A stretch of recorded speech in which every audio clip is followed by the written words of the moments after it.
Let the Kitsune guide you.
All right, all right, all right, all right, all right, all right, all right, all right, all right, all right, all right, all right, all right, all right, all right, all right. Chat, what up? How you guys doing? Hello, hello, hello, hello, hello. What up? Toast is asking that you stall for 10 minutes. No, too bad, not happening, bro. Look, it's not me. There's teams waiting, man. Like the teams are probably waiting on me. I'm late. I'm 9 minutes late. So like, you know, sorry, man. Can't happen. Can't happen. Sorry. Yo, Wispy, thank you for the raid. I know that was a little bit ago. I don't know if you're still here, if anybody from your raid's still here, but I appreciate it. Thank you. Welcome over, guys. Hello, hi. Let me try to get everything started now. So let's take a look at the schedule. We're gonna have Prion on co-casting today, which is gonna be a really good time. I'm pretty pumped for that. Prion's been trying to get on to co-cast for a while, but I feel like it's been hard because his team has been scheduled for like the majority of scrims. But DC on First Down's not playing today, so Prion will be able to join me for co-casting, which should be pretty good. The schedule today is interesting. We have a lot of teams that are new to like our scrim nights, but I know for a fact that a lot of them are not new to like comp play in general. So I think in terms of like general skill levels, this is probably going to be like a day that's going to be pretty solid overall, like all things considered, you know, like compared to like maybe if you look at like last week, we had a lot of like newer teams last week. So I think this week the general skill level will be higher, and I'm curious to see like for instance, this first matchup is going to be Empathy, which is like a team we've seen multiple times. That's the team that Loris is on, going up against Sorrow, which is going to be again a new team that it's the new team in terms of playing in our scrims, but not new in terms of like overall scrimming and like comp. So this should be an interesting matchup. We got Billy, Wesker, and then Blight tiebreaker. Throughout the whole night, we got Blight, Artist, Huntress, Billy, Wesker, Wraith, and then Huntress, Artist, Wraith. So honestly, pretty good variety, like pretty decent, solid variety throughout the whole night. Like it's not like just a repeat of the same killers all night, which I kind of like. That's actually kind of sick. But yeah, let's see. Let me get booted up. Let's get everything started. Hold on. Gamers might be waiting on me. But hope you guys are all doing well. Hope you guys had a great night last night. Let me ditch the alerts and everything real quick. Perfect. Yes. Perfecto. Hello. Hi. Again, just feel free to remind people that I'm not really going to be thanking subs or anything today, because usually when I'm hanging out and call with somebody, I'm not trying to like, you know, sit there and thank subs and all that shit throughout the whole night, especially when I'm in call with somebody. So just fair warning to anybody, and you feel free to share that with all the people that sub later and they go, oh my god, Tofu didn't shout me out for subscribing. What a terrible streamer. You can tell them to fuck off and then I'm busy, you know. Feel free if you want to. If you want, feel free to tell them to fuck off and then I'm busy, you know. You could also not. You could leave them hanging too. But if you want to tell them to fuck off, I'm busy, I'm just saying it would be appreciated. But here, let me hop in. Let me hop in call with Prion real quick. And I'll let Prion hop in whenever he's ready. And let me get screen share. How many pages have I written? Perfect. Yo. Hello. How's it going? Good, man. How's it going? Good. I'm glad to be here. Excited for these games tonight. Yeah. Okay, so are you very familiar with... So, like, I looked at the schedule. We have a ton of teams that are, like, new to, like, not new to, like, you know, scrimming, but like new to our scrims. Are you familiar with any of them at all? I think I saw Sorrow picked up Momo, I believe, like in the middle of the week this week. So I think Momo is playing for Sorrow, which is like one of the first matchups we have. So like I'm expecting some experience, right? Yes, it seems like Sorrow is going to be definitely at least a comp adjacent team that has a good bit of experience. And I'm going to draw off of my teammate Cole's knowledge here because he has a lot more comp connections than I do. They did pick up Momo. Cole told me that he didn't actually recognize a lot of the people on Sorrow, but if they know Momo, they're probably good. Yeah, that's kind of what I figured too, right? Like I know Momo has played on like top teams in the past, so I figured like if they're like hitting him up to come play. I mean like maybe it's just like Momo's getting back into it, so maybe he's just like, you know, like playing with whoever now or whatever. But like it seems like I saw that and I was like, oh, that probably means that they're at least relatively like involved, right? So like regardless of like their skill level, like they're definitely involved to the point where like that's a thing that they just comfortably do is just like grab Momo and go play. So yeah, I'm interested. I'm very interested to see how this goes. And like Empathy, I'm feeling a little bad for Empathy, but I feel like it's interesting because I feel like this was kind of your guys' job for a while too. Like I feel like Empathy and DC on First Down kind of both get this same like kind of job of like when we get like a newer team that is like, you know, like they're not brand new. It's like they're new to our scrims, but they have like some experience. We don't really know exactly how much. I feel like we usually put them up against like either you guys or like a team like Empathy. Like you guys seem to be like our like good like testers in terms of like how this goes. So in a weird way, I'm almost like feeling for Empathy because I don't know how this match is going to be, right? This could be really chill for them, or this could be really hard for them. Like, I don't know, but it is kind of funny to like think about the fact that I feel you guys kind of end up being our testers sometimes, and I think empathy. I mean, it's all up to Dino's will at the end of the day that he uses us for that purpose. But I just saw Momo actually typed in the chat and said that Sorrow is him playing with some friends. Okay. So yeah, I mean, we'll see. I'm curious. Like, I know Empathy has been playing better and better every time we've seen him. From what I understand, like from what I understand and from what I've seen Loris say, like Loris is one of those people. Like I feel like I do the same thing that Loris does, where like Loris is just like really hard on herself all the time, all like for like very like self-deprecating a lot. I feel like I do the same shit, and I've heard her say a lot that like her whole team is very or like decently experienced except for her, and she's like basically trying to keep up. Which I feel like they've been doing a really good job of lately. Like I feel like every time we've seen them lately, they've been doing better and better and better. And I feel like every time we see them, I feel like they have improved a bit. And I feel like this seems like it will be a good test. Like I'm curious to see how this goes. I think they will have a good shot regardless here. Yeah, so Empathy is a really good team that has quite a few people with comp experience that play for other teams outside of this, like Jinxie and Cookie. So it's good to hear from Loris that they're getting better. Yeah, that's pretty sick. I am definitely pumped to see how they do. And we are going to be seeing Jinxie on the Billy tonight, which I think is his main. He's a P100. Yeah. I'm pretty sure Jinxie plays a ton of Billy, so that should be pretty exciting. Yeah. Yeah, I actually played against Billy, or I played against Jinxie yesterday when I was doing ones with Billy, and yeah, he's fucking terrifying. He's goddamn terrifying. And also, okay, what's interesting about Billy is this is our first time seeing Billy. Actually, I forgot about talking about this whole thing. This is our first time seeing Billy since the changes. Like Billy got he just went through those like big buffs, and from what I understand, this might actually be probably the only time that we have low pro allowed, because I'm pretty sure low pro has been like banned on basically in like every league now, as far as I'm aware. So, or at least from what I think so anyway. So I feel like the fact that we allow it is going to be interesting. I think we banned the cooldown add-ons, but low pro will still be allowed, and we still have like things like engravings too. So I feel like we might see something like low pro engravings, which can be kind of fucking insane. Like I'm really curious. Like we might actually see Billy's putting up huge results today. Like if that's absolutely possible. It's going to be really interesting for sure. From what I've read, some leagues have been banning low pro outright. Some leagues have been banning either Thompson's mix or low pro, where you can't have both, but you can use one. But from what I've heard, it really depends. Like the margin for error against Billy has kind of disappeared with his changes. Like the top tier comp teams that have just years of experience scrimming Billy, they're not really that affected, and Billy is still getting very similar results against them as he was before. But he's just a lot more scary in chase now, so it's going to be really exciting tonight.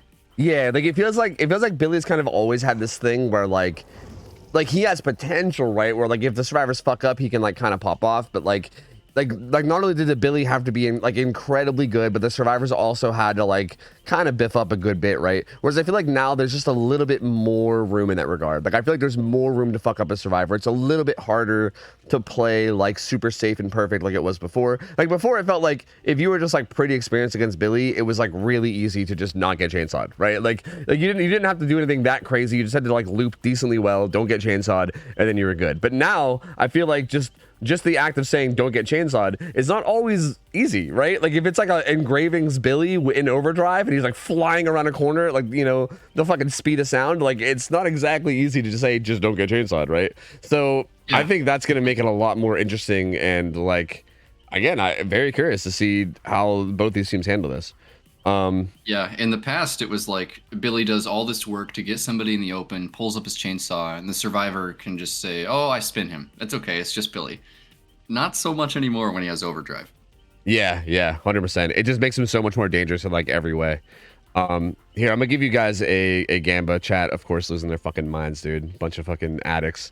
So let me give them their Gamba real quick. There you go nuts. I do think it's kind of funny that these guys' team names they're like opposites. I love it. It's like the typical DBD team name thing where they just like do like a one word somewhat. I mean, I guess empathy isn't really that edgy, but you know what I mean? Like it's the whole one word sometimes kind of edgy. We got empathy versus sorrow, which is actually like it's so interesting. It's such a silly like combination of names.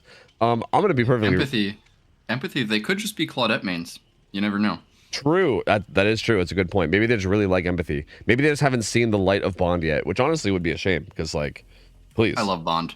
Same. Bond is, dude, like solo queue, Bond, like, hello. It's just so good. It's so fucking good. I think I've said it in your chat before, but putting on Bond and solo queue is like going to the zoo. It's endless entertainment. Yeah, dude, everyone complains about it. They're like, oh, I don't want to see my garbage teammates, and I'm like, why not? Like, it's hilarious. Like, I feel like if you ever see a Meg just like crouching around the like, if you see like crouching around an edge map, it's like one of those like nature documentaries, you know? You're like, oh, the Meg Thomas, let's see what she's up to now, and it's just endless fun. I don't know. And worst and best case scenario, you get good teammates and that you can work with Bond. So like, it's either you get good teammates and it can help you, or you get bad teammates and then you get a good show. So either way, you know. Okay, so let me ask you this: what do you actually expect to see here with like the requirements, right? Like no cooldown. Like I'm expecting engraving slow pro, but in terms of like everything else too, like do you think you can justify going for a more aggressive build on Billy now? Maybe. Yeah, I think there are actually some other options now too. I've been really enjoying using the new spiked boots on Billy. Like, I'm not a Billy main like Jinxie is, but the new spiked boots are 45% turn rate, which is more than the old 2 turn rate add-ons combined. Yeah, I heard that. Yeah, I actually haven't played with them yet, but that's interesting. And then there's also tuned carb, 4.4 Billy. We might see that. He's got a lot of good options now, even without the cooldown add-ons in the mix. Unironically, I wonder if like Toon Carb Low Pro could actually just be a good combo, like without anything else, just those two. Like unironically could be. Like, I don't know, man. It's really interesting. There's a lot of options. We're also still gonna be playing on the old rules, I believe. So like, still gonna be a lot of really strong perk choices for the survivors. This is not what I thought we were gonna see for perks at all. Like the add-ons are what I expected, but the perks are very interesting. Ruin Undying, which is very interesting. With pain rest, and honestly I don't hate it. Like, I don't hate it, I guess. Yeah, really fast start for Jinxie. Low pro revealed immediately as the ace drops the crane pallet on his head. He's gonna go through the low pro and he gets a nice curve. He sees Momo stealthing. Oh, and Momo's got sprint burst, which tells him something about Momo. Based on this rule set, I think he's gonna know a thing or two now. Very dangerous there for Momo. Sprint burst is the only thing that saved him there from getting chainsawed. Oh, good attempt at that saw, but Momo getting away from it. Momo, yo, he's wearing some real bright pants. I kind of feel like that gave him away, man. I'm wondering if he needs like a fit check here, you know? He's kind of shining pretty bright. Kind of hard to stealth, but he's fighting this. Tried to crouch that. It didn't work. That's a pretty fast down. First gen pops. Good down for Jinxie. He refused to break that pallet, just kept going for curves. It eventually worked. So that must have been a double gen from the 2 survivors, as we just saw Ace healing. And that's one thing to note about the new Billy is that, like, when you have engravings now with overdrive, he's so fast that kind of like the angle of the curves he can take is bigger than it was before. Yeah, you can curve from like so much further out. It's insane. Like, I'm still pretty sure that someone that masters this like overdrive. Oh, we blocked it. Oh, we didn't block it. So like, I'm very surprised to see that he's not running Bamboozle, first off. But I was also about to say the same thing. Yeah, but I do agree with you about the engravings overdrive. I think somebody that kind of masters that is going to be really hard to play against, because I think there's a lot more that you can do, right? And it's going to be really terrifying to go against. He does get a tag there right as the unhook comes in. Yep, and it looks like he's going to take that. He's going to take that and go back to the hook. He's going to find Momo again at the main building. And this is going to be second chase here for Momo, who we can assume was Deliverance. Ooh, this is actually a pretty good tile to avoid these big curves, because there's not really any kind of long straightaway. It's just kind of round. And yeah, Momo's doing a really good job. Momo was Deli, yeah, so he doesn't really have anything on his build to help him with anti-tunnel here. He's gonna get under a pallet. Is he lying though? He's not lying. There is somebody here. Am I crazy, or is this Blood Rush? What's this perk on the bottom? Is this game Blood Rush? But he doesn't have an exhaustion perk. He doesn't have an exhaustion perk. You're absolutely correct. I was looking at that a minute ago, but I didn't want to interrupt what you were saying. But like, what the hell is happening with this build, man? That must have been like a misclick or something. I'm not sure. Snowball coming in from Jinxie. He's got 2 downs now, but he doesn't know that Momo has Unbreakable. He gets up right there, and there goes the tunnel out. He's going to take another hook onto the Jake. His first hook on Momo wasn't a pain rest. This one might be as another gen pop. Damage generator in the distance. And notably, Ruin or Undying, neither of them have been touched so far. Yeah. And it's interesting too because like Ruin Undying feels a little bit more reasonable to run now because if you tunnel someone out, it stays up, right? It doesn't go away when someone dies now. That was like the buff it got recently. So like somewhat reasonable to see in a weird way. I feel like if you can get to a 3v1 with Ruin and Undying both up, that's going to be really painful. Like it's going to be really hard to get. Like I feel like anytime you got to let go of gens ever, you're just constantly losing progress. So I think if he, to be honest with you, it's kind of a shame that he left that chase with Momo because, or sorry, like I left that tunnel out because I feel like that was a good opportunity to get a ton of like, or sorry, to get Look to at get all a this ton of value. Undying value he's getting right here. Yeah, right. But no, do they realize he doesn't have bamboozle? I wonder if they know. I don't think he's vaulted yet, but yeah. So the save came in onto Jake there, and that's another hook that's been saved without going to second, which is just not normal for Billy gameplay, I would say.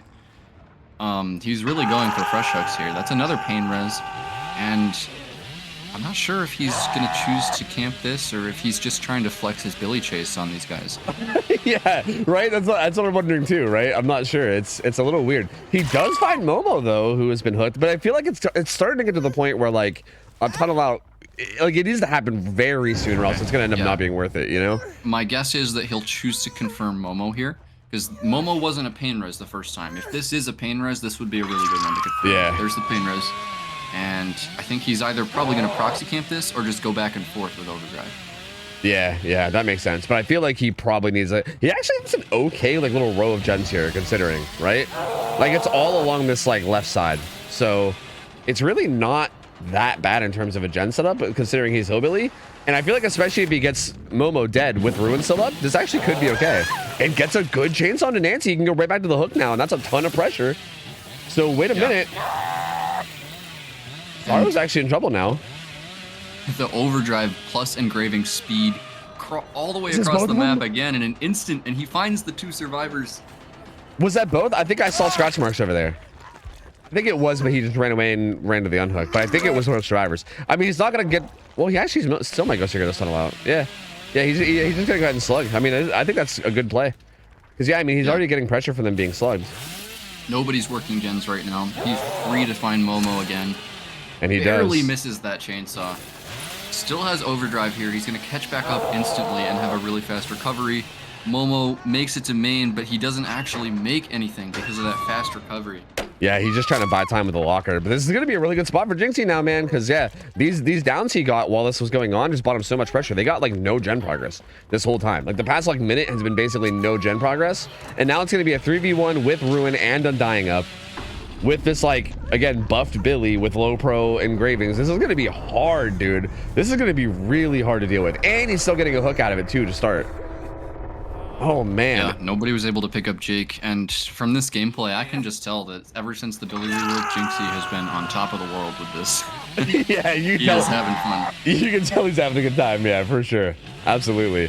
And, yeah, he's in a really good spot. Ace is also getting put up on second hook. He had DS, but he will be deathhook after that. So... gonna be in a scary spot there as well. Ooh, little too aggressive attempt at a curve there. Doesn't get it. We'll be going into overdrive though. And this cooldown, dude, like this cooldown, that even just like this baseline overdrive cooldown is so insane, and it's gonna make it so hard for Nancy to get away. Yeah, she has to just lock her up. She knows. And I believe Nancy is the final pain res, so this is gonna take away any gen progress that they had since Momo's death. Yeah, which to be honest with you, I don't think they have any. I honestly think he shouldn't even pain res. I think that was it right there. I'm pretty sure that was the pain res. No, actually it wasn't. That was actually just Ruin. Good choice from Jinxie then. Yeah, I'm pretty sure. To be honest with you, it might have been the pain res, and maybe it just didn't activate because they had no progress. That happens now apparently, which is wild. Ooh, Undying value with that totem. Yeah, and it looks like he's going to choose to go back to hook. No, he's actually going to fake it out and go back onto Jake. With the short cooldown there, he might actually win this at the TL. Ooh, Jake doing a really good job winning that 50-50. They need to buy a lot of time here. That's the thing. Like, I feel like in this scenario, though, they need, like, he needs to continue winning many 50-50s. Because... Yeah, and the L portion is blocked right there, and Jake is just going to lock her up.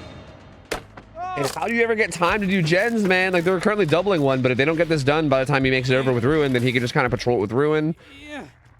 Like, I feel like... This would have been good for Sorrow if Jake had died further away across the map. But Jinxie knows that that was the only gen that they were even close to. And his mobility is so high as Billy that he's just going to find them on this gen. And I think with only one person doing it, they're not going to be able to get another gen done.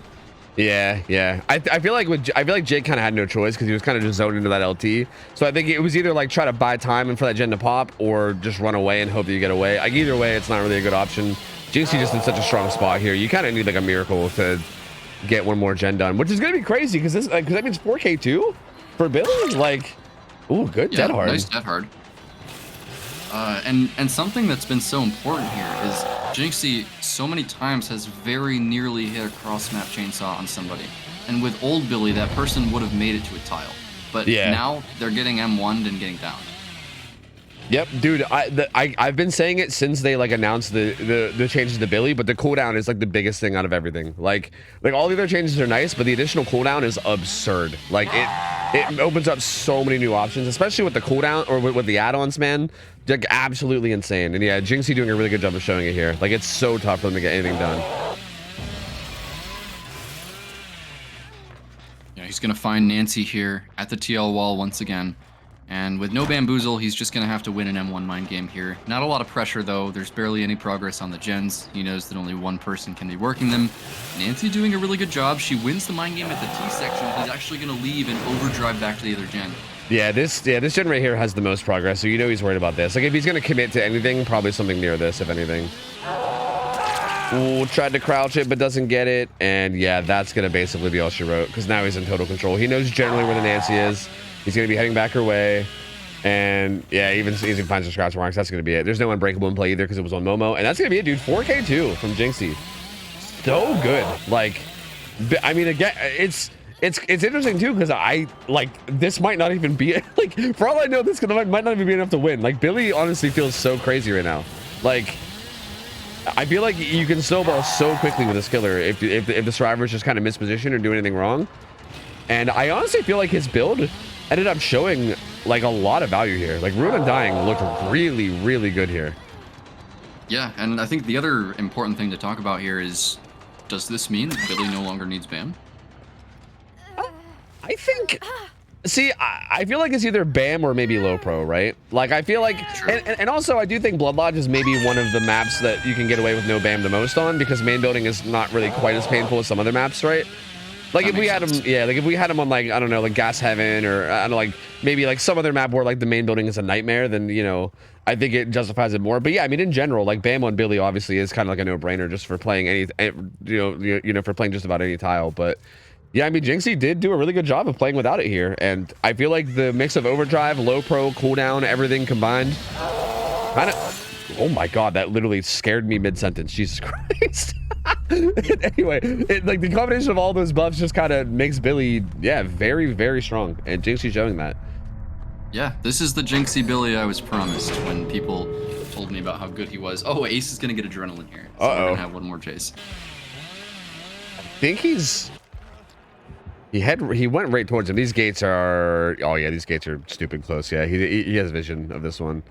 Oh, he's trying to get vision through this little slit. Oh, does he have it? Oh, trying to position himself so he could be a turret. Oh, he sees him. Okay, doesn't matter. Never mind. Ace choosing to leave the Z wall there. I don't know why you would ever do that. Strongest tile in the game. Yeah, he's kind of throwing. That's a little weird. Very strange behavior from him, but, you know, it's probably because the game's already over. You know, doesn't want to show off too much by abusing Z walls. I get it, you know. It's just like an honor thing at this point, you know. It's fine. It's fine. Yeah, so incredible result from Jinxie. I'm really impressed with this Billy gameplay, and this is going to come down to just how comfortable is Empathy playing against the new Billy. Mm-hmm.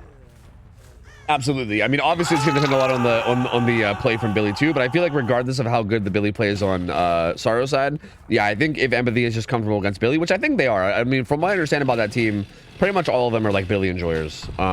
Except for maybe Cookie, who I think, I don't know if it's a meme or not, but I know his name was like Cookie Hates Billy for a while or whatever. But I think aside from that, you know, I'm pretty sure they're definitely Billy enjoyers. So I think this feels like probably the kind of spot that they would want to go into going into this drive around.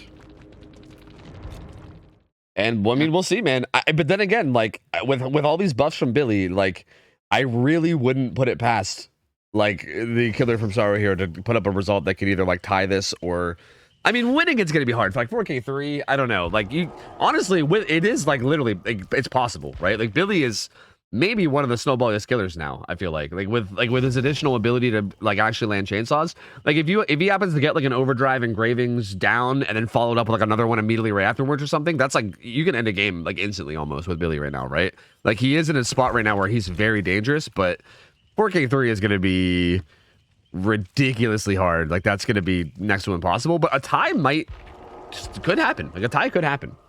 Yeah, and it's going to be Momo on Billy as well, who we know has a ton of comp killer experience. He's a Blight and Oni main. That's got to transfer somewhat to Billy. I'm not sure how much he plays Billy, but I think we can expect to see a good fight put up from him.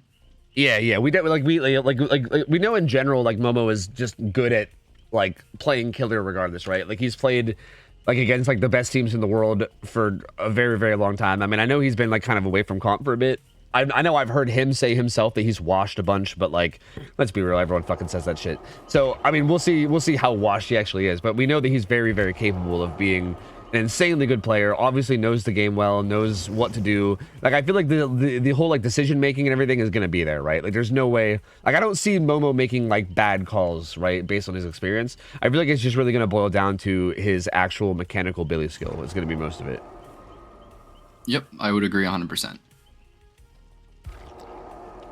But again, at the same time, I mean, same thing for the survivors too, though, because I feel like from the survivors' point of view, you could also do the same thing. I've heard and I've seen clips that crouch checking Billy now is apparently like even better because of his environmental collision. I think them like reducing his environmental collision actually fucked up the like I think that affects crouch checking or something because people were saying that crouch checking was easier, and I'm hoping that we see the old forbidden perk. I'm hoping that we see it. Oh, you must be talking about urban evasion. I literally brought it in the 1v1 I did with Jinxie against Billy yesterday. It's so fucking stupid, dude. I fucking hate, like, it's such a ridiculous perk, but like, unironically, like, crouch checking is kind of insane right now. Like, it feels like it's kind of nuts. I don't know. Well, Dame's saying it's the same. I'm not sure, but I've seen clips of people, but honestly, even the clips I saw didn't look that different. But I've heard that it was better, even if it's still the same. I mean, it's still good regardless. So, yeah, we'll see. We will see. I'm curious, man. Yeah, I think if anybody in this lobby is going to land a crouch tech... Oh, wait. Jinxie's not playing Survivor. I was going to say it would be him, but then I saw they took him out. So, I don't know anymore.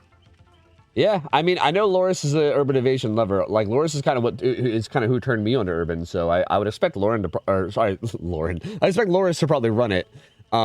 So... I guess we'll see, but yeah, interesting to see Jinxie not on here. We have Finesse on, which is interesting. I think this might be our first time seeing Finesse on the team. But dude, you know what? Like grinding the ones liner has actually been sick because I'm recognizing so many names now. Finesse juiced the shit out of me yesterday. Like I played against him also, and he juiced the fuck out of me. It's so cool. I'm able to like recognize so many more names now, dude. Like it's actually been great. So this will be. This seems like a very tough team to play Billy against for sure, but. Momo also seems like a tough Billy to go against.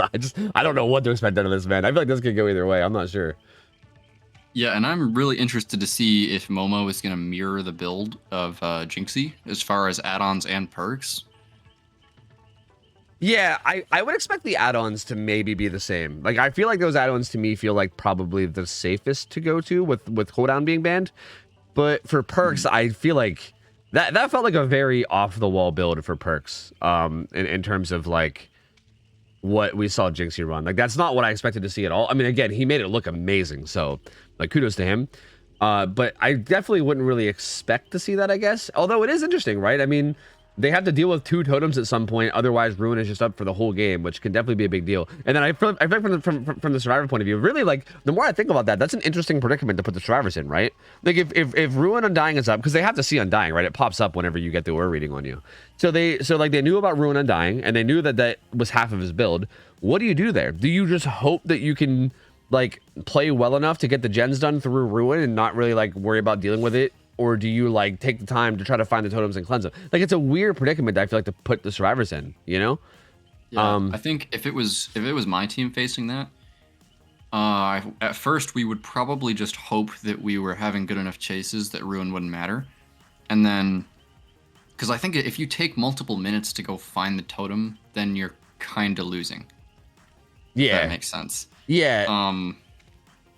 It feels like it might be one of those things you adjust on the fly, right? Like depending on what you see. Like if you just casually see like hex totems in passing, you know, then maybe sure. But like if you don't, like there is that thing about auto. I still can't believe this. Logan Blazer told me this, and I still like.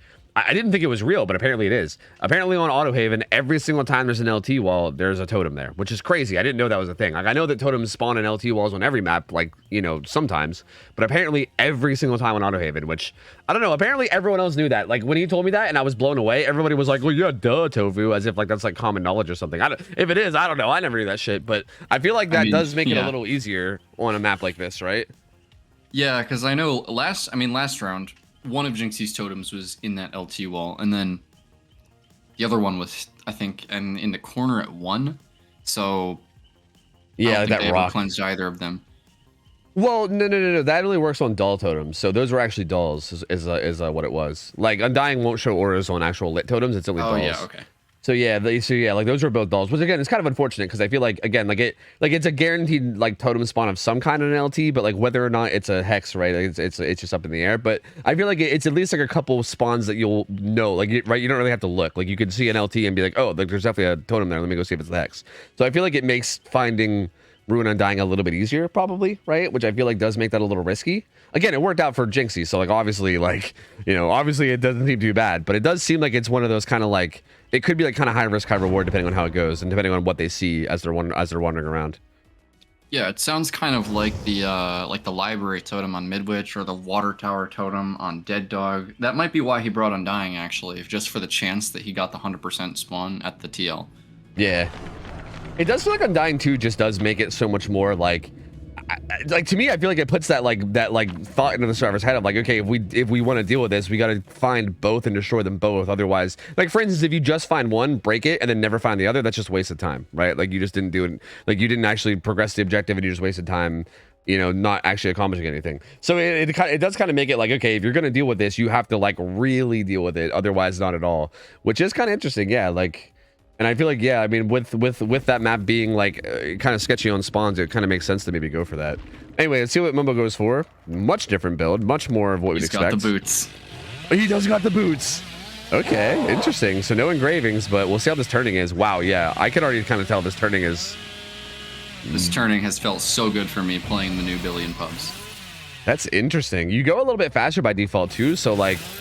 Yeah, it's like it's not gonna be like it's not gonna be like you're gonna do like crazy curves mid chainsaw, but it definitely feels significant for like getting around the map. And honestly, you can catch people off guard, like if you're like coming at them in an open field.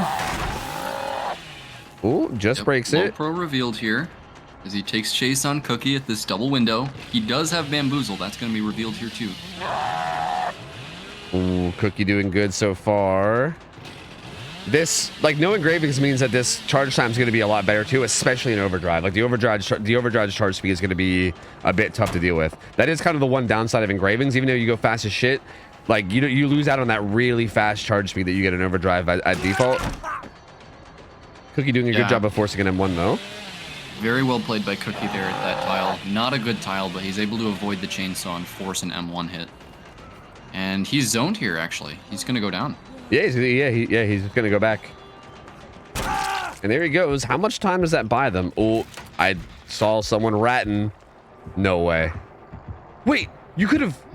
Maybe? No, I don't think so. No, he was turned around, and I think Claudette is probably now just gonna hover for the save. Didn't want to reveal herself when the killer wasn't even facing. Yeah, I didn't realize that the wall was there. And plus, this is deli. You definitely don't want to get fouled in this scenario, right? You definitely just want to make sure you stay hidden and make sure you get this deli off and, you know, get the unhook. But I think Claudette was hidden there. It seems like maybe the whole game. So I think they've only had 2 on gens this whole time, which is not ideal. Like Painter's comes in, Pop goes down too. There's not a lot of gen progress so far.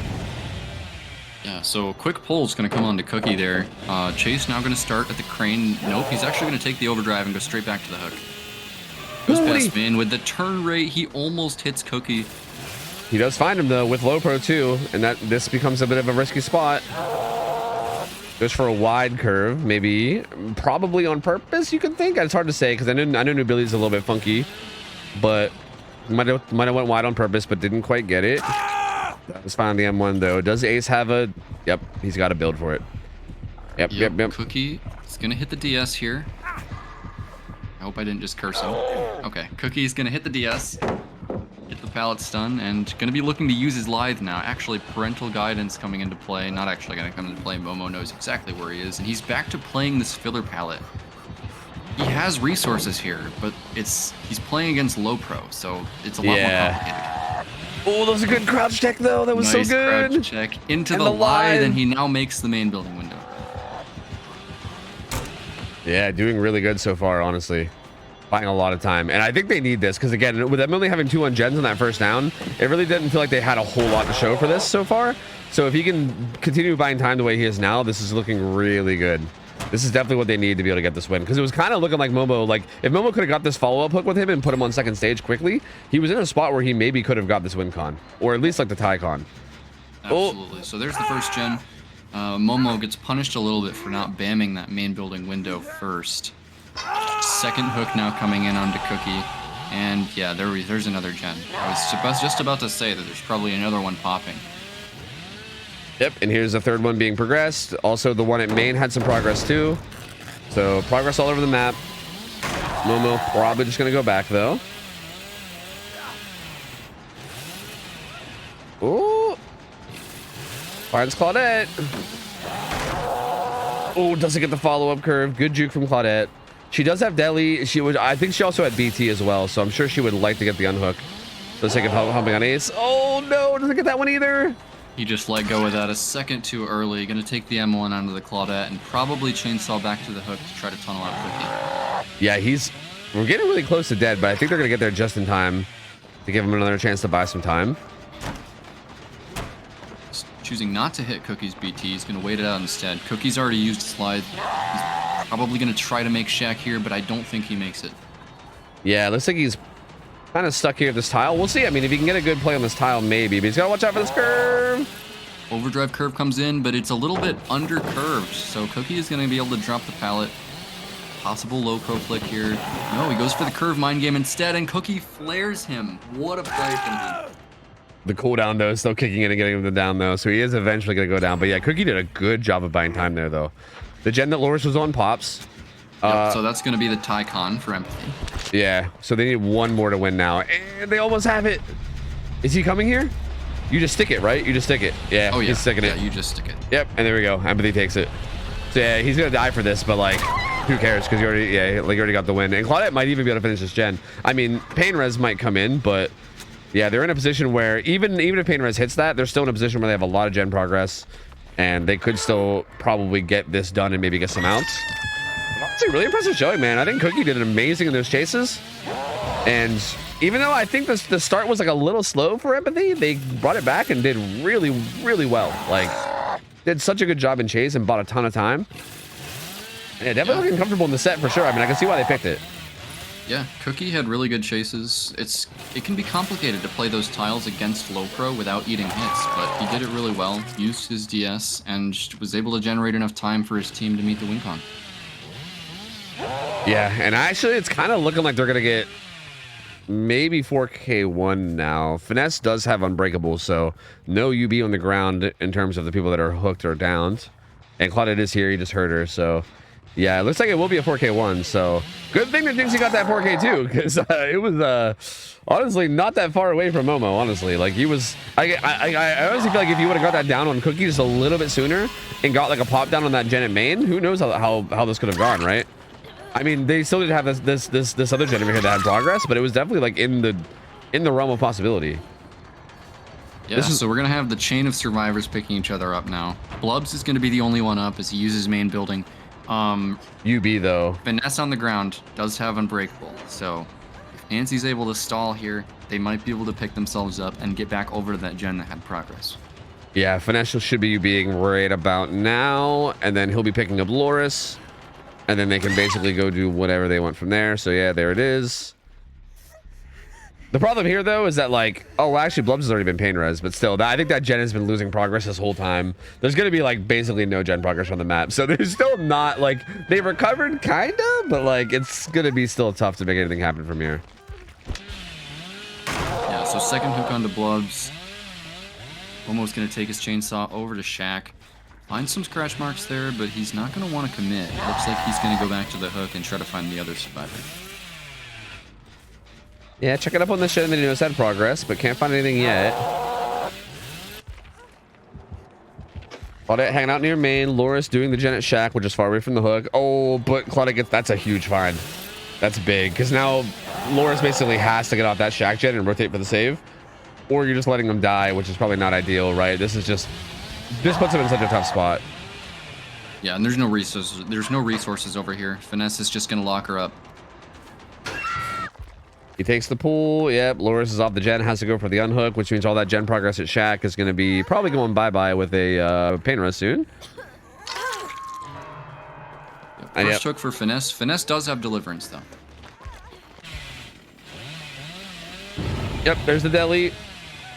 But Loris found here, has one pallet. But yeah, just breaks it, zones with low pro. It's just not much you can do. Like, there's not much you can do. You run edge map and die. And again, it's just going to be cycling hooks, cycling pain res, cycling pop goes the weasel.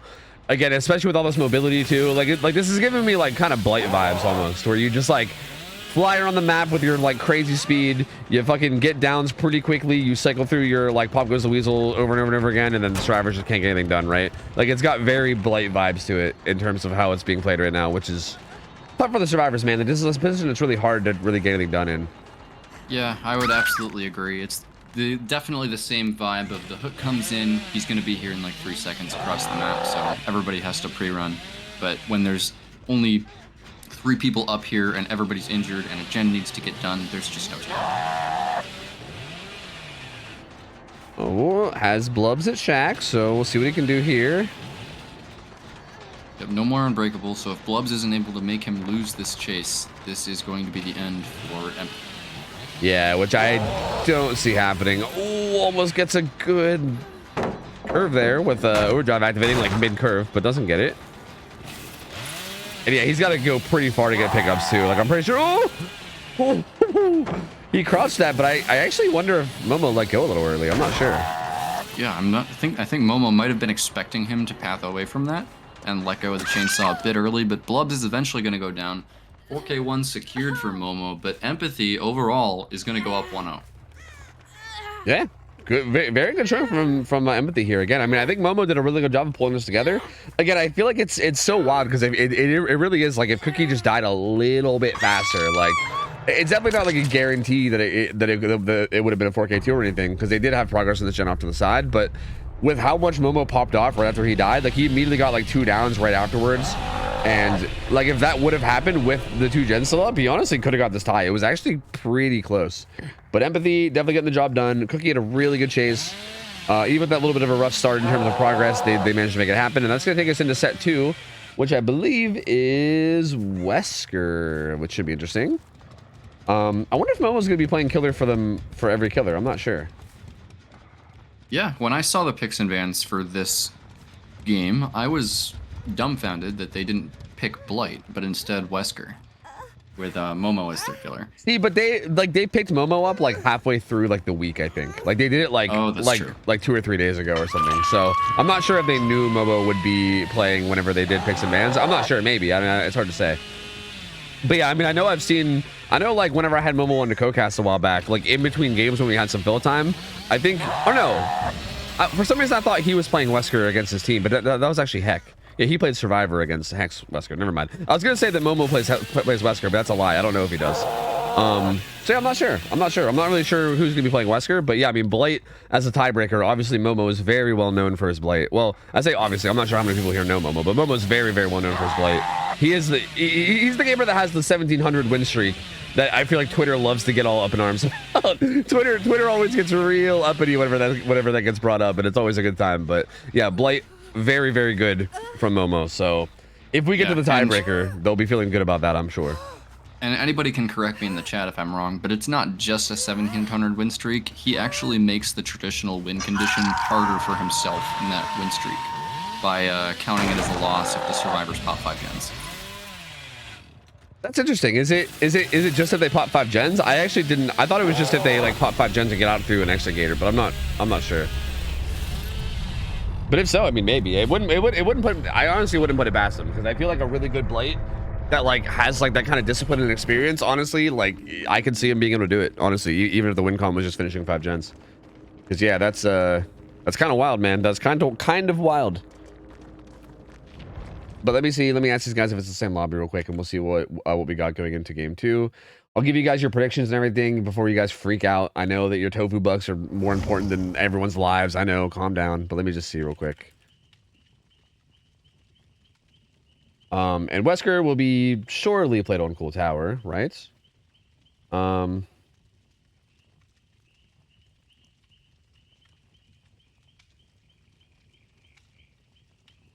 didn't run Urban. See, dude, I was talking about Urban and we didn't get it. I'm telling you, man. I feel like Urban Evasion. Like, what are you doing? So Put on the Urban. Nancy actually had Urban that game. Oh, I Not see. Loris. They put it on Blubs. Honestly, they're probably fighting over it. Okay, it is same lobby. So it will be Momo on Wesker. Let me give you the thing real quick, the outcome. All right, so Empathy is going to go up 1-0, and that's going to make it so that Sorrow needs to win this Wesker set. Wesker Cool Tower, another very, like, volatile set. This feels like one of those ones that could be, like, 4K1, even, like, 4K2 if the Wesker pops off super hard. Or it could be, like, 6 stages. Like, I feel like this really could swing either direction depending on how the chases go. It feels like a very micro-heavy set, too. Like, I feel like the chases play a big role in this in terms of just who gets the better of each other in chase. Yeah, I love these Wesker sets. It's also the fact that Wesker's add-ons are still not solved after over a year of him being out. There's arguments between all the comp Wesker mans about what's the best to this day. So we'll have to see what these guys bring. Yeah, I'm very curious. I still feel like obviously like I feel like Unicorn Medallion is pretty expected, but I don't even know, are people arguing that one still too? I'm not sure. I mean I feel like Unicorn Medallion is typically the go-to in terms of just opening up so many more plays that you can't make without it. So the biggest go-to is Unicorn Egg. But I've seen comp Weskers run Unicorn Gloves. I've also seen comp Weskers running Gloves Egg. And the way it works, in my opinion, is Unicorn helps Wesker play tiles. Non-Unicorn makes him better in the open, if that makes sense.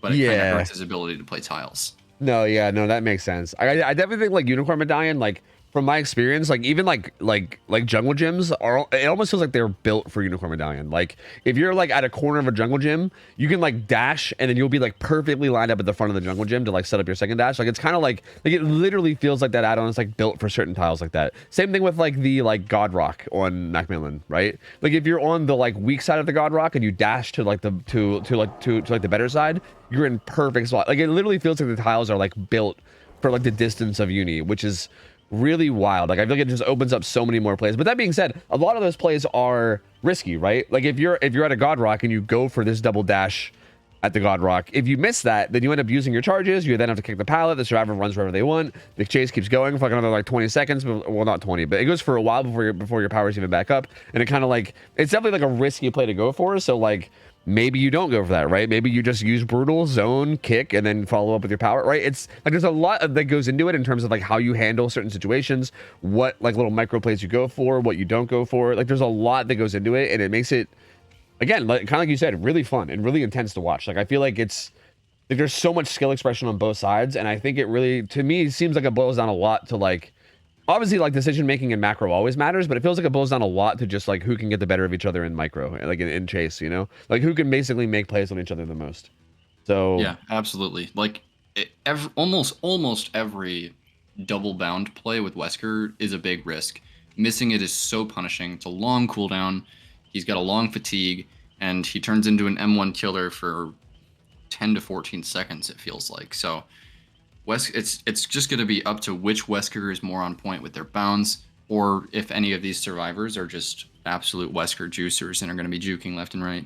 yeah, true. And that being said, I mean, Sorrow did pick this set, so you would think that they're probably pretty comfortable in it, right? Like that's typically what I would expect in terms of like picks and bans. So we'll see. I mean, there is definitely like the possibility that they could pop the fuck off here. Also, how do you feel about these allegations in chat, Prion, that apparently you sound like Yerv?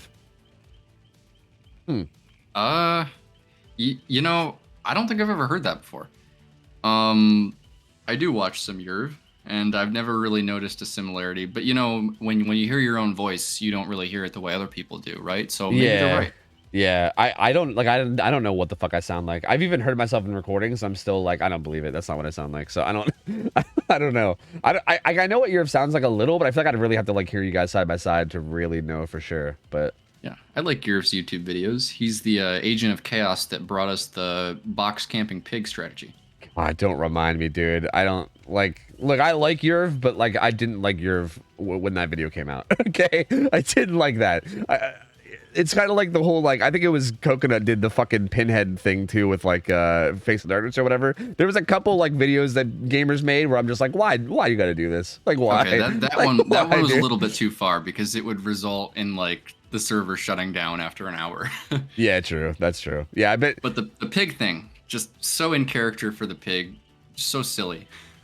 It is true. I mean, to be fair, it is kind of on theme. So you're not wrong. Like we are just kind of immersing ourselves in the Saw theme for that at least, which is at least something. Yeah. So apparently Dino is Moist Critical. So yeah, he's Charlie, and then Prion's here. Apparently, you guys are all lying about your identities, and I have a bunch of other content creators coming in and co-gassing with me that I just didn't realize. Apparently, so good to know. Good to know, man. Why don't I ever get compared to anybody, by the way? Like, who do I sound like? Like, what's... hello? I shouldn't ask that, because, like, they're probably just going to say something insulting.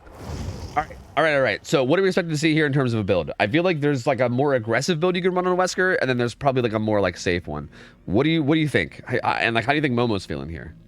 Yeah, so Momo is going to want to be setting the tone here, so I'm going to guess that he's going to go for the more aggressive option that doesn't have endgame perks. When I kill first, I want to bring the build that's going to give me the best average result possible. Like, you don't want to... If you're playing a strong killer first, you don't want to assume that they're going to get outs on you. So I'm expecting probably some variation of Corrupt, Pop, Pain Res, Brutal, or maybe Eruption in place of Brutal, if he really wants to hold, like, a 3-gen or get a 4K2. Yeah, Eruption, though? Like, lately, I feel like ever since the 3-gen thing's been added, like, Eruption feels... sketch to run. That's true. And there it is. Pop, Pain, Res, Brutal. Yeah. This is pretty much what I expected too. He also went with the Unicorn Medallion Egg, so love to see it. I personally stand by this combo. I know I'm not like a God Wesker or anything, but I do dabble a bit, and I think Unicorn Egg is the way, in my opinion. Like, Egg is just so good, dude. Like, that extra little bump of speed in between dashes, as well as just like the ability to be patient and like catch people off guard with it. It's so good. Like, it's so good. I'm definitely a Unicorn user myself. And recently I've been really enjoying Egg. I used to think Gloves was better until some of my teammates showed me the light, and now I haven't been able to take off Egg. So Momo here, he's actually going to chase the survivors away from the main building and find a chase here at this, what could be an eye filler, but there's no pallet. Oh, there's one on the other side, though. This is where Egg, oh, he actually could have got that, but maybe thought they were going to juke, and they didn't. And Laura's at this path pallet. It's going to be in a really good spot. Can just pre-throw this. Oh, kind of threw it a little bit late, but does get away with it, and has to be careful now with the follow-up. Oh, Momo, no! Nice jukes from Loris there. Anticipates the path of the double dash, and now she's going to make it. No, she's actually just going to get hit, this Ormond tile, and she loops back around and almost gets hit again. Momo's going to vault the window with his power. Loris will make it back to the pallet of the Ormond tile, but this pallet is not safe. Yeah, this is not the best, though. Although winning a good 50-50, and that's going to get rid of the God tile. Okay, makes it to the God rock. Quick force kick from Momo. He's got to try to follow up now. Looks like she wants to stay on this area. This is like must be working Agenda Shack. Yeah. Oh, that doesn't kill her. What? Momo looks up to the sky like, bro, who did I forsake? Like, what God did I forsake here? And she makes it to the pallet gym too. Oh no. He misses the one bound, and that's going to be a really long cooldown. Loris still alive. She's eventually going to get M1'd here, but the trees were just greased there. Fantastic chase though. And this is going to be a Pop Pain Res coming in maybe, but I think Blubs might finish that. Dude, Blubs and Finesse both might finish their gens before Pain Res. I'm not sure where the hook is. Okay, nope. Blubs gets hit. And again, Pop is still up too. It looks like Finesse will finish. And I think Pop's going to come down on the gen that was like top mid. Well, actually, it's more like bottom mid. Yeah, so they were progressing 3 gens there. Blubs is on 8, I believe. Yeah. I believe 8's going to pop soon. and then that bottom mid gen is going to be getting regressed, but still a pretty good spot. They still have like a 3 gen, I think, top side. I don't think there's one at like 1, right? Yeah, no. So it's like 2, 11, and 12. I think. Is there even one at 11? Wait a minute. There's not. Blub's jump scare right there. Just takes a tag from Momo and runs to Shaq. I'm not sure why, but Momo now going to be committing at this Ormond tile. Not able to get the second bound onto Cookie. He's going to elect to go back to Hook to see if they're unhooking Loris. Blubs was Deli and had to run away after that tag, so it's pretty unfortunate. Deli won't be able to get the unhook. They might not be able to get the unhook at all. Looks like they might just let this go struggle, which is a bit unfortunate for them, but good if you're Momo. He does get the free struggle. So Loris is gonna go to second, and yeah, like I thought, they're resetting Blubs, and they're probably gonna work gens and then have Blubs trade for Loris at the end of the hook stage to get as much time as possible. Yeah, this is a bit unfortunate for Empathy though too, because that so they split 3 gens in the beginning, right? Loris had that really good chase, and we were like hype about it. They popped 2 of the 3 gens, but this 3rd gen, like look at the progress of it now. Like he's walking back and forth. It's like right beside the hook. It's been regressing this whole time. They basically lost like almost an entire gen worth of progress doing all this. And the slam, does Blubs get that? I think she does. Yes, but it's gonna take the 1-for-1 for it. Loris now needs to survive as long as Deliverance needs to come online. Oh, I think it's BT. I think it's BT too. So okay, you're right. Yep, it is BT. So that's going to be by default unless she slow vaults. Nice flare there from Loris at the hill, and she's going to be able to activate her balanced too.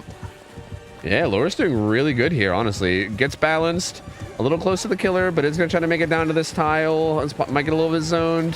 He's probably going to drop have power. To dodge one more bound here to make the tile, but she's actually just going to get zoned edge map. And that's going to be the death on Dolores. I hope they have more gen progress to show for this. Yeah, I believe Unbreakable was just picking herself up, and they're splitting 2 gens. Cookie's going to finish 1. It looks like this is the real important one, because there was kind of a 3 gen with main 1 and then like 3.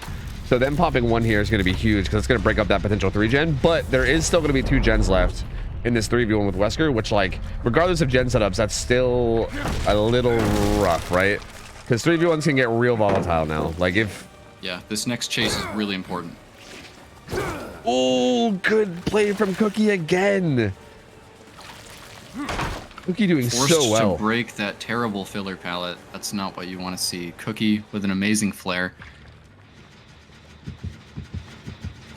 Tons of pop value gonna come in here though in this gen. Look how much progress that has. Oh, that's like full like 30% almost right there. Probably more with the built-in 5. That's a lot. I'm sorry. One of my cats is flicking the door stopper thing on my wall. I need to go kick her out of my room. Yeah, go ahead, do your thing. Trust me, I've been there for sure. Cookie does take a hit there. Oh no, this vault actually, Blubs might be in trouble. Could get zoned out of this window, and yeah, goes down. But this is Deli, so like, you know, I guess if it was gonna happen to somebody, maybe the best possible scenario with it being Deli, but it is gonna be Pain Res. Pop up again now too, and I think Pain Res probably hit main gen, so that's probably, so I think that gen's probably back to like 40% now and regressing. That gen's gonna be basically killed, even though it was almost done. So lots of all this regression coming in from Momo is doing work for him. Like that gen bot mid earlier from the beginning regressed so much. Now main gen getting regressed almost entirely too. Yep, and I'm back. So Blubs is gonna deli, and this is these chases. Yep, that's what I was talking about right there. That's the exact situation with Uni, where like that first dash just lines them up perfectly, right? Where like if you try to loop the tile, you just can't do it. But if you try to play the pilot, and as long as the Wesker aims correctly like that, then you go down. It's so nasty, dude. Momo utilizing it so well.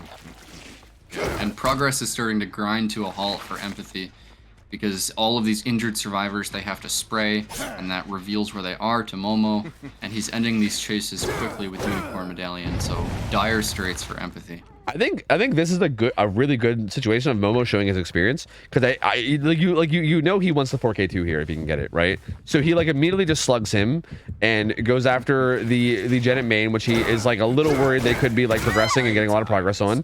Finds Blubs and gets an immediate read down here too. So he's really playing this. He's not just trying to play this safe and just be like, okay, let's just make sure we get a 4K of some kind. Like he wants the 4K2 100%, and he's in a spot where he could get it here. I mean, we'll see. This is gonna be Blub's second hook. The others have at least reset, but yep, and he's gonna carry Blubs into a very defendable location. I mean, he knows that Unbreakable was already used. He knows who it was on. So with that, I mean, he's just able to slug anybody he wants to. He's confident that he can get these downs fast enough. Yep. And there's like very little progress. He sees that gen still regressing in bottom mid. And yeah, I mean, they really need to have some insane chases here to make something happen. All the gens have regressed quite a bit. But they still have to worry about this unhook as well. If I'm Empathy here, I was about to say I'd just be working Shaq and hoping that you can get to that 4K1. Yeah, I think that's what they're doing. I believe Claudette, I don't think Claudette's even going to be thinking on this unhook. I think Claudette's just going to be, well, I say that, but I saw some scratch marks. No, I think they thought about it and then ran back. Yeah, I think they're just going to try to progress this. And I believe, honestly, I'm a little surprised to see Ace even doing this. I thought Ace would just maybe run to like main and work on it and just try to like split progress as much as they can. Because I feel like at this point, you just want, I think you just want to finish one of these two gens. Because now, like, Momo's going to show up here at Shaq. And Finesse is going to try to buy as much time as he can. But he's going to need to buy a lot of time. Because, I mean, look, this gen's... He needs to buy, like, what, 85 seconds worth of time or something? Like, that's going to be tough. Yeah, for sure. And both of these survivors that are alive are pain resible. So Egg going to come in there, barely misses that bound. Finesse makes it to another tile, but there's no pallets over here because this is where Loris had that great chase. The unique pathing, though, goes behind the rock. We'll get hit with a tag, and power's going to be up now for Momo, too. Jen's still only at about 30%. Does get away from that. But, like, yeah, Finesse only has to juke this Wesker for 70 more seconds to get that main gen done. And she doesn't have Dead Hard because she hasn't been hooked yet, so she's just going to go corner. Does he just go for a pain res? I think he does. Yeah. I think he just goes for a pain res. What's interesting here is the pain res could... Yeah, I was going to say, hypothetically, the pain res could hit Shaq, but even if it does, I don't think there's enough progress. Like, there's no way. So, yeah, Cookie just going to immediately start stealthing. There is still a chance, right? If Cookie can, like, stealth around, find this unhook. If he can get the unhook, especially when Momo is far away, maybe they could still keep trying to split these gens and make something happen. Because if they could even just pop one of these gens before they die, that would be huge, right? Like, the difference between a 4K2 and a 4K1 is, like, miles different. Like, there's a huge difference. Yeah, and Momo sees the scratch marks there, so that unhook is not going to be free. It's not going to result in a death, but now both of these survivors are injured.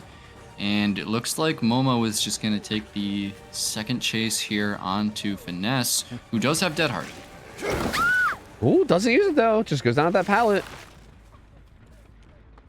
She just takes it down. There from Unicorn Medallion. Yeah, so nuts. And yeah, it's looking like it's gonna be. Oh, hello, surprise vault. This is looking like it's gonna be a 4K2 though.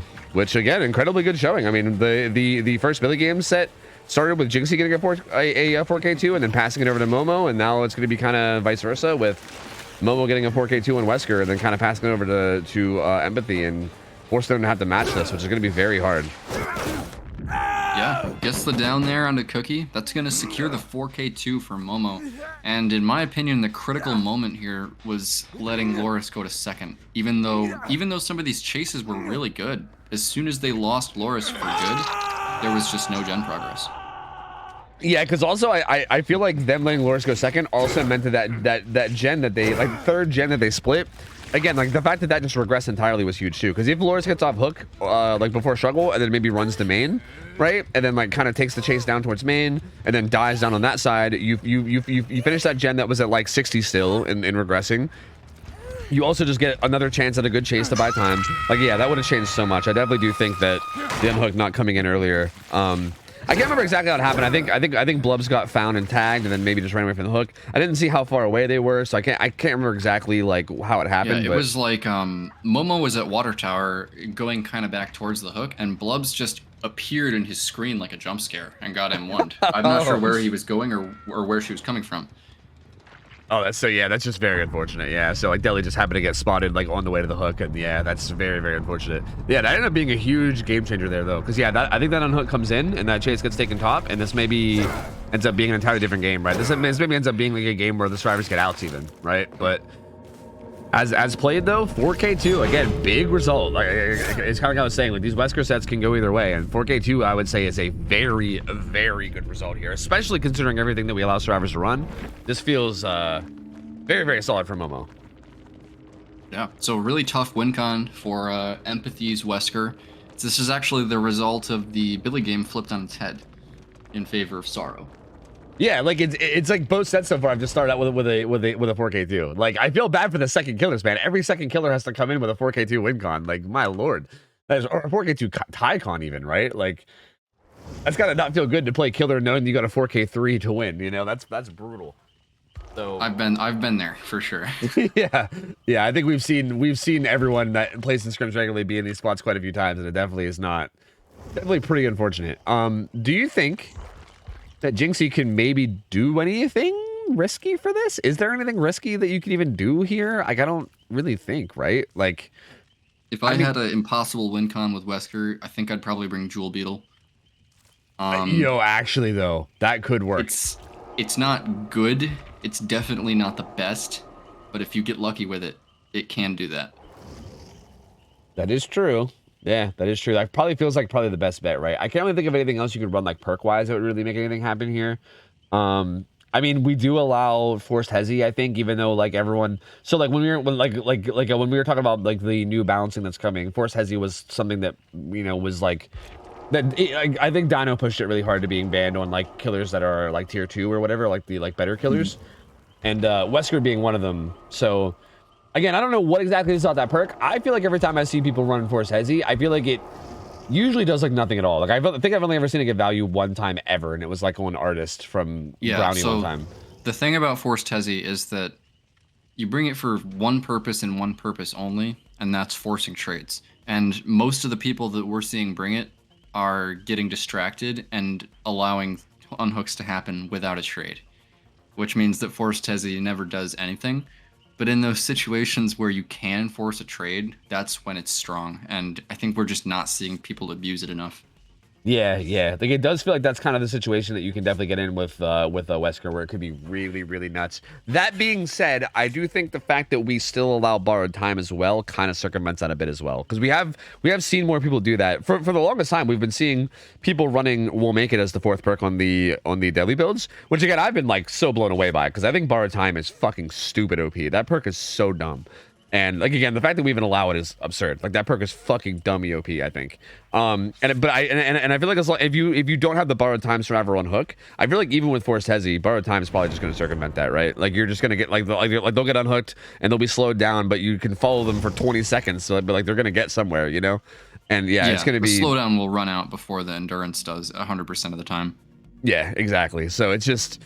Even that is like kind of like I feel like Force Hezi I don't even know if I would like here. Like I think you could run it if you really want to try to take a risk and make something happen. But yeah, I think it definitely sounds risky, and I feel like I don't know. I feel like maybe doing something like you said, where you maybe run like Unicorn Jewel Beetle or something, and then just hope that you can pop off and get really fast downs with throws could definitely maybe get the job done, right? Like that might be enough. Yeah, and about borrowed time, actually, I just saw that Array said in chat that the effective distance that you get with endurance on borrowed time is 80 meters. Oh my god, dude. I mean, to be fair, it would be a little bit less with Force Hezi, but still, like, that's fucking insane. Yeah, that's so dumb. Because the haste lasts longer too, right? Like, you get an extra 10 seconds of endurance, but you also get an extra 10 seconds of haste. So it's nuts. Yeah. It's like hope speed for like 20 seconds plus endurance. Like, it's absurd what you get from that, man. It's so strong. That being said, our daily player doesn't have it. Our daily player doesn't have it, but he also doesn't have Force Hezi, so it doesn't really matter too much anyway. Build is the exact same, so I think Jinxie just kind of hoping to match the result. Not going for anything fancy like Jewel Beetle or anything. Just kind of hoping to, I think, pop the fuck off, similar to the way Momo did. Ooh. It's gonna find Nancy here in the main building. She paths really strangely, but Jinxie isn't able to hit the bound onto her. She's gonna take an M1 at the window and run off into the front of main. Drops one that pallet. Dash Andy, maybe didn't realize. Yeah. Only one dash there, so Nancy's gonna make quite a bit of distance. And she has main window, and he doesn't have bamboozle, so that feels like maybe let's not, you know. So instead, gonna interrupt the gens. This feels good. Finds the gen being doubled, interrupts it.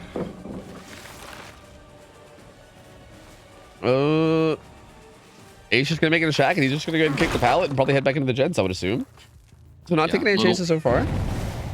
Little bit of indecisiveness so far, but when you're in a situation like this with this win con, you almost can't be too picky with your chases, because if you wait for the perfect one, a gen's already going to be halfway done. Yeah, exactly. Nancy already getting reset at main.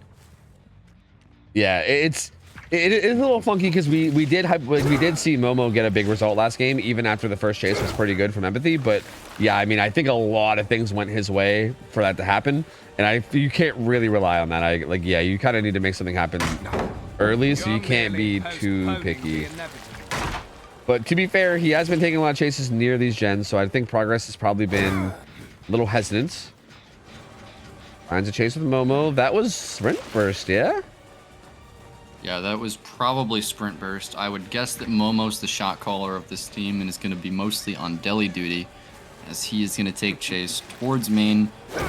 No car pallet on this side, so he's going to land the double bound there onto Momo, who I'm expecting to go straight to main window. Yep, does make it to main window. Gonna break out the other wall. The dashes are gonna be back up soon. Oh, he should make that. Oh, he didn't get the vault tech. No, what's happening? He got movie tech them. Okay, all right.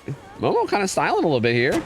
Gets away with this vault too. Needs to be a little careful here, but Jinxie doesn't. I thought Jinxie would use the unicorn there to try to follow up, but doesn't. And Momo makes it back to the God Filler.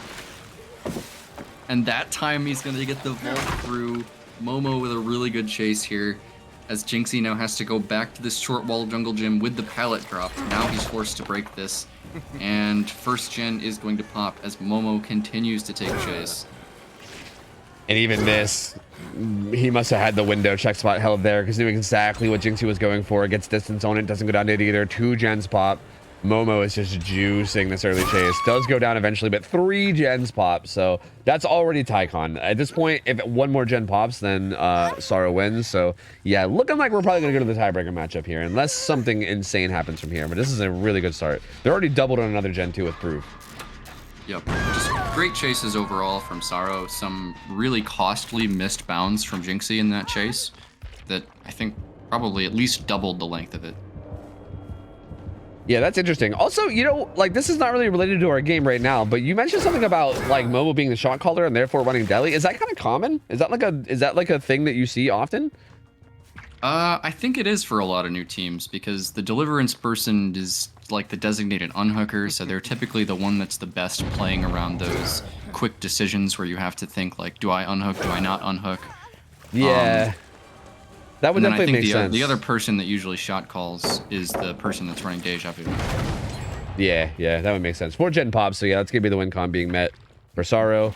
Pretty much as we expected. The unhook came on Momo, and Jinxie didn't even bother taking the chase. I think maybe just wanted to like try to get more pain res pop value. I don't know. There's not really much you can do at this point, right? Like, I think Jinxie probably recognizing the rough spot he's in, but yeah, I just thought that was an interesting thing that you mentioned that I wanted to like verify a little bit, because that does seem like a good idea, right? I feel like if you're not running deadly, you could a lot of times just be like sitting on gen duty, right? Which doesn't really require as much like decision making or anything. Good stun. Yeah, so he's gonna take the pickup here onto the ace. Gonna be another pain resonance, but the win con has already been met, so we're just trying to see if we can get a good result here for Jinxie. Oh, did I hear footsteps outside? I thought I did. Yeah, Swappa outside gets the unhook real quick. And Jinxie's gonna make his way back on ace. He makes it to this maze tile, that jungle gym, but he's just gonna leave. Jinxie says, you know what? No, thank you. He's gonna head back to 1. The gen split's also pretty massive. I think there was a gen bottom side too, as well as this gen at 1. So it's gonna be pretty hard to make anything happen in this end, right? I think actually no, the gen split's not that bad. I thought there was one deep bottom, but no, they're actually kind of all in a row here. It's actually he does have the classic 3 gen here as he places that pop goes the weasel onto the 2% gen, but he's gonna find Jake at this jungle gym. There's no pallets in this area thanks to Momo's chase from earlier. Yeah, it's almost basically a guaranteed hit until you make it to at least this 4 lane. Even this 4 lane doesn't have too much. Has this window? Is this live or just a medium vault? Nope, just a medium vault.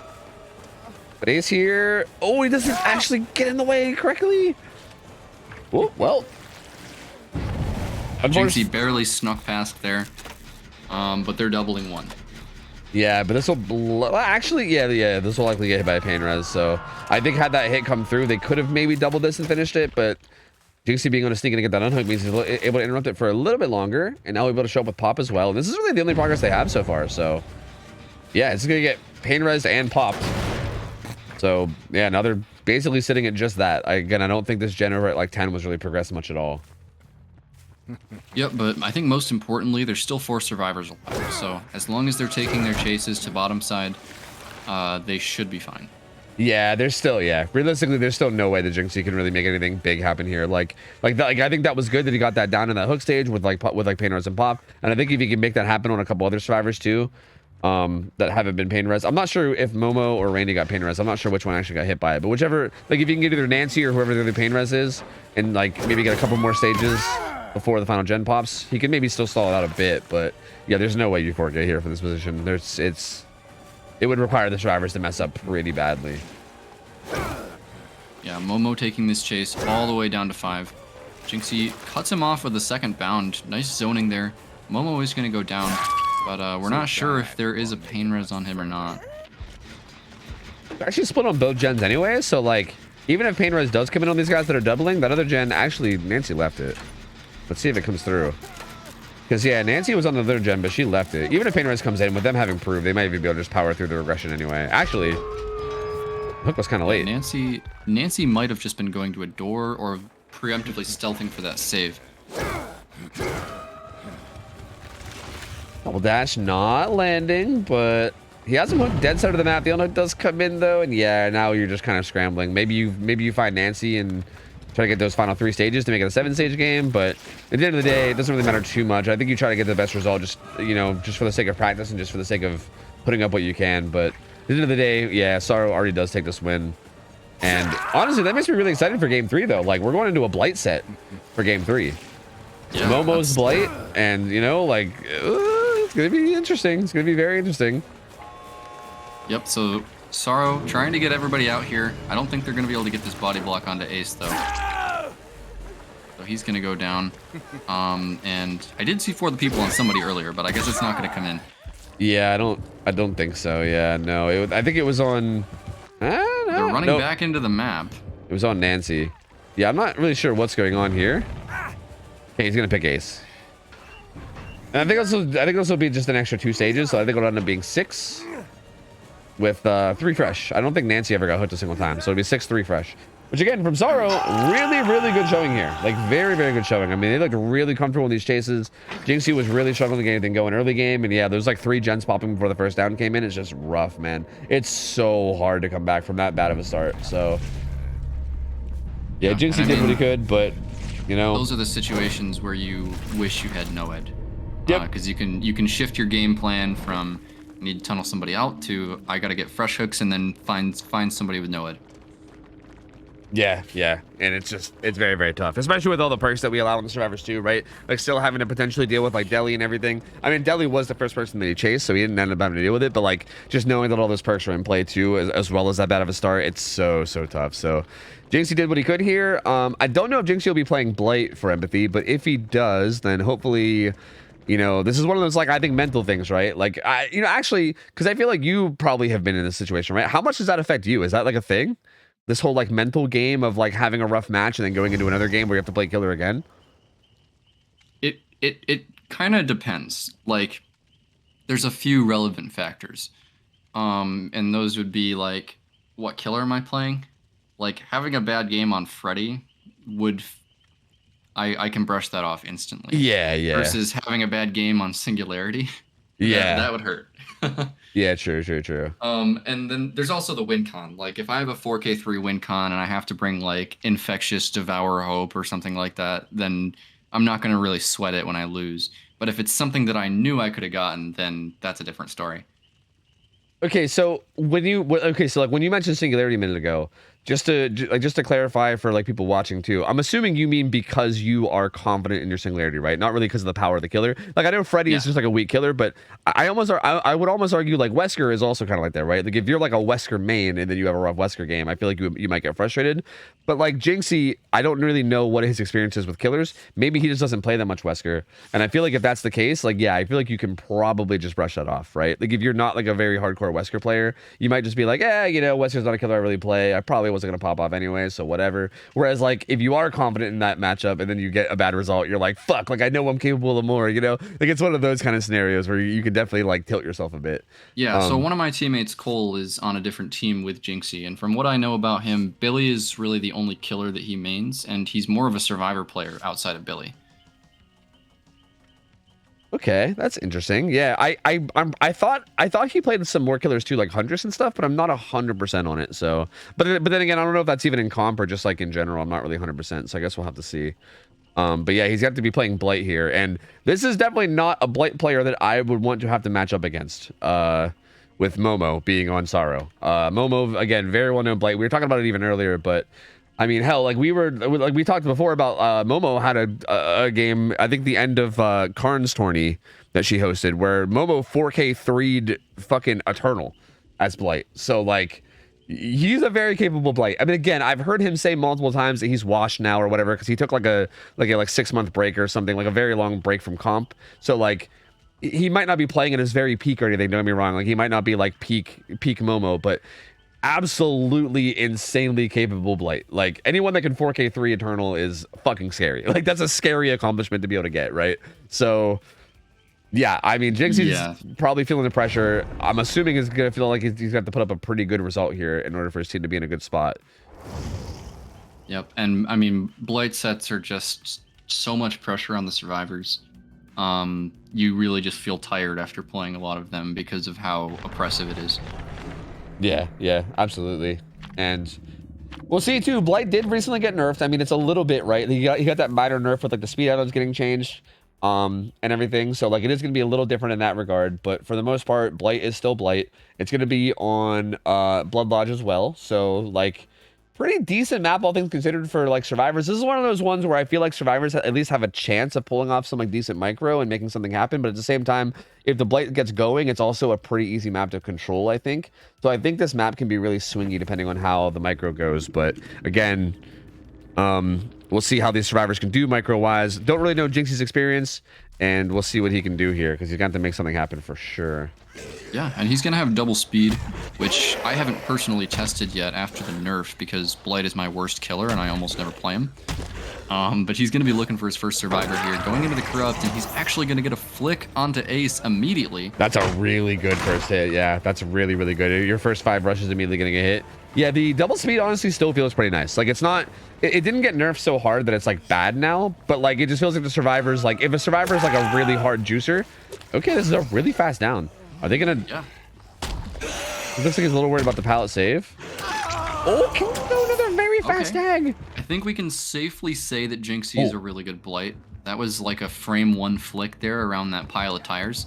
Sprint burst coming in from Momo, looking for the pallet save, and he gets it. Oh, nice that's play there from huge. Momo with the stealth. Ace is gonna make main building now. But still, I don't think there's much progress on gens, and we do have 2 people injured even with that. So there is 1 person working a gen. As long as Jinxie can keep his cool and use this next set of rushes to get the down, I think he's still in a good spot. Yeah. Like I think he was in an exceptional spot. Now he's like just in a good spot. But I think if Rainy can keep buying time here, then it might start to flip flop into a good spot for Sorrow. Maybe gets that vault into the jungle gym.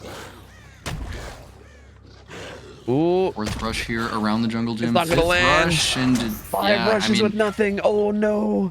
Ace just had too much distance there, and he's now going to make it over to the broken truck area. I'm not sure if he has any other filler pallets. This might be a really good filler right here, and yeah, he's just going to pre-drop it. Gen progress coming in. Jinxie starting to be in maybe a bad spot. Leave it. Oh no. He's going to leave and hope that he can find that injured survivor, and the gen pops here at Shack. He does find him, but as the gen pops, if it was a second sooner, this would have been huge, but this is not bad for survivors at all. I mean, yeah, they take it down here, but 2 gens pop for the first down. That's really good against Blight. That's really good. That pallet save from Momo was just incredible for the gen progress for the survivors. This would be an entirely different game if he wasn't hiding there with Sprint Burst. Yep, 100%. That was such a good play. And yeah, now it's really tough for Jinxie, right? This is where, like, again, this can be kind of snowbally because now the pressure's on Jinxie, right? He needs to pop off now. Like, he's got to make sure, like I feel like if he goes through a couple more situations where he uses, like, all 5 rushes without a hit, That's probably going to be enough right then and there, right? Like he needs to make sure that every single one of his power uses is like worth it. I say as 5 rushes come in with no hit. Like yeah, he misses the hug tech there. And Survivors fast unhooked Jake because they know they have momentum with those 2 gen pops. Yep. Like he can't. It's hard for him to. He can't really just sit by the hook. He's got to go out. Like he's got to get his pop out. He's got to try to find some more like pressure. And good stun there from Ace. Ace has done such a good job in these chases, man. Yeah, and he's got another filler here. Jinxie's gonna wait this time so he doesn't get stunned. And that's the fatigue bug there with Blight when you break a pallet. It's really disorienting. Oh, he's gonna get M1'd at the 4 lane. Eruption comes down onto the gen that he kicked there. They're split on 3 gens actually, which is interesting to see. Yeah, that might come back to bite them if Jinxie is able to land some downs here. He's gonna get barbecue on at least a couple of people here. See if he can deliver this pop to something that matters. Yeah, he's gonna come back to this gen that he hit earlier. He also, I think he heard main, right? Yeah, he's gonna see main. He's gonna see main too, and I think he's gonna put pop eruption down on main. So good bit of regression gonna come through there. And yeah, both these gens being kind of near each other too means that yeah, like I think splitting gens here could end up coming back to bite them, maybe, depending on how this goes, right? Especially if he finds some more hits and downs here soon, and it puts a lot of pressure on these 2 gens, this could be tough. Yeah, I think he's spotted a few gens that he wants to hold here, and he's gonna try to keep himself near the hook, finds scratch marks in main, but he fatigues there without hitting anything, and that's gonna allow the unhook to come in. Really unfortunate. Yep, and doesn't get that hit either. That might have been. No, that wasn't borrowed time actually, but yeah, Rainy gonna get away. Oh, Momo tried to flare it, didn't quite work. Hit comes through. Looks like they're doubled on main. He's gonna come interrupt it now, but again, still 4 survivors. That means that this is incredibly hard. Yeah, like he's trying to hold this like 3 gen on like this top right side, and he does have a decent 3 gen setup here, right? These are pretty close, and they're in the open. There's tons of vision. But there's really no resources here anymore because this is where the first chase took place. Yeah. This actually, unironically, could still be a 4K1. Down comes through into Momo. This is why I think like not doubling one of those gens top side could end up maybe coming back to bite him. That being said, if they doubled, I don't even know if they would 100% got it done. But I do feel like guarantee getting one of these done and getting rid of that gen setup up there might have been the play for them. Because now they have to deal with these. Well, then again, we do have, I think, Eruption with the anti-3 gen mechanic. That actually might play a role too. I didn't think about that. Yeah, Eruption is kind of falling out of favor because every use of it is 2 regression events. Momo gonna deliverance. We did see on Barbecue, Survivors doubling this gen over at 12. Jinxie opting not to use his pop on it. He is gonna hit the ace with the transition rushes. That's not what you want to see for Survivors. You typically want to try to avoid those rushes that the Blight is using clearly for mobility and force him to recharge them if he's gonna chase you.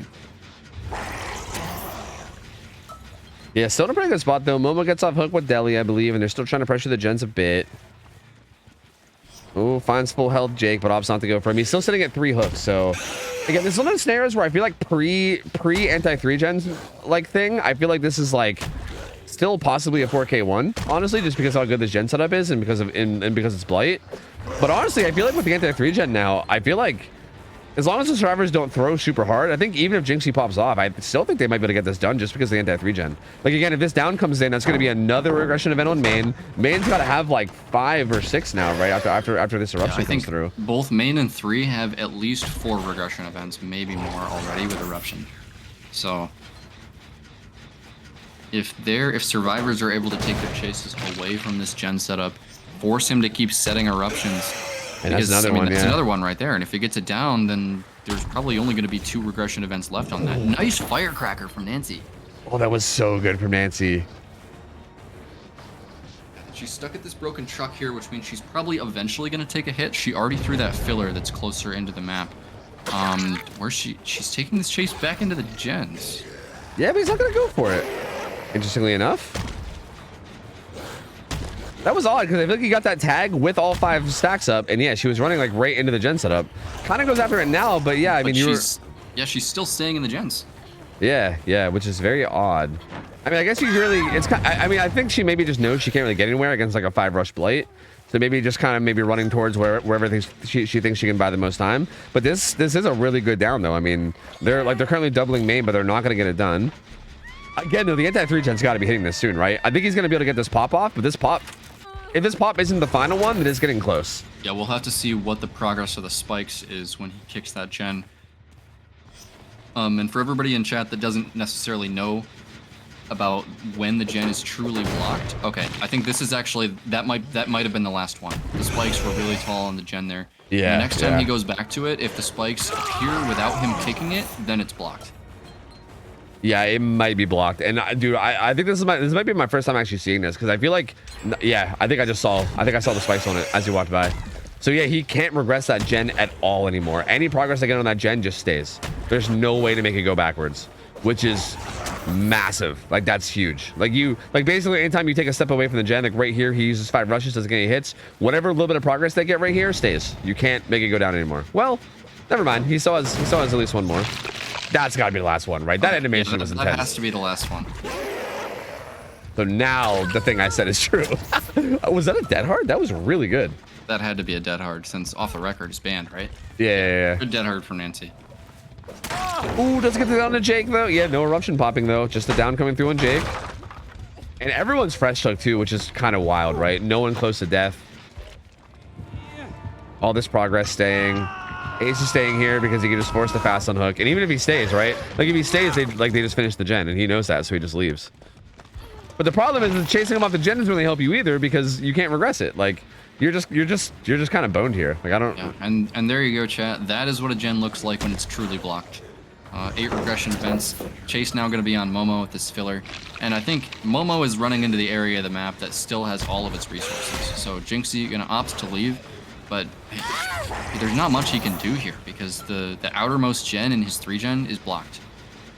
Yeah, it looks like he wants to literally just hard camp it, but like they're going to eventually just like send in at least one survivor to that gen up at like 1, and then what do you do? Like you have nothing, right? Like if you ever go to the gen at 1, then like they're just going to crank the main, and then you can't stop them. Like he basically has to just be right on top of this gen at all times, so otherwise he's going to lose it, which is not really realistic.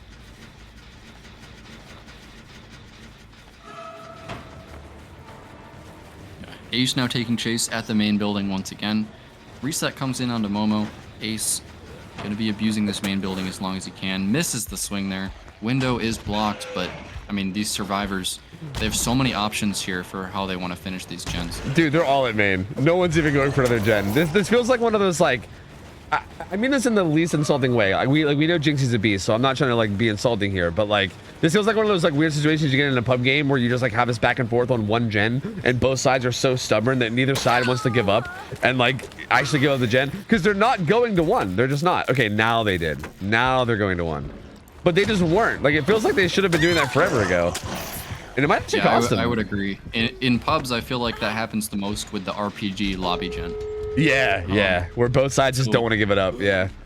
Final gen is going to pop. 4 survivors still alive.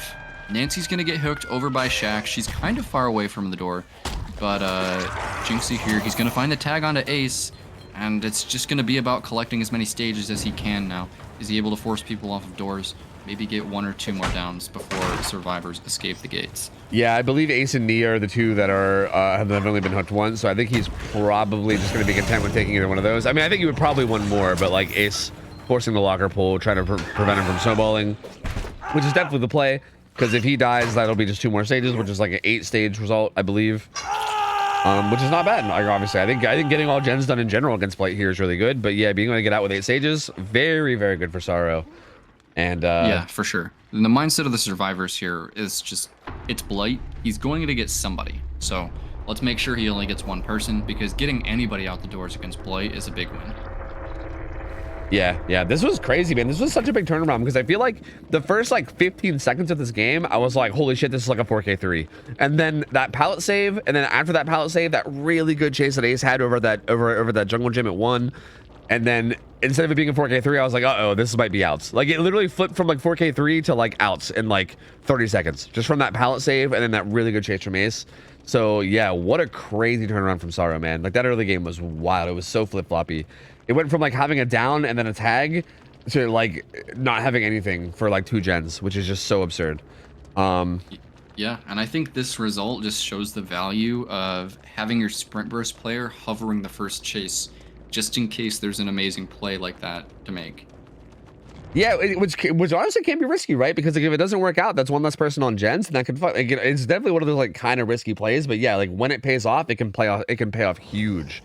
Like it paid off there massively. So yeah, that's rough, man. That's rough, and that's especially a rough result again going into like Momo Blight, which we've already talked about before too, right? Like I feel like there's pretty high expectations for Momo to like put out a decent result here. So I feel like you definitely don't want to pass him Blight with like a pretty soft win con, which I feel like is what ended up happening here. And now it's going to be a little tough. Like the survivors from empathy going to have to basically have like a perfect game to be able to pull this off, which is going to be really hard. It's going to be really, really hard. Yeah, so Momo's Blight here, he's going to need 9 stages to win. Definitely something that we know he can achieve. So, actually, Tofu, I saw something funny about Blight yesterday. Have you heard about the new Burger King Blight build? No, but I heard someone talking about new meme add-ons or something. Is it like is it the one where you run like the ultra rare that gives you 2 rushes and then also shredded notes or whatever that takes one of them away? Is that what it is? Yeah, because running those 2 add-ons together makes Blight's power impossible to use. You fatigue after 1 rush every single time, which means you can never lethal rush. Nice. That sounds awesome. I love that. So look great. Forward to that and builds for subs.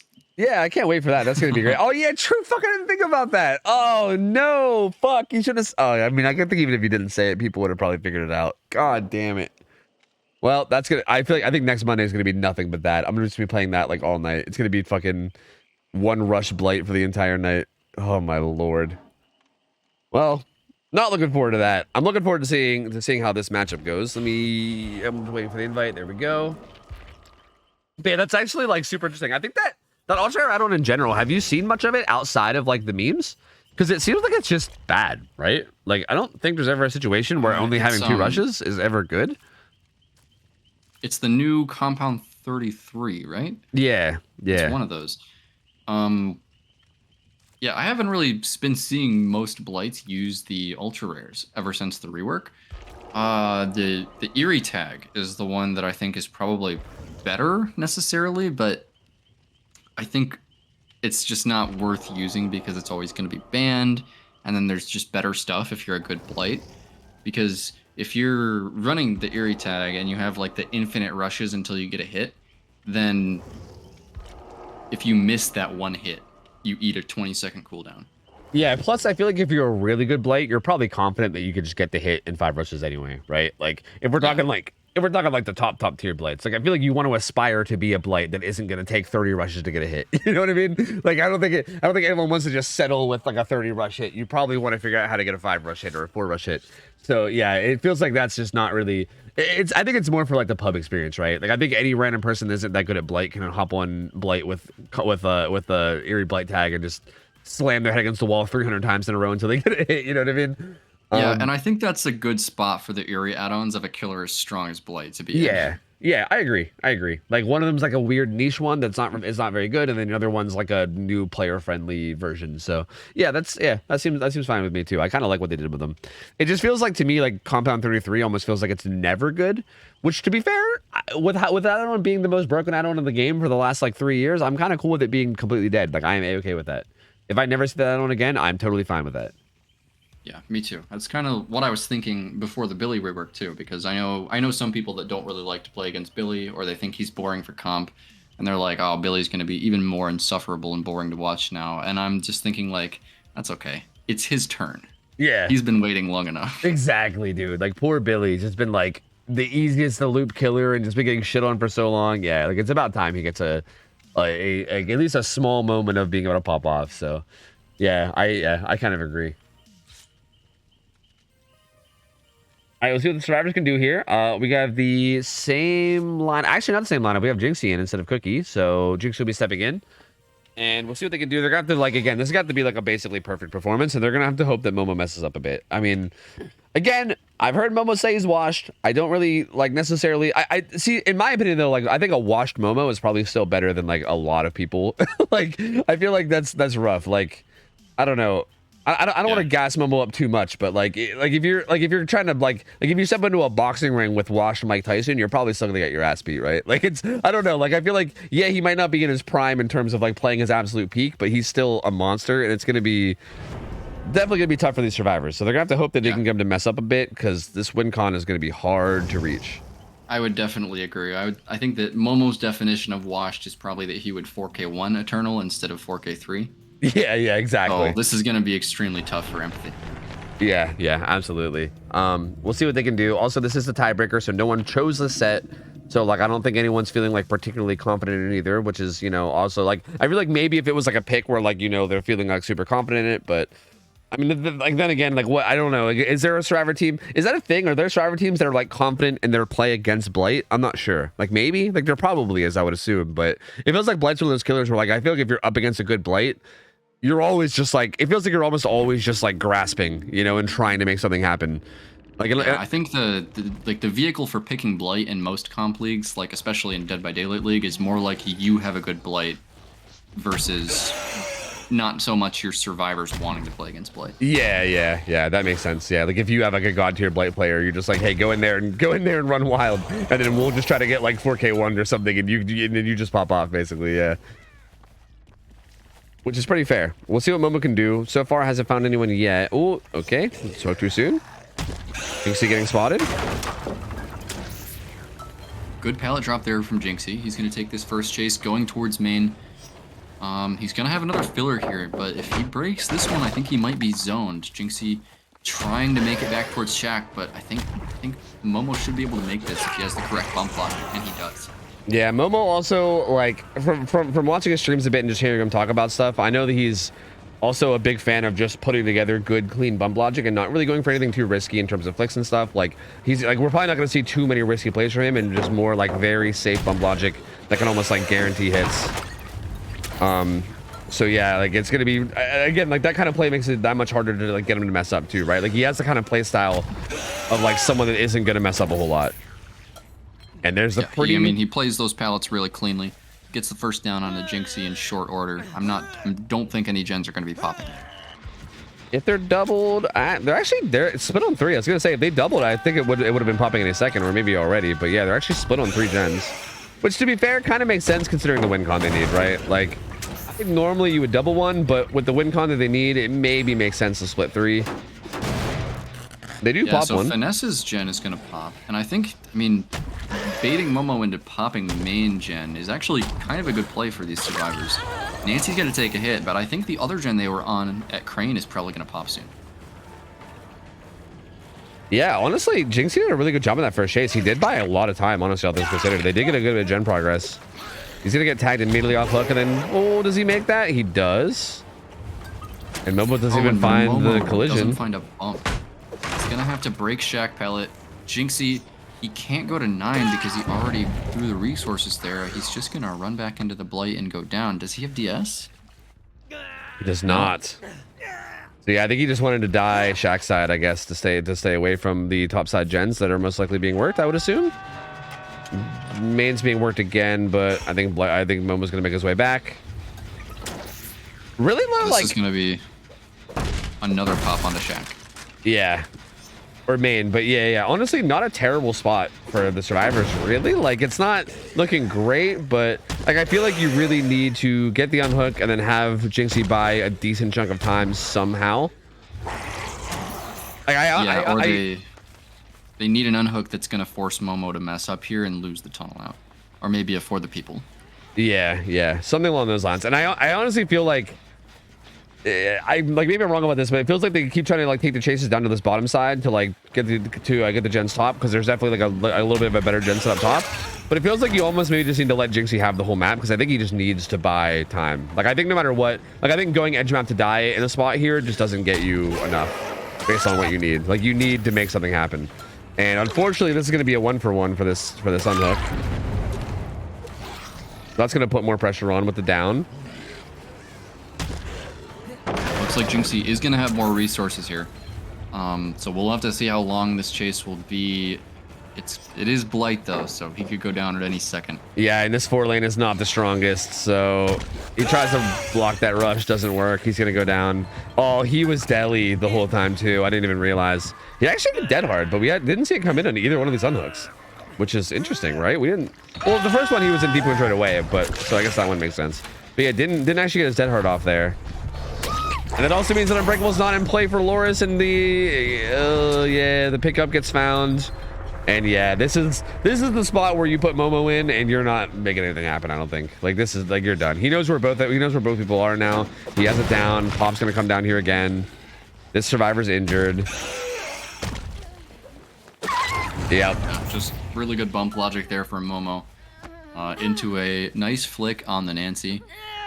I mean, just the way he outplays these filler tiles is so clean. Yeah, yeah. Like you could just tell how comfortable he is with the killer, right? Like, it's just so like, just quick and easy. Like, he makes it look easy when like it's not, right? Like, anyone that's like tried playing Blight that isn't like cracked out as fuck as Blight knows that like this shit is not easy to just put together as easy as he can like make it look. He just like bump down. Like, he makes it look so casual when like, again, it can actually be really hard to piece together. Ooh. Oh, good play from Finesse there, though. Makes him use 5 rushes with no hit, although... And also gets the 50-50 of that window, too. Wow, Finesse looking really good there on that little play. Yeah, little mental victory there for Finesse. He made Bloodlust generate on the Blight. Yeah, true. That honestly is an accomplishment. Momo gonna come right back and find Blubs.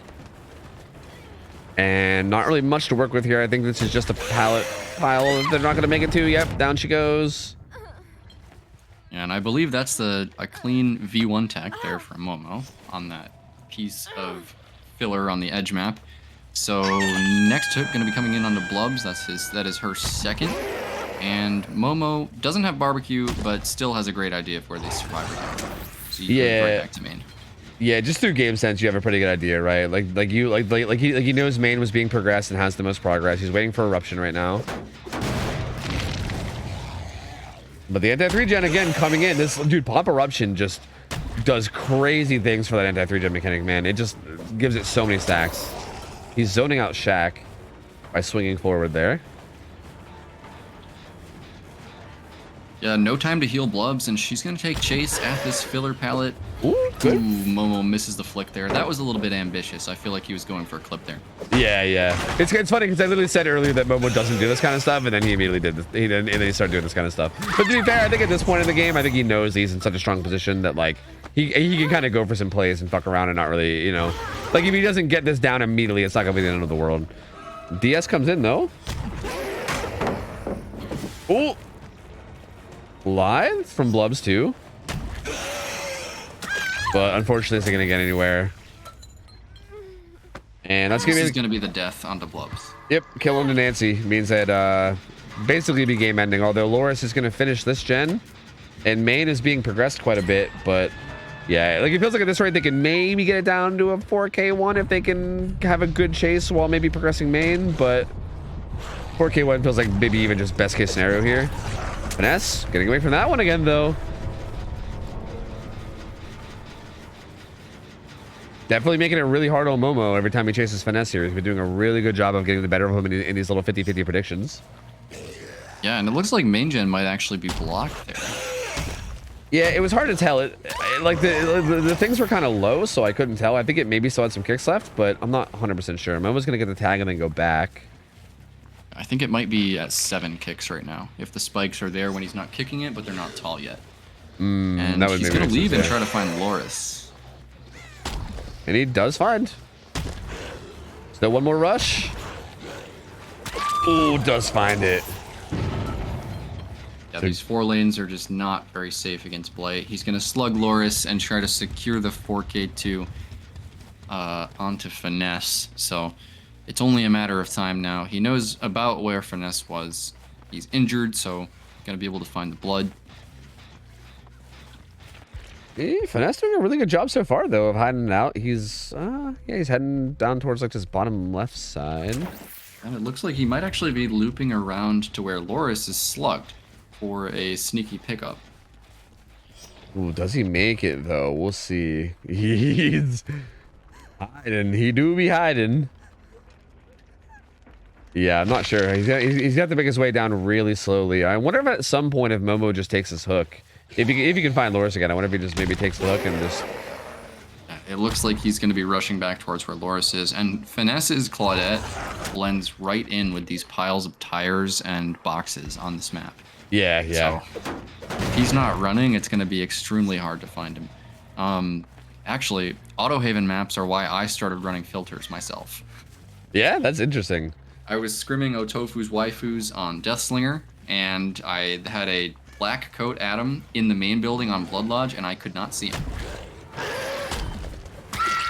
Yeah, I feel like there's like certain map combos with like certain characters where you just like, it's just miserable, dude. It's just absolutely miserable. And I feel like you get into one of those scenarios and yeah, like, it's actually interesting that you didn't run filters at all. Like, did you have no filters at all, or do you mean like more intense filters after that? Yeah, before then I never used any filters. And Really? I still don't on most maps, but Autohaven is the one that I always turn on reshade for. Huh, that's interesting. I feel like this, like, to me, I think this game just looks like total shit without filters, man. It's like so dark. Like I don't use anything that crazy. Like I don't even use reshade, but like just like I feel like a slight gamma increase just makes like a world of difference, because otherwise it's just so awful. Like it looks so bad. Yeah, my team makes fun of me for not using reshade on like Macmillan maps, but I think they look fine. But as soon as I had that moment on Autohaven, I was like, I need the nightlight pack. I can't see on this dark green map. That's pretty fair, dude. That's pretty fair. I've actually been like, dude, I've been thinking about taking up the reshade, mostly just because of all the arguments I've been seeing about it, you know? Like, I want to get reshade and then play and show that I'm just as bad with reshade as I am without it, you know? That's kind of my plan. I'm gonna be the human guinea pig. Like, I'm gonna put on reshade and then I'm gonna go scrim Elysium or something, and we'll see how I do. we'll show how powerful they are, you know? But anyway, for the 4K2 coming in here, Momo putting up really good results in this whole set, which is pretty expected. Again, Momo, very good player, tons of experience. Empathy definitely didn't have an easy job here going against a killer of this caliber, but honestly, they did really good. Like, they had a lot of really good plays. And again, all things considered, like we said in the past that we've seen Momo do things like 4K3 Eternal and stuff. So like, really, I don't think there's any shame in getting 4K2 here. I feel like they honestly put up a really good fight. Like, their early game was actually really strong here, and they did pretty solid, all things considered.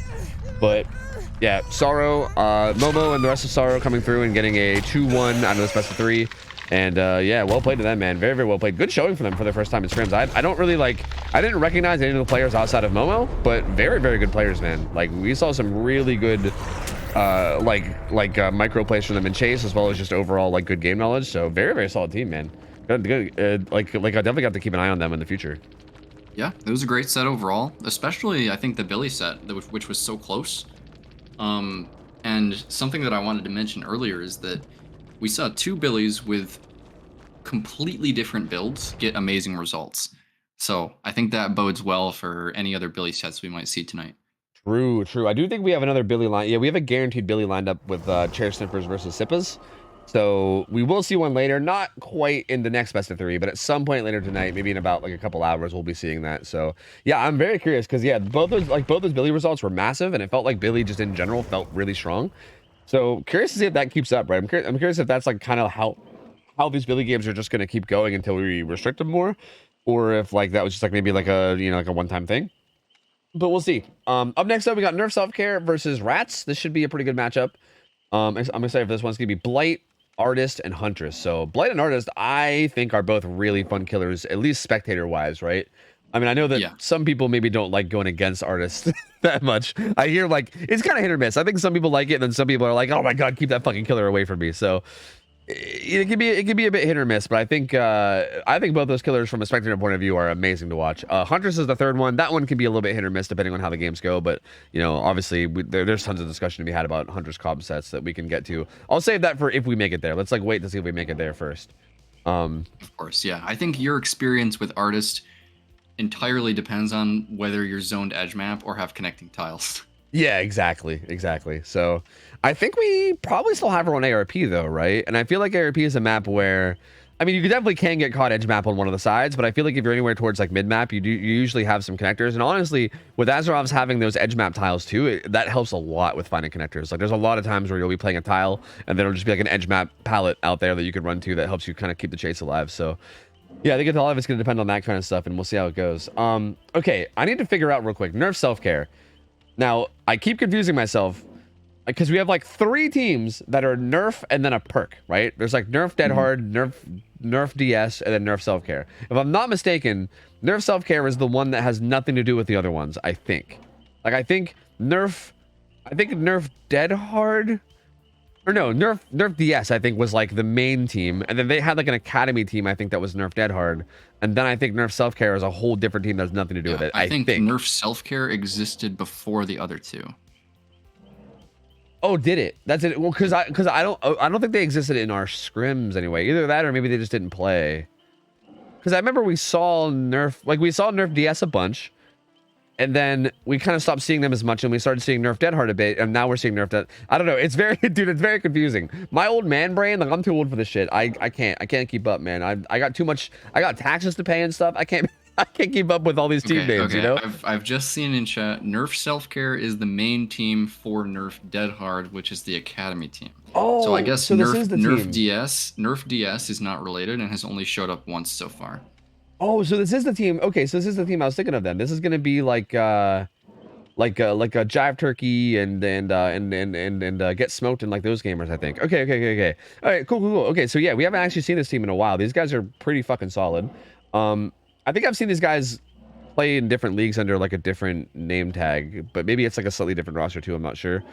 But yeah, I've seen these guys play quite a bit. They're definitely very solid. And Rats is definitely a very good team too. We've seen them change up roster quite a bit over the past like few months or so, but they have like a pretty solid roster now. We know, I mean, I'm willing to bet that definitely Artis is their pick. We know Brownie's their team captain, and he's, you know, very good Artis player. So we'll see how this goes. I mean, nerf self-care picked Blight, so we'll be going into the Blight set with them probably feeling confident in it, and then going into an Artis set that I think the Rats are going to be hoping to win. And we'll see what they can do. Both very difficult sets, I think, on Survivor. Yeah, I think there's a lot more variance in the results for a artist set. ARP is a pretty big map, and if you can get some good chases going against an artist on that map, it's pretty easy to get multiple people out the door. Yeah, 100% for sure. Yeah, and like Blight, we already know about Blight, right? Like Blight can pop the fuck off like at any point, so that can definitely get a bit rough at times. And you know, we'll just have to kind of see how it goes. But yeah, I think at this point they're just getting the teams in. I think I'm just waiting for them. I wonder if they're waiting on me to like accept a friend request. I feel like oh god, I hit it. Say what? Hey, enjoy my soundboard. do you know what that's from? Do you know what that's from? No. Have you seen that video? Oh man, I feel like I might need to show that video on stream because like that video is fucking amazing, dude. It's such a good video, dude. That's honestly one of my favorite like YouTube videos I've ever seen in my life. It's so fucking good. All right, you know what? I think we got a minute to fill anyway while we wait for these teams. I'm gonna find this. Hold on a second. Okay. How the fuck does one find this? How do you? Do I just search Glonky guy interview? Dude, that actually worked. Wait, that autofilled. Glonky guy interview actually gave it to me. Wow, that's crazy. Yeah, here you go. What's up? All right, you might need to watch stream for this, so I'll shut up. Yeah, so you can I got stream stream on my other monitor. Okay. Here. What's up? How you feeling, man? I'm pretty lucky. Say what? I'm fine. I'm pretty fine. This guy, dude. Yeah, I'm good. How are you? I'm good. Can you finish these lyrics real quick? Okay. Back home again. I can't wait to get back on the road again. Back again. Dude. Like Freddie Baggins? Like, I don't know if I know the song. Here's the lyrics. Back home again. Back home again. In Indiana land. Damn, man. Dude, it's so good. This guy, like, I can only aspire one day to be on the level of vibes that he is. Like, oh my lord. Like, I'm pretty sure that man has reached a new level of existence. Like, he has ascended consciousness into like a different realm. I would love to just fucking hang out with him and try to match his energy at some point. That guy is crazy, dude. Yeah, he was on something, that's for sure. Yeah, he was feeling awfully glonky. I actually didn't even know what glonky meant until I saw that. I had to look it up. I'm that much of a boomer, but yeah, he was awful. Oh, I don't actually know what that means either. Yeah, I guess glonky is like super high or something. It's like a word. I think that's what it was. It's like when you're super fucking high, or maybe it was when you're high and drunk at the same. I can't remember, dude. It was like something like that. See, now I can't remember. I'm still a boomer apparently, but dude, that guy is a fucking vibe. I don't even give a fuck. That guy is such a fucking vibe. Dude, I'm only 25, but apparently I'm a boomer too. Yeah, I feel like sometimes being a boomer is more about like. I feel like being a boomer or a zoomer sometimes is more about like your energy. Like I feel like I've seen some like 30-year-old zoomers, you know what I mean? And then I've also seen some like 18-year-old boomers. So I don't know, man. I feel like at this point, I don't know if the terms don't really mean what they what they used to mean. And I think you kind of just call people boomers and zoomers depending on how they act. I feel like it's how it is now, you know? Yeah, that makes sense. Say, hey, welcome to the boomer squad, dude. You know, good to have you. Thanks. All right, so here we go. We got Get Smoked on Killer. Going to be playing Blight up against the survivors of. This is okay. So this is the Rats lineup. They have Bucket Man on their team now as well, so that's gonna be interesting. So yeah, Rats here. Yeah, Bucket Man. This is the guy that's spamming you with requests to add Legion to the pool. Yeah. That's funny. That's also the reason I know him too. Yeah. He really wants Legion. That's kind of interesting. That's kind of become his identity, is demanding Legion all the time. Which is a really odd identity to have, but yeah, I mean that's how we know him. I think I remember and he's him playing Meg. True, but I think he's also like a very dedicated Meg player, so I'm not going to do the thing where I go out of my way to shit on him, because I'm pretty sure he's been on Meg. Like, I remember, I think he played for Schism back in the day, which was like Cool's old team, and I'm pretty sure he played Meg back then too. I think he's just a Meg player, so. Yeah, that makes sense. Like, I'm not going to go out of my way to shit on him. I'm just going to acknowledge that he makes bad choices in life, and we can just kind of let him find his own way in life, right? He'll eventually find his way out of it, you know, for sure, but for now, we can let him have his mistakes, and he'll, you know, he'll eventually figure it out. We'll see how we'll see how this goes. I don't know if I've ever actually seen Get Smoked play Blight before, so I'm not really sure what to expect out of his Blight here. And again, this is one of those sets that we just saw, like a very different, like kind of set of results in that last game, where it was like a 4K2, and then it was like a 8 stage. So I feel like either one could happen here, right? Like Blood Lodge, from what I understand, and I don't know, like I'm kind of curious if you have a comment on this. I don't know how, like I don't know if you're like experienced enough with like Blight sets to really be like very confident in your opinion either, but like from what I've heard different things. I've heard some people say that like Blood Lodge is just like free 4Ks for Blight, but then I've heard other people say that Blood Lodge is like one of the harder maps for him in terms of putting out like consistent results, and it's probably one of the maps that has like the best chance for survivors to be able to make something happen. And I don't know, like I'm not experienced enough to know for sure. When it comes to Blight sets, I mean, just from casting DBD League, also, I have a lot of experience watching good Blight sets. Yeah. As far as playing them, my team takes me out when it's Blight because they know that I hate him. But you're right. Blood Lodge is considered the map that has the most survivor agency out of the like comp balancing maps for Blight. Other stuff like Suffo Pit is like expected 4K every time. Tournaments like to use Blood Lodge because it gives the survivors agency to outplay. Yeah. Which feels like a really good idea, yeah. Like from what I'm told, it is like a Suffo Pit is basically just 4K every time. Like I'm pretty sure if it's Suffo Pit and the Blight doesn't 4K, then that means that the Blight fucked up something really bad along the way. Like that's basically what I've heard about it. So, honestly, I would wonder if that's actually different now that the anti 3-gen mechanic is here, right? Like I feel like now that that's a thing, I wonder if that would actually change, but probably not, honestly. I think that map is just really insane for Blight, so. Yeah, with the anti 3-gen stuff that we're seeing with Eruption, I wouldn't be surprised if Ruin makes a resurgence on these killers that used to rely on Eruption. I was literally thinking that last game. Like Ruin, we saw Ruin Undying on Billy earlier, and I was thinking last game and any of those Blight games, if they had Ruin Undying instead of what they were running, the issue is that you can't run pain res, right? Like typically like Ruin Undying pain res is an insane combo because like you still get those big pain res hits that come through, but then it, you know, without like actually cucking, like Ruin doesn't cuck it. Like you can't run Ruin and like pop together, right? But you can still get those big pain res hits.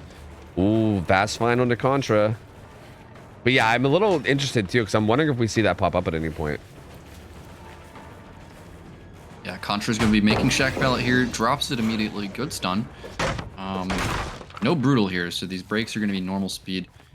Get smoked. Going out the backside of Shack as Contra moves to the filler pallet at the truck. Is he going to rush here? Or he seems to just be walking Contra down, and another stun comes in. Yeah, he's not using his power yet. He's going to zone it back to this back wall, and this should be pretty much a guaranteed hit now. But he's being very conservative with his rushes, though. We did just see a survivor briefly in Shack. I think there might be a head-on set up in that locker. No, he's actually going to choose to leave the Nancy. Oh, or did he just lose? Did she? No, yeah, she's just staying in Shack. Yeah, I was gonna say I don't think she had Lucky Break or anything. I think that was just her tracks at Shack. And yeah, Contra gonna kind of lose him a little bit, and does make that vault. And yeah, this is a really good start. I mean, Get Smoked not really making anything happen too quickly here. Contra getting a lot of value to this window too. Smoke's not really using his power here. Yeah, he doesn't really seem to want to use his power to get the down here, and that's gonna... Okay, Contra unfortunately gets the medium vault there after 2 perfect fast vaults. But, I mean, a gen before the first down against Blight is really good for Rats. Yeah, this is very, very good for sure. They got a good bit of gen progress here on main too, although that'll likely get hit by Pop. Which is kind of I think that's the one kind of unfortunate thing here, and maybe one of the saving graces here for Smoke is at least the progress that, or at least the gen that has the most progress aside from those, is sitting there with... he's trying to defend the hook and grab this, but... He's spotted hovering the hook. He's going to use that pop on main, setting Eruption also. We know that Zephyrs is off doing a gen somewhere, as well as Bucket Man, who was he was progressing main before. But it seems like Get Smoked wants to proxy this. Yeah, Ace seems like he's just going to hang on the gen down there. Maybe this might even be a play where you might just want to try to bait the killer into thinking that you're not the one going for the save, when in reality he is, because yeah, he wants to come get this on hook. Like, totally safe to just get a 1v1 or a 1-for-1 here with with Unbreakable Deli. He's going to buy as much time as he can so the gen progress can go as much as possible. And this is looking really good for Rats, man. I mean, honestly, this is a good 1-for-1 here. Like, now this gives Contra some more time to maybe get progress for his teammates. Yep, so Contra here, now running into a different area that should still all have its resources. This is going to be a 4-lane, which isn't the best against Blight. I'm so confused as to why Smoked is like never really using his power. He's just like playing M1 Killer Blight, but also like he got this down, so it kind of worked. It's just very strange. No DS, no Dead Hard. Contra's going to go back up on the hook again. And even for mobility, we're not seeing Get Smoked use his power. Yeah, like it's just very odd. They're gonna finish both these gens that were being worked. So both the Cheryl and the Mag are gonna finish the gens that they were on. And okay, he used it there. Yeah, Ace is gonna go heal up with a med kit, and he's probably gonna. Ace might just be content with just like 1-for-1ing again before Contra dies, because Smoked is also playing really close to this hook. He's not really like, again, like I think typically what we see with Blights is like they'll get a hook and then they'll kind of venture out with power and try to like maybe find a tag or find some pressure, because if someone gets an unhook, he could make his way back immediately with his like super fast speed, right? But we're not really seeing that from Smoked. He's kind of just giving them the map. He's kind of just not like, he's not really pressuring them at all. He's just giving them the map, letting them do whatever they want, and just standing in front of the hook and waiting. But this is not great, man. I mean, Ace can just come in and get the 1-for-1 immediately at the last minute again, and they're getting a lot of gen progress for free. Yeah, I mean, they prioritized resetting Ace, so here he comes again with his Deliverance Unbreakable build. He's going to get another trade onto Contra, who can run to even more resources because there's only been 2 chases so far. Yeah, he wasn't even body blocked. He's just literally waiting because I think he wants him to get maximum gen progress before he gets the unhook. So, yeah, Ace playing this really smart and just not forcing anything. I can't understand why we're not rushing here. Okay, here we go. Ooh, good stun Eats from the Contra. Stun. Nice job from Contra. And Contra is going to make it all the way over to the corner at 1. Nice firecracker. Okay, and makes this back wall vault too. It's probably just going to try to buy time with this LT until they die. Yep, which is going to be right now. But again, that's a lot of time. They're currently doubling main. Cheryl's going to pop another gen. So I don't think main will pop. Main will most likely get interrupted with pop eruption, but they're only going to have 1 gen left. There's going to be a good bit of progress on main. And now there's going to be a tough spot to hold. And the gens are pretty split too. Look at that. That's a pretty decent split. Yeah, absolutely. And they can afford to just drop main here because the other 2 gens are so far apart. And Get Smoked will still have to actually look at main every once in a while because it did have so much progress. We know that 2 survivors were doubling this gen over at 6 and might be in the vicinity of the shack. get smoked, finds the reset. It's going to get the tech onto Ace. Yep, finds 2 people. Cheryl's here as well, so this only leaves Meg to be potentially doing gen somewhere, so not really any danger of a gen popping in the next very short amount of time. And we'll see how well Cheryl can do in this chase. I think if she could buy a good bit of time here, then they're going to be in a great spot. Doesn't even get tagged, actually. He's got to leave. And yeah, Meg is working on this gen on the top left. Yeah, it looks like they're prioritizing a fast reset onto Ace, which is good in the 3v1. Ooh. Believe it or not, this is actually still winnable for Get Smoked as long as he can find resets and hit his rushes. Does get a free M1 hit there on the Cheryl without even any rushes used. Now can follow up with the rushes, and there you go. Yeah, this is where it can get really deadly. I feel like you really can't be giving hits to Blight without even him using his power, right? Like, him just being able to walk you down in the open without using any power and getting a hit is very bad.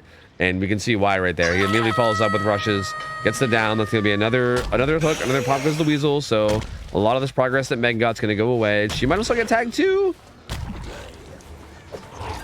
Does get away from it. Hit the flick there.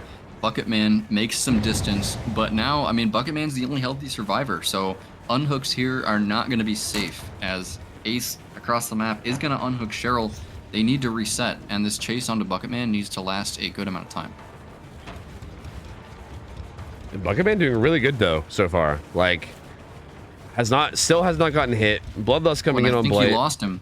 Bloodlust lost too. Yeah, he goes to that filler pallet, and yeah, he has to leave. Oh no, they get fully reset. Now Bucketman can go straight back to that topside gen. Fifth rush here. Oh, wow. Finds Cheryl there. Good flick, though. Good flick. Yeah, Cheryl going to get tagged up. This is going to be a good start for Smoke. He's got to wait for his rushes to come back, so will be some time viable here for Cheryl. We'll see what she can do in chase. Is he going to try to piece it? He does have that tree over there that he can maybe piece together for some bump logic, but isn't going to try. Just kicks it instead. Going to leave Cheryl, opting to try to find Bucketman here at the tile. Oh, misses that rush. 5 rushes, no hit. Bucketman is going to make distance to that 4-lane pallet. And I would imagine that a gen is being doubled or Cheryl is being reset.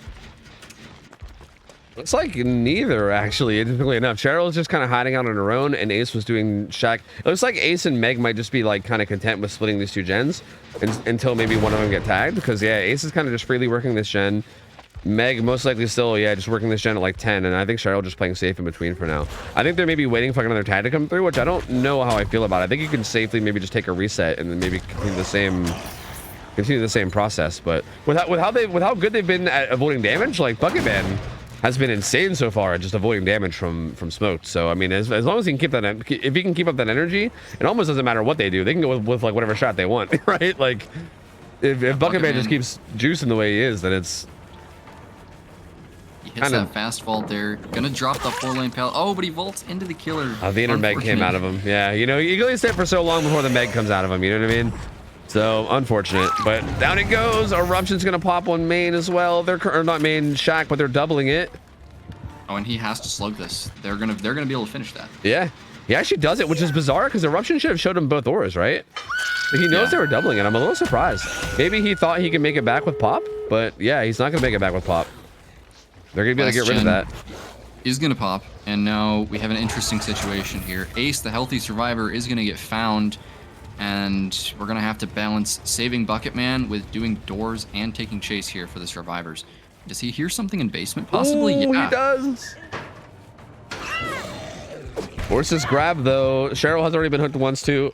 This kind of allows Ace to maybe go get this unhook, and I think if Bucketman can stealth away from this somehow, I don't know if he's gonna have time because like, Blight is gonna be able to come out of here and rush his way. But if he can get away with this without getting chased somehow, this could be big because Ace also has Deli. So like if he gets, they got Resurgence. Resurgence leader will make it. Oh my god, yeah, that is insane. Gonna result in like a 2.5-second heal onto Bucketman. That's insane, dude. The fucking value out of those builds there, my lord. Such an insanely fast reset. And yeah, they're both back to full now. And again, it feels like either target here is not really great because Ace is Deli. Like, he is a fresh hook, but he's also Deli. Meg's were 2 stages, but she's not fresh. So like, I don't know. This feels like a tough spot to be in if you're Smoked. Like, who do you even go for? Ace is opening. It looks like they're just going to take their outs. Yeah. They're gonna get out. This is a really good result. This is 7 stages. 7 stages ends up being the final result. This is really good looking for Rats. That was a very, very strong performance from them. Yeah, so, really good stuff from Rats. They were really efficient on the gens. Didn't get hit by transition rushes, crucially. But also, I feel like we didn't see enough rushing in general from Gitsmoke. What's weird too is I feel like around mid game he started using his power more, and I feel like he was actually doing a pretty good job. Like he hit some good flicks and stuff, and I was like, okay, you know. But yeah, it felt like early game, especially like that first chase with Contra, he like didn't use his power like almost at all. Like he used it one time, and the one time he used it, he kind of got lost and didn't make anything happen with it. But other than that, he didn't really use it at all, and it was a bit odd. Yeah, it was very strange because it felt like he kind of just played like an M1 killer in the early chase, and that was basically it. And that kind of was a big reason why Rats was able to get out to a really like big start, and then that big start kind of snowballed them into even more.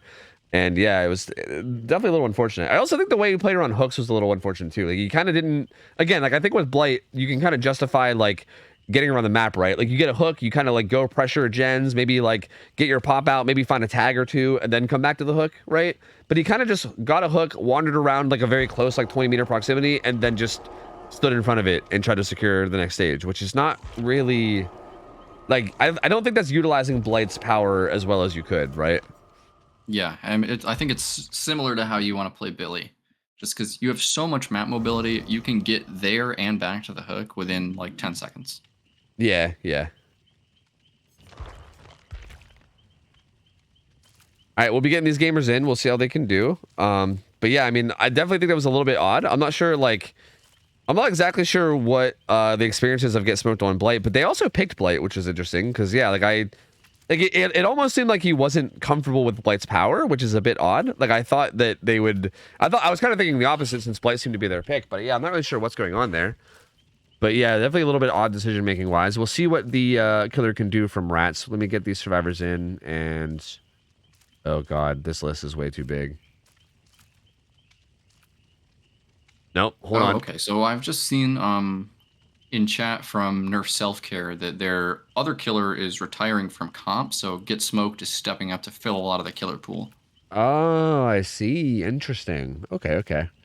I mean, yeah, that's rough, man. I mean, I feel like if you're someone that doesn't normally play a lot of killers, especially Blight, dude, Blight's a hard killer, man. Like, he's a very difficult killer to play. So I feel like if you're not, like, very experienced with Blight, that's a tough matchup, man. Like, it's hard to blame, really. So I mean, yeah, sure. it definitely makes sense. We'll see what Wonky can do here.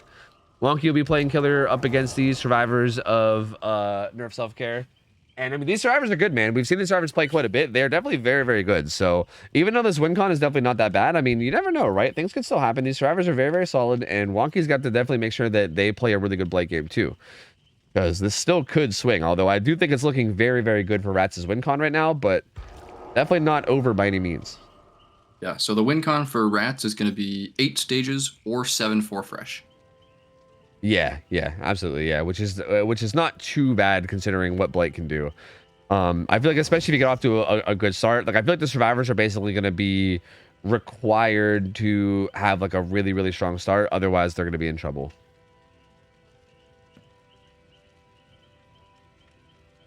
He's asking if it's west or east. I actually have no idea, to be honest with you.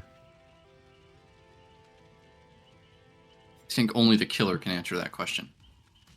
Yeah, I'm not sure. Oh, apparently it is west. So apparently it is west. It seems to be west. Which, yeah, we don't have any rules about that kind of thing, right? Like west to east can be a little bit rough ping-wise, right? Because it's like a little bit different, right? It's like 40 to like 80.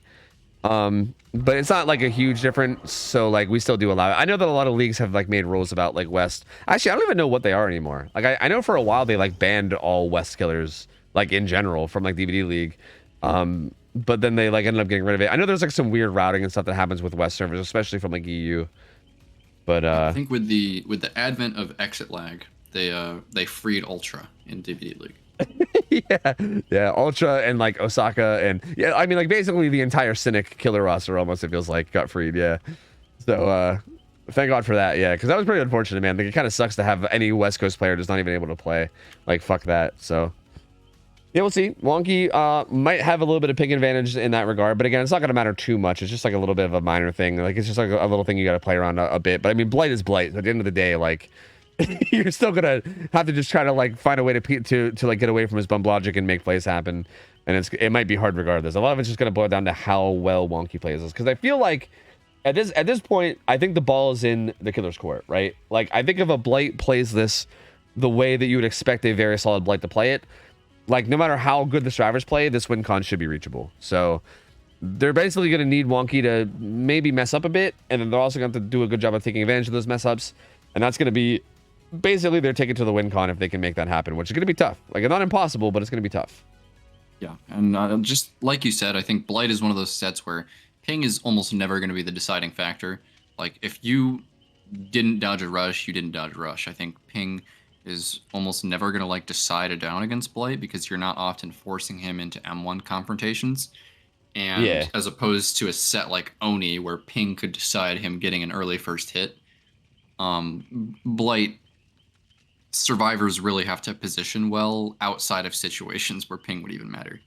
Yeah, exactly. So yeah, it's definitely one of the sets that feels like, yeah, I want to say the least important because the ping always like ping always affects a bit, right? Like I think playing on low ping always feels better than high ping, but yeah, I don't think it's going to be like a huge deciding factor or anything, which should be at least a good thing. But we'll see. Again, I think a lot of it's just going to boil down to like positioning, how they handle the first chase.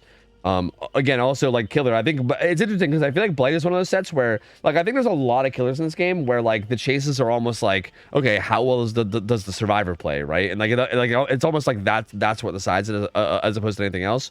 Whereas Blight is like one of the few killers where I feel like it's like the opposite. It's gonna be okay, what does the Blight do? Like it feels like if the Blight plays like perfectly, it almost like it almost doesn't matter what the survivor does, right? Like you can basically force like a 50-50 or two here and there, and that's basically it. But yeah, it feels like with good Blight play, it's almost out of the hands of the survivors. So Blight definitely one of those few killers that are like 100% in the driver's seat in that regard. So yeah, I mean, I think a lot of this is just going to boil down to how Wonky plays this.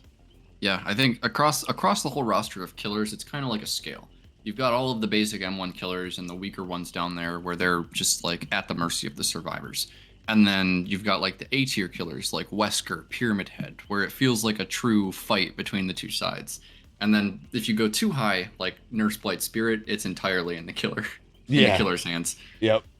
Yeah, it's like as survivor, you're like fighting to like win. You're basically trying to win like a 1090 or something, right? Like you're doing like little things that give you like a chance to get the killer to mess up, but if they don't mess up, then you just get hit, right? Whereas like whereas like with the other killers, I think it's the other way around. Like if you're playing Freddy and you're trying to get it down on a good survivor, you're just trying to bait them into making a fuck up that they're likely not going to make. Like it's such a weird flip flop of dynamic in terms of like how the chase is actually played, you know? So yeah, I think that being in mind, I think that's why I think Raz is probably feeling really good about this. You would think, right, going into this set, being in a position where I feel like you could just feel like, okay, as long as our killer plays well, they should be able to get this no matter what. So just kind of hope that they put out a good result and play well, and then that will basically end it, you know? Yeah, absolutely. So we'll see if Wonky is able to meet this win con. That would be Rat going up 1-0 in the set if he can. Tall task for the survivors. Yeah, and also I wanted to be known too that Nurse Self-Care did pick this set, and the next set is going to be Artist, which again we know like Brownie is a very regular to the stream, and he is a like hardcore artist main, and I think everyone knows that he loves his artist, and we've actually seen Brownie put out some pretty big results in the past too in Artist as well. So like he's a dangerous artist player to be going up against, especially if you go up against him going down 0-1. That's definitely not a spot that you'd really want to be in. So, but again, if you're Rats, that's a spot that you definitely want to be in. So we'll see what they can do. And so opening rushes here from Wonky. He's venturing into the bottom side of the map, into the corrupted gens, seeing if he can find his first survivor here. Goes to Shack, one more rush back to mid, and he's not going to find anybody. yeah, same build too, no deviation, which is, you know, I guess not that like bizarre. I mean, I think like barbecue and brutal is like the main thing that we've seen deviated, but it's not really that surprising. Like, I mean, Agi's also a choice as well, but I'm a little surprised to maybe see not like you know, like it's kind of like you were saying, like you can maybe try things like Ruin and Dying. Again, maybe a little risky. I can maybe see why this is just probably the safer bet to go for, but interesting that there's been really no deviation, just kind of the same old tried and true builds that people know are going to work. And so far, they're stealthing it out really well. No one getting found yet. This is the more aggressive build onto Dwight. Nancy's a little danger close. Yeah, I think Nancy was working that gen at the top of the main area and was able to stealth it out. That's huge. More rushes back towards Shack. Looks like Still really not quite finding anybody. Yeah, 5 rushes used too. Looks like the only real aggressive build was on Dwight, by the way. Like everyone else had like there was like a strong healing build, a strong objective build, and then like the unhook like deli build. So I feel like any target other than Dwight for Wonky is probably going to be a solid one in terms of who you choose, because there was really only one build that was aggressive. And who is this? It's probably Dwight. Nope, it's actually Nancy. Yeah, so Nancy was working this gen at the top of main. This is going to be a chase in the area that the killer wants to protect. And she's going to eat an M1 at that filler pallet. Oh no. Yeah, it's still 5 rushes. You really want to be pre-dropping those pallets against Blight. Yeah, you really can't, like, it's kind of like we said earlier, you really can't afford to eat just like a walk down M1 hit, especially if you're in like an area where you have pallets and stuff. I mean, you don't want to do it ever, but especially if you're out of pallet.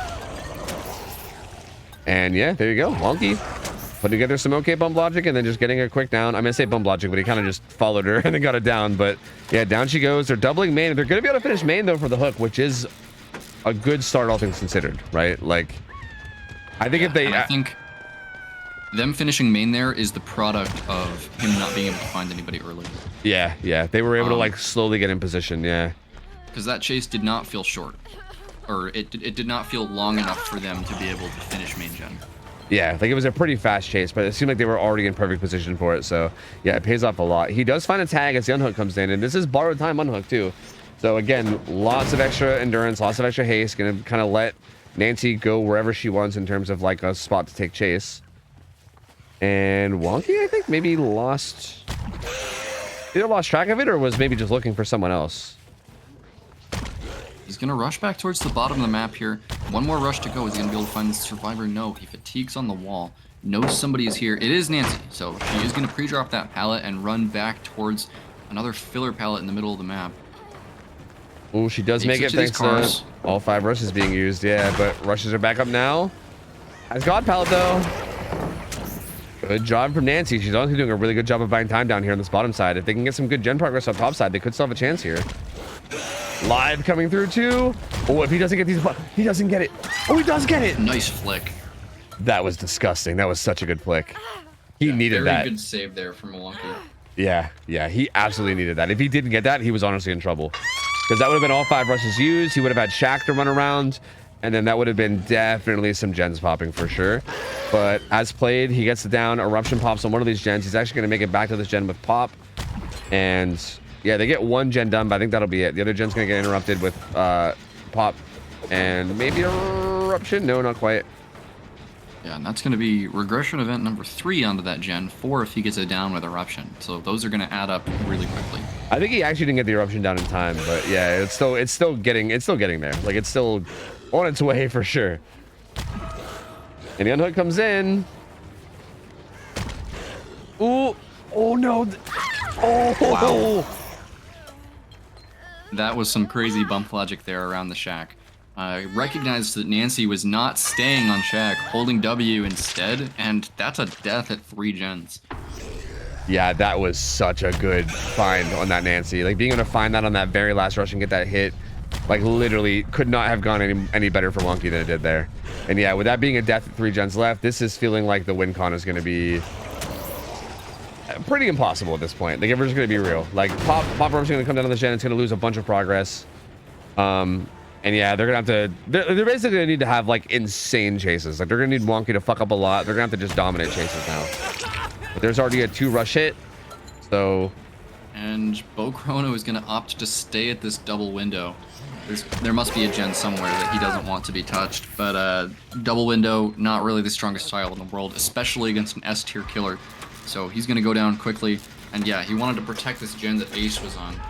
So that is going to get done. 2 gens remaining. But still really bad situation for the survivors as they've already lost somebody. Yeah, definitely a tough spot to be in. Nia was at Shack, which was across the map. Ace Not getting found here is really important, and he doesn't get found, so that's huge. If he gets found there, that's basically like game ending almost right there, because Nia has to get off Shack Gen, run the whole way across the map. So him not getting found is good. That means he can basically slip in and grab that save while Blight's the whole way across the map, as he does.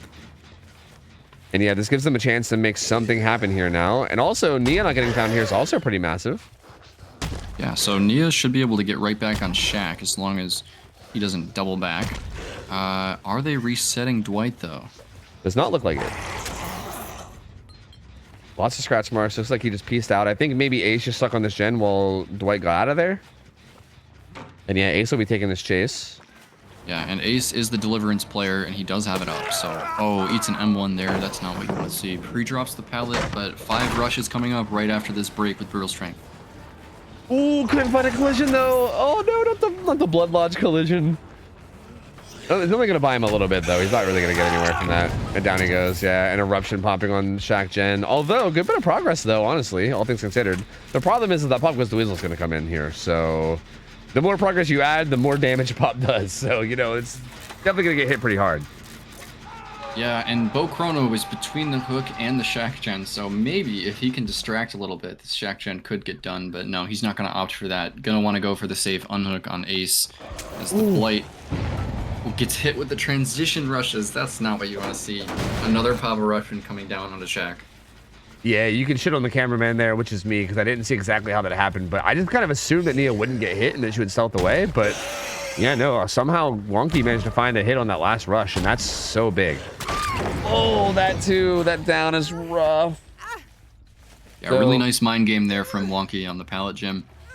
I was expecting him to just face first into that pallet and break it because Nia would be zoned, but no, he wanted the style points. Yeah, and he got it. And he got that down, and now he's in a really good spot. The eruption went off on the Janet Shack. He's also, like, keep in mind with WinCon too, I think he's like 1 hook away, because I think it was also only 3 fresh. So I think 1 hook onto anyone from here, because I think that's all 4 fresh hooks, right? So yeah, 1 hook on it. Yeah, so this hook's actually going to be the game-winning one. So yeah, this will lock down WinCon right here. Yep, so with this hook, Rats are going to go up 1-0. It doesn't look like the survivors are going to be able to get much else done from here. Just kind of with Blight, once somebody goes down, and then other people start to get injured, and then there's no time to heal, and then there's no time to do gens, and everybody just starts to die.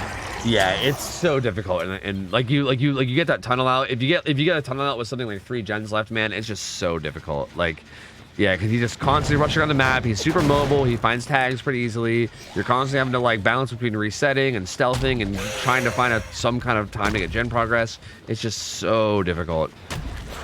And yeah, Jab Turkey goes struggle.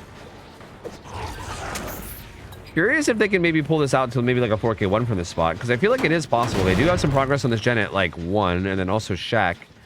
So it is maybe possible for them to like make something happen here in terms of not getting 4K2 at least. Yeah, Unhook comes in onto the Nia. Oh, early dead hard. He probably thought he was gonna flick, but he didn't. Yeah, Bo Chrono's gonna go down again. Second hook onto him. Both Ace and Nia are on death hook, and I don't think the survivors are gonna be able to get this done. Like, yeah. Once you lose somebody in this Blight set, the only way that you're gonna pull anything back is by just having a god tier chase. Yeah, yeah. Because once that next person gets hooked in the 3v1, it's kind of over. Yep. And like typically also it's really hard to have a god chase, because typically the person getting tunneled is just going to use every resource they can to stay alive. So yeah, like you get down to the 3v1, the only thing that can save is a god chase, but most of the resources are usually gone, and you're just like, what the fuck? Like, now what, you know? It's so difficult. It's such a hard thing to come back from. Like, I think Wonky just finding those hits and finding those redowns onto Nancy as fast as he did was just so impactful for this, and it made it so difficult for him to be able to come back at all. Yep, so Wonky here, gonna be looking for the last survivor. Wants to go back and check the hook. Yeah, scratch marks leading to the hook. It looks like Nia is actually going for this unhook. Oh, she won't get it though. And she's not gonna get it. Yeah, that's gonna be the 4K2. I don't think she makes it back the hatch, and even if she did, I mean, it's still only 3 gens done, so still insanely good result for Wonky. Yeah, and there you go, down comes through. Very well played from Wonky, man. Looked really good in the set, and yeah, man, Rat's gonna go up 1-0 going into set number 2, which is going to be the artist set. Again, I feel like must be feeling good about their artist set. Like we know Brownie is kind of a crackhead artist, so if they're kind of I feel like they also kind of have some of that like momentum, right? Like I feel like this blight set was really good for them. They managed to do really well on the survivor side. Like I think getting outs against blights has to feel good under almost any scenario. So like being able to get outs on their survivor end and being able to put out a good performance on their killer end, they gotta feel good going into this second set, which is also a set that they're very comfortable in. And yeah, this is gonna be tough, man. This is gonna be tough for Nerf Self-Care. They're gonna have to make something happen here, I think, to like kind of bring the momentum back in their favor. Yeah, I'm excited to see what Brownie brings out on the artist. I think we can always count on him to run some weird thing on artist and claim that it's better than the meta. Yeah, And, fucking I mean, true. he's gonna be able to back it up though with his mechanics. So I'm pretty excited to see that. I'm gonna go get some food for like a couple minutes, and I'll be right back if that's okay. Yeah, do your thing. Absolutely. All right, we're just gonna be setting up the other lobby real quick anyway. We're just gonna wait for the invite for Brownie. So yeah, that's gonna be set 1 going to Rats. And yeah, we have Huntress, or sorry, we have Artist, and then maybe Huntress as a tiebreaker if we need it. But we're gonna get through this Artist set first. And again, Rats are in a pretty good spot to maybe just be able to close this out here. Again, this wasn't her choice, so I feel like it feels like this is a set that they're pretty confident that they could win. And I think especially if Brownie can put out a big result here, right? Like Nerf Self-Care kind of has their backs against the wall now. They need to win. And I think if Brownie can put out a big result here on the killer side and kind of make it difficult for the other killer to match it or beat it, that's going to be really tough, man. Really, really tough. That being said, Artist map is a very volatile one because we have Artist on ARP, which is one of the biggest maps in the entire game. I mean, I don't know, man. I don't like, look, I'm not like a huge like nerd out numbers guy in terms of like, you know, maps or whatever, but I'm pretty sure that like the distance from like deep 12 to deep 6 on ARP might be like the longest run in any map, maybe, like, right? I feel like it's got to be. If not, it's got to be close because it's a huge map. Like it's long as fuck. So there's like a big long run that you can have. There's like obviously the big sections with the choke in the middle. So it's one of those maps where I feel like this can be very swingy. It's a split map. It's also huge. So I feel like if it doesn't get, like if you don't make any mistakes on the driver side and if the killer really can't get going, it can sometimes be hard to play well because of how big it is.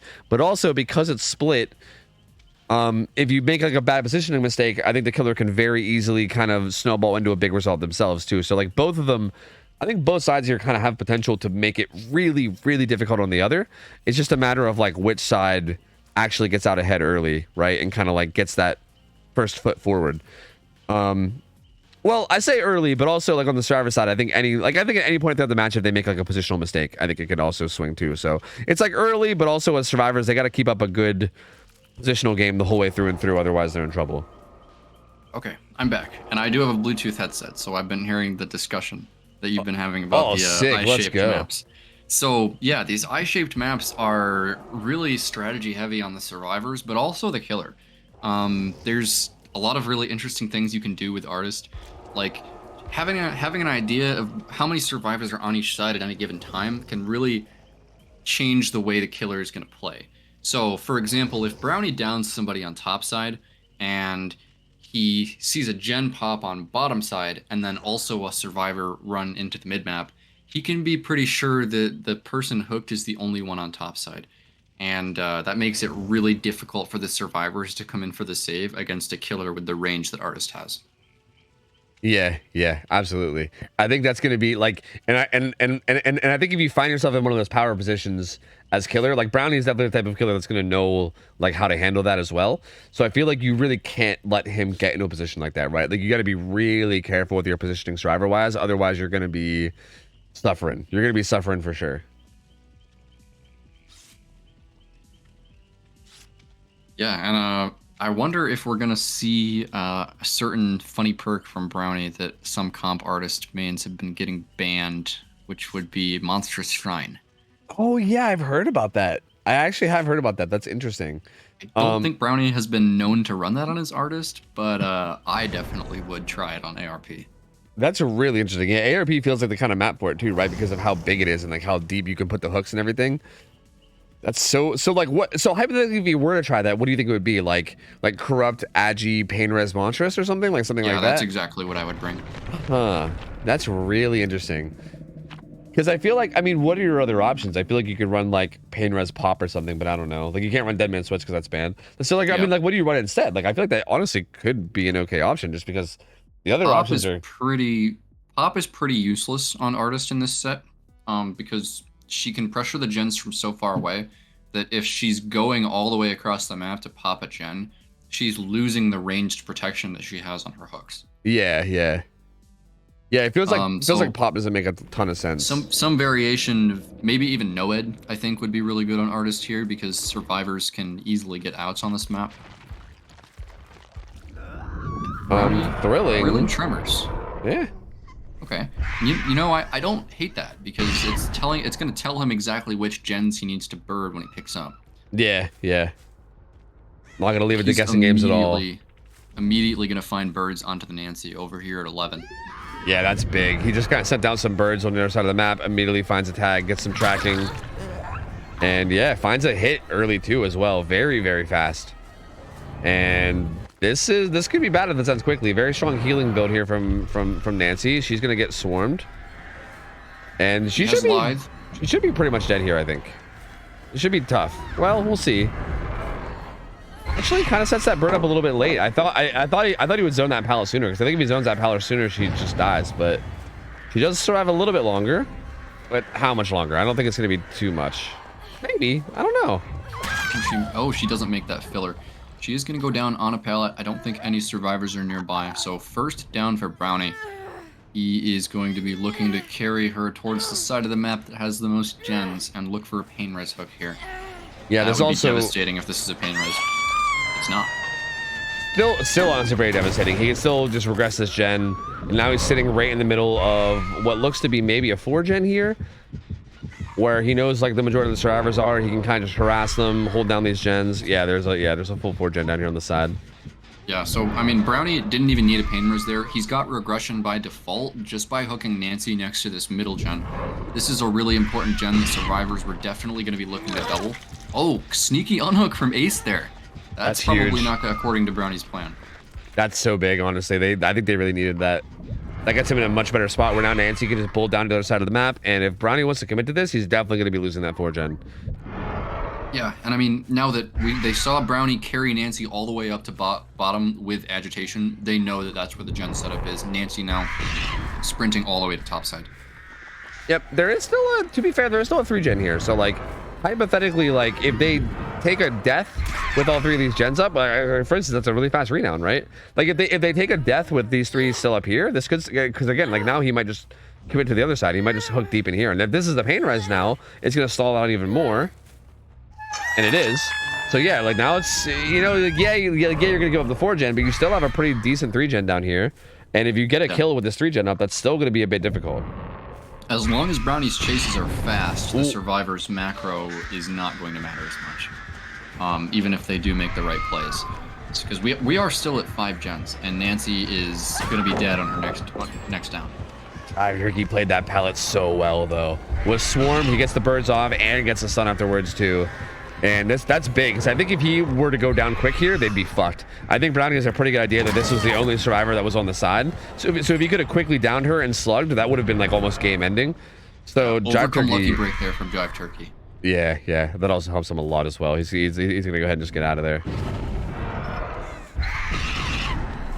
Okay, hands coming through and swarms them both. Live, but how far does she get? If she can make any of these tiles in the mid area, it'll be good. But it looks like she's not, no, she's making a filler at least. He birds it though. She couldn't throw that or else she would have went down. Oh, she goes back to it anyway and goes down. So maybe he didn't recognize the bird setup. Brownie seems to be... Oh, he wants to protect these gens. Okay, so he's gonna send some birds. Yeah, that gen on the hill actually had like maybe like 50%. Oh, he thrilling them. Oh, that was actually really smart. He sent birds and then picked up so that they got blocked. They didn't have to worry about them. Really heads up play from Brownie. And Nancy's going to be dead at 3 gens. And I think what was missing there was that these connecting middle tiles against Artist are really good. Like, that's where you want to send your tunnel out to, because there's just endless opportunities to connect one tile to the next and dodge the birds. Yeah, and I feel like that. I agree. They didn't really feel like it got taken advantage of that much. And it feels like instead she just kind of like ran edge map, just trying to get distance and maybe like chose a place to die. When I feel like you could have maybe got stuck on that tire there. Yeah, which is a bit unfortunate. Balanced landing coming through from Kate, but I think Brownie's just going to prioritize making sure this gen gets regressed a bit and doesn't pop. Although the other gen on this 3 gen is pretty far from this one. Like, this is not exactly the best 3 gen to hold based on how far the two are that are split. Yeah, and when you have a 3 gen where the gens aren't super close with Artist, this is going to be testing the survivors' comms really hard. Because, okay, as Kate eats an M1 here, and is going to run up towards 2, the survivors have to be calming to each other that birds are about to go to X place. Yeah. Because if you're dodging those birds and Kate is just going to die in a dead zone here, that's not going to be looking very good for their prospect of breaking the 3 gen. Yeah, this is going to be really tough. He has Agi too, so he can carry her deep into this 3 gen setup and try to protect us even more. And I think he's going to want to keep harassing. He tried to do that little trick again, and I think he did get it. Yeah, look at him. He got it again. They're both sitting on block gens. Yeah, so thrilling makes a lot of sense now that I see what he's doing. He's like sending birds to the gens to make them let go and then picking up with thrilling, and it's just getting him so much extra stall. This is like budget Deadman switch, I feel like it's so weird. It's so odd. I mean, Brownie is just saying, you take my Deadman switch, I will get Walmart brand Deadman switch. Yeah, and he's getting so much value out of it. Don't worry, we have Deadman switch at home, and then it's just this perk. Like, actually getting so much value. That bird was a little bit too early. The iframes were still there. He doesn't actually get the swarm, but he will follow up with nothing, actually. Doesn't get that one either. But looks like he wants Kate. He doesn't want to let Kate get out of the side. Not letting any birds, though. Kate is going to be playing in this middle area here. But it's a double window into a pallet gym. That's not very good for the survivors. He's trying to hold W. Dead hardens the bird. That was really good. Gets her some distance. 2 birds cooldown too, so Brownie has to wait a while, and he's not comfortable. Yeah, he knows that gen's being progressed. Smoked is on it. Yeah, and with that dead hard, Kate makes distance to the part of the map that Brownie doesn't want to chase in, so that was absolutely crucial. Yep, I think that skill check that he just got hit by letting go is very unfortunate. That's a bug that I wish they would fix. I've seen so many situations where the survivors would be in such a better spot, but then they get a skill check when they let go of a gen. Like, I think Ace there was trying to stealth away and maybe hide the fact that he was down here, or maybe like, or whatever, and he just can't because he lets go and then it gets a skill check. It's so annoying. I hate it, dude. Like, every time I see a survivor get fucked over by that bug, it just makes me so like I get frustrated as a spectator, you know? But yeah, for sure. He is doing a really good job of stealthing, though. He is eventually going to get found and he's going to run away. But he was stealthing on that bottom side, or sorry, on this top side quite a bit. Yeah, and I think the survivors have the right idea here that they know that Brownie is not leaving this 3 gen. So they're going to double shack, force him to come down there if he wants to, but like they're just going to accept that the 3 gen is happening and see if they can break it after they finish the last gen before the 3 gen. Yeah, that feels like a good idea to me too. Yeah, like maybe like don't even bother trying to attack it alone. Like do it as a full team of 3 or not at all. And maybe they just want to finish. Yeah, like maybe just finish Shack Gen, get that out of the way. That way, all 3 of you can just focus on the 3 gen at hand, and not without really any distractions. But also, Brownie, I think did a really good job of recognizing this. Right, he got the double crow on Shack, so he knows now that he's pretty safe to commit to these chases. Right, he would normally never commit this far away, but he knows he has the opportunity now, and so he does. And he's gonna get this hook. It's gonna be possibly a pain res. Deli as well will be out of the way now. Actually, not a pain res. No pain res there. Get smoked is gonna be Deli. And now these 2 survivors are going to be looking to spread out into the bottom side. Yeah, Get Smoke's going to pull himself quickly because he knows that he is not a attractive target for Brownie. Yeah, there's no way Brownie's going to commit to a chase away from this 3 gen now at this point. Like, there's no way. And he also needs to get that broken timer ticking down as fast as he can as well. So, yeah, the faster he gets off hook, the better. He just saw both survivors here. Yep, this is bad. And now he probably knows he can commit. So I said he was going to never commit down to the bottom side, but I think if he knows where everyone is, like he does. I mean, he doesn't know where he is, but he probably has a pretty good idea that he didn't make his way down to top, so. Especially yet with Kate just getting healed, now he knows for a fact, for sure. Actually, I guess he doesn't. Misses that snipe. He doesn't know for a fact, never mind. Kate just got healed though, and she doesn't have a med kit, but maybe he just didn't, maybe he wasn't tracking the whole med kit thing. Now that he sees her and he doesn't have a med kit, maybe? Because how did she heal, right? It had to have been Ace. Like, there's no other way. Sure, and at some point here, Brownie is going to need to commit to one of these chases. And Kate is going edge map to die. Yeah. Is she Death Hook? No, she's not. It's gonna be her second stage. They're healing in Shack though, so like Brownie's still in an extremely good spot. Like those gens are still not being worked at all. They've been regressing, I think, this whole time, I believe. Is this a pain res, I guess, and he's waiting for it? No, this isn't. Is this where he hooked? Be waiting for Thrilling Tremors. Cool down. I'm not sure. Huh. I don't really understand why he did that, because it wasn't a pain res, but also, huh? I don't know. That was weird. I'm not sure what his thought process was there. But he's definitely worried about these gens, but they actually were resetting. They're nowhere near here. They reset at Shack, so they're on the same side as the hook. Yeah, they won't have any progress on these gens. And I think what these survivors need to do is they need to get Kate unhooked, and they need to fully reset, and then commit to having a good formation coming through the mid area without Brownie seeing all of them.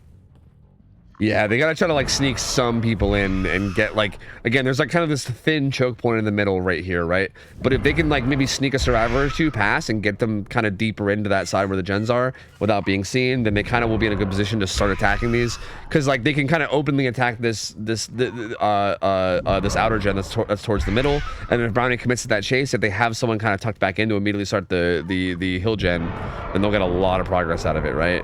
But yeah, it's gonna be really hard. Sorry, go on. Ideally, they want to get Kate back there with balanced landing towards the hill gen, but she just keeps getting found edge map. Yeah, it's also a bit scary too because she's Death Hook, so you also gotta be extra careful about that, right? Because if she ever finds herself in a bad position, or if Brownie ever finds himself in a position where he can justify committing to her and kills her, that's basically game ending, right? So also very risky, right? It's pretty unfortunate that the Death Hook survivor is the balanced landing one, because yeah, that makes that very hard. You could justify Sprint Burst doing it too as well. Which looks like what's happening, because we haven't seen Ace. Ace is Sprint Burst. We haven't seen him, which makes me feel like he's probably doing that back gen. Looks like Kate was trying to go back into the top side without getting reset, which is really dangerous. Yeah, and it's kind of interesting that Brownie is committed to this, because I think Kate doing that is just yelling to me that Ace is definitely on the gens, right? Like, if Ace was down here, she would just be down here getting reset. But yeah, like, he's not. Yeah, and Ace, really good movement there. He moves far enough away that no killer instinct comes in. Oh, but it's going to happen there because Brownie used all 3 birds in a cone. So now he knows that Ace is down there. Yeah, and he's gonna chase him out. He listened for a bit of progress. 99 sprint burst from Ace too. That's really good. That's impressive while doing the gen, actually. Like, goddamn, that like lined up perfectly for him. Didn't get tagged by that either, so managed to get away from that. And Nia, I think, are gonna try to earn. No, Kate is in here injured. Oh no. Uh-oh. Oh, this is really bad. She's gonna have to try to use her balanced landing. Oh no, she paths back into the killer. Yeah, Dead Hard's a bit early too, and down she goes. And yeah, this is gonna be basically game ending. Like, her dying. Like, there's no way you. Well, still no. There's still no way. Both of Kate's hooks were on that non-pain res in the corner, and I guess that's not gonna be a pain res again. Well, no, I think that was a pain res. He got a pain res on her earlier because he didn't pain res Ace. So yeah, I'm not sure where her pain res hook was, but she must have got hit by it at some point. But I think regardless, like, I think they either pop that gen before the hook is done, or they don't get anything at all. Right now, I think it's just too far gone. Because he can just watch his gen regress. Actually gets a bird tag there onto Ace too. Very nice shot there onto Ace across the map. So Nia gonna be in chase, and she's gonna be looking to go bottom side. But at this point, I think the survivors just don't have enough bodies left to finish a gen.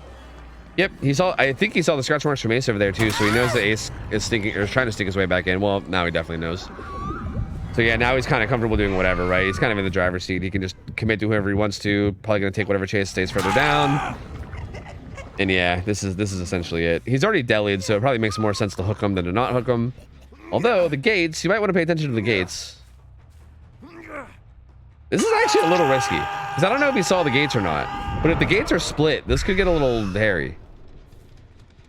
Because Ace could just die on hook, and even if he, well, never mind, he found Nia. So I think he's in a fine spot. Yeah. So final chase here, gonna go down to Nia, and I mean Brownie's gonna be securing a 4K1 here, which is a great result for Artist on this map. He did really well to play around what the map gave him, and I think we saw some interesting innovation with his thrilling tremors.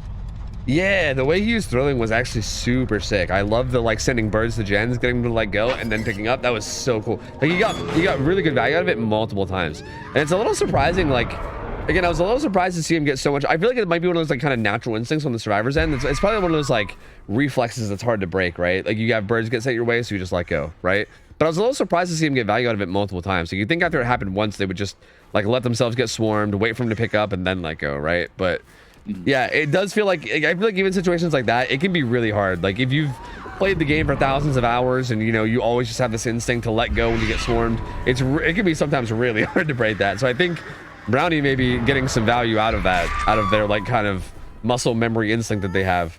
Because yeah, he got so much value out of that. And yeah, 4K1 feels really good here. Like I feel like Artist like has potential to maybe like, if you have like a crazy pop-off game, I feel like you could maybe like 4K2.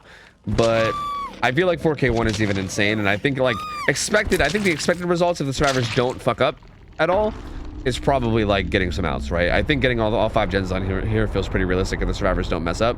So yeah, Rats again putting themselves in a pretty good position going into the second half of this to maybe close this out.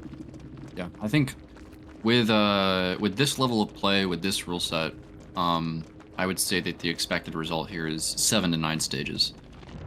Yeah, that sounds about right. Yeah. Again, it could still flip though either way. Like I really, especially with a map like Azerov's, man. Like if the survivors slip up and they make like even like a little positional mistake, that sometimes is all it takes, man. That's sometimes all it takes for like the game to just fly in one direction. So, like Rats are definitely not out of the woods yet. They put themselves in a good spot, but they're not out of the woods by any means. They still need to make sure they have a really good, like solid performance on their side to really guarantee that they take this. I'm curious to see who's gonna be playing killer here for Nerf Self-Care.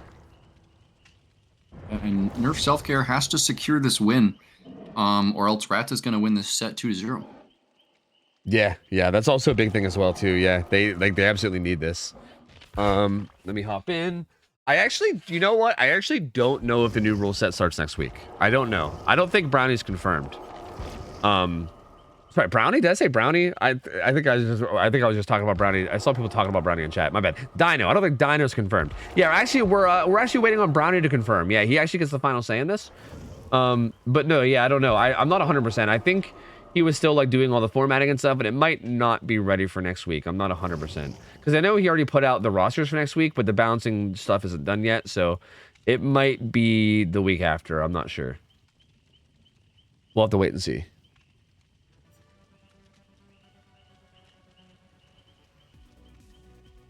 Brownie says, "Did you like my thrilling?" Brownie, you can go back and watch the VOD. We've talked a lot about your thrilling tremors. Yeah, it was pretty sick. Yeah, I kind of don't want to gas you up anymore, so I'm gonna say no. I hated it, dude. I fucking hated it. What's wrong with you? Why? What the fuck are you doing? But yeah, you can go back and watch the VOD. Yeah, it was pretty sick. I think we liked it quite a bit. These survivors though, pretty good, man. I mean, I think they looked really good in that Blight set.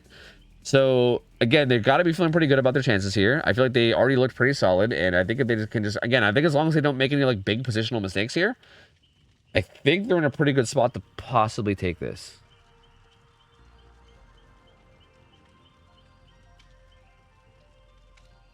Yeah, it's going to come down to whether these survivors are having good chases against Artists, using the strong parts of the map, not letting themselves get zoned, and they should be able to take, or they should be able to take this as the win condition is 4K2.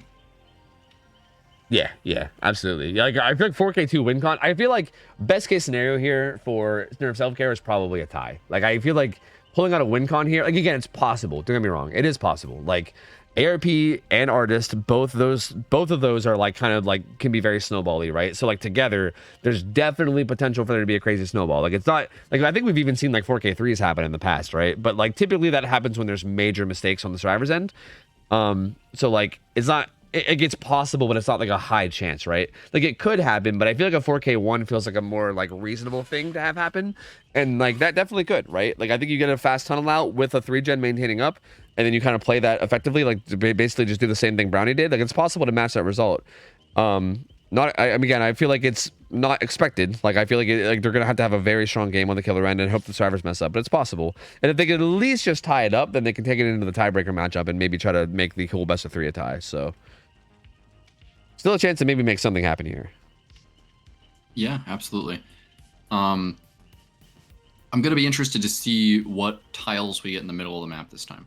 Because the survivors last round had a double window into a pallet gym, into a jungle gym on the shack side, but the double window into the pallet gym was just not very attractive to run against artists. Yeah. Oh, yeah, absolutely. I feel like you can sometimes get some nasty setups. Sometimes you get like those like long wall windows into like another long wall window of like a different tile. You know what I mean? Like you get like sometimes these really weird setups that are like really nuts.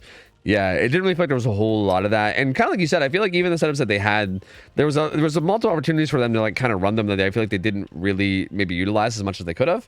Like it felt like maybe during like the tunnel out of the first survivor when they kind of ran through middle, like maybe they could have just tried to buy some time there. I feel like you could even justify like maybe body blocking to get them even deeper down to like the other side of the map or whatever, but yeah, I feel like there wasn't really that much utilization of those middle tiles. And again, like you said, it wasn't the best setup as well, so it's kind of hard to knock them too much. But yeah, curious to see if maybe that changes here. Maybe they get a little bit of a better setup, or even if it's not a better setup, if they maybe just try to their best to utilize it in like in a scenario of like a tunnel out and maybe make something happen. Because yeah, I mean, I think it's just like I think at this point it's like one long chase away from being like game over. Honestly, like one long chase from the survivors, and it's going to be tough for the killer to make things happen. I think after that.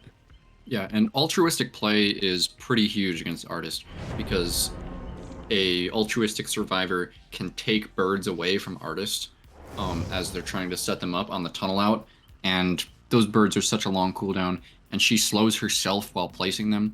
So somebody taking a well-timed body block and then running behind the birds to swarm themselves can be huge in preventing a tunnel out.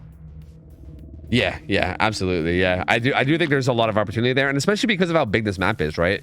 Like, I feel like killers very often try to play around like certain like setups and everything. I feel like again, like, if you can take a chase, like Brownie, like after that second hook, he was pretty committed to that top side 3-gen, right?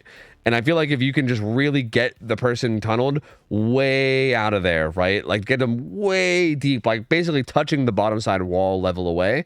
Like that's so massive, right? And I feel like maybe even just one survivor like body blocking and playing altruistically might be enough to make that happen, maybe. So like, yeah, I mean, I definitely think that could have been a missed opportunity too, right? Like I think looking back. But I mean, we'll see. I mean, those are kind of things that you kind of slowly learn as you grind more, so. Ooh, this build is very interesting. Much more like, this is like very gen-holdy in terms of a build. No Agi. I'm honestly very surprised about no Agi. I think Agi is a like S tier pick here in terms of perks. Bucket Man avoiding that follow-up bird. Yeah, and notably as Chase starts onto Bucket Man, there is a secure 4-gen on top side. Ooh, okay, yeah. Yep, there's only one here that's unblocked, yeah. And then the other 3 are blocked. And I don't think they can really justify working on Gen 2. I think they have to go work on Gen's bottom side. So yeah, I think the chase and the down is most likely going to happen on this top side where the 4-gen is. And this could actually be huge for Jive Turkey.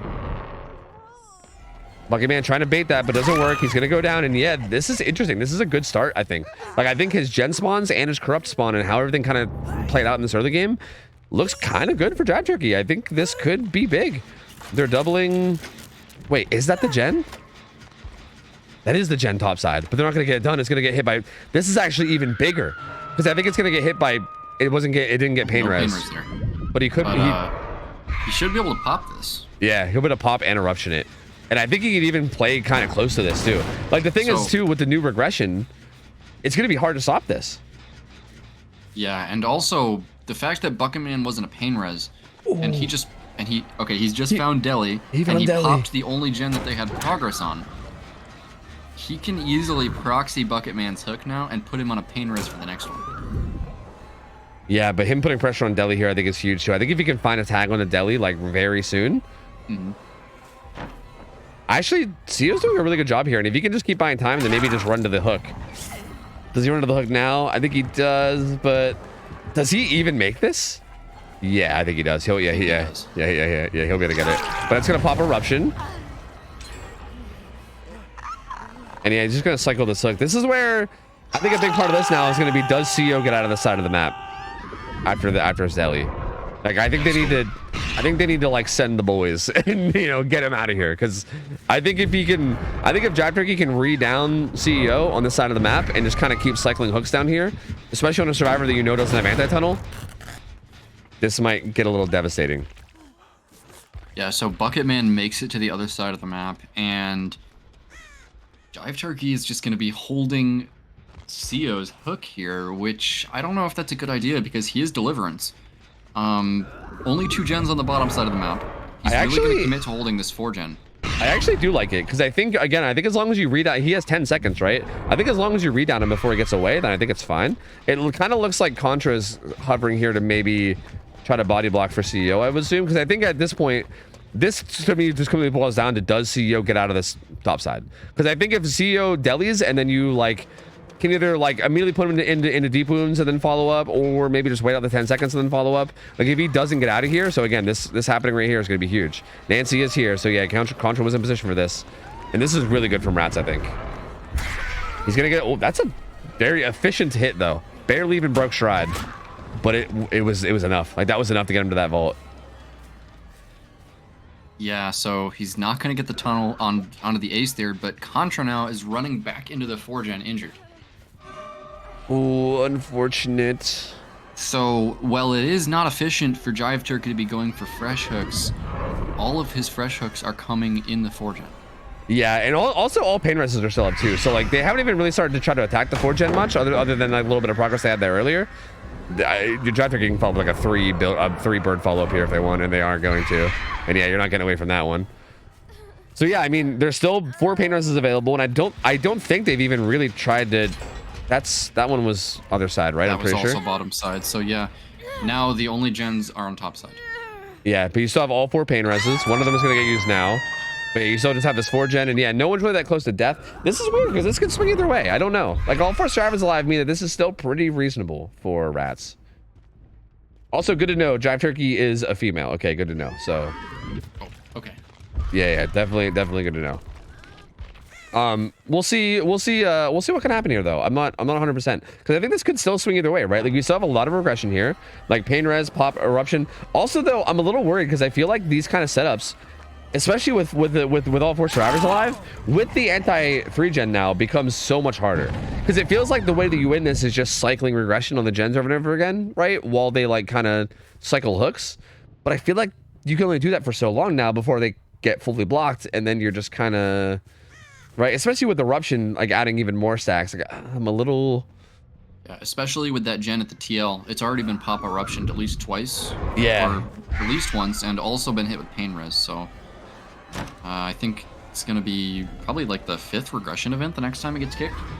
Yeah, something like that. Yeah, so it's going to be a lot. I mean, I guess the good news here for Jive Turkey is that at least there's 4 gens. So even if one of them gets blocked, you still have like a 3-gen still up that you can kind of work with. Because again, even a 4K1 Tycon would be, I think, good here. And Contra actually went 2nd there, which is pretty bad because this is now a tunnel target to get an easy 3v1.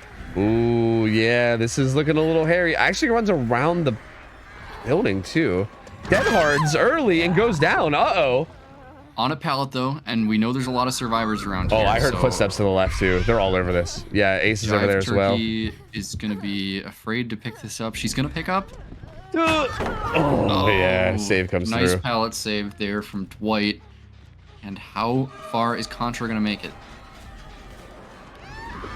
Ace going in to try to maybe body block. Yeah, they gotta get Contra out of here. Birds get spread. Oh, he actually took a hit from one of the birds just to try to help out even more, just in case. Yeah, nice body block there from Ace.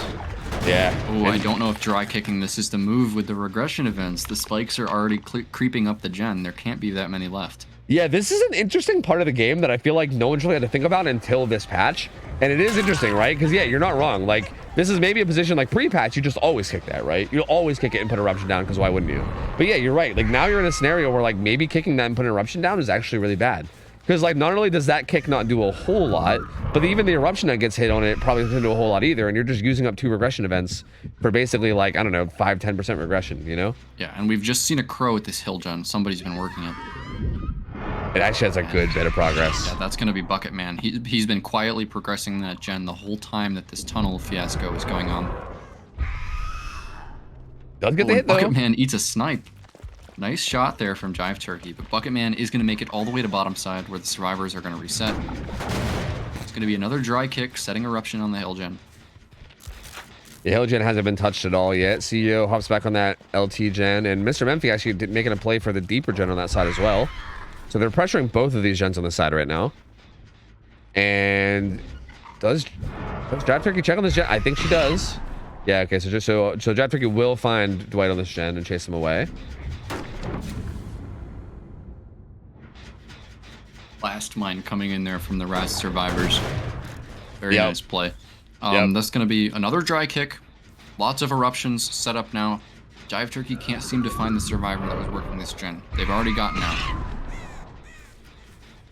Finds a swarm and ace. So far, though, they've been doing really good, right? I mean, they just like take their chases bottom. They just run across the map anytime they're in danger. Even there, like it's a good snipe coming through from Drive Turkey. But again, ace will just run way down the bottom, get reset, and this is just a really slow war of attrition. And basically, as long as the survivors don't fuck up and like take a down in the gen setup, then this is basically unwinnable, right? Because even without the gen blocking, it's kind of unwinnable. But like with the gen blocking especially, it becomes even like more unwinnable. Like there's no way, because eventually you're gonna get to a point where you can't regress the gens anymore, and then it's just a losing war of attrition. You know, like you really need to try to get it down in this setup. It's like the only way you can make something happen here. Rats survivors are playing this very disciplined. The key for them is to not take M1s inside the top side. It's okay if they eat a snipe going towards bottom side, but as long as they don't take an M1 and then get zoned, they're fine. As we see another kick come down onto that TL gen, it's got to be close to getting blocked now. Contra sneaking some progress over here too. That gen has a lot of progress. It's that hill gen back over here to the left right now. That gen has a lot at the moment. Drive Turkey is making her way back there, but okay, Contra actually hops off of it. He's just hard stealthing around it. Yeah, and I mean, if she's not able to find a kill in this area of the map and not committing to things on the bottom side of the map, I mean, this is in the Rats survivors' hands. They're progressing two gens that are far away from each other. They haven't been getting zoned or getting downed in the gens. It's only a matter of time before one of these pops. Ooh, does she check that? Ooh, yes, she does. She's gonna find Contra, so at least gonna get him out of his little like weasel fucking tire spot he's got back here. He's just been ratting it up back here. I guess it fits their team, but he's just been ratting it up back there for so long. But yeah, the far gen pops. Yeah, and now that gen on the hill had a ton of progress, and even if they don't pressure that one, the T-wall gen is almost fully blocked. Contra is going to go down, which triggers eruption onto almost all of the remaining gens. But the one that popped there was not one of the ones that we thought had a ton of progress. So there's still the hill and the TL gen, which is almost blocked. Yeah, exactly. It was that deeper one that I think Dwight was on that whole time. So like, oh, is Contra out with a hit? Oh, she is. No. Yeah, well, final gen pops anyway, so that's going to be the game deciding gen. And there you go. Rats are going to take the Archer set, and they're going to take the whole best of 3 to well.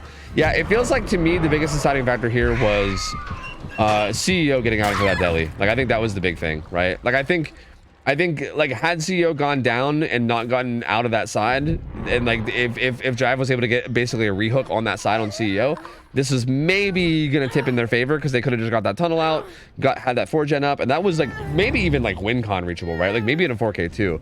But like again, so massive from the survivors. I think it was Contra that came in and body blocked and like took a hit to get CEO out. Again, it was maybe a little sloppy for him to go get down to that side, but regardless, as long as like CEO got out of there, they kind of were able to just kind of cycle survivors in and out. Because I think they did the same thing as well. I think they body blocked for, I think CEO then body blocked for Contra later. So basically them just taking hits to make sure that they get away from that side was the biggest deciding factor here, and they just played it really well. And honestly, from Jive Turkey's side, there wasn't really like a whole lot decision-wise that was like wrong. Like it just, the survivors played it very clean and made it very difficult, right? There wasn't really a whole lot to do to try to make something happen there.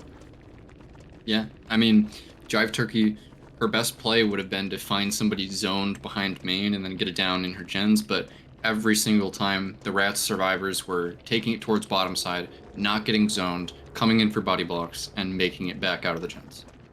Yeah, it's just, again, it was such a good play for them that like it just made it so hard, right? Like you really had to like kind of like I think, yeah, it's kind of like you said, like I think the play from Jive Turkey would have had to have been like kind of one of those luck ones, right? It wasn't just like a decision you make, but I think it was like one of those, you have to find, like, again, I think when they eventually found Contra stealthing behind the tires, like that was a good play, right? If that had happened like maybe like 3 minutes sooner or something, maybe, right? But it had to be something along those lines, like finding somebody stealthing, getting like a hit on them, and then following up before they leave. Like it has to be something that big, because yeah, just getting like tags on the gens was not. It was never going to work with how disciplined they were playing, unfortunately. So, hey man, Rats though looked really good in that set. You know, like Nerf Self Care, obviously a solid team. We've seen them quite a few times. Very, very good players, but Rats looked very, very good today. Okay, never mind. Fuck them. They said Meg on top. Fuck. You know what? Never mind. Fuck them. Fuck them. Actually, they just got lucky. They're actually dog shit. Sorry, that's actually what I meant to say. I'll be expecting a written apology from Brownie about how Bucketman does not represent the views of Rats as a whole. That's right. We need an apology letter ASAP. But still, good best of 3 though. I still think Nerf Self Care put up. They put up a pretty good fight. Rats looking really good though, man. Rats is one of those teams that's been around forever. I know the roster is like been through a million changes. As a matter of fact, they're like not even. I don't even think any of the original team members are even there anymore from their OG roster. But regardless, like them as a team has been around forever in scrims. It's nice to see them constantly coming back, improving, always getting better, and yeah, nice to see. Bucketman feels like a pretty good improvement there too. As much as I hate him for being, you know, this Meg simp or whatever, he actually played really well. So, yeah, I mean, good addition, and their team seems to be growing all the time. So hopefully we'll see both these teams come back again soon and put up even better performances as we saw today. And that puts us into our third set. I think we might need a minute for this. I saw something from Chair Sniffers in Discord where they so they're scheduled for 10, and they said that one of their players is going to be MIA until about 9:30. So pretty understandable. Hypothetically, if they wanted to wait even until 10 p.m., we would be allowing it, right? Like I always appreciate when teams are able to play a little bit earlier, but like hypothetically, if we schedule them for a time and they want to wait till that time, that's honestly totally reasonable. Like we can't like force them to be there any earlier. So yeah, we're gonna chill and hang out for a little bit. It shouldn't be too long because they said 9:30, which is like 5 minutes from now. So I don't think it'll be that long, but we'll see. No, yeah, it's all good, Eggheim. All good. Again, if you guys wanted to wait till 10, hypothetically, I wouldn't even be opposed to that either. So you guys are totally fine. Like, again, I think the fact that you guys are even going to be available like a half an hour early is appreciated. Like, totally understandable if people are even waiting until their fully scheduled time. All good, man. You guys don't worry about it at all. Don't even apologize. As a matter of fact, you should be telling me to fuck off. You should be like, Tofu, fuck off. We weren't scheduled till 10. We're gonna take our damn time, and then you can like Z-snap at me, and I'll be like, yeah, you're right. Yeah, you're right. Yeah, you're right. You're right. I mean, really, what can I say? You're right. There we go. Thank you, Egg. Thank you. You're right. Yeah. Fuck that streamer, dude. Fuck that guy. This should be a good matchup, though. I'm excited for this. We haven't seen Chair Sniffers in a while, but they're a very, very solid team. And Sipas is the team we've only seen once. I think you might know them. We saw them as e-girls before. Okay, yeah, because they were still marked as e-girls in Discord when I was looking at the picks and bans. Yeah. I think they just changed their name like within the past like few days or so. So. Yeah. They are now Sipas. They're no longer e-girls. So sorry that I think that little voice clip that I think it's actually in your team Discord. I think Dama made it. Yeah. But I can't show it to you because I don't have Discord Nitro. Thank the Lord, dude. Thank the Lord. But unfortunately, I think that voice clip is not going to make too much sense anymore because their team name is going to be changing to Sipas. But they're a very good team. We've seen them play once before, and they looked really good. We know some of their play. Actually, now that I'm looking at their roster, I recognize a lot of their players. We saw Slaughter play Killer before. Gray has been on multiple teams throughout scrims. I think we saw him on like Rats before, maybe Zenith before. Sav is a gamer that's kicked my ass in the 1v1 ladder a couple times, so I recognize him as well.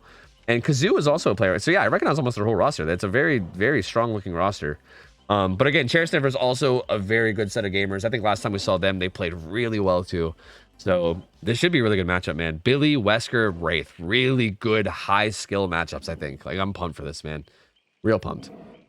Yeah, as much as I want to like claw my own eyes out playing comp Wraith sets myself, they're fun to watch. They are. There's a lot of mechanics going on there, and I mean Wraith is just deadly on Dead Dog Saloon with the rule sets that comp leagues are putting on him, and it really just ends up being a showcase of like survivors playing bad palettes against Wraith, which is always fun to watch. Yeah, like seeing unsafe palette play is always good. Yeah. If you don't mind, actually, I think I'm gonna step away and just grab a cup of coffee. It feels like probably a good time to do this if we have a little bit of downtime anyway. So okay. I'm gonna go grab a cup of coffee. Maybe like grab something to snack on real quick too. So I'll just probably be like 3 or 4 minutes. Would you want to talk to chat while I'm gone, or do you want me just to like kind of turn up some music and we can both step away? How you feeling? Sure, I can talk to chat. All right. It's all you, man. It's all you. You take over. Don't let them say anything good about Megs while I'm gone. Okay, that's really the only thing. So as long as you do that, we should be fine. I'll be back. BRB, guys. Just give me like a few minutes. You can hang on Prion. I'll be back in a minute. BRB. BRB. How's it going, chat? Oh, tell us about Larry. Yeah, I'm sad that there aren't any Singularity sets tonight. Although, I mean, we did just have Singularity sets last week, which I played in, and that was always fun. If anybody needs help playing Singularity, you can message me on Discord. Many people have done that and gotten an entire book deposited into their DMs, so there's that. Tell us about your feelings on Meg. I don't like seeing Megs on my team. I know some Megs that I really like. But in general, I think Megs... In general, I don't think Megs are very good players, but I do know some exceptions to that, like Bodyguard Meg. Demand Tofu to bring back the anal command? I don't think I can do that. He took it off on purpose.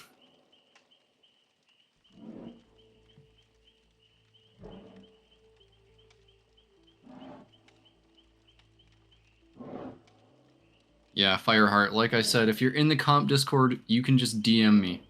And I love to just talk to people about playing Singularity. Do you like cats? Oh, you're gonna love this.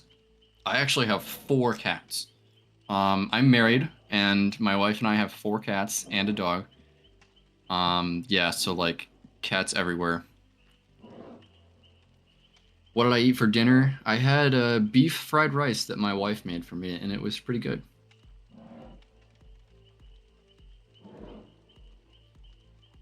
Yeah, so we have 2 orange cats, 1 boy and 1 orange girl, which I know is like really cool. And then we have a brown tabby who is a Manx and has no tail at all, which is cool.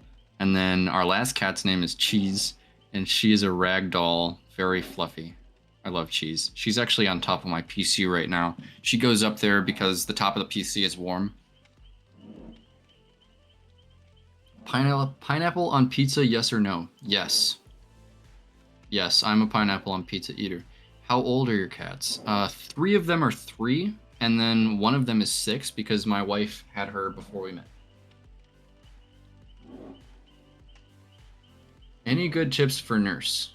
Don't over prediction blink. You want to use your first blink to figure out where the survivor is, blink to the last place you saw them, and then use the second one to adjust. Cheese is not the leader, actually. She's like the lowest on the totem pole out of all the cats.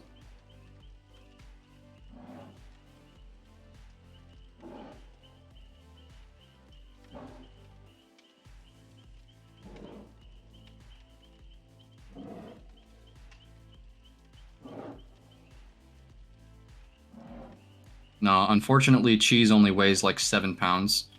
And she knows that she just like can't do anything in a fight.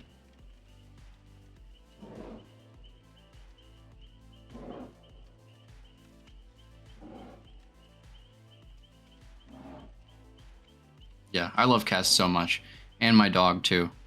What kind of cats are they? So we have an orange, a regular orange boy, a orange girl, a ragdoll, and a Manx.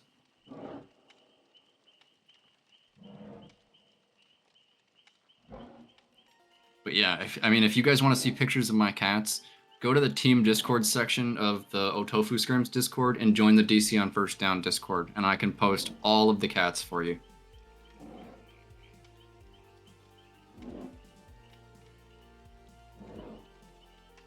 Anyone ever tell you that you sound like Will Wheaton? No, I don't know who Will Wheaton is. As far as like famous people go, I live under a rock. Like, people will say, "Have you seen the?" And I'm just like, no, because I usually haven't. Other than Larry, who is your favorite killer? Pyramid Head. I'm a Prestige 60 Pyramid Head. Besides Singularity.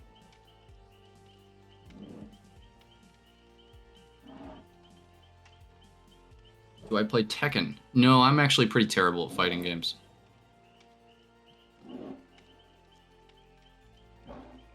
Other games I play would be Overwatch, Escape from Tarkov. Oh. Yeah, there's a lot of stuff. What good timing. Was this the first invite, or was that like the? Yeah, that was the first okay. invite actually. Oh, let's go, dude! What the fuck? What is your take on Nemesis in comp? As a Nemesis main myself, I'm sad that we don't see him more often. Actually, I think this rule set here is probably the place where Nemesis is most common out of any comp league. Other tournaments do not play Nemesis because they view the zombies as like unacceptable RNG, and that's why Nemesis isn't popular in comp. Which Legion is your favorite? There is a right answer. I think I'd have to say Joey. Good. That's a good answer. I don't know if it's the right one, but that's a good one. And I know that you don't like Susie Tofu, but I don't mind Susie only because of her cat sweater outfit, because my wife bought that sweatshirt in real life, and it's awesome.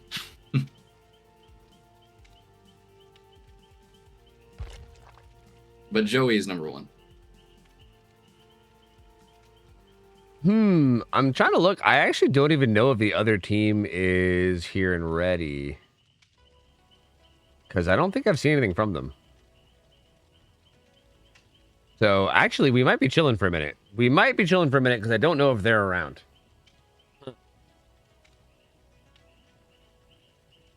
I guess we'll see. Julie is the right answer, though. Somebody did get it right. Yeah, Julie is the right answer.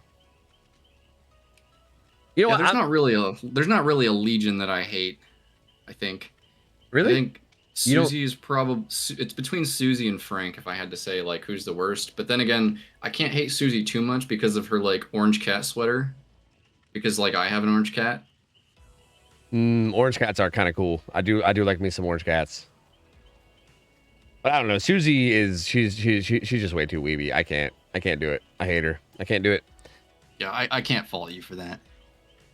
Thank you, man. Hey, I'm curious. You have like a history with like Overwatch or something, right? Isn't that a thing? I don't know. Yeah, so like I played like 4 years of collegiate Overwatch, and I was my school's captain for 3 of those years. Back in Overwatch 1, I peaked on like rank 200 on tank. Oh shit. And I haven't really been keeping up with Overwatch 2, but yeah, I have all those hours in Overwatch. Yeah, and then before that even, I got my start in esports playing a like MOBA phone game called Vainglory, which I don't think anybody will remember because the developers made bad financial decisions and it no longer exists. Huh. Never heard of that, yeah. But yeah, that was like my first big gaming experience. I got to like fly to LA for a tournament. It was amazing. And then that's kind of how I got into esports in general. Yeah, that's super cool. What the fuck? Getting flying out to LA for like a mobile MOBA? Is that what you said? It was like a mobile MOBA game? Yeah. That's sick, like, dude. What the hell? Back in high school, no PC, only a phone, and I saw my friends playing League of Legends, and I was like, I want to do that, but I don't have a computer, so I Googled how to play League of Legends on phone, and that game came up. That's actually kind of hilarious. Yeah, that's super sick though. And then you played a little bit of like the whole like collegiate thing is very interesting because like I don't know, I've never like known how like okay, well, first off, I'm a fucking shitty high school dropout, but also like it's interesting that that's like a thing, and I feel like with games like Overwatch it's probably even more like serious, and it's very like I'd be very curious to see like what that kind of environment's like. That sounds so interesting to me. Yeah, it was heating up like right when I was in undergrad. So like my team was pretty competitive in our region, but as soon as you like stretched it out to like nationally, then we would start getting stomped because the top collegiate Overwatch teams are like, I guess I can only put this in Overwatch 1 terms, but all top 500 and up, like across their whole roster. And then with the vast majority of collegiate teams, they're just struggling to fill enough players into the roster. So they've maybe got like a gold support, diamond DPS here, maybe a master's tank calling the shots. So collegiate Overwatch in general is super unbalanced at every level except the top. That's what I figured it would be like. Yeah, just a very like big mismatch of like weird different skill levels and shit. Yeah, which would be very odd. Yeah, but I think I have probably, I mean, like you can count your Dead by Daylight hours on Steam. I think I'd probably say that I have like 800 hours total just on Reinhardt and Winston in competitive Overwatch. Dirty fucking rectangle man gamer. Yep. Yeah, I feel like I would not bother with Overwatch 2 now. It's they're taking the game in some pretty weird directions these days. Like, I don't know if you saw, but they're adding like passive health regen to everyone now or something, which is very odd. They're doing all kinds of funky shit to that game. But yeah, it's Yeah, interesting, man. I've seen the leaked patch notes. They're really crazy. I might just like try it for a little bit to see if maybe they cooked something, but I don't have any hope. Yeah, yeah. I'm curious. I mean, because like it could end up being good. Like, who knows, right? Like, I can't really like comment too much until I try it. So hard to say. Like, we'll see. Okay, it looks like what I'm seeing right now is that Sippas slash e-girls slash, you know, whatever, Sippas, they said they needed to wait for a player, but then they also said we also might not have a fourth. We're trying to look for a sub, but there's a chance we may need to forfeit. So that's not good. I personally, I don't know. Like, I think Dino was feeling kind of sick, so I think maybe Kurt is doing a lot of like the background stuff right now. I'm not sure how like everyone's feeling, but like honestly, I'd be cool with them just like using just about like any sub just for the sake of seeing games, as opposed to like, I feel like just being like a forfeit and then us having to like just like buy time for the last set, and then also like chair servers not being able to play either. Like, I think I'd rather just have like a sub fill in and have like something happen, right? We could verse your killer. Oh god. True. I can just go play killer. True, that's a good point. Easy peasy.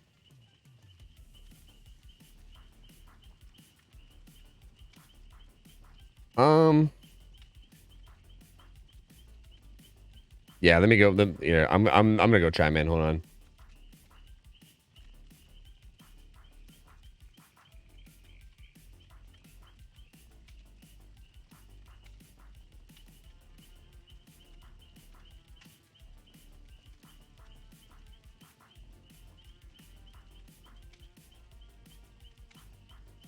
Yeah, because I feel like as long as share servers agrees, then I feel like I'm down for just about whatever, right? Like, typically we try to like be at least somewhat within the rules about like getting subs, especially people that like aren't on your roster, right? Like, we don't want to be like, oh no, I slipped and fell and half my roster's not here. Let me just grab like Zaka and Nightlight or something, you know? Like, I don't want people to do like that kind of shit. But at the same time, like I don't want to cancel an entire block of games too that I know, like, and also with like chair servers also making it a point to come show up and be here. Like, I don't want to just be like, nah, sorry, like later. Yeah, that makes sense.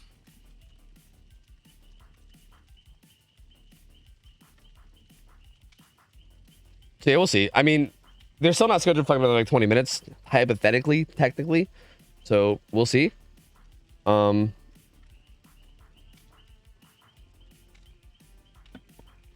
hey Tofu, one thing I've noticed watching your stream a lot recently is that you've been playing a lot of Singularity. You've actually passed me in Prestige like pretty far by now. So oh, really? how are you liking him recently? Dude, Singularity's fun as shit, man. Like, he's actually so fun. Like, it almost kind of makes me glad. Like, I think Singularity's maybe one of the only instances where I'm kind of happy about the anti-3-gen mechanic, because it feels like his ability to hold down 3-gens is fucking stupid. But, dude, yeah, like, playing him in, like, a really aggressive way is mad fun, dude. Like, I love Singularity. He's so good.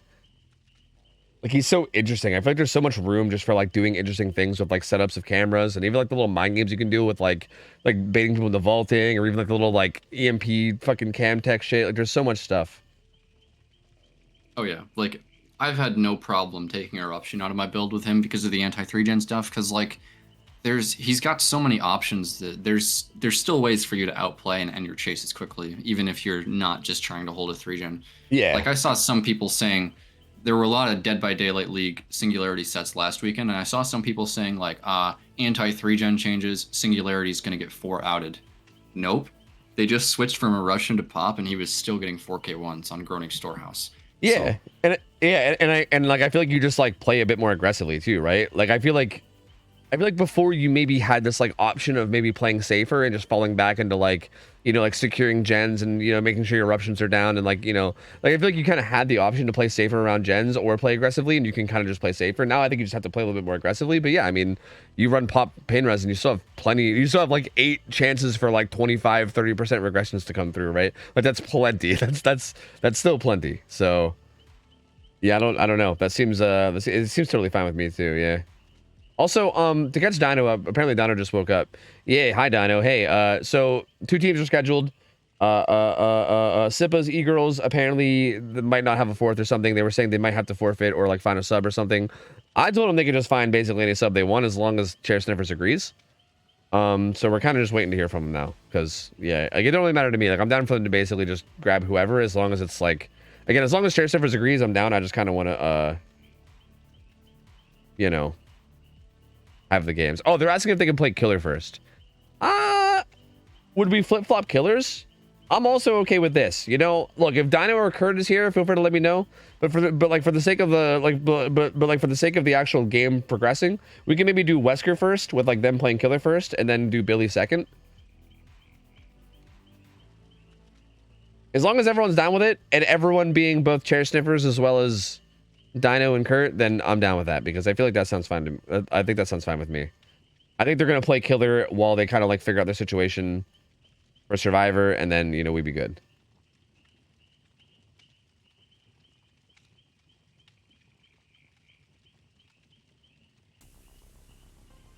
Somebody in chat says that this stream is the only Dead by Daylight they've ever seen, and they want to know what the anti-3gen mechanic is. Wow. If they've never seen Dead by Daylight at all, how do you explain it to someone that's never even played Dead by Daylight? That's kind of insane.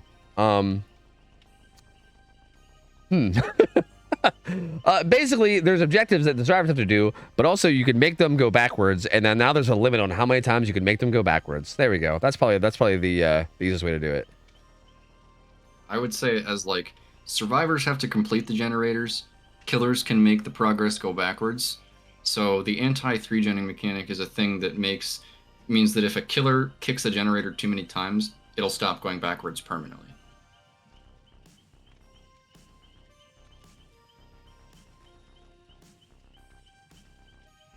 All right, yeah, I think we're gonna be doing the their killer first. Yeah.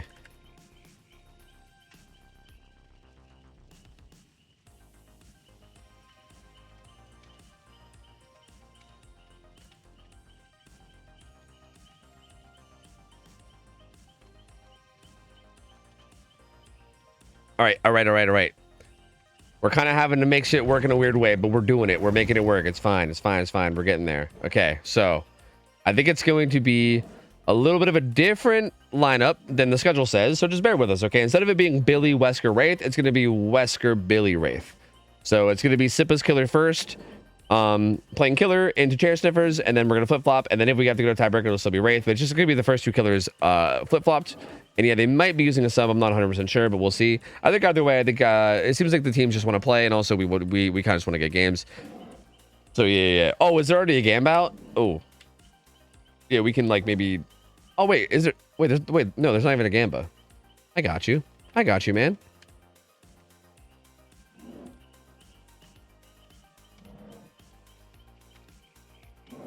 Chair Sniffers and the Sippas. Perfect. Perfect, man. There you go. You got 5. Did someone already do it? Error creating. Someone beat me to it, didn't they? That son of a bitch.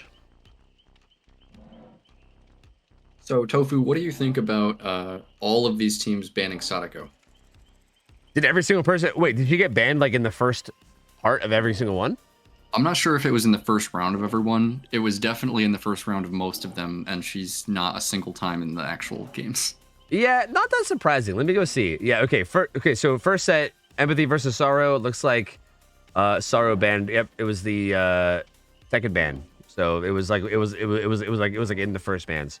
Let's check self-care or nerf self-care versus RPD. Yep, immediately first message is ban Andrio. All right, let's check this set. I'm so curious now. Oh, ban Blight, ban Huntress. These two teams didn't ban Onryo right away. There was at least a chance for someone to pick Onryo, but they didn't. And then they banned her. Yeah, they banned her like last, right before Tiebreaker. I mean, not that surprising. I mean, Onryo is not very strong at the moment, and like I feel like yeah. And what is she? Is she on Midwich?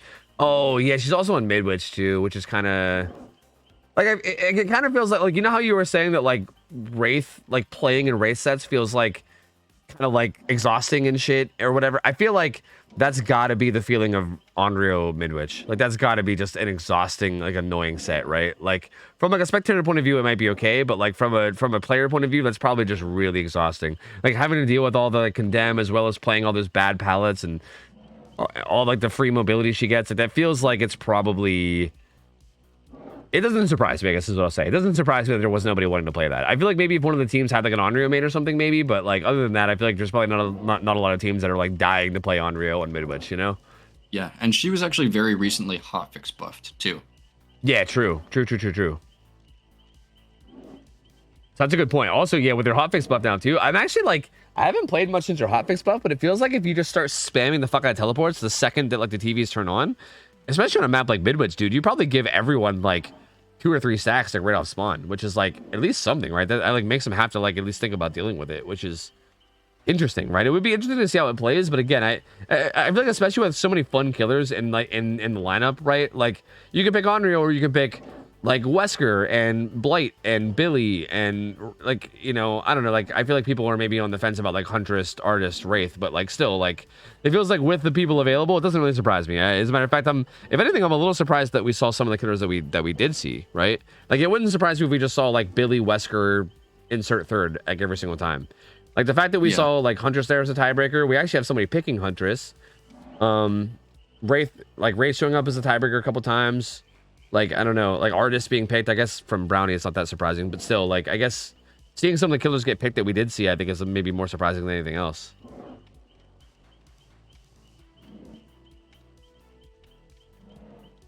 So yeah, I mean, not terribly surprising, I guess.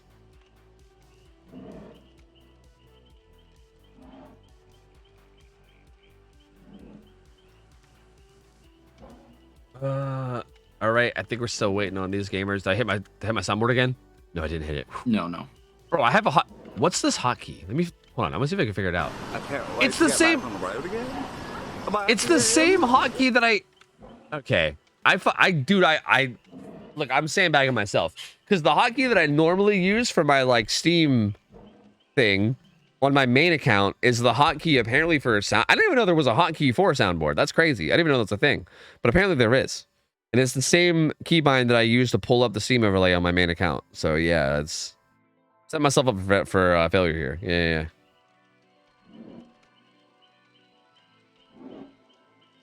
We would happily 1v1. Want to feel good and smash my Meg in sub 10 seconds. I mean, I was gonna say sub 10 seconds sounds pretty hard, but like if you're playing Meg, you know, you never know. Anything's possible. Anything's possible with the Meg involved. So honestly, maybe, man. But like, what if you juice me? Like, I don't know if I can handle like, dude, it's like tomorrow's my day off. I don't know if I can like handle getting juiced by a Meg right before my weekend. You know, it would ruin my whole weekend. My whole weekend would just be ruined. I'd be like, dude, I'd be staying up all night Friday night, all day Saturday, just thinking about the Meg that juiced me. You know. Ugh, I just don't know, man. I don't know. I don't know.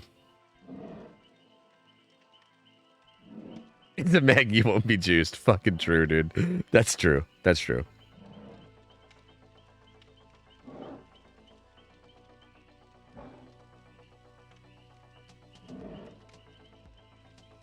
All right, the gamers are getting in. It looks like they do have 4, perhaps. So I think they're just about ready, I believe. We should be good to go soon. I'm not a Meg main. No, fuck you. No. Not happening. Nope. Although at this point, I feel like if they're not inviting me soon, we might be getting some egg 1v1s in here, dude. We might be getting the old juicer Meg in here. Because I don't know, man. I don't know.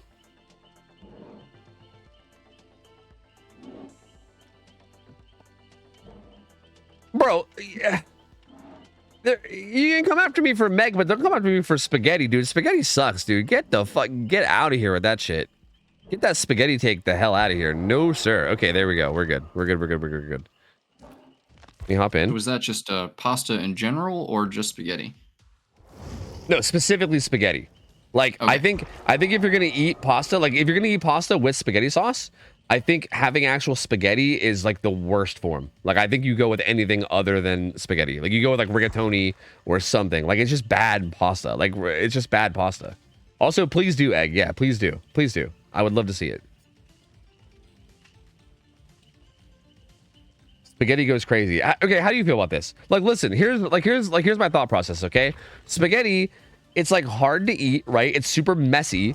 Like, you can't just like eat it smoothly. You gotta like like put some in your mouth and you gotta like slurp it all up, and it's all like goes everywhere, it gets all over your face and everywhere. It's like so messy for no reason. You gotta like spike it with your fork and then twirl it and shit. Like why? Like why do all that when you could literally just like get some rigatoni and just like stab it with a fork and then eat it? So like, I would say that the novelty of spaghetti comes from it's the pasta that you can get the most of it on your fork at once. But then, yeah, it is messy, and other pastas just have more appealing shapes. So I can't fault anybody for not liking spaghetti, but I do understand why some people just want to spin it on their fork because it's like the vehicle to get the most pasta possible into their mouth. Is that the idea? See, I still feel like if you're just having like some rigatoni or some penne or something, you can just stab like 10 different noodles and you're still getting a ton of fucking pasta into your mouth. I feel like spaghetti is for people that like want to play with their food or something, you know? It's like specifically for people that like don't want to just like eat. They want to sit there and fucking toy around with their food and play little like reindeer games with their pasta before eating, you know? Yeah, that makes sense. I'm Italian too, Sharpie. Fuck you. I'm like mostly Italian. I don't even care. My ancestors are probably rolling in their graves. I don't even give a shit. I don't care, man. I'm sorry. Spaghetti it just makes eating food difficult for no reason. You know, it just doesn't make any sense. Also, yeah, this is eggs Meg. So I was actually about to pull up the screenshot, but it's already in game. So there we go. That's terrifying. Is the Meg skin to end all Megs. Yep, that's an intimidating Meg. I'm gonna be honest with you. Like that's a little bit scary. Like I feel like somebody that's willing to play Meg first off is scary. Somebody willing to P100 Meg is scary. Somebody willing to play a P100 Meg with this outfit is fucking terrifying. Like that's terrifying. That like genuinely intimidating.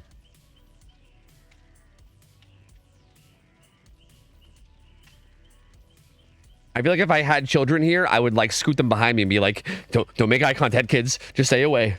That person is a psychopath. Just stay away. They P100. They have P100 Meg. They're currently playing her in scrims. Okay, and they're dressed like that. Just stay away. Just stay away.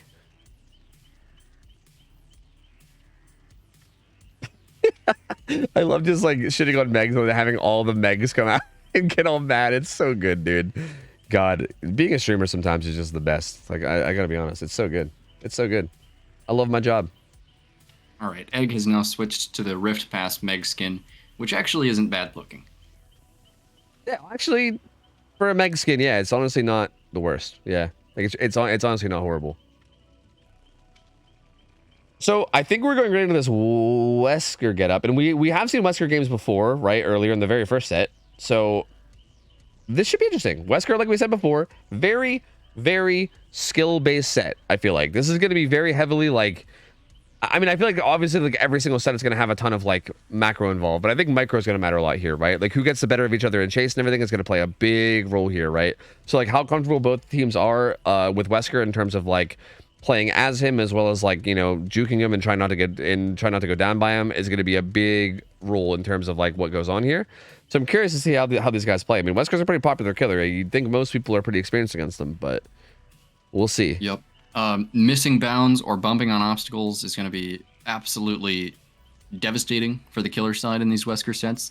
The killer needs to be on point with every bound they go for because the cooldown is just terrible.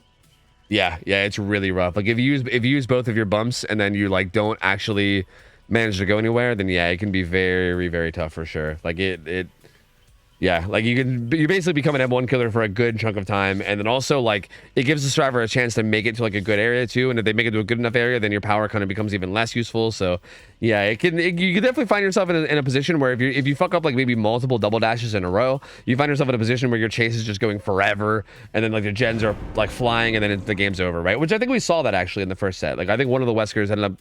It wasn't like 3 gens by the time the first down came in. Like I feel like you could absolutely see that kind of stuff happen if you're not careful in terms of really making sure your dashes are on point.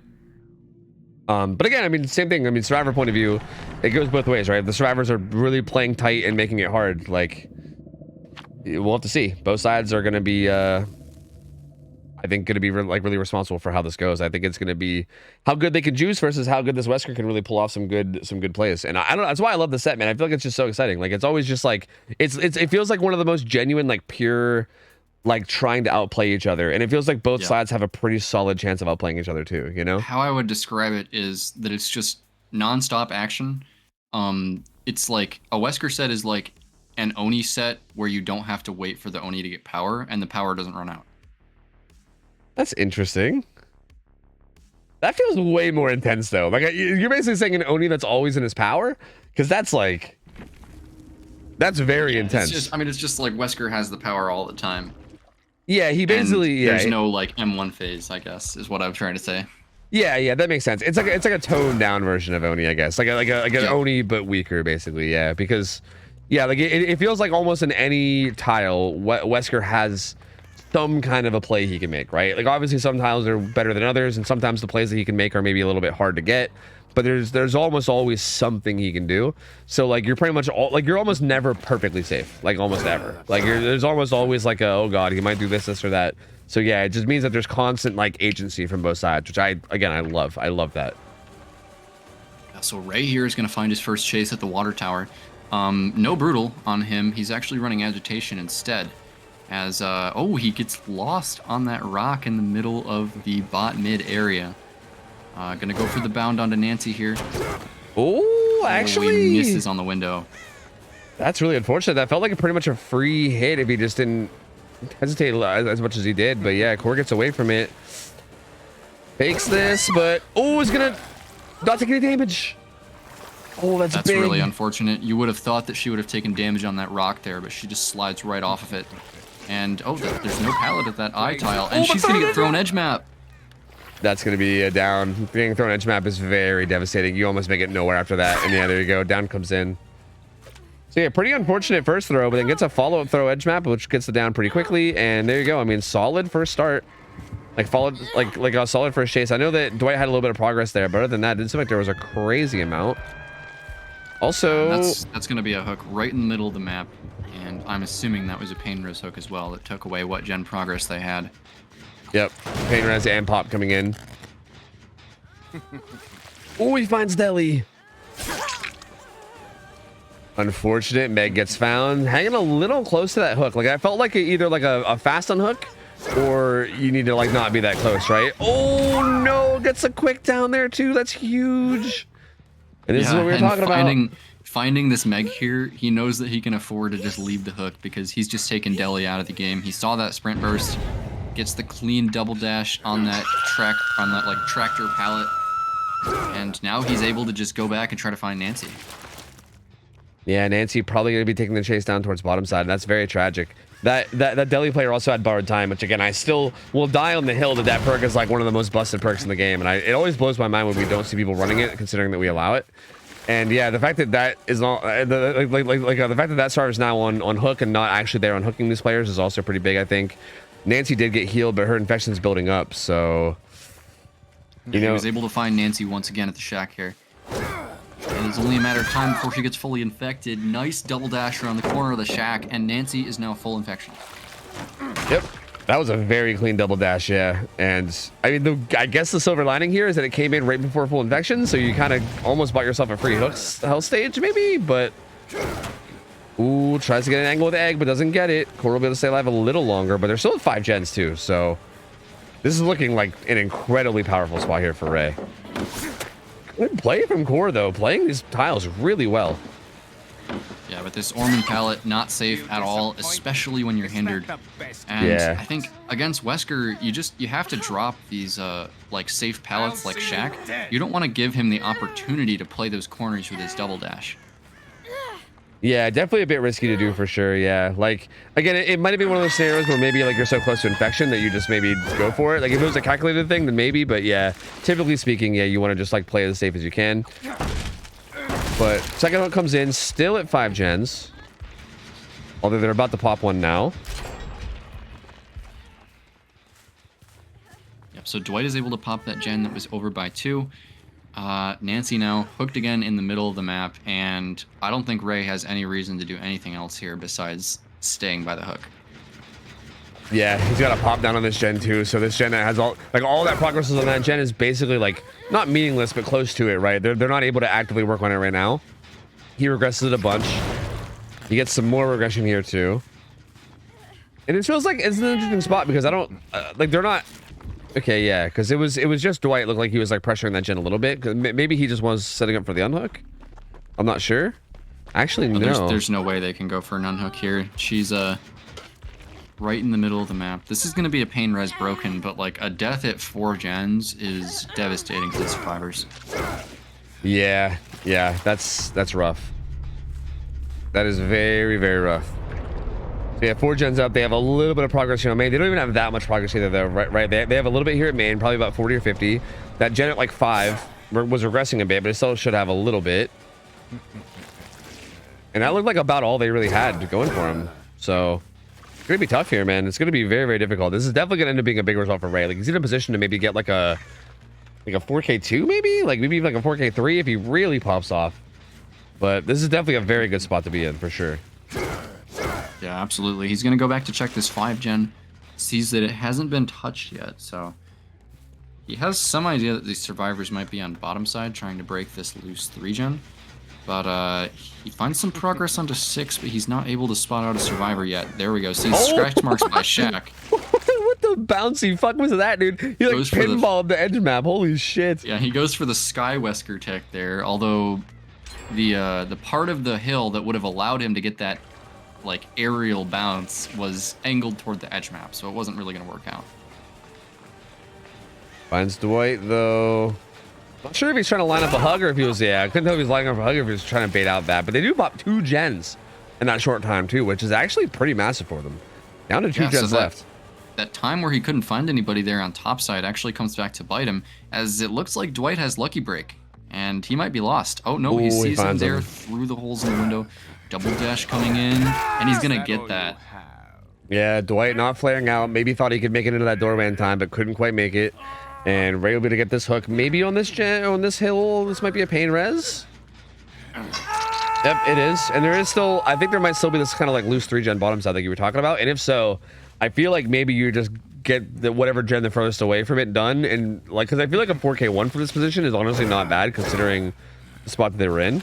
Like, obviously you want to hope to get all 5 gens done and maybe get some outs, like ideally, but I feel like just making sure you don't get 4K2 feels huge. Oh, Crow's here, revealing the position of the Meg.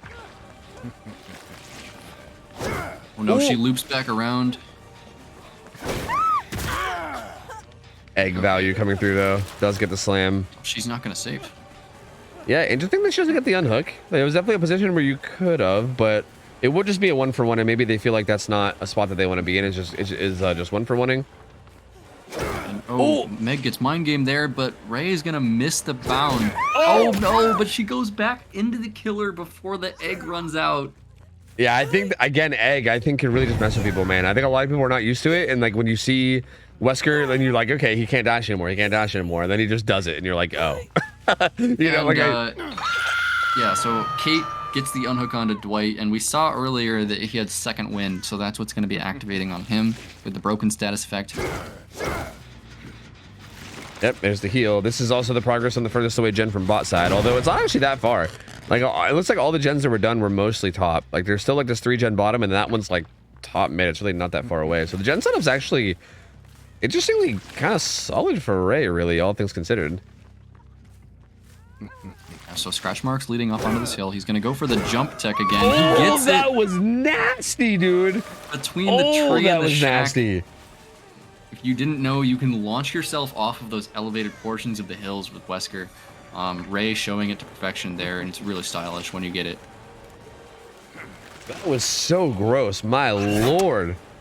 Pookie forcing locker, gonna get grabbed. The spray comes in from Dwight. He's actually not in position for this unhook. And she dies. Yeah, he doesn't make it, she dies. Oh no. And so I think he's also gonna get found too. Egg is gonna die, and yeah, Dwight is leaving a lot of scratch marks here at this tile at 8. And he's gonna get found, and this might be Ray securing a 4K2. Yeah, 4K2 ends up being... See, I thought it was really good from chair sniffers to get those 2 gens done, like during that one position. And I was like, sick. They might be they may be able to get 4K1 or maybe even like finish all 5 now. But yeah, no, Ray really made things happen here, and they can't even quite get it even to a 4K1. So 4K2 ends up being the final result, which is kind of a shame because I feel like they were in a spot where they really could have, man. Like after those 2 gens popped, they were in a spot where they absolutely could have gotten that to a 4K1 at least. But again, disgustingly good play from Ray. I mean, that flying off the hill clip was nasty, dude. That was so gross. Yeah, and I feel like this is a thing that, as we see Dwight taking chase at the pallet gym, this is a thing that can kind of apply to pubs too. Is like when you see multiple gens pop and you think that you might be in a bad spot as the killer, that means that they have no progress on any other gens. So like right after gens pop like that, the killer has a window to get like a big snowball onto the survivors. As we see another nice double dash from Ray. So like people started going down right after those 2 gens popped, which meant that they just had no momentum to stay on the gens. And they got caught in a loop of exchanging hooks, giving more pain reses and pops. Oh, the old hug tech into the hook survivor, dude. You love to see it.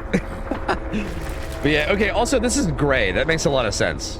Because it's a question mark Ray, but yeah, it's gray, which makes a ton of sense. Because I was actually wondering who this was. I was going to check the profile, but yeah, I think we're both missing a very obvious thing here that this is just gray. But yeah, gray played us very well. Like, actually disgustingly well played. Those were so, like, I feel like every double dash was just super clean, well aimed. Again, that, like, the hill parkour was fucking nuts. Like, that was such a nasty clip. And just in general, like, getting off to such a good start. I think even, I mean, again, I think honestly a big highlight of this is it's a lot less flashy than some of the other stuff he did. But I think a big highlight here was finding Meg. Like, I think finding Meg after that first hook and being able to get the hit and then the follow-up, like, down on her immediately after the first hook, that made it just devastating, right? Like, being able to find Deli, get it down on them, and then put them up on hook while the first person's still hooked, that's so difficult to come back from. Yeah, and very interesting that Meg had balanced landing and nobody on the team had sprint burst. Wow, that is accurate. Dwight didn't even have an exhaustion. Huh. Actually, oh yeah, no, Nancy had lied. Yeah, Dwight didn't even have an exhaustion. That is interesting. That is very interesting, actually. Huh. I wonder if that's something that they're going to keep up in future games, or if that was maybe just like a one-time thing here. That's very interesting. I mean, I guess we'll see. We're going to have the Wesker now from Chair Sniffers. I'm not sure who it's going to be, but let's see. Oh, okay, it's going to be Intimidator. So Intimidator will be on Wesker, and he's going to be going up against the survivors of Sippas, the young Sippas. And these guys are good, man. Like, now that I've seen their roster, these guys are some juicers, dude. Like, I recognize a lot of their players, and this is going to be a bit of a tough team, especially I feel like on a killer like Wesker. Because, again, I feel like I recognize a lot of these people from, like, the ladder, you know? So I feel like anyone that, like, plays the ladder a lot is probably going to be pretty comfy in, like, any killer that, you know, is played on the ladder often, which Wesker is one of them. So it's going to be interesting. I mean, Intimidator, I think, is definitely going to have his hands full here. He's definitely got to make sure he makes some good plays. I feel like these survivors are going to be decently comfortable here. And again, I mean, the win con is kind of insane too. Like, this feels like a really tough one. To the point where, like, maybe I feel like, in a weird way, I think the silver lining here might be that this win con is kind of so rough. And also, it's not their killer, right? Like, it was Sippa's killer. And maybe you can just take this and be like, hey, like, do your best. You're not really, like, expected to meet the win con, right? Because it's a really tough win con. So kind of just do your best, have a good game, and then let's kind of, like, take it into the Billy set where we can maybe make something happen there, right? Like, it feels like that could even be the mindset as well, right? Because this is a crazy tough win con. This is a pretty monumental win con for Intimidator. I mean, even just to match, even just to tie this, like, he needs to have every chase be short. Just one good chase from the survivors will end this game. Yeah. Like, it's going to be really, it's going to be really, really tough. Like, basically every chase has to be, like, almost perfectly played from killer, yeah. Like, if there's any chase that lasts, like, more than, like, a few pallet drops or whatever, right? Like, if a chase goes on for more than, like, a minute, it's almost like game over right then and there, right? Unless the survivors mess up and you can snowball off of it. But it's going to be basically that difficult, which is a lot to ask, right? It's a lot to ask out of any killer, especially a killer like Wesker, where there is, like, a lot of 50-50s and, like, both sides have a decent chance of outplaying each other, right? So, yeah, I mean, we'll see, man. We'll see. Wait, why is this gamer not taking my invite? Is there someone else I should be inviting? What's happening here? You're not playing Survivor? Hold on. God damn it! Glonky guy, stop it! He's glonky. Okay, is there someone else I need to be inviting? Is it to me? Am I at fault here? Probably. It's probably me. Let me look. Hold on. Hey, I'm just gonna invite Gray again. Fuck it. Get in here, man. Oh, Kazoo. Yeah, right? Yeah. Yeah, that works too. Yeah. Right? Yeah. Maybe? No? Someone will join Avi, man, I believe. One of them will do it.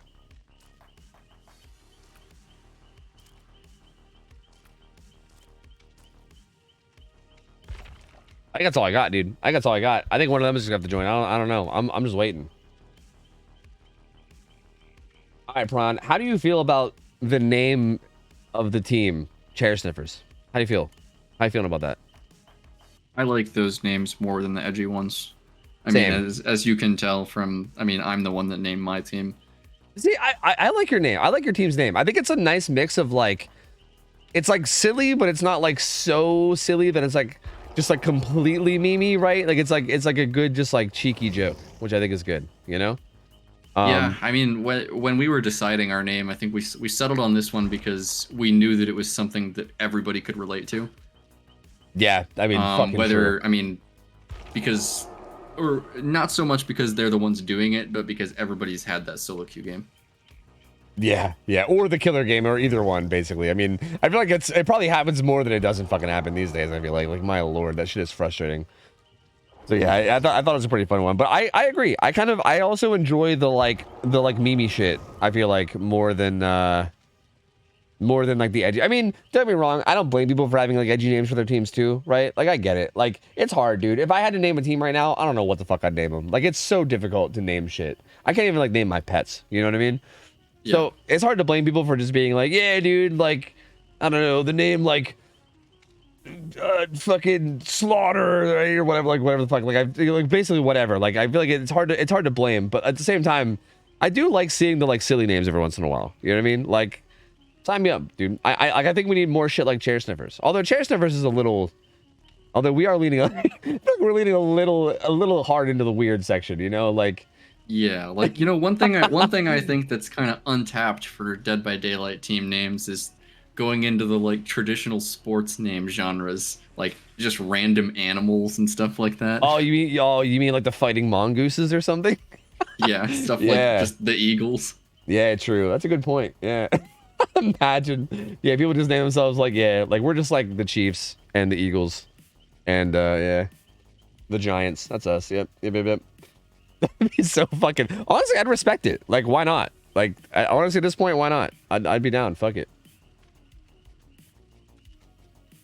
I'm a little surprised. I mean, okay, one thing I am happy about, though, at least, is that there's not really that many that are like super, like, overused, like, DVD memes, right? Like, there is some DVD memes, like, you know, like Nerf blank perk or whatever, but, like, that's fine. I feel like stuff like Hex something, or, you know, like one of those kind of, like, really overly used memes where you're just like, okay, yeah, we've seen this like a million times. I'm at least glad to see that, like, very few teams are doing that kind of stuff, you know? Yeah. So, like, at least there's that.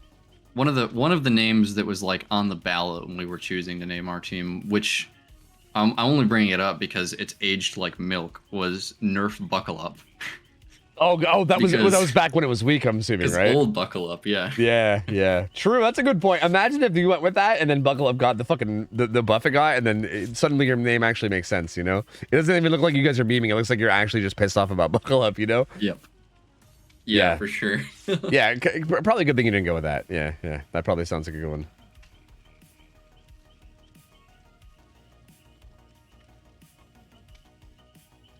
Yeah, no, but we have some good ones. Yeah, I think These First Down's great. I think Rats of RPD is great. I think we have some really good, solid team names, which is pretty ideal. It's a good mix of, like, serious and memey, which I think is probably the way to do it. And I'm assuming Sippas, like, bro, I don't even, like, I was going to comment on Sippas, but I feel like, I'm going to be real, this is kind of a confession. I always feel like when I see something like Sippas where I'm like, I don't really quite know what this means, and I'm always like, this is probably just like some shit that I'm too boomer, right? Like, I'm always afraid that's going to be really obvious. Yeah, I'm like, it's probably going to be something obvious, and I'm just too boomer to know, you know? Yeah, I don't quite know what their name means either. It's probably some TikTok meme that I'm too old for. See, that's what I'm always afraid of, dude. It's probably going to be something from TikTok or something, and everyone's like, oh my god, you don't know what it means? I'm like, yeah, I don't know what the fuck it means. I'm a fucking old man. I don't watch TikTok. Fuck you, you know? And then we have to have that conversation for the 500th time, you know? So, yeah, it makes... Oh, we sipping on scissorp. Yeah, you know, I'm going to say that in, like, the most white way possible. That was, like, the most white man way to possibly say that ever. Sipping on the scissorp. Hey, that makes sense. You know what? Hey, I get it. Makes sense. I get it. That makes sense. I'm with it. I'm on board. Hey, I like it. All right, so Intimidator here needs crazy good result. Even to tie, even like tying this is very difficult. I think like just being able to get a 4K2. I think even with that, you need a really really strong start. Anything shy of that, and I think he's going to be in some trouble. And like I said, a lot of these survivor players are like I know that they're 100% like the kind of like ladder grinding like juicer type gamers to the point where this might be a hard team to get a good start against, right? Yeah. So we'll see. Intimidator has the beetle. Oh, he does have Jewel Beetle. You're right. Oh, interesting. So yeah, if you guys don't know, Jewel Beetle is the add-on where basically when you grab someone with the Wesker Dash, you go like almost nowhere. Like you don't really like go that far after grabbing them, and then you like do the throw shortly afterwards. So it can really come back to bite you because if you sometimes will just throw them into an open field and do no damage, but it means that you can get throw hits more often if you're really careful about your aim. And throw hits are a lot easier to follow up on. So yeah, this could pay out. This is definitely very risky, which again, kind of makes sense considering the win con, right? It kind of makes sense to go for something risky, I think. Yeah, and I just want to point out that play by Gray at Shack was really good. Like, he came back to the pallet and threw it because he knew that if he didn't throw the pallet there, the Wesker would have had a double dash opportunity. Man, really good play here as well. He circles around there, uses the burning barrel to basically get some safe distance. And yeah, Intimidator can't find anything, has to go upstairs of main. And upstairs main is actually not blocked here, which is really interesting. Probably a balanced landing survivor here. Makes it all the way over to 11 and is going to start playing this TL wall. Actually going to go to the filler, I believe, yeah, at 11.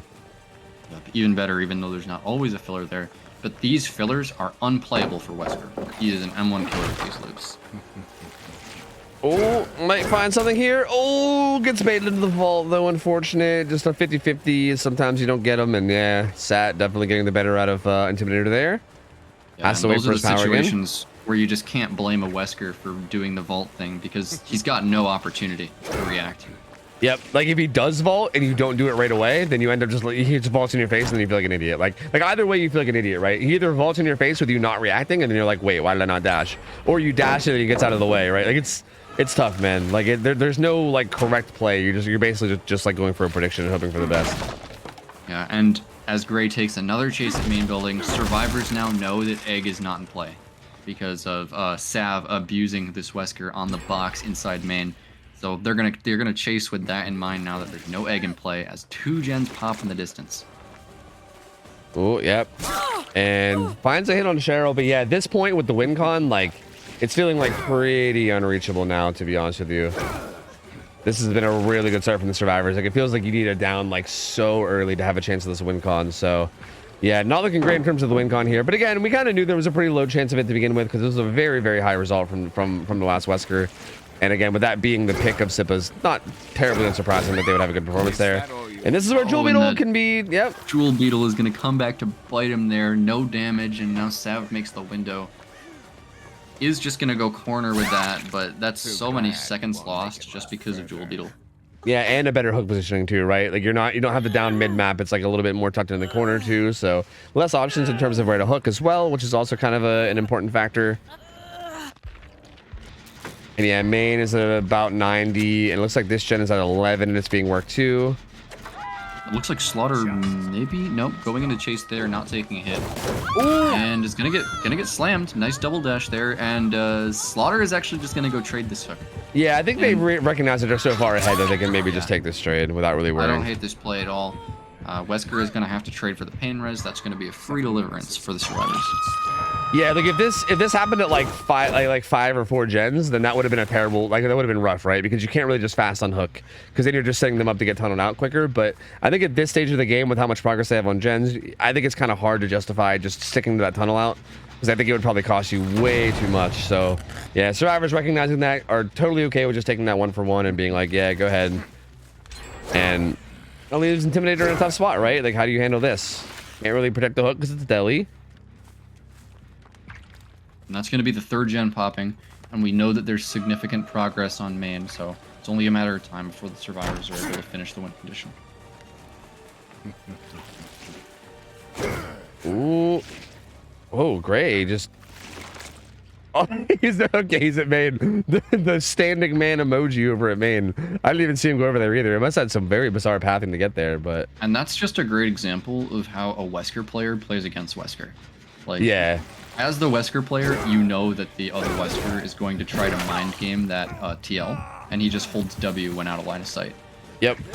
Yeah, it's a really I think those are the kind of things where I think that happens with like almost any killer, right? Like if you are someone that plays the shit out of a killer, you can kind of just get into the mind of the opponent, right? Like if you're playing Survivor against them, you just know exactly what they're going to be going for. Like yeah, this is clearly a spot where you're going to go for like this kind of a play.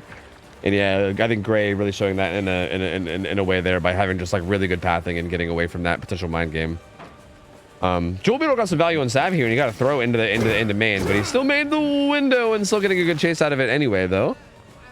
Yeah, he's gonna make this 4-lane pallet, which just runs straight through it.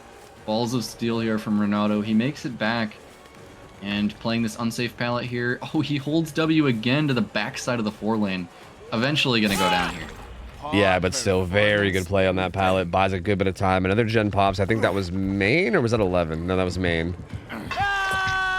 So that is going to be the win con for Sniffus here, popping that last gen that they needed, but they're still going to be trying to get as many outs as they can.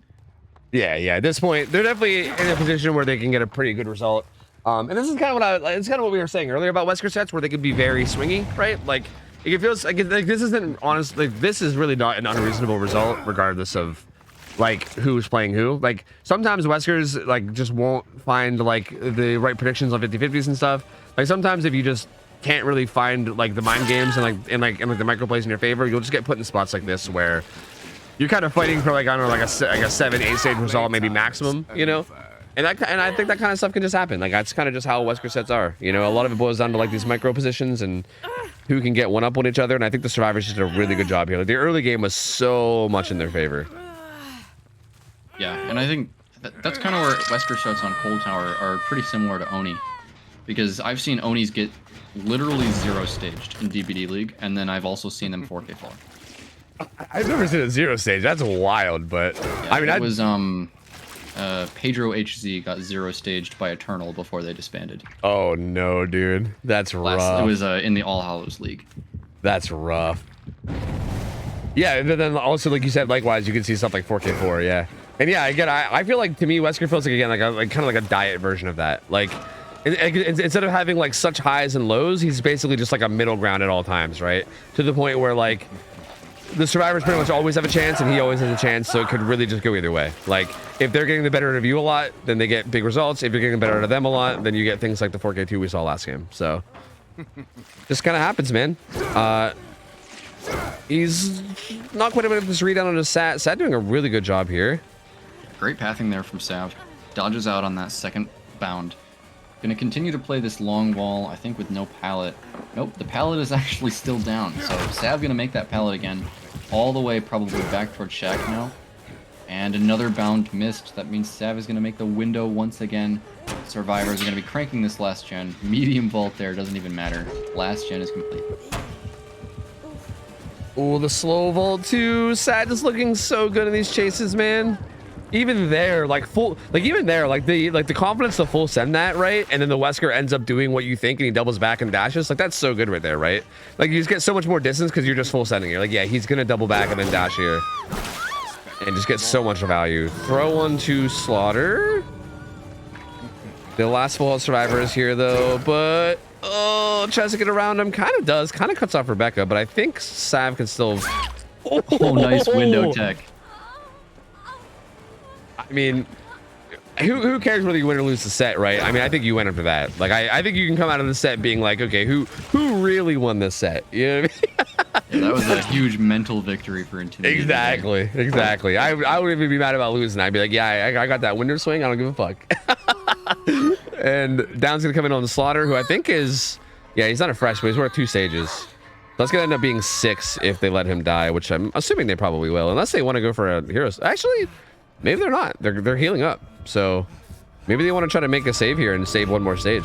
I mean, at this point, the win con's already met, so it kind of makes sense for them if they want to play a little risky. He's gonna find the reset, and Renato is gonna go down. Is that the best you got? Uh-oh.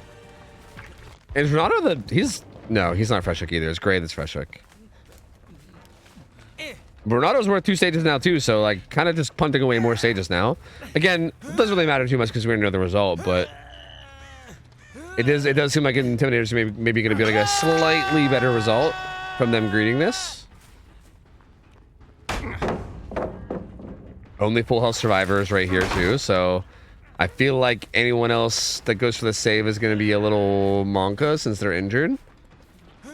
A little Monka as in it's probably not happening. And are they just taking their outs now? No, Sat's still upstairs with Balanced. Ray opened the other door, and he's heading back towards... Gray is... Okay. Where is he? Because Gray is like... He's a fresh hook, and he's injured. It blows my mind that he's like... Again, I know that it doesn't really matter for anything, but it blows my mind to see him doing anything other than just getting the fuck out of here, you know? But maybe they want to like bait. Like maybe he wants to show himself and maybe bait Intimidator into going after him so they can drop down with Balance and get the save. Like it feels like maybe that's the play because he's waiting here. Like Sat's just waiting here to go for it. So maybe Gray's like, look at me, I'm fresh, I got injured. Ooh, look at me, you know. Oh, trying to get him to bait. Go in now, and isn't able to get it. Oh, okay. The slap actually, yeah, the slap doesn't interrupt it for some reason. I don't know why that's a thing, but like. If they're in the middle of unhook and then you dash and like slap them, it doesn't interrupt the unhook and they can just keep unhooking through the slap. It's really weird. So like if you want a 1-for-1 as Wesker, you have to M1. It's really odd. I don't know why it's a thing. Yeah, so he's gonna down Sat. That's gonna be the last hook onto her. So it's gonna be 7 stages, I think. Yeah, it's gonna end up being 7 stages. So pretty much the same result as if you let him die. So that was all really for nothing at all. I don't know. That literally did nothing. It was just.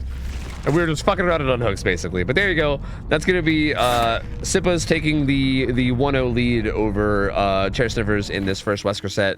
So well played by them. I mean, they chose Wesker as their killer, and I think we see why. Very, very strong performance from Gray on Wesker. And their survivors, again, looked really clean. Like, again, every single chase there just looked like it was a struggle, man. They were doing so well. And, yeah.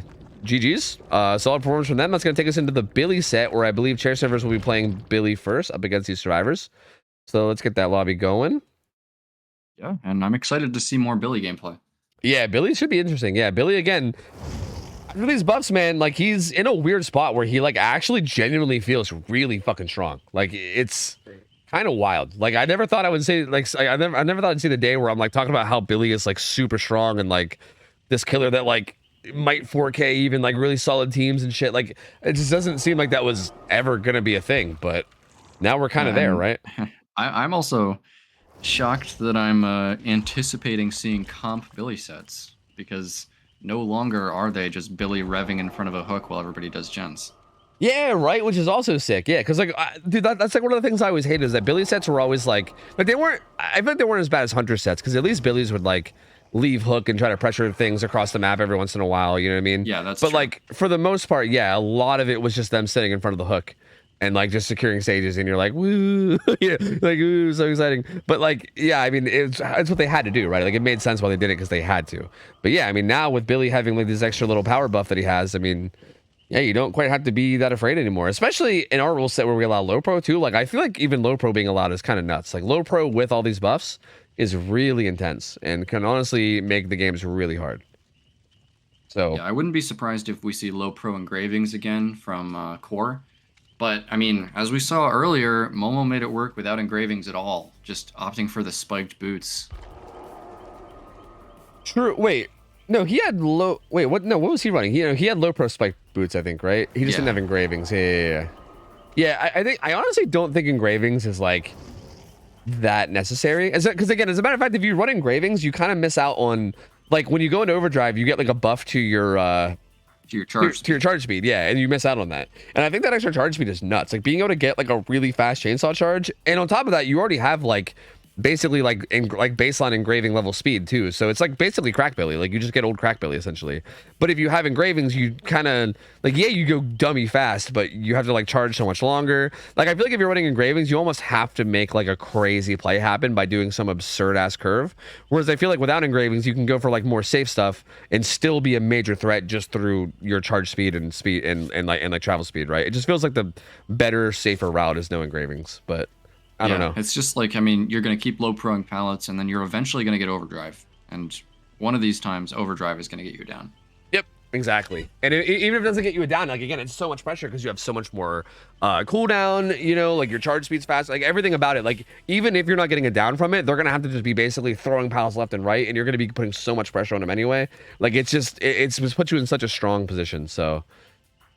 Yeah, I don't know, man. It definitely feels very, very strong, but I would not be opposed to seeing engravings too, though, because I still think that a Billy that's really good with engravings can probably make some crazy shit happen. Like, the way engravings works in Overdrive, too, like, I've been playing around with it a fuck ton, and, like, it's so bizarre, because you go so fast that, like, when you curve, you, like, jut out, like, 5 meters before even curving, so you can get some, like, absurd curves. Like, you can curve around walls that are, like...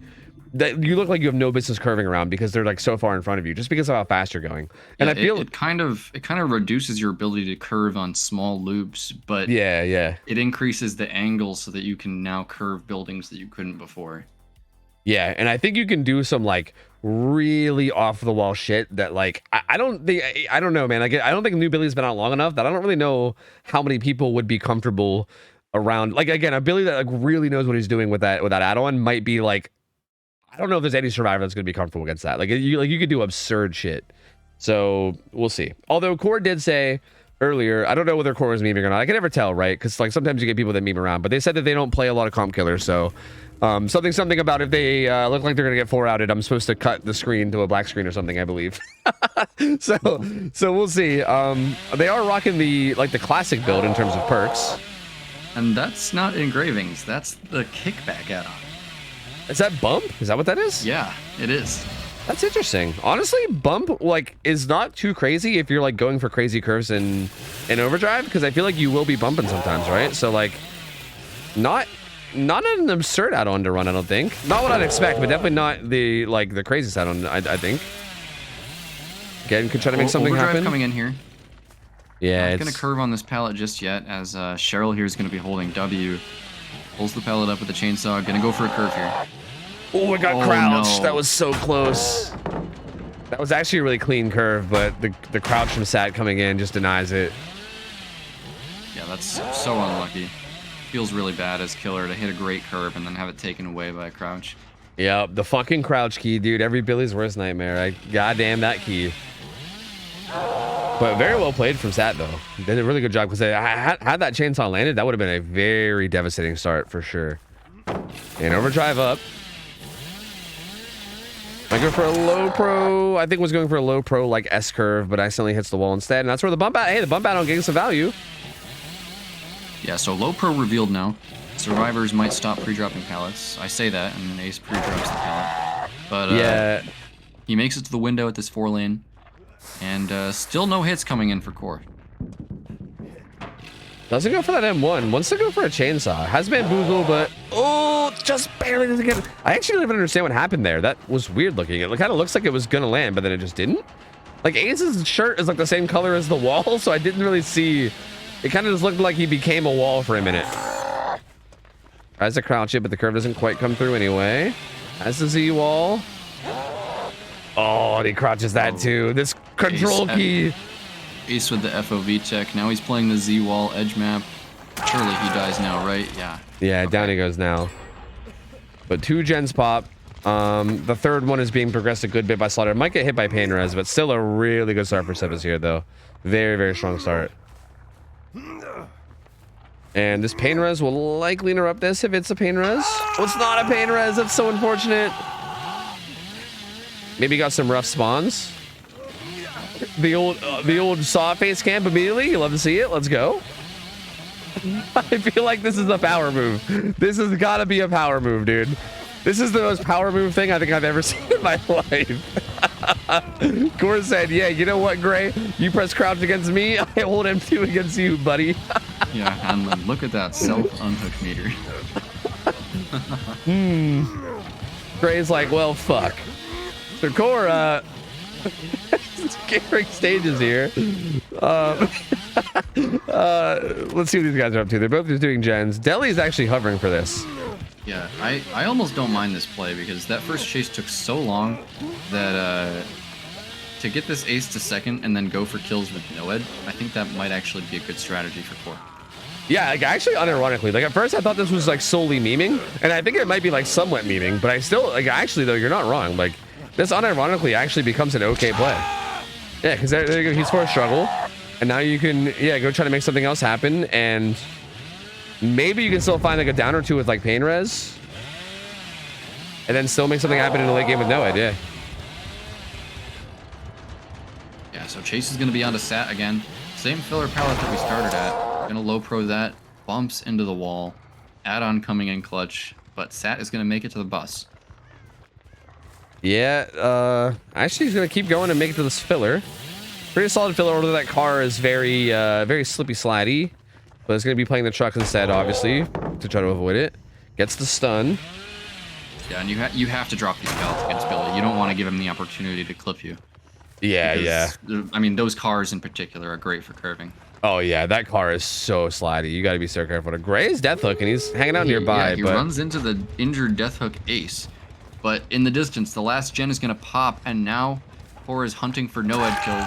They know about Noed though. That's why Gray takes a hit. So he's gonna go down. Pre-drops the shack pallet, and will Core slug or take the kill? Yeah, I think Rebecca might also hop and chase too, because she has deli, so like that's also a target that would be okay for Sippos here if they wanted to try to maybe not get a full 3 stages in terms of whoever gets caught. But yeah, no, looks like it's gonna be Cheryl getting caught here. I don't know if we've seen. Have we seen Noah? The totem is at 9. Oh, okay, yeah. So not able to get the survivor hooked over by the totem. To be honest though, it is Billy, so like, I mean, you can even just you can sit there with your chainsaw and it does similar effects. So checking on it though. Yeah, I mean, the only thing I could see her is Rebecca 1-for-1ing because the hook is pretty close to hatch. Yeah, true with Deli. Yeah, that's a good point. And she does have swim burst, so she may be waiting for swim burst to come back. Because Core is giving Core was at least giving at least a little bit of room, right? Like if Core keeps checking on Noed, you can maybe slip in there with swim burst. Like if you really wanted to. I don't think they really want. Well, yeah, no, I don't think they really want to. I think they're just gonna take the stages they have. It's gonna be 5 stages, so I think they're just gonna be happy with the 5 stages and go. But yeah, they could have maybe made something happen there. Yeah, just leaving here is still a great result for Sniffus. True. Yeah, it's still a very solid overall result. And Survivor did die, so don't worry. We don't got to cut screen or anything for Core. We're good. Everything's fine. We're in there. Let's go. So 5 stages are gonna be the result, and Sippas on their side are gonna be in a pretty good spot to maybe close out this best of 2. So we'll have to see. But GG's. Solid plays, man. I mean, honestly, Sippa's really showing the power of the control key, man, against Billy. Like, again, crouch stacking is so fucking nasty, and like there's so like that first saw especially. Like that first saw was honestly a bit of a heartbreaker because I feel like that saw lands, like that curve lands, and you're actually in a really good spot. Like you're in such a good position to get like a decent result. But I feel like that saw getting crouched, and then like from there, like the chase is kind of, you know, taking a while before that first down comes in, just made that a little like unreachable to get anything big happening. And yeah, man, crouch checking just so good, so strong. Yeah, and that was actually Core's first ever comp killer game. Wait, really? Yep. Like first ever? Wow, that's actually kind of crazy. Because I really don't think like she did bad at all, honestly. Like this team also, like keep in mind, again, I said this before, but this team of Survivor Sippas is fucking good, dude. Like again, I mean, I know I keep giving this anecdotal shit, but like I've been doing like 1v1 ladders a bit, and like again, a lot of these gamers are people that I've been running into that are fucking nuts. Like they sit there and grind 1v1s against killers like Wesker and Billy and shit. Like they're nutty good. Like these are like some of the hardest survivors in the world to chase. They're insane. So like, yeah, honestly, not bad at all for like her first game. That's incredibly good. Like my lord. We're gonna have Sav on the Billy. Let's get the gamers in meow.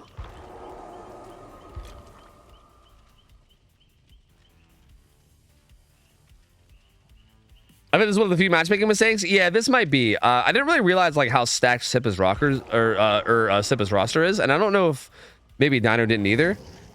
Or again, I don't know. The roster is a little bit different than it was when they were e-girls. Yeah, I remember.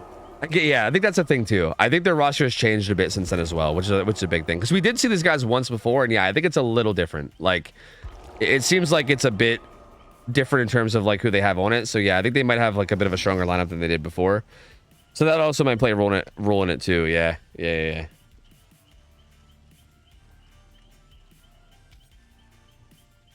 But yeah, honestly, even with it being like somewhat mismatched, I still think Chair Sniffers is putting up a very good fight. Like regardless, like I think regardless of like again like these guys on Sippas being like hardcore juicers, again they're doing very very good.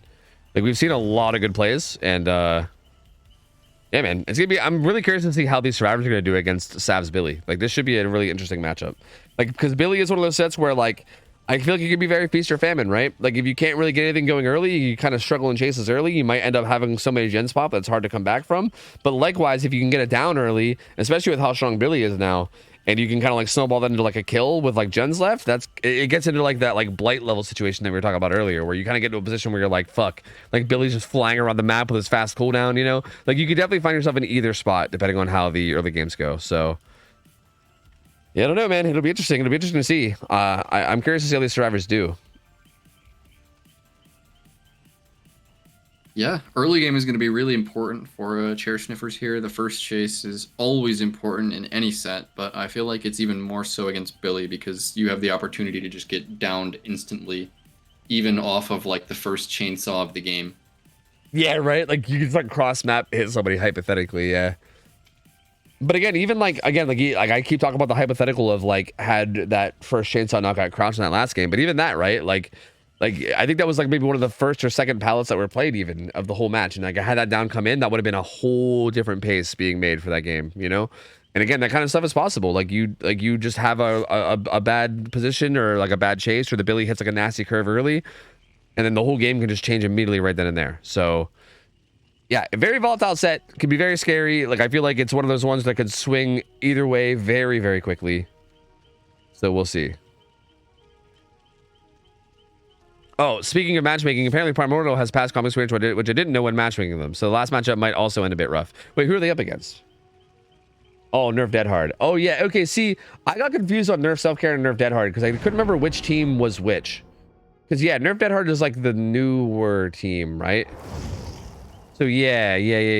I actually had Cole tell me a little bit about Primordial. Apparently they were like the people that he knows, and apparently they do have some comp experience. So yeah, maybe that could end up being men's match too. I'm not sure, but we'll see. Again, regardless, I feel like even if we have games that are like a little bit rough match made, I think as long as like the teams do their best and just kind of take it as a learning experience. Like again, like I think Chair Sniffers seem to be in high spirits and they seem to be just having a good time with it. And again, as long as they're just, you know, playing it out, doing their best, I think they're doing honestly pretty solid, all things considered, and just taking it as a learning experience. And it's still all good. It's all good. It happens.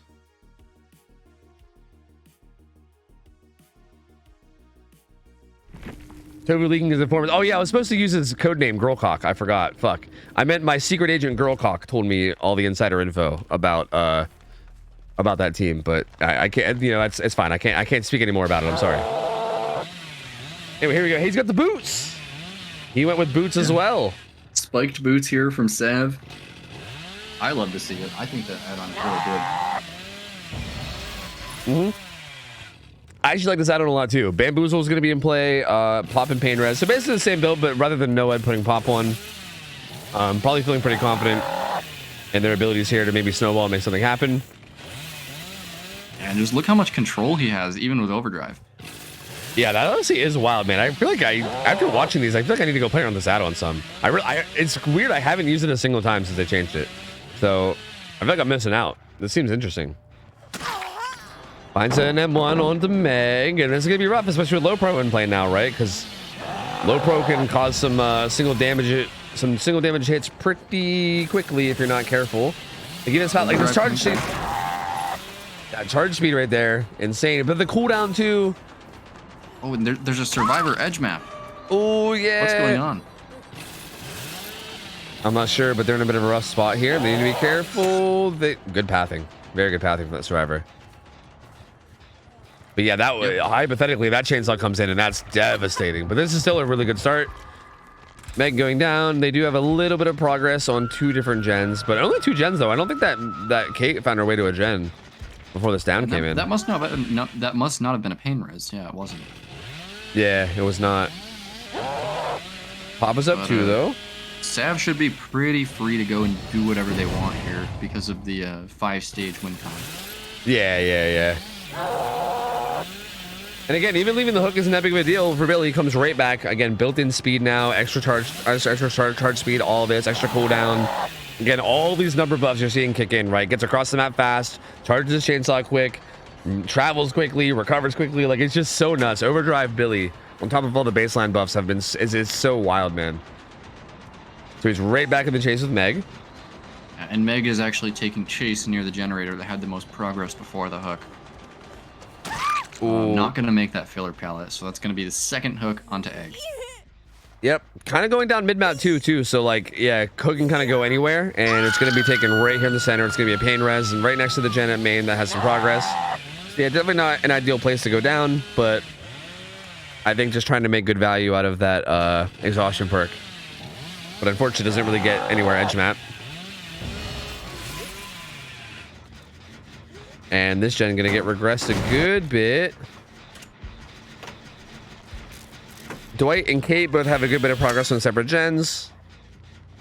But it looks like Dwight's gen is going to get interrupted at the crane. And he's not going to opt to kick it. He's actually just going to take chase on Dwight here. I think that was actually Jeff. He's going to leave him. Oh, yeah. Yeah, Dwight's gen's at the broken truck. Yeah, that one's actually going to pop. Jeff's actually going to hop back on his too. Looks like they're actually maybe content with just letting Meg die here for gen progress, which feels pretty fair. Like at this stage, especially, like Sav's not gonna let the Thunderhook happen without a down, right? Like the only way you're getting the save is if someone trades for it. And the only person that could trade for it is Jeff, and he does not seem to be too content. He says, hey, you know what? Meg dying on the hook, that's fine with us. You know, that's just our sacrificial Meg, which I respect that. You know, as a team, I feel like that's a good strategy. So, yep. So Chair Sniffers betting their entire game on this chase. Ooh. Firecracker play, throws him off a little bit. We'll see what Pookie can do. The fast cooldown, you gotta be careful. Actually takes an M1. The pallet was off to the left, so actually that was like maybe a position where you can go for a chainsaw, but goes for an M1 instead. Shows up at the crane and finds Jeff. Dry kicks the gen. Gonna pre-bam the crane window. That's a pretty smart play. Because, I mean, Jeff can't reasonably leave the crane just yet. Yep, he's going to pre-drop that, avoids the low pro hit by going around the car pile. And he's going to take chase into a part of the map that hasn't really seen any resources depleted yet.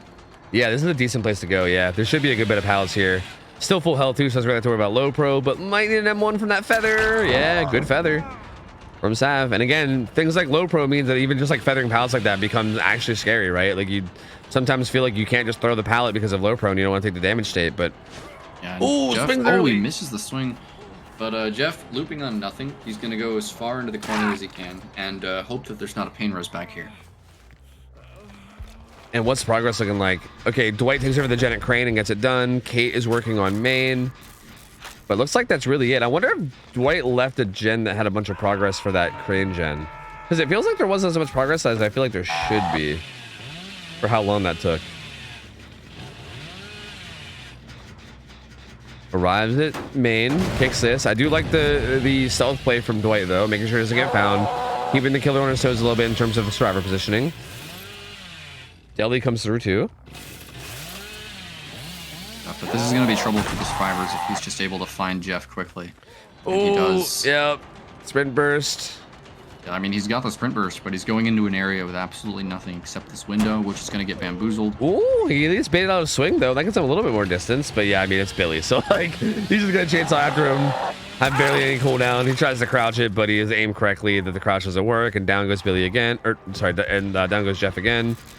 And they're still splitting two gens. They're doing, it looks like, what, like 11 in main, it looks like?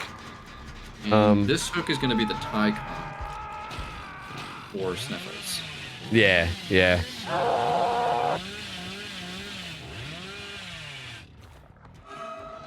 Kate gets found. She has a filler. It's done. Kate's been doing a really good job in these chases, honestly. He's going to ignore it. Oh, is he going to stay on to Kate or go back to hook? He just seems a little bit indecisive. He's going to go back and try to get the death onto Jeff. Yeah, he has a sprint burst, but that's about it. He has sprint burst, he has main, but bamboozle exists too. Ooh, the medium vault. Yep, bamboozle coming in. Jeff going right back to an area that I think, has 0 pallets. Yeah, it looks like he's just going up to this corner to die. I think he knows he's dead. He's just kind of heading to a corner to die so that they can hopefully get as much gen progress as possible. Dwight's still cranking that gen at like 11, and it looks like Kate has moved to a separate gen elsewhere. Oh, did I bug him out? No. Whew. Oh, he is gonna head right to the gen that Dwight's on though, with Pop. No, he's never mind. The boots betrayed him, dude. He was gonna go there, but then he was like, look at all this ability to turn I have, and then he turned away. Tony man, boots, I don't know, you know, sandbagging him. Dwight pops that gen, but does get that on the Kate. Kate's gonna go down there, and I don't think Sav is gonna be too worried about slugging for the 4K here, given that they've already met the win condition. So first hook there gonna be on Kate, not a pain res, and now he's just gonna go off and look for Dwight. Oh, the multiple low pro chains. Oh, I thought he was gonna keep going. This is gonna go around low proing every throwing pallet on the map. Overdrive kicks in, and let's see what Dwight's up to. He's just chilling. He's hanging out, dude. He's chilling behind a hill by a rock. That's not a hill. That's just a rock. Yeah, I think just waiting for Pookie to die to maybe try to make a hatch play. He does have wake up, hypothetically, but it is Billy, so like I don't think it really matters. Yeah, for sure. So Sav coming back to hook. I guess maybe just wanting to secure Kate. Just looking up at the hook there. That's cute. Honestly, that's kind of cute. I like it. Get a little intimate, you know? I like it. I respect it. Dwight's still creeping around. They're not allowed to try to Kobe, but by the way, I mean, I know most people know, but I'm sure there's always at least some people that aren't. But yeah, they're not allowed to try to Kobe. So Pookie has to just basically sit here and wait. And eventually, when they go struggle, they'll be able to basically stop struggling and then die, and then they can try to make a play on hatch, but they know it's going to spawn here at Shack, and yeah, it's going to be basically mashing spacebar from the killer and probably not being able to do much about it, but we'll see. We'll see.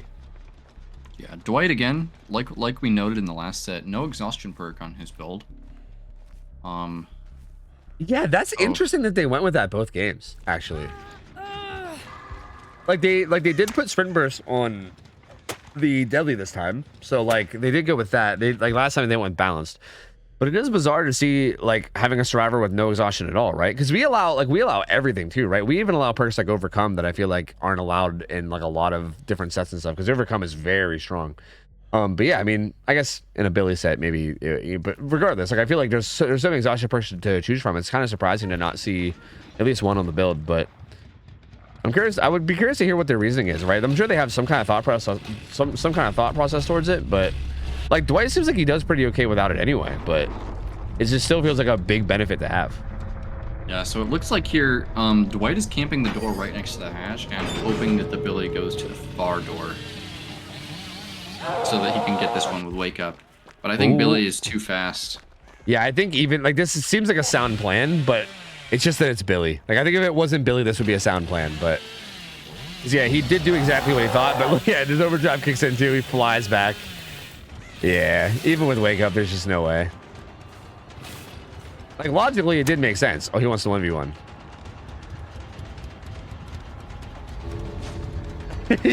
I mean, Shack Pallet is still up after this whole game, so this will be a good 1v1. True. And look, there's a filler beside it too. Uh-oh. Uh-oh. Wait a minute. Gonna get a low pro tag though. Yeah, Shack Pallet, you could probably just pre-throw that. Yeah, he's got to. I was gonna say Sav might try to like break it and then curve out afterwards, but he's just gonna go for just a regular kick. Does he have lucky break? Oh, he does.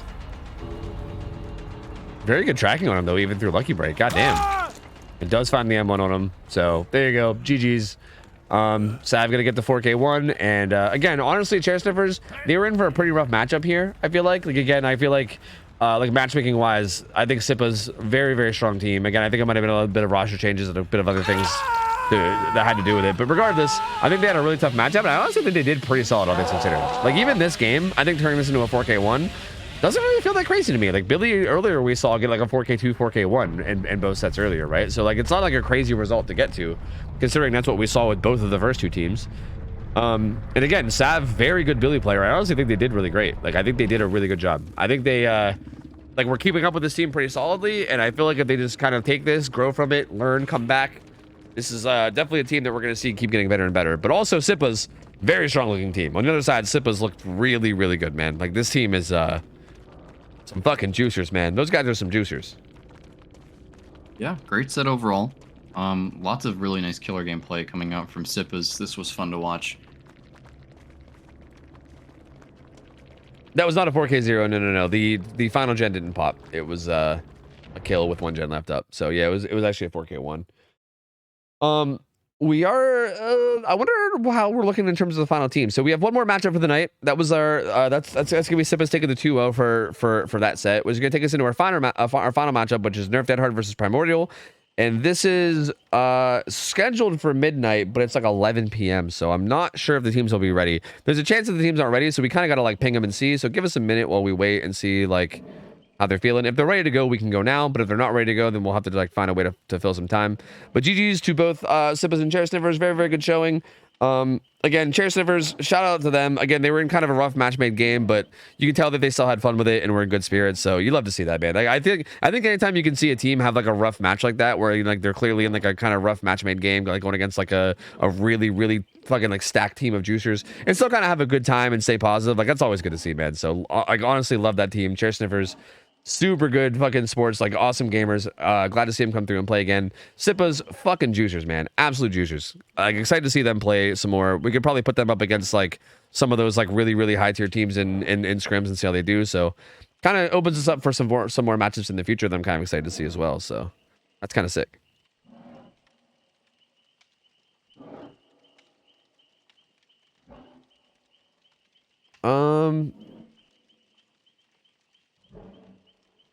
Okay, so we didn't hear from the new teams yet, but these two teams are already offering to play their third set to fill time, which I guess we'll see. Wait, are both teams or was it just one team? Let me see, actually. I think Chair Sniffers hasn't responded yet. Yeah. Nerf Dead Hard needs at least 15 minutes. They just shot me a DM. Okay, 15 minutes is really not that long. Like, I feel like if we do a whole race set, that might even run over it, so... Yeah.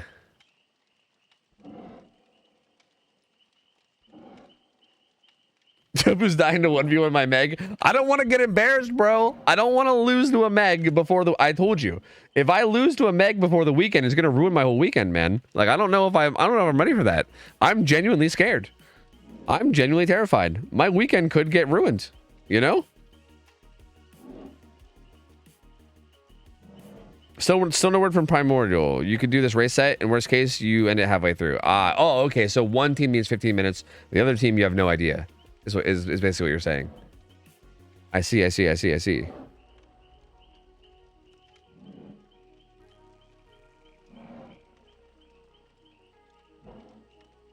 I mean, I'm down for basically either option. Don't matter to me. I'm down to just chill. I'm down to do the race set. If you guys want to watch me get juiced by a Meg and ruin my whole weekend, we can do that too. It doesn't matter to me. I'm down for basically whatever. Like, it don't matter. I'm down for whatever. Yeah, I'm always down for race sets as long as it's not me playing in them. Yeah, it's so funny how like everyone seems to hate actually playing in the set, but like watching it is always a good time. So yeah. Bro, everyone's voting for Meg versus Tofu. Oh man. Oh, my weekend. It's gonna be ruined. It's over, man. Curtains for me. My team dropped out. We're not seeing game 2. Game 2's already over. Sippa's 1-2-0.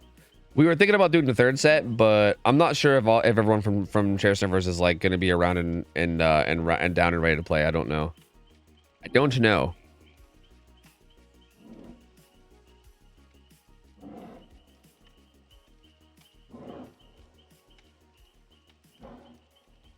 Oh, now you guys want me to scrim the team, is what you're saying.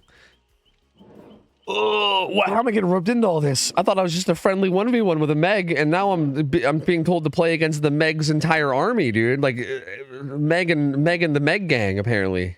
Oh, no. Oh, no.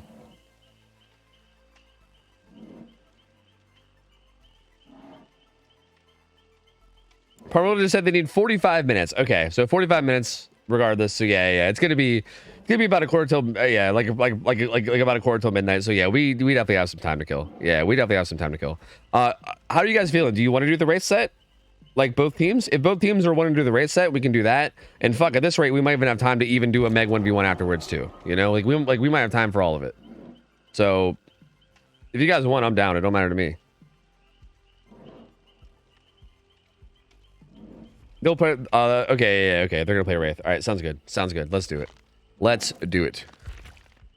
Yeah, we can do the race set, and then if we still have time after that, which I think we will, because we have like 45 minutes. I don't think sets usually take 45 minutes. If you guys really want, we could even I'll go 1v1 Meg 2 and hopefully not ruin my weekend. It's a lot on the line, man. I'm gonna be nervous. You know, I can't. That's very high pressure. You know. Yeah, so before we start this Wraith set, Tofu, I wanted to pick your brain on something balance-wise. Okay, hit me. So there's been a trend in DBD League recently with Laser and the Balance team, where they've been creating these unique sets that have forced balancing to make the set different.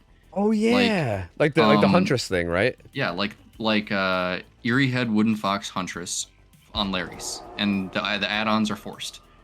And that's something that they're doing in the winter circuit. But it started in the All Hallows League when in the grand finals the first set was Scratched Mirror Myers forced on Larry's with no survivor perks. Yeah, I remember hearing about that set. Yeah, like survivors couldn't run anything, but then yeah, the killer had Scratched Mirror.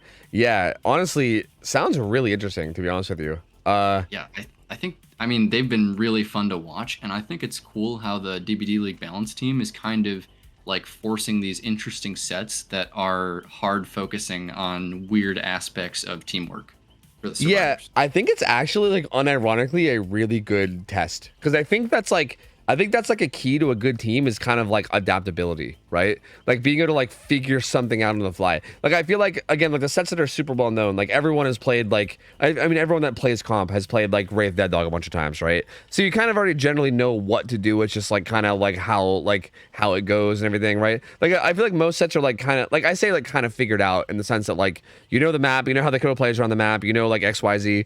But I feel like yeah, it does seem like that's an interesting like test of like teams' adaptabilities, is throwing them in these weird scenarios where it's like, yeah, no one's really played this, right? Like how many teams have ever played Huntress with forced Eerie Head Wooden Fox on Larry's, right? Like it's such an awkward setup.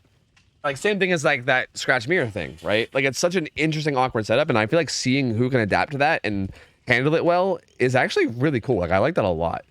It to me that feels like a very good genuine test of like skill in a team, I think. Yeah, the Huntress one in particular has been yielding crazy results. I think. I heard there were Huntresses that 4K forward with that. I heard Wispy got like a 4K5. I thought maybe or something. Yeah, I think that was Wispy. Yeah. Where the survivors or the X9 survivors, they seemed like they didn't get a very good result, and then Wispy 4K5'd. That's so crazy, dude. That's so crazy. I mean, Wispy is fucking insane, but like still, like 4K5 that's absurd. Like I'm assuming something went horribly wrong with the survivors there, because like goddamn. But that is interesting, because I do feel like, again, like I think a lot of people maybe underestimate how big of a deal that is, though. Like the Wooden Fox thing with everything too, because like Huntress's Lullaby is like 40 meters or some shit. So like when the Huntress is undetectable, you hear her lullaby, like even if she's like 10 feet away from you, you hear her lullaby as if she's 40 meters away. And it makes it really like weird, right? Because it almost becomes like this, like it almost becomes like a Ghostface set or something, where you have to like, I feel like you have to play super careful around positioning, because even if you hear a lullaby at all, like she might be right beside you or she might be miles away, right? You have no idea. And I feel like I could definitely see how that can snowball really, really hard. That's interesting. Have you played in anything like that, or have you just seen them? I personally haven't played them. It's just that I think I casted one of the Huntress things in Winter Circuit so far. I don't think I'm gonna have any tomorrow, but yeah, and then I wasn't casting Grand Finals, so I was just a spectator to the Scratched Mirror thing. I see. Okay. Yeah, they're definitely very interesting. Like I feel like every one of those sets I've seen that are like forced weird shit is always interesting. I feel like the thing that is kind of a shame is it feels like it's always like a forced gimmick on an indoor map though. Like I feel like it almost has to be that, right? Like it's always like Larry's XYZ. Like I don't know if there's maybe some other kind of gimmick like that you can do that isn't like that, but it is kind of a shame that that's almost what you have to do. The only other different gimmick the Dead by Daylight League has done is putting Skull Merchant on Mother's Dwelling so nobody picks her. Yeah, I don't know if I'd call that a gimmick or like maybe just doing God's work. I don't know what you'd call that, but yeah, I did see that. It was funny. The Laser was like, fine, we'll do balancing for Skull Merchant, but we're putting her on the worst map possible. Fuck you. It's fucking amazing, dude. Like actually pretty genius. All right, here we go. We got I think it was Sav on Killer again, so playing Wraith. Has the old Shadow Dance Swift Hunt. No Bamboozle though is interesting. No Bamboozle, just Shadow Dance Swift Hunt with Agi. And no Sloppy either. This build actually feels a little like unorthodox, is it not? Yeah, this build feels a little bit strange, especially the lack of Sloppy. I mean, he finds a first hit onto Core. Lack of Sloppy in exchange for Agitation. This feels like a map where you don't really need Agitation because it's quite small. Yeah, like maybe if you get it down like way back here behind main, you can maybe pull him to like middle of the street maybe. Like there's like very few scenarios I feel like where that is going to be like super impactful, but it might happen. Ooh, good value out of the cloak speed there. Fast down too, very quick down from Sav. This is gonna be a really good start. Can get this hook right dead center map. Gallows has just started. All the gens are basically just started. There's like almost no progress. It looks like he's skipping hooks. There must be a pain res that he wants. He actually no maybe res, actually. He might have been avoiding pain res because of how early it is. He just knew that Gallows was the only gen being worked and wanted to hook them right there. Yeah, that actually could have been it. Finds a hit onto Jeff as well. Ooh, who's on the kind of weaker? He should probably just leave, and he does. Okay, it's a good play from Jeff. Does take the down though. So another very fast down. Jeff is going to go down, and I mean, every single chase that happens near Gallows is just pure M1 mind games and 50-50s. Yeah, all those pallets are very incredibly hard to play, and he looks like Slav wants to force Core to struggle now. Is this maybe a little? Oh no, it was Gray, wasn't it? I should remember who was on hook. Whatever Core was Billy, but I think it was Gray. I was gonna say maybe this is payback, but no, I think this is a whole different different player. But I do think he wants to stick her struggle here, and at least force a 1-for-1 if they want on hook. Which Meg honestly can do if she wants, but she's not going to. She does have Deadly Unbreakable bar time. So if she wanted to go force a 1-for-1, she could. But looks like she's not going to. Gets a good stun. Good stun there, but Core is going to go second. And Intimidator is still on the ground, so Dwight is going to have to leave his gen. And that was the only gen that was even close to popping. Yeah, and this is kind of rough. He's going to pick up Jeff. Meg does get tagged, and now what? Dwight maybe comes in for the 1-for-1. He decides against it and says no, because ideally you kind of want Meg to get that on hook. I think she had a med kit, right? So I think she'll be able to heal herself and maybe get that reset before she dies. Maybe. Ooh, good hit there on the Dwight too. And Dwight reads Shack Pellet there and pays the price for it. And now all the survivors are injured, and who's gonna unhook Core? Yeah, again, it feels like Meg, if she can heal herself, can maybe go for it in 1-for-1, but she's also kind of healing out in the open to the point where Sav might be able to see it. Oh, he's chasing someone else. Yeah, she actually can maybe just slip in and get it, which I think she's doing. Does she make it? Does she make it? I don't think she does. Oh, she does. Okay, that was so close.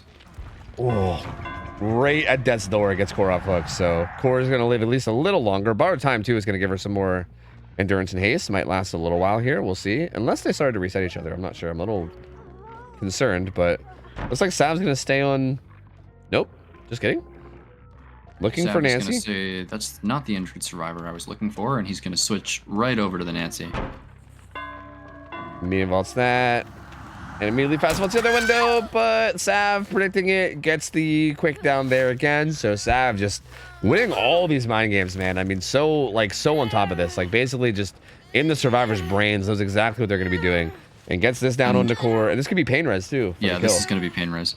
The check spots for that tile in particular, with like the L-shaped double window, I don't know them. They seem complicated. I don't think there is. That feels like a pure prediction. Like I don't, especially with him like coming on a cloak like that. I don't really know if there's a way, because I feel like I don't think there's like a check spot where like you can guarantee that vault's safe. Maybe with Resi, but with like a fast double vault on low ping, maybe. But like it doesn't really. It feels like a straight prediction on that window. But then again, I don't know. I'm not as experienced as some of these other juicers that might know better than me. I'm not sure, but it seems like that. It seems like that to me based on the size. That's gonna be a kill with 4 gens left. Ooh, Dwight doing a pretty good job greening that pallet, but he will get hit now. Yep. Only 3 survivors alive with 4 gens remaining is not a good spot to be in for the chair sniffers. I'm not sure if they have progress on a gen besides the one that Jeff is doing. See lack of bamboozle coming in at the TL wall, but Dwight is not going to make it to the water tower pallet. And yeah, the only gens with progress are at about 30 to 40%. Yeah, and this is going to be possibly a pain res coming through, maybe a pop as well. So yeah, unfortunate. And yeah, apparently Hex just doesn't run Hex perks. He doesn't run exhaustion perks apparently, by the way, is apparently why. So yeah, gamer just does not like exhaustion, I guess. So yeah, no exhaustion this time around too, which is very interesting to see. Egg sprint bursting, coming back around to this pallet. Oh, mind game comes in on the wagon pallet. I'm pretty sure Sav is west too. I think so. Like, I think that might be a big role, and like hits like that one at the pallet, right? Like, if you're on like west south ping, you gotta like. I'm assuming Egg is east. I don't know. I'm assuming Egg is east, but like I know Sav is west. I know if you're on like a ping difference like that, sometimes you gotta be like really on top of those pallet throws. It could be hard. Where like just sometimes swinging at pallets like that can be pretty rough, man. Sometimes it can be rough to play around. But another hook comes in. It's another pain res, more pop too. And again, Wraith with his mobility, his fast kicks, everything. This is where a situation like this becomes tough, man. If he's just consistently getting hits and downs, you can't progress anything. Like, this could even be a 4K4, because like if you never end up having a good chase, it's just so difficult, man. Like, he gets around the map so fast, he kicks everything fast, he uncloaks fast. Yeah, and that's going to be balanced landing here from Jeff, but it's not going to get him very far, and he's only going to have this trash pallet behind main. Yeah, this pallet is quite dog, and yeah, I think he maybe recognizes that and just tries to get distance away. Yeah, I mean, we've seen many killers like supremely fuck up on that pallet, but not today. Yeah, Sam is gonna find that hit. I do feel like every time I call that pallet dog shit, a survivor will then somehow buy like a whole gen worth of time there, and shit. It's so bizarre. Ooh, yeah, good the amount of killers that we've seen get stunned from the edge map side is kind of crazy. Yeah, right. I know, it's wild how often we see that happen. Yeah. This will be the final fresh hook, final pain res coming through on this middle gen, or sorry, this middle hook. And again, these poor survivors, man, like you got to feel for them. They're like trying to progress gens, and like every time they start to get some progress, it's like pain res. Fucking Wraith pops up. He's like, pop goes the weasel, slam. Like, it seems like such a frustrating spot to be in, right? Yeah, I mean, this is just how it feels to play against Wraith when you don't have very many good chases going on. Every time you try to do anything, you just hear him come up behind you with his annoying breathing, and then it's just over. Yeah, I can see how this is gonna get frustrating really fast, honestly. Finds Dwight. Should be able to probably get at least one free tag. Actually, he makes it to this pallet, but not... Again, all these pallets are at least a little dangerous. Dwight getting the better of that 50-50, though, but... does eventually get tagged. Oh, Meg. Oh, she iframes. Okay, he hits the iframes. Okay. It was all planned. Calculated. Meg gonna be in some trouble though. That was stuck at this pallet. She's just gonna kick it. She could maybe make this main window on the right. And she does. Ooh, maybe tried to window tech it. No, not gonna work. Ooh. Oh, unfortunate medium vault. Could have maybe got through there, but does go down. I think she makes that if it was a fast fall. And now it looks like Sav is trying to put the nails in the coffin here. Go for the 4K4 as he slugs the Meg. Misses the swing there on the window. I mean, this tile here, still, the pallet hasn't been kicked, so Dwight does have the opportunity to make a really good play here. Ooh, vaults that window. Does he fake this? Does he vault it? Oh! Yeah, that's just such a tough spot. I feel like you run to that window, and if the killer doesn't show, you're just like, what the fuck do you do, right? Like, you have to vault it. There's no way out other than vaulting, right? So you have to just cut time to vault. Yeah, I mean, again, that pallet was still there, and it was pretty strong, so I think that was like I don't know how many people we saw run to that tile, but that was at least like the second or maybe third time that people ran to that tile without using the pallet. That pallet's really good, so a little surprising to see. Yeah, that pallet is good. If you get stuck on the window side, I think the only option you have at that tile is heartbeat reading, which isn't always consistent. Yeah, and I'm pretty sure he was in chase, so that didn't even seem like it was possible anyway. At least was he in chase? I think he might have stealthed. I don't know. Either way, yeah. And also with Wraith, right? He could just cloak up and then uncloak and use his speed to basically do whatever he wants anyway. Coming here trying to win a 50-50 there, and I guess he technically doesn't lose the 50-50 at least. What is he blocked it? What the fuck just happened? I'm not sure what happened there. Yeah, what? He like threw the pallet. What? I'm so confused. But hey, Intimidator doesn't go down there, so it is buying some time, but these pallets are all wasting away. He's got not much to work with, so he's just going to force locker grab. And are these guys maybe going to double? I was going to say they may maybe just double this, like, well, 1 o'clock gen. Apparently I used the wrong clock for this map according to certain people, but that gen at 1, or at least my one. Oh, I haven't even been changing the map, by the way, either. I just realized.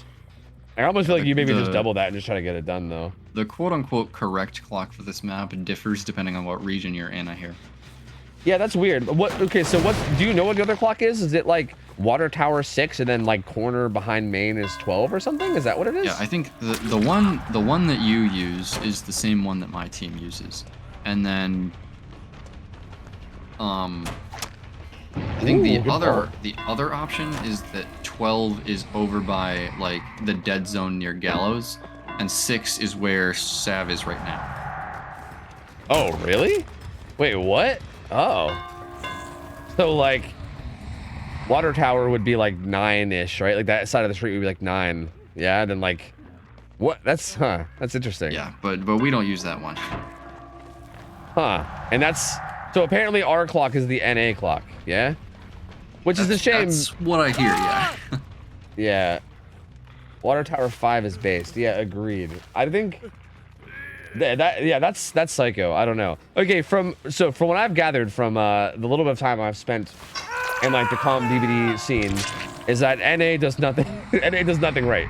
So so apparently if that's NA clock and the other one's EU clock, apparently we're doing it wrong, but I'm gonna keep doing it wrong because I don't give a fuck. I'm sorry. Like this clock just makes way more sense to me. I think you guys are insane. Like maybe, you know, honestly, even if I'm an A brain, I don't give a fuck because I think this clock just makes way more sense. I think bottom of the street being 6, top of the street being 12 makes so much more sense. Ooh. Oh wait, they're saying water. Oh wait, water tower 7. Oh wait, water tower 7. That means that you're saying. Wait, you're saying you're saying that 6 is like where R3 is. Like R3 is your 6.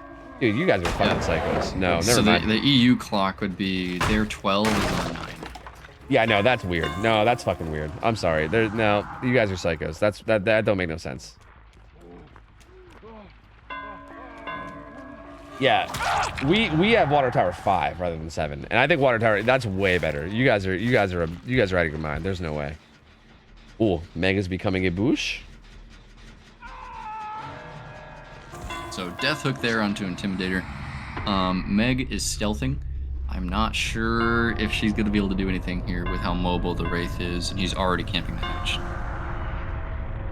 Yeah, I mean, nothing really, I think, to help here. Meg might just sit in a bush until endgame claps, right? She might just be like, "Hey, fuck it, I'm gonna die a bush," which I would respect. You know, I would respect it. You honestly got to do what you got to do. We got to kill 45 minutes anyway. What's 2 more minutes? You know, fine. Yeah, these gates are they're right here, aren't they? Yep. They're sorry, they're I think that would be 7 and 3 according to your guys' weird fucking clocks. Apparently, or where the gates are. So yeah, I don't think Meg has much of a chance. Yeah, I think she's maybe content with just being a bush. Oh, she left the bush. Did he see? He didn't see. Ooh, and the Meg has been seen. Yep, and goodbye to the Meg. Not much coming from this now. She doesn't have sprint burst. We'll see what she can do at some of these pallets. Good little fake out there. He's gonna loop around the side. Needs to be careful for this though. These pallets are so much scarier on like any kind of ping too. Like I feel for the survivors, even just like east to west ping. I feel like they make these pallets so much scarier, man. Like I feel like they're tough even on good ping. Good fakes though. Yeah, Bloodlust is gonna kick in and give him the hit there. But actually, out of the unsafe path on Dead Dog, this one's actually pretty good just because of the railing next to it. Yeah, the railing definitely is pretty decent in terms of size. But down comes in, there you go. Gonna be 4K4 for Sav. Again, really good performance, but not like, again, not entirely unheard of either. Like, Wraith is honestly really dominant on this map. Like, I feel like, again, if you're one of those people that's really good at micro, and again, Sav being the juicer that I know him to be, yeah, he won so many micro engagements in this game, and it's just so hard to come back from that, right? Like, if you're just constantly winning your micro engagements and constantly getting hits, then as Survivor, it's just so hard to make anything happen, man. Like, you're just constantly on the back foot, trying to like get resets, trying to get heals. You get gen progress, and then it gets pain res, or pop goes to weasel, or then you just, like, what can you do, right? Like, what can you do? It's so tough, man. It can be so tough. Yeah. So, and Sav didn't even have sloppy, so imagine how much worse it could have been. True. Yeah, that is honestly a good point. Yeah, the no sloppy was interesting, and the no bam was interesting too. Like, he didn't make it look like it was that big of a hindrance. Like, he did pretty good without bam and everything. But yeah, definitely a little bit of an unorthodox build. But I do feel like this build is one of those builds where, like, if you think you're gonna pop off and win a lot of micro game, like a bunch of micro mind games, this is probably better, honestly. Which I think Sav kind of showed that, right? Like, I feel like he probably did better with this than he would have, like I mean, what you would normally like replace pop and agi with like slot bamboozle maybe. And I feel like if he did that, he probably would have maybe got like a less good result, because I feel like this feels like he just pops the fuck off and goes ham and just gets tons of like pain res and pop value, which he did, you know? So it feels like a riskier build, but if you can make it work, like, I think he did make it work pretty well.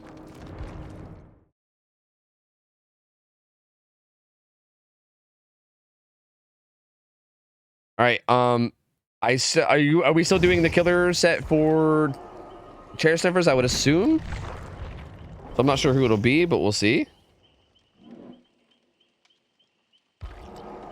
Scrim viewing is home theater tonight. What the fuck? What the fuck? That's too much pressure, man. I don't like that. That's terrifying. That's absolutely fucking terrifying, man.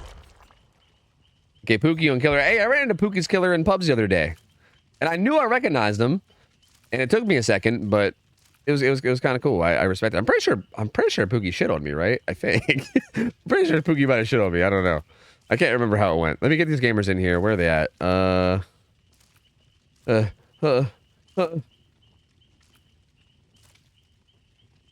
Dude, there needs to be like, there's like search bars for everything. Well, how's there not a search bar for this? And also, why the fuck is this not in alphabetical order, dude? Like, what are they? Thank you, Slaughter. Thank you. Like, how the hell is this not in alphabetical order? But like, it kind of is, but then it's kind of not. Bro, I swear. Yeah, I can't even tell what it's ordered by. The numbers don't make sense. The letters don't make sense. Dude, right? It's like it's by the tags. Like, it starts out like A, B, C, D, and then it's like H, J, S, but then it resets. It goes back to A. It's like, what? The only thing I can think of is that maybe it's organized by the hidden client ID. But like, it's kind of alphabetical. It just like resets itself or something often. Because then it starts again here, right? It starts again here. It goes back to like A's, B's, C's, D, F. It just, bro, it don't make no sense. It just does whatever the fuck it pleases, man. God. The fucking DVD goddamn friends list, man. They honestly gotta do something about that. That's horrible. Okay, this Renato fit. Wow. Wow. That is a very bright Renato. That is a fit right there. My lord, look at that fit. Oh, look at Gray's too. Oh my god. Oh my lord, these fits. I didn't realize that we were showing up to the DVD fucking fashion show. Holy. What is this? I'm very impressed. Pookie is also impressed by the looks of things. My lord, dude, there's crazy fashion out here. You love to see it. You love to see it.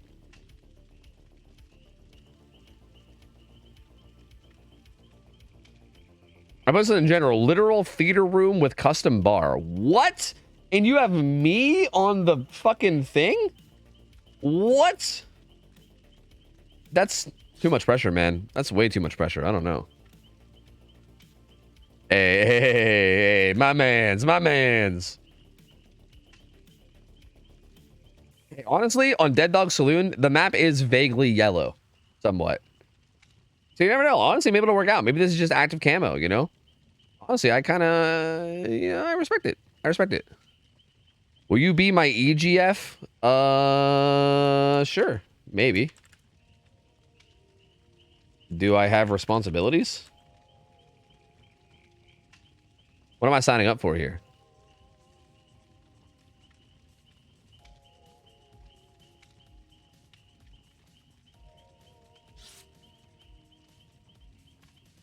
Nothing like that. Oh. I'm not sure what I'm even being offered, but I'm just going to agree, and then we'll just see what happens. Just a small thing in my bio on Steam. Oh, God. Oh, God. So, like a trophy wife? Yeah, I feel like I feel like I might be a trophy wife. Yeah. Maybe. Yeah. I get it. I mean, I guess it doesn't really affect me one way or the other, right? So like, hey man, do what you want. I feel like I'm not gonna be too badly affected regardless. There we go. There you go. Go nuts. Go nuts, man.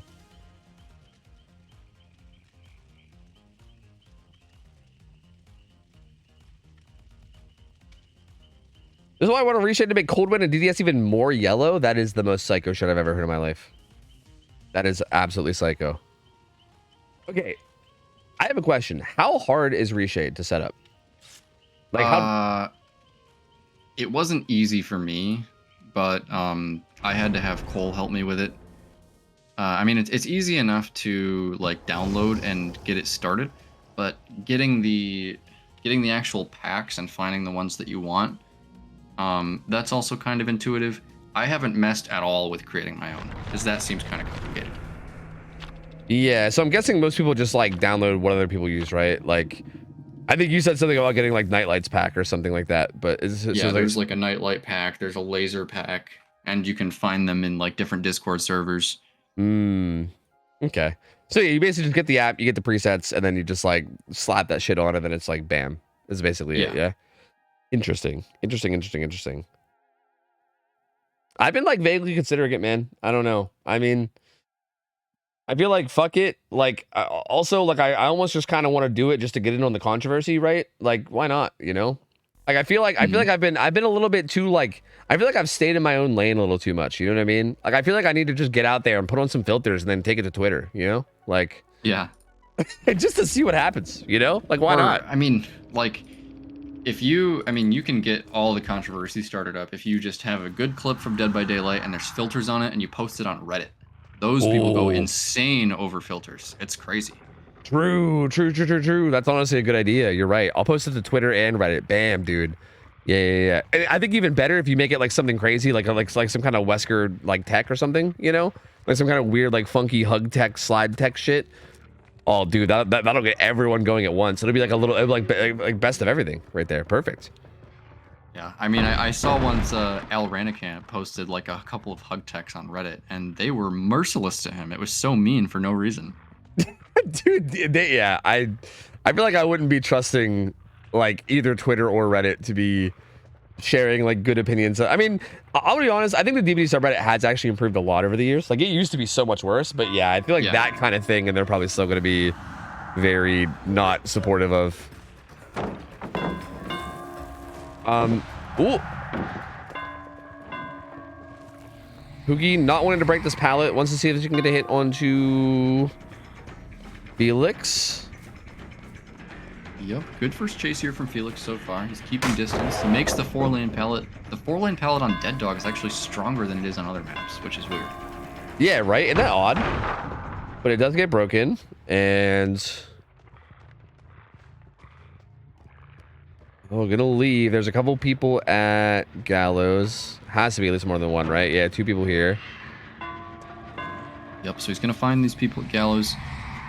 Gets a little bit lost and isn't able to find the hit onto what I'm assuming is the balanced landing survivor. Gonna opt to dry kick that gen instead and go try to find somebody else.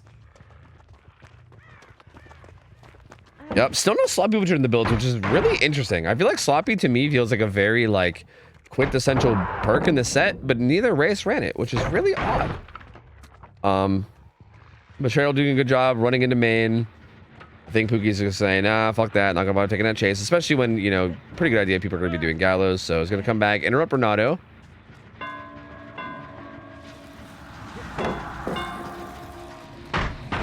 Good So point wagon though. pallet gonna get kicked. Yeah, honestly, very good point about Sloppy though. With all the healing perks allowed, that is kind of true. Like, I don't know. Like, I feel like that maybe does kind of justify the idea of running it a little, right? Like, if knowing that the survivors are going to have things like botany and everything.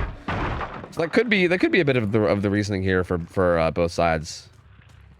Yeah, and a few extra seconds there bought by Renato because he's able to get the vault back on the shack pallet, and he's just gonna take this chase to main. Let's see if he runs main the correct way. And he's not running main the correct way. He's just gonna go to the trash pallet out back.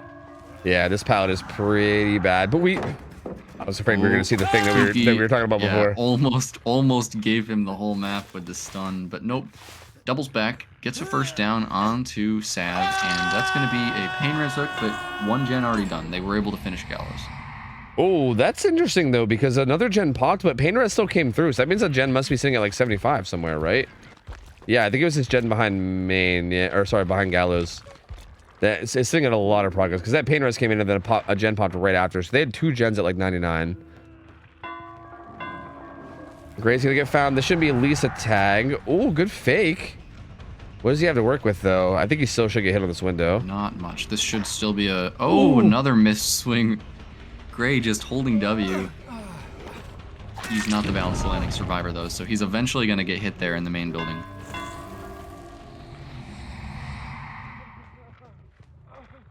Oh, shack window, and again this. Oh, blocks it though. That was so good for Pookie. Good block, and then down comes to again. That's why that could be kind of risky, right? Like vaulting over again to avoid the stealthing vault. But if you like take the angle just right, you can kind of body block the survivor and keep him from vaulting. And yeah, it does a really good job there. And Gray goes down. Another pain res comes through. More pop as well. Very good play on that window. Yep, Pookie, 2 gens done. In a pretty decent spot here, but if they don't go for a tunnel out soon, I think these survivors are going to overwhelm with gen pressure. Yeah. Does find Renato. Another gen pops. Looks like across the street somewhere. And Renato looks like speed from Lithe, most likely. Gonna get some distance out of here. Heading back into main. So that's this front window too we could use. Yep, that front window is going to get bamboozled. And yeah, he's going to need a hit here. Good play here from the Yoichi. Recognizing that Renato was not going to make anything and it's going to prevent that second down. Yeah, see what Pookie decides to stay after. Maybe staying after Renato at the water tower. Does bait the pallet throw and breaks it. And he's kind of just stuck at this little, like, dog shit structure. So, unless you can make something really crazy happen, this is definitely a dangerous spot. I've seen crazy things happen at this structure. Ooh. And Renato was able to keep distance to get the fast wall on the 4 lane. So this chase is only going to continue. Yeah, Renato doing so good. Actually goes back to the window of this weird little structure too. Actually gets bamboozled. And the bamboozle there is going to allow him to make it back to the 4 lane again. Such good positioning from him though, man. Like again, like it's so much harder than it looks like. But these survivors like taking these angles that like block the killer. Okay, that was a kind of a funny moment. But I'm gonna talk about it anyway. Like I think positioning so that you like block the wraith from getting in front of you and kind of taking the right angles is like a lot harder than it seems. And these survivors are so good at that. Like Sav doing such a good job there, making sure that he takes the angle that the wraith can't really get in front of him and just kind of secures the vault for himself. Yeah, and I mean, Sav chasing on nothing there was able to give enough time for the survivors to finish the gens. Yep, which is, again, very good. Slaughter just doesn't even care. Just gets grabbed off the door. I don't know what that was. He said, yeah, whatever. You can kill me. Fuck it. Resurgence here is going to get a quick heal after this. And I think they have a gate over there as well. Slaughter's got deli, so he just pulled himself off right away. And Pookie here just gonna go back and take another hit on the Slaughter, who deliveranced and got right back on the gate. He's like, gonna be another grab? No. The most stubborn gate opening I've ever seen in my life. Dude gets grabbed off it, Delius gets right back on it. He's like, nope, I'm doing this gate. I'm doing it. You're not stopping me. I'm doing it.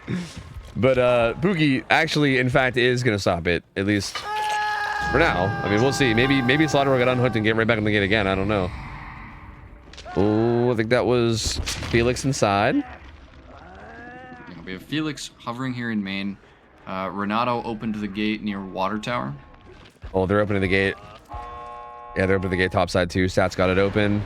Okay, so they are gonna try to save Yoichi here.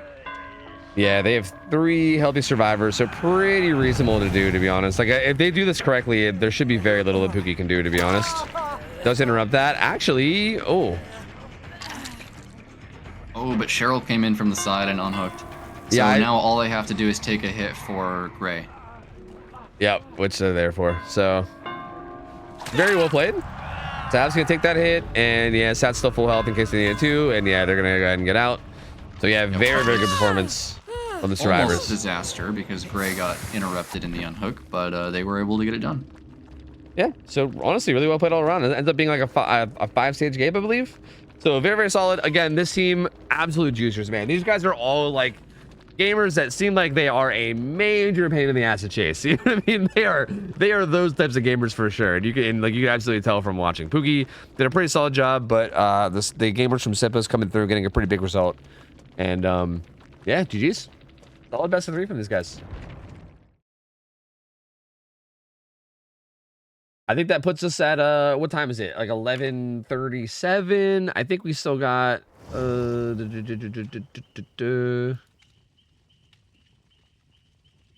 I think we're getting close. I think we're getting close to the teams being ready, I believe. Yeah, it looks like one of the teams is ready. I think we're maybe waiting on the other is what's happening now. Yeah. But GG's, both those teams played fantastically. Again, huge shout out to both those teams. I think Sipa's looked so fucking strong, and Chair Sniffers, again, it's so good to see them have like such good spirits and be so positive, even with like the kind of mismatch matchmaking. That always makes me happy to see. Like, I think a team with a good, I feel like obviously Sipa's are fucking nuts and they're insane, and like I love seeing people that are just really skilled at the game, but seeing people that have good attitudes is also like equally awesome for me. Like I just love both of those. So both those teams, I think I love seeing, and hopefully we'll see them back against shortly in the upcoming weeks. And yeah, having a good attitude is probably the most important part of competitive Dead by Daylight, in my opinion. Yeah, no, I agree. Sorry, I was a little distracted because I was checking Discord to see like what was going on with the teams. But yeah, no, I think it's like honestly pretty much everything. I think as long as you have like a good attitude where you stay like relatively positive and you just can be like neutral and have like a learning attitude towards things, I think that's really all it takes. Like I think really like where it goes downhill is when you have people that like argue, fight, ego each other, like people that like don't really have like a learning mentality. Like then I think at that point you're boned. I think as long as you just keep a good decent attitude, you're basically good to go. It's just a matter of time from that point, right? It's just a matter of getting the experience and practicing. Like it's good at you're gonna go places. It's just a matter of time of getting there essentially. Yeah, and also people who tilt really hard. Like, what I think that Dead by Daylight is one of the games that has some of the most amount of things that can screw you over, no matter how good you are, with like no power on your side. Like map RNG, killer gets lucky, somebody has a bad chase. There's just so much stuff that can happen to ruin your set, no matter how hard you practice in Dead by Daylight. So having a good attitude there is just paramount.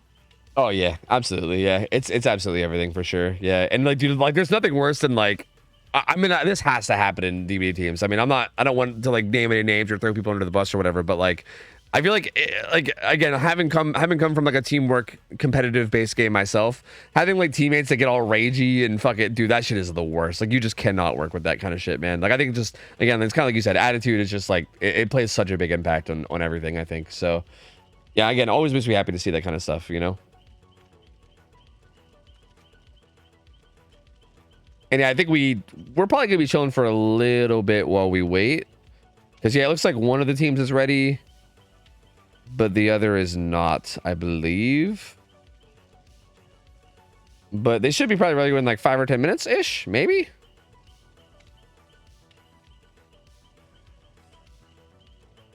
Looks like Chad is remembering the Meg 1v1. Yeah, I was hoping they forgot, but it wasn't enough time for them to forget, I guess.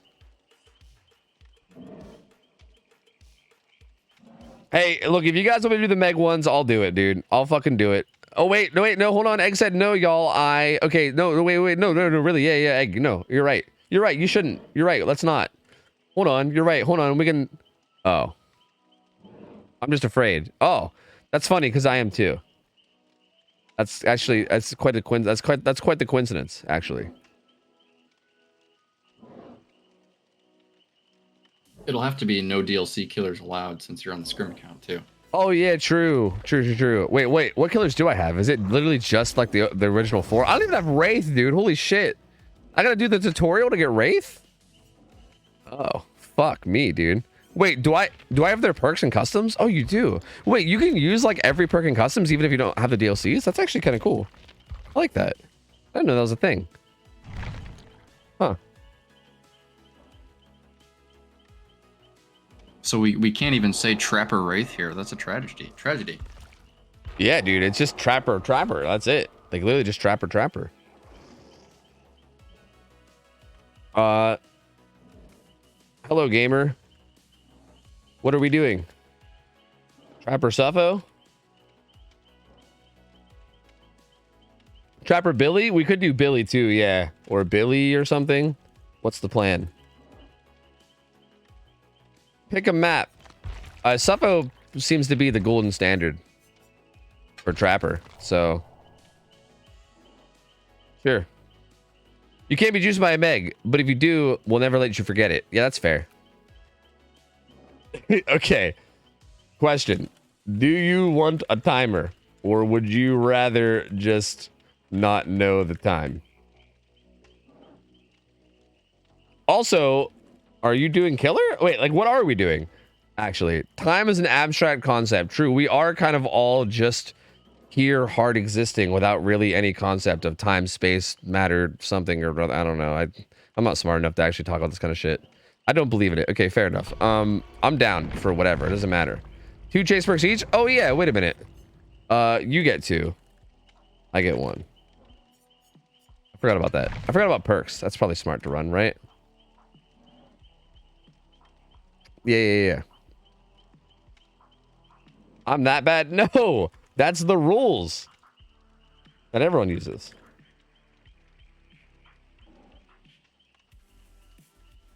I'm calling odds. Tofu bullying. Tofu clearly just being a bully now. Yeah, I see. Yep.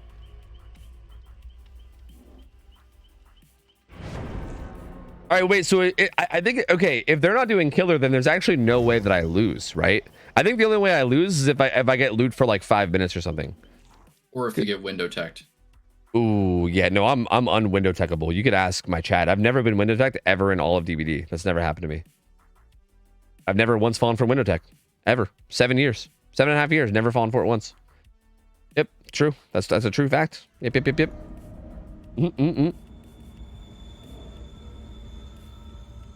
You can ask my chat. Actually, I don't even know if anyone remembers that. That used to be a meme, but I don't even know if anyone even knows what I'm talking about anymore.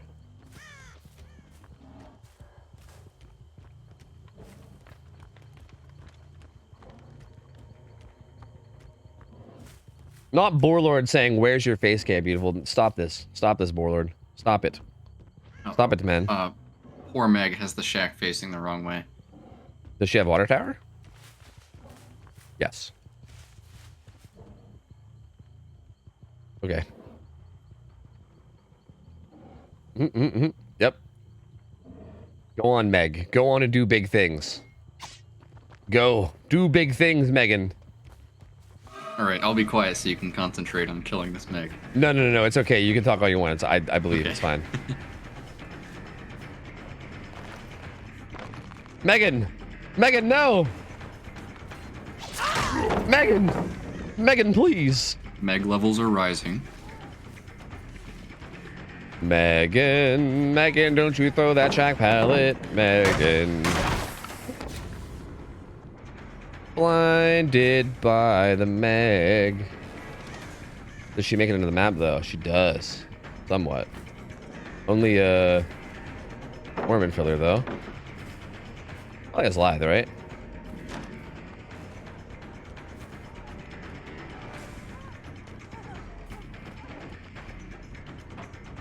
Oh, no, not the bloodlust.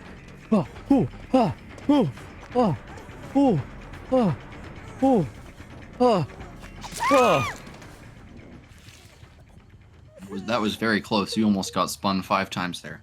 I know. It was very close. It was a very, very close one. Whew. Monka. Honestly, not bad for Meg. Not bad for Megan. You know what I mean? None too shabby. Like for a Meg especially, like I feel like for a Meg especially, that was very impressive. Like you know, look, I mean, if you weren't a Meg, then I don't know, maybe we'd probably like grading on a curve, right? But like because you're a Meg, that was a fantastic chase. Like that might have been the best chase I've ever seen from a Meg. Actually, like I don't know. Have we ever seen a Meg do better than that? I'm not sure. I'm not sure if it's possible. Not so does this mean you have to play Meg too, or is that not the rules? I don't know. I don't know if they're playing. I don't know if Egg wants to play killer. Wait, are you killer? Or just serve? Oh, okay. Do I have to Meg?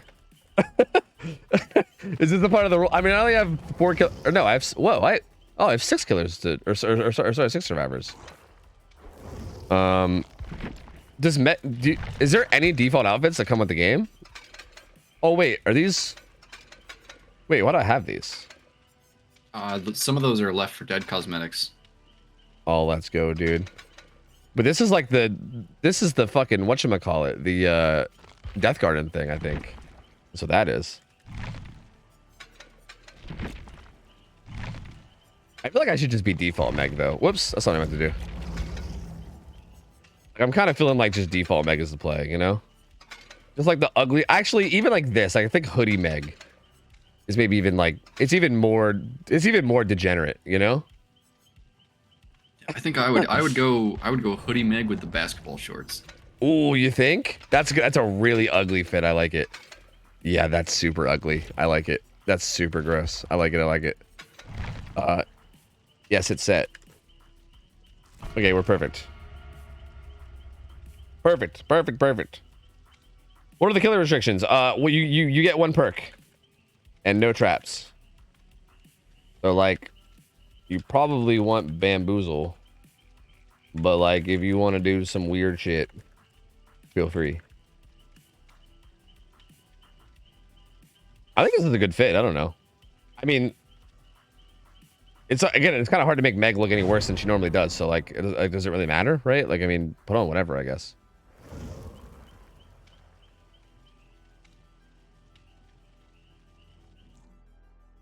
Yeah, Dama in chat is slandering my fit choices. It's not my fault that I play Yunjin and none of her stuff matches.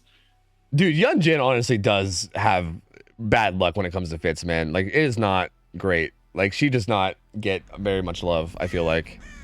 Both teams are ready, by the way. Oh, okay. We gotta do this fast then. We gotta do this quick. Okay. I think if we can get our Meg to the main building, then we can consider it a win. Is that the goal? Just get Meg to main? Yeah, I think that would approximately have you beat the time.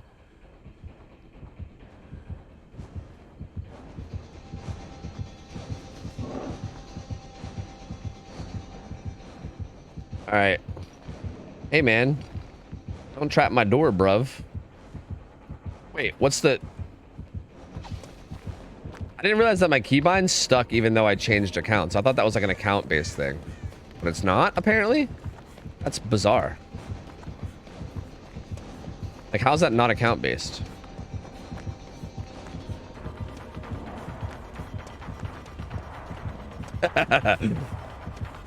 No, mercy! Mercy! No, mercy! I made it to main. Life is good.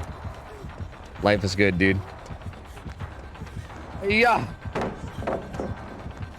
Hey-ya! Wow, that was not a fast fault. I'm actually quite boosted.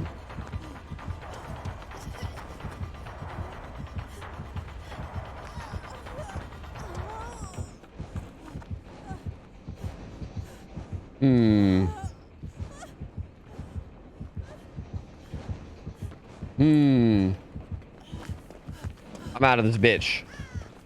It's config file based. Really? Oh, is that how it works? Oh, so like if I save it on one account, it just goes to like all the accounts that are like on my computer or whatever the fuck? It's crazy. Is that actually how this works?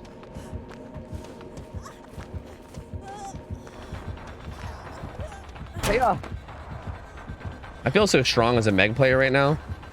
I feel like I'm really bringing the heat to us Megs, you know?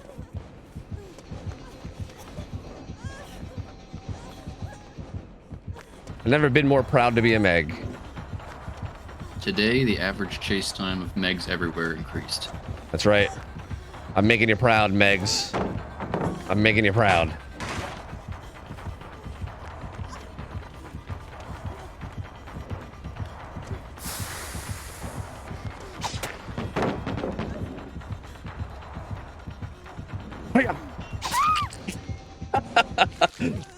You know, I live like a Meg, I die like a Meg. What can I say? What can I say? What can I say? You know what I mean? It was a pretty good show. We're even gonna stick around for the hooking too. Perfect. Okay. All right. You know what? That's a DC for me, bud. That's a DC for me, bud.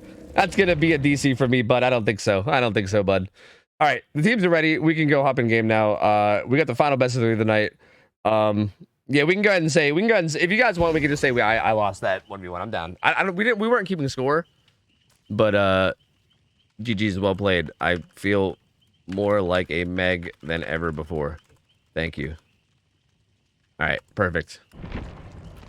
Perfect. All right, let's go get a lobby. Okay, who's gonna be up first? Let's take a look. And yeah, feel free. If you make it edit and you want to at me on Twitter, go nuts. I'll even maybe retweet it. I got you. Go nuts. Go nuts, man. All right, we got Nerf Dead Hard versus Primordial. This is gonna be the final matchup of the day. Again, fair warning. This is one of those like potential could be mismatch 2. This is our first time ever seeing Primordial, so we don't really know exactly how good they're gonna be. But apparently they do have a good bit of comp experience. So like, this might end up being like one of those like really juicer teams or something. Like we don't know for sure, so we'll find out. But it's gonna be Nerf Dead Hard on Huntress. They chose Huntress, so it's gonna be them on Huntress first up against the Starvers of Primordial, and then we're gonna flip flop, and then we got Artist as a second set. Tiebreaker will be Wraith if we get there, so we'll see how it goes. Yeah, only Huntress set of the night. I'm not entirely opposed to that, but maybe we'll see some good shots. Yeah, and I think Huntress is still on records, if I'm not mistaken. We actually haven't had a Huntress game today, so I'm assuming it's records, but I'm not 100% sure. Let me check. Yeah, I was gonna go look too. I'm used to doing this because I always do it. No, actually, Dead Dog Saloon. Oh, she's changed to Dead Dog. Okay. Augers, dude. That opens up some potential for some interesting new shots, like through the railings and such. Yeah. I've always heard that Dead Dog is like a much better map for Huntress in terms of like being able to make things happen other than just like kind of staring at the hook. So I guess we'll see, man. This feels like this could be one of those Huntress games that maybe are a little bit more fun to watch rather than just like staring at hooks and everything. So we'll see. And yeah, GG's GG's Aaron. And yeah, by all means, tag me on Twitter, do whatever you want to do your thing. All good. I'll be patiently waiting, okay? I'll be waiting with anticipation. Let me get these gamers in here. It's gonna be Impulse on Killer. Oh, dude, where's Ralph? I forgot. I gotta tell Ralph. There was a whole meme with this guy on Ralph's channel, but fuck, he's not here. Man, shame. I gotta get back in touch. Do I have the gamers from Primordial added? Let me see. Who am I inviting? Okay, I'm looking at a list of names. Now let me look at this list of names. Yeah, I don't even know if Ralph's away. I'm gonna be honest, I haven't talked to Ralph in a while. I don't know. I've been a bit isolated. Oh no. Oh god. Not again. Not again with the large list of names. Huh. You. Yes. Perfect.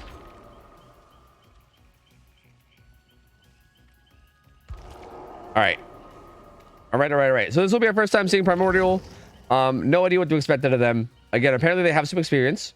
Exactly how much experience, I don't know, right? I feel like when I hear that like gamers have like experience in comp, sometimes it's like they're fucking god insane juicers that like are like fucking disgustingly hard to do anything against, and sometimes they're just solid, right? But I do expect them to be at least solid, like no matter what. So we'll see exactly to what level this is.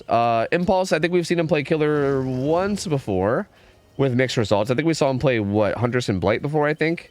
With like some mixed results. He did pretty good in his Blight game, not so great in his Huntress game. So this will maybe be a good time to redeem himself on the hunter side, and we'll see what he can do here. Dead Dog The Saloon. only thing I can remember about Nerf Dead Hard is that Dino put them against us for their first game. Oh, is that a thing? They got the old DC on first down challenge, eh? Yep. How did that go? Do you remember? It was a 2-0 for us. Oh, okay. Yeah. Yeah, because I think I remember the Blight did okay. I think he got like a 4K1 or something, maybe, right? Or yeah, so that must have been their second showing. Okay. Yeah, maybe. I'm not 100% sure. Yeah, I think this might be our second or third time seeing him. I'm not sure. I guess we'll see. But I think this. Okay, is this the team that's the like academy team for the other ones, or is this like the solo queue team that got made? Because I don't think this is the solo queue team that got made, right? I think this is the academy team. Nerf DS is the solo queue team. Okay. Nerf Dead Hard is the academy team of Nerf Self Care. All right. Good to know. All right. That makes sense. So yeah, I mean, I think that does give them at least a little bit, right? Because they are being like, I'm assuming if they're academy teams, I mean that they're being like somewhat coached or taught from the players that are like more experienced already. So yeah, I mean, that should give them at least a little bit of an edge in terms of like knowing what to do and everything. So we'll see how much that helps them here. Again, Primordial apparently they already has a good bit of experience, so it's going to be a little bit of a. I think it's going to depend on how much, right? I guess I just don't know exactly. Yeah, I don't really recognize their names from anywhere, but they've surely been playing different tournaments in North America if they do have comp experience. I haven't been seeing them win anything, but that doesn't mean they can't be good. Yeah, like at the same time, like I feel like if the criteria for being a good team is winning something, then there's like 3-4 good teams total, right? Because I feel like it's always the same, like 3 or 4. Yeah, so it's kind of it's tough criteria. Like tournaments are always dominated by the same like 3, 4, 5 teams. But yeah, like there's plenty of like insane gamers even outside of those. So we'll see how they do. They might also just be staying away from tournaments and just doing things like scrims and stuff, which honestly I can totally see. But we'll see what Impulse can do here as well. He's got Babushka and OhTofu. The build is pretty aggressive. Gets a hatchet there on the Claudette, just kind of stuck in that little alleyway. Yep, he's able to outplay that stronger 4-lane variant and zone Claudette over to Water Tower. Now, this can be thrown through. Yeah. All these little holes here are very dangerous, but he's just wanted it, bro. Woo! He wanted to use the big axe, and yeah, I mean Claudette. You know, I think you have to do that as Huntress, especially on a map like this with this many unsafe pallets, because I mean you can't let yourself just get pallet respected over and over again as Huntress. Yeah, because you kind of have that little 50-50 where like you maybe want to draw a hatchet, but then the Striver wants to like kind of punish that. So yeah, I mean I don't hate that play of just bowling through the through the pallet. It worked out really well for him too. He also agi'd this hook over towards behind Gallows, and looks like he's trying to hold these gens here. Gallows and maybe these two with Water Tower, which is really not the best gen setup, to be honest with you. Like, it's actually not a great gen setup at all, as a matter of fact. But it looks like he wants to maybe hold this down. Yep. So yeah, he was able to get this hook over at least to a gen that was being worked. Pain Res probably hit either main or that gen at the end of this street at 12. So I think he can proxy this hook without losing too much, since he did get the down relatively early. Yeah, I think the important gen here is this one, because this one is kind of tied into like there's like a kind of a 3 gen with like Water Tower, bottom of the street, and then like this one, or not bottom of the street, but like the one where the hook is, right? Like this is probably the closest like relevant gen, so that one's really important. Like main and top side popping is really not the end of the world. So these 2 gens that are being progressed, not really the end of the world if they pop, right? Like obviously you don't want gens to pop, but like these ones are pretty far to play in terms of what he's protecting. So it really won't be the end of the world. Those 2 are going to pop very soon. There's one. The other will follow shortly after. There you go. So a couple of things about the Survivor's perks. One is that the DHDS Survivor is on hook. And then 2 is that we have Power Flip and a Boon on Zarina.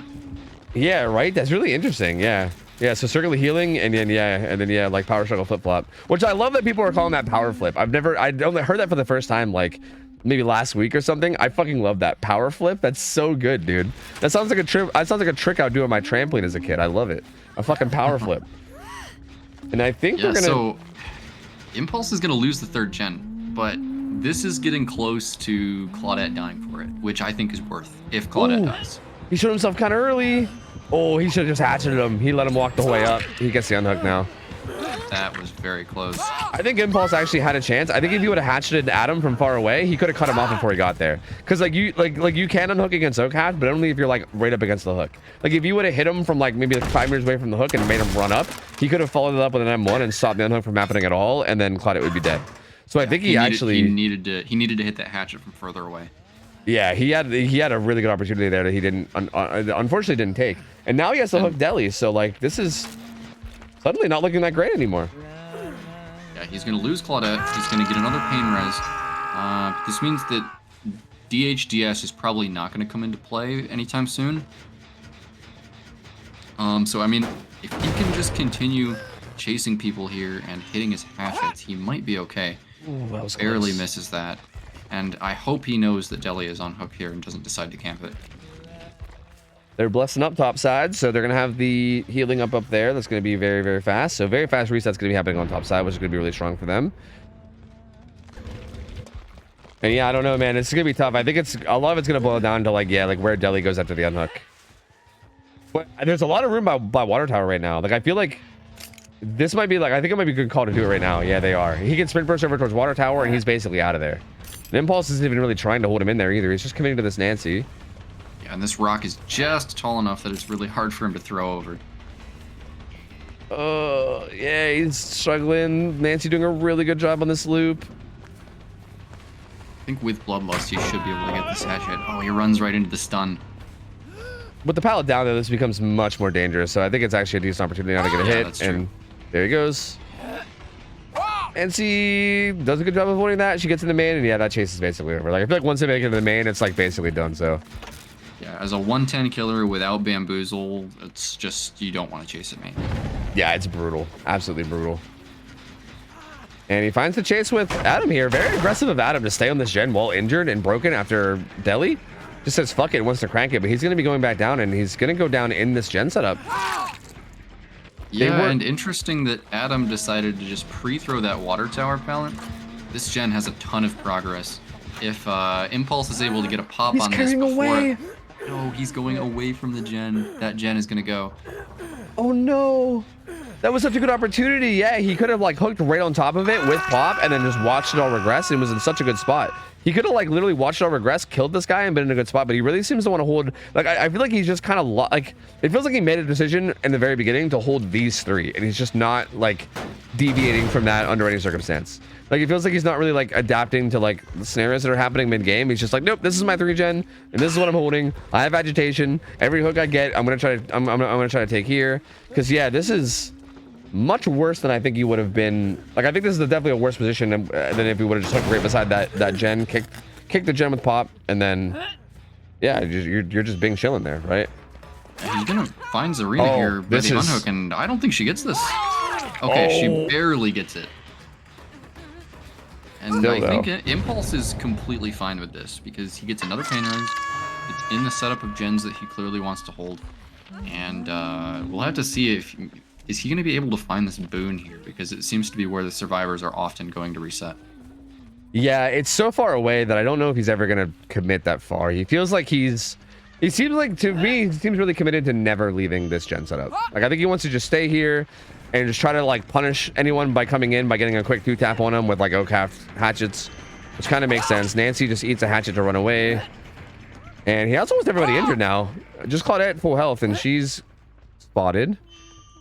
Yeah, and what's interesting about these 3 gens is that the one that you would think is the hardest for him to defend, the one over by water tower, actually it's positioned on the rock so that survivors can only work that gen from a side that's exposed to the huntress if she's in the gallows area. Yeah, so it's actually, yeah, like not a terrible setup really, but I still don't think the best one either. Like this definitely isn't like some god 3-gen setup that's going to be like a free win. It's solid, but with all 4 survivors alive, I think it's still definitely possible for them to... Adam here has been zoned into the gallows area, and he's death hook. Yeah, this is actually looking kind of rough. I wonder, I'm hoping that they're like cranking this gen right now and not really like worrying about resetting, because yeah, they need to make something happen for this. And yeah, they're currently doubling it. They're going to be tripling it. Yeah, tripling it now. Which I think is the right play.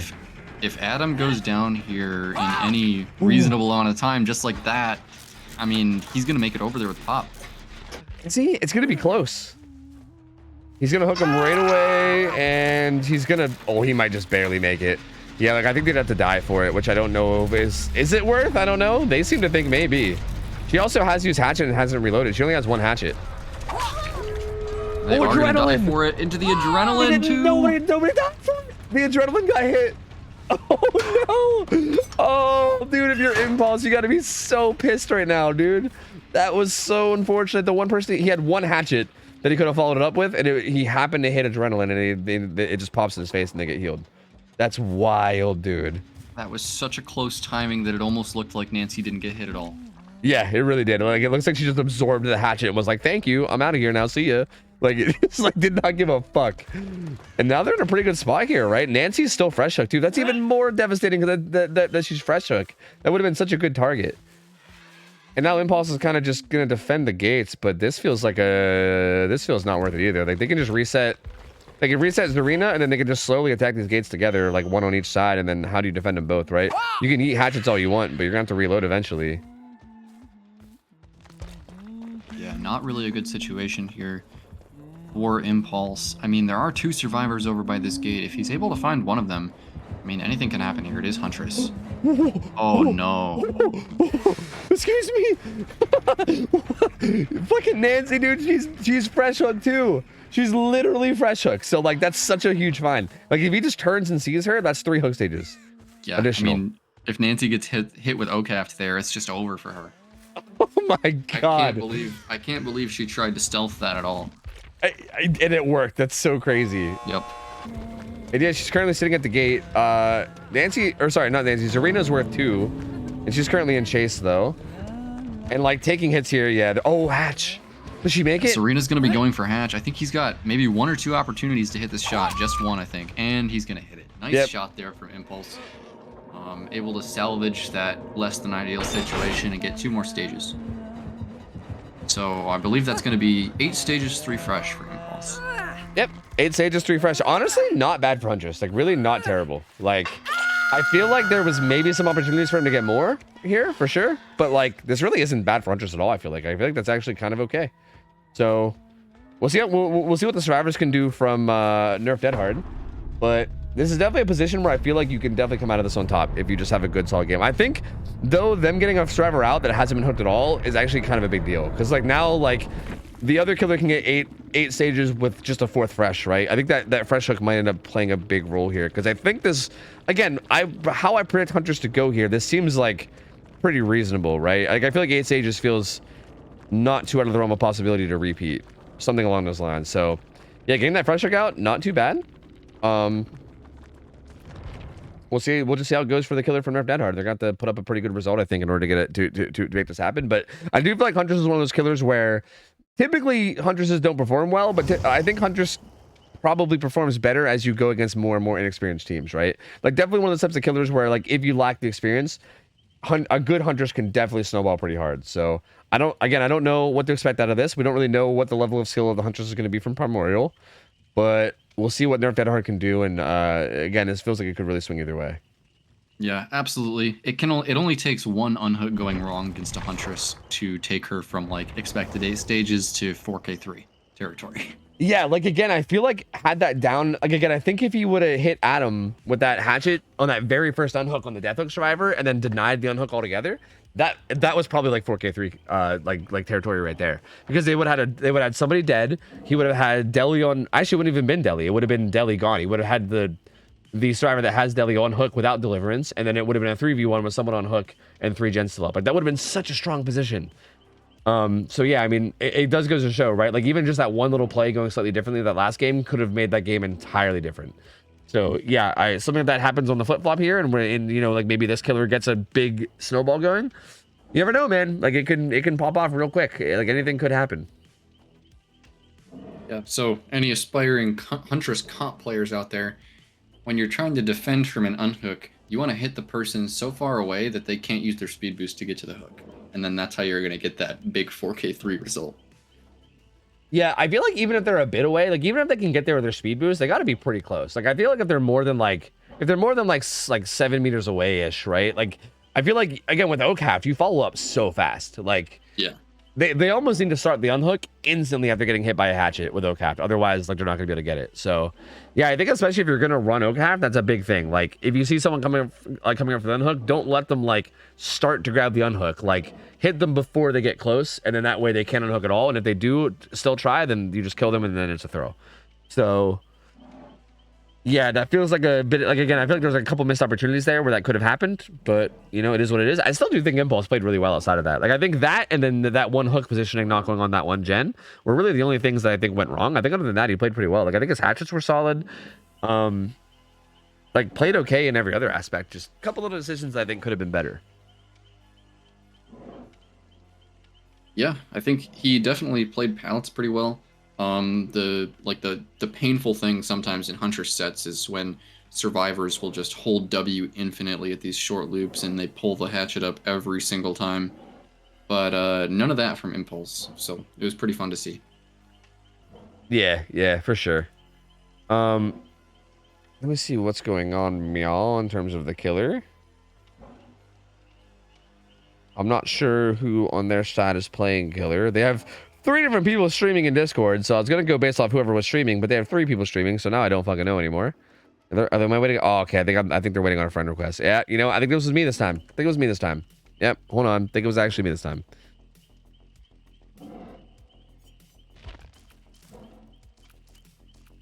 Is it you, gamer? Wait, you're not in it.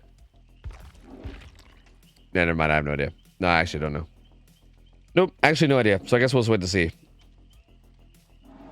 I'm curious to see how this goes, though, because again, this was one of our sets that, like, we were a little worried might be, like, mismatched. And again, so far, I feel like that first result from Impulse didn't feel too bad, right? Like, it didn't feel like that was like a, like, that set didn't feel like a domination type set, right? Like, Primordial definitely did pretty well, and they managed to, like, recover and get some stages out and everything. But there was, like, a couple spots where they could have got snowballed on, right? Like, it wasn't, like, perfect play to the point where I feel like this is going to be, like, some, like, crazy blowout. Like, I think this could still be a pretty good best of 3. But we'll see. I need to see... Like, it was pretty balanced. Survivors had some good plays, Killer had some good downs, and it could have gone either way. So it was a pretty average, middle-of-the-road result. And it doesn't really tell us anything about what the next sets are going to be like. Yeah, exactly. I feel like we need to see... I really need to see how the survivors from Nerf Dead Hard handle this, I think. Because, yeah, I think how they handle this and how they do here is going to play a big role. Because I feel like if they kind of crumble and just kind of die... Because, again, with Huntress, it is possible, right? Like, it is one of those killers where, like, Huntress is pretty playable in Chase if you know what you're doing as Survivor. But a lot of people in Survivor don't know, right? Like, it's one of those things that, like, you really need the experience to know. And...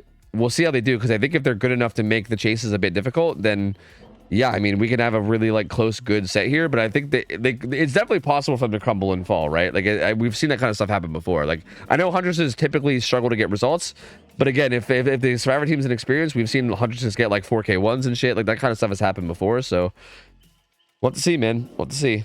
Yeah, there's always that looming threat of Agi basement at 5 gens with Huntress. True, that is true. Yeah. Yeah, I mean, basement is pretty center on this map too, which is a big thing, right? It's kind of like, it is almost like a second record yard in that way, where like you slap on Agi, and then if you go down like anywhere near bottom side at all, like to be honest with you, Impulse could have maybe taken his first like basement if he wanted instead of behind Gallows, but opted not to. But that is interesting. I didn't even really think about that in the last game, but that was maybe an option too. Probably one of the pain res though. I mean, if we're being real.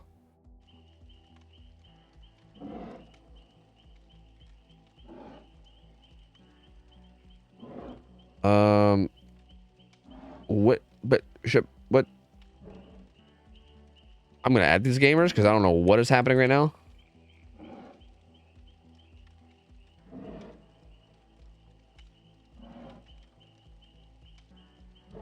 Okay.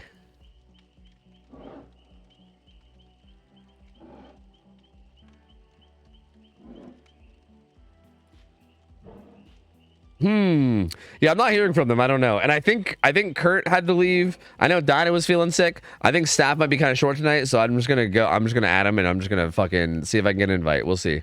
We'll see. Oh yeah, Egg, dude, don't worry. I'm glad you hit me on hook, bro. You could have you could have hit me on hook. You could have nodded at me. You could have WS for all I care. I don't give a shit. You can do whatever. I don't matter. It was all in good fun. I had a good time. As a matter of fact, I think you should have BM'd harder. I think you should have BM'd even harder.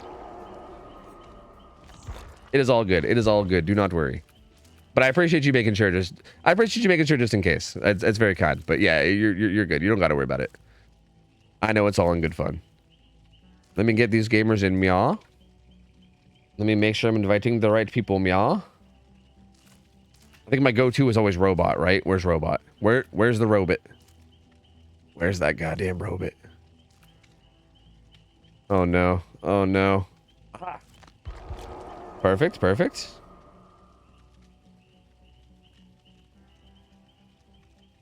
Do you need extra help for anything for Scrim Night? You know, I was actually talking to Dino about this.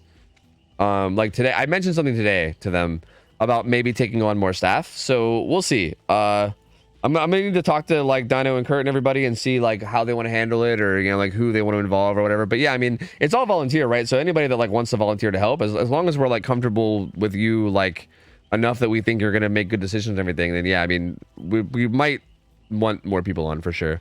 We've definitely had multiple scrims nights. We've definitely had like multiple nights now for scrims where like we usually have like 3 or 4 people that do things, right? And like sometimes those 3 or 4 people will be like, yeah, I'm like busy today, or I'm sick today, and they can't, and then we're like, uh-oh. Uh-oh, who's left over? So yeah, like even right now, I'm actually not even sure who's doing scoreboard right now, actually. Oh wait, is it Moscon? Is Moscon doing scoreboard? Yeah, see, yeah, Moscow's doing scoreboard for the first time. So there you go. Yeah, like we have somebody doing scoreboard right now that's never even done it before. So yeah, like I feel like sometimes we've been getting a little bit low on staff every once in a while. So yeah, I mean, definitely open to the idea of taking on more staff as long as like Dino and Kurt are cool with it. And then I think I just got to talk to them about who they feel comfortable bringing on, basically. But yeah, man, absolutely. Yeah.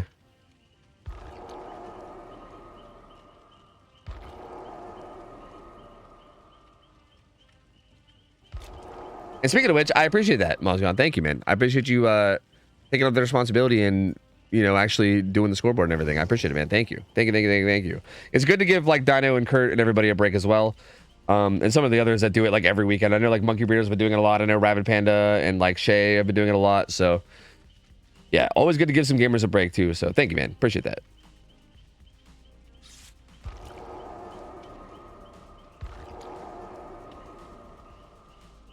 All right. We got God's Triggerman, Ratatouille, Darkness, and Throbert. So Robert is such a strong name. I love Throbert. Yeah, Throbert's fucking fantastic. That's a wonderful name. I love that. I love everything about that. Do you think like for short you call him Throbby? That makes me so much happier to think about that. Throbby. Oh fuck. I think maybe because Bob is usually the short form of Robert. So then what would it be then? Thob? I don't know. Good question. I don't know. Would it be Thob? I don't Maybe know. Just Throb. Just Throb. Call me Throb. That's weird. I feel like if you're telling people to call you Throb, that's weird, dude. That's hitting levels of like. I feel like I'd rather be Throbby than Throb. You know. I can't get into any VC. I like what Moscon said, which is just Thabob. Thabob. It's just Thabob. Who is this gamer? Triggerman? How do I... Where is this gamer not have the role? Wait, what? Sir, are you on the team?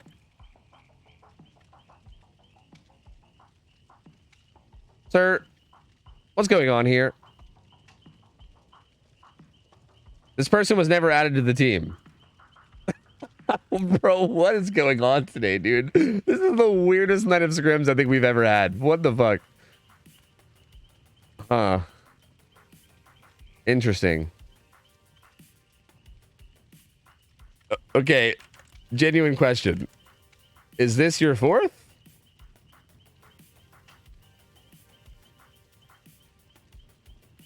Like, these gamers are with you, yeah? I just gotta make sure this isn't just like a random dude. I was in waiting room. Yes, bro. Wait, where is he now then? I need perms. I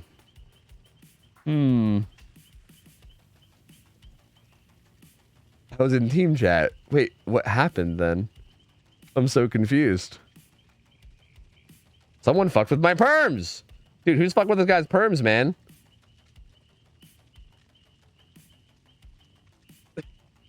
Dude, this is...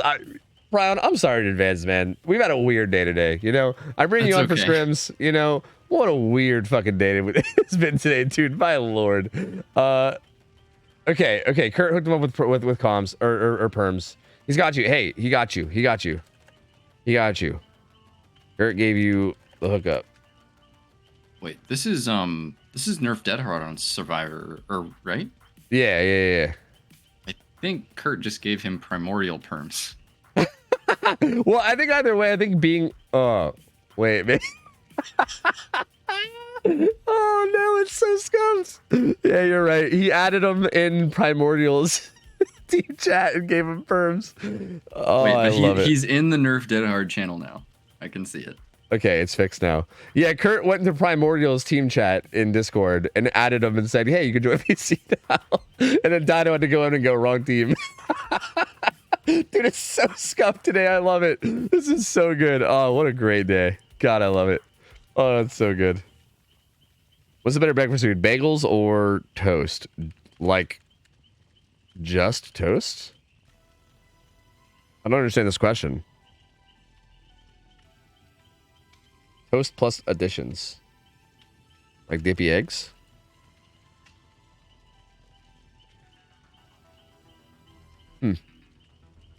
Maybe a little. Do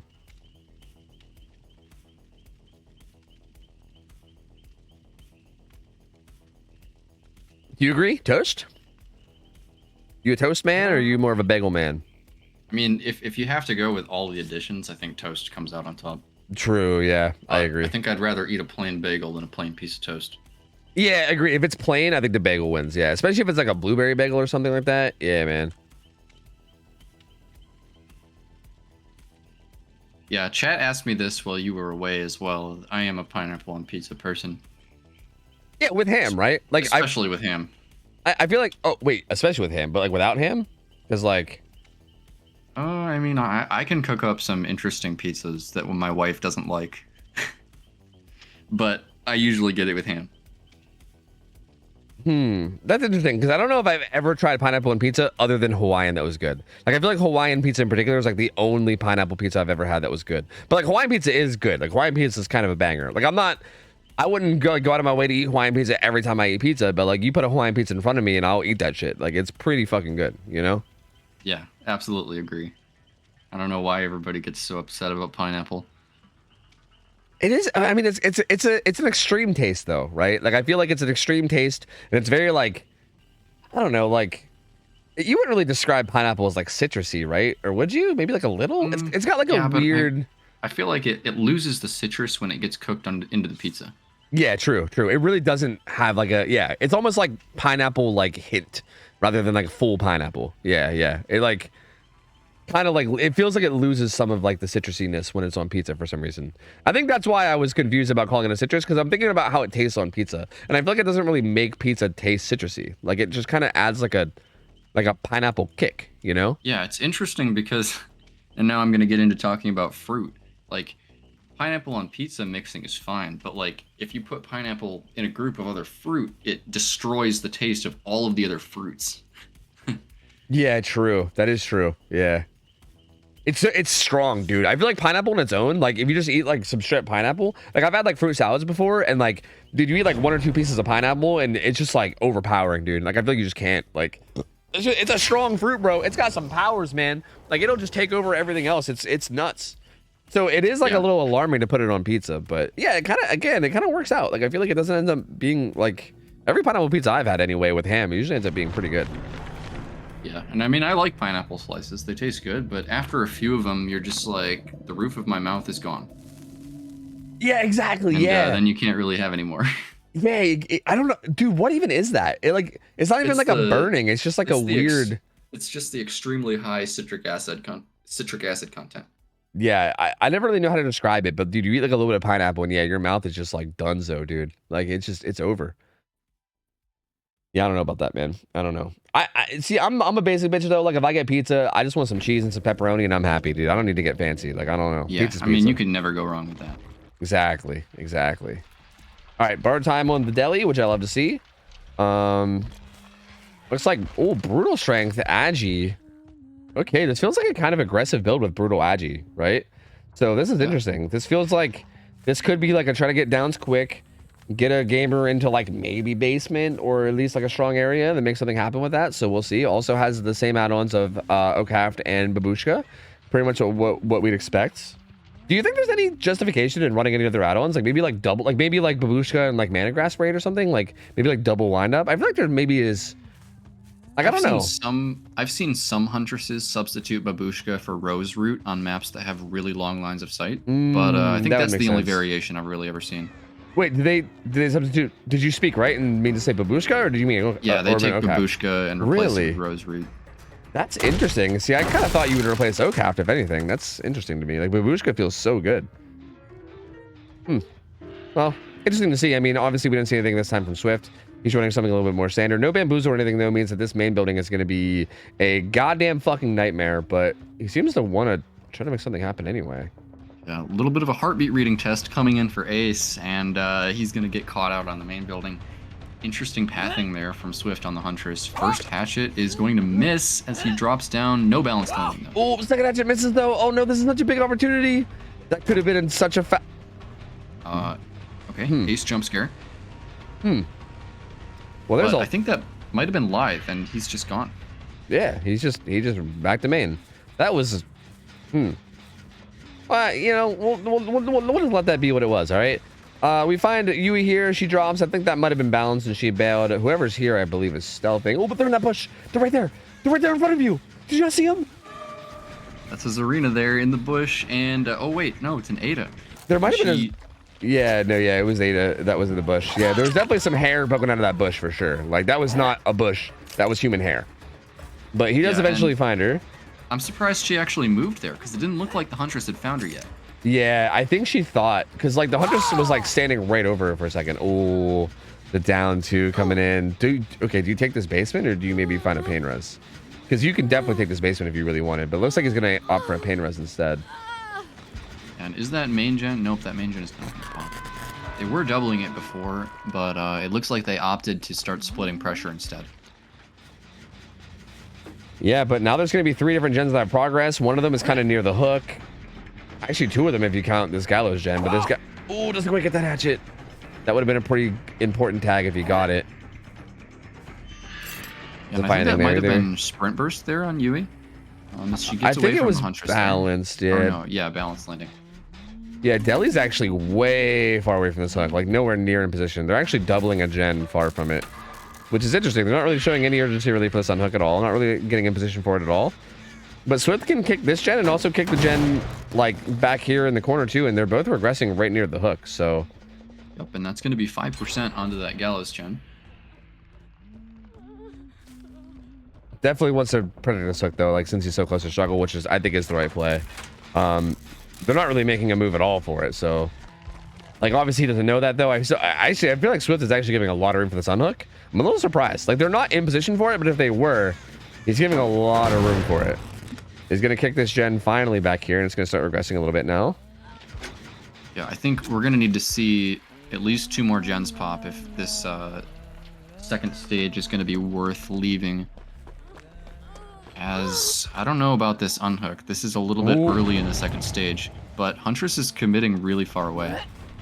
Yeah, it ends up working out because of how far Huntress commits, yeah. And completely far away on Ace, not even anywhere near the unhook, which is actually a little odd. Like, you think you'd want to maybe stay close to that hook with that guy being, like, dead. And with you still being at 4 gens, too. Like, not a bad spot, honestly, to maybe just try to secure that kill on the Ada, but... Yeah, and, I mean, Ace just takes an OhTofu to the face there at point-blank range, makes no distance, and gets 2-tapped. So that's going to be another pain res. And if Swift is able to find Ada here, then that seems like it might be game over. Serena's still here. There's no way Ada stayed, right? There's no way. Serena's here. And I'm assuming Ada probably made her way back towards main. Oh yeah, she's being healed at the other gen across the way. Yeah, the Ada's got to play pretty safe, right? Like definitely not taking any chances. Like try to stay somewhere relatively safe, probably near main. She's gonna get kicked again.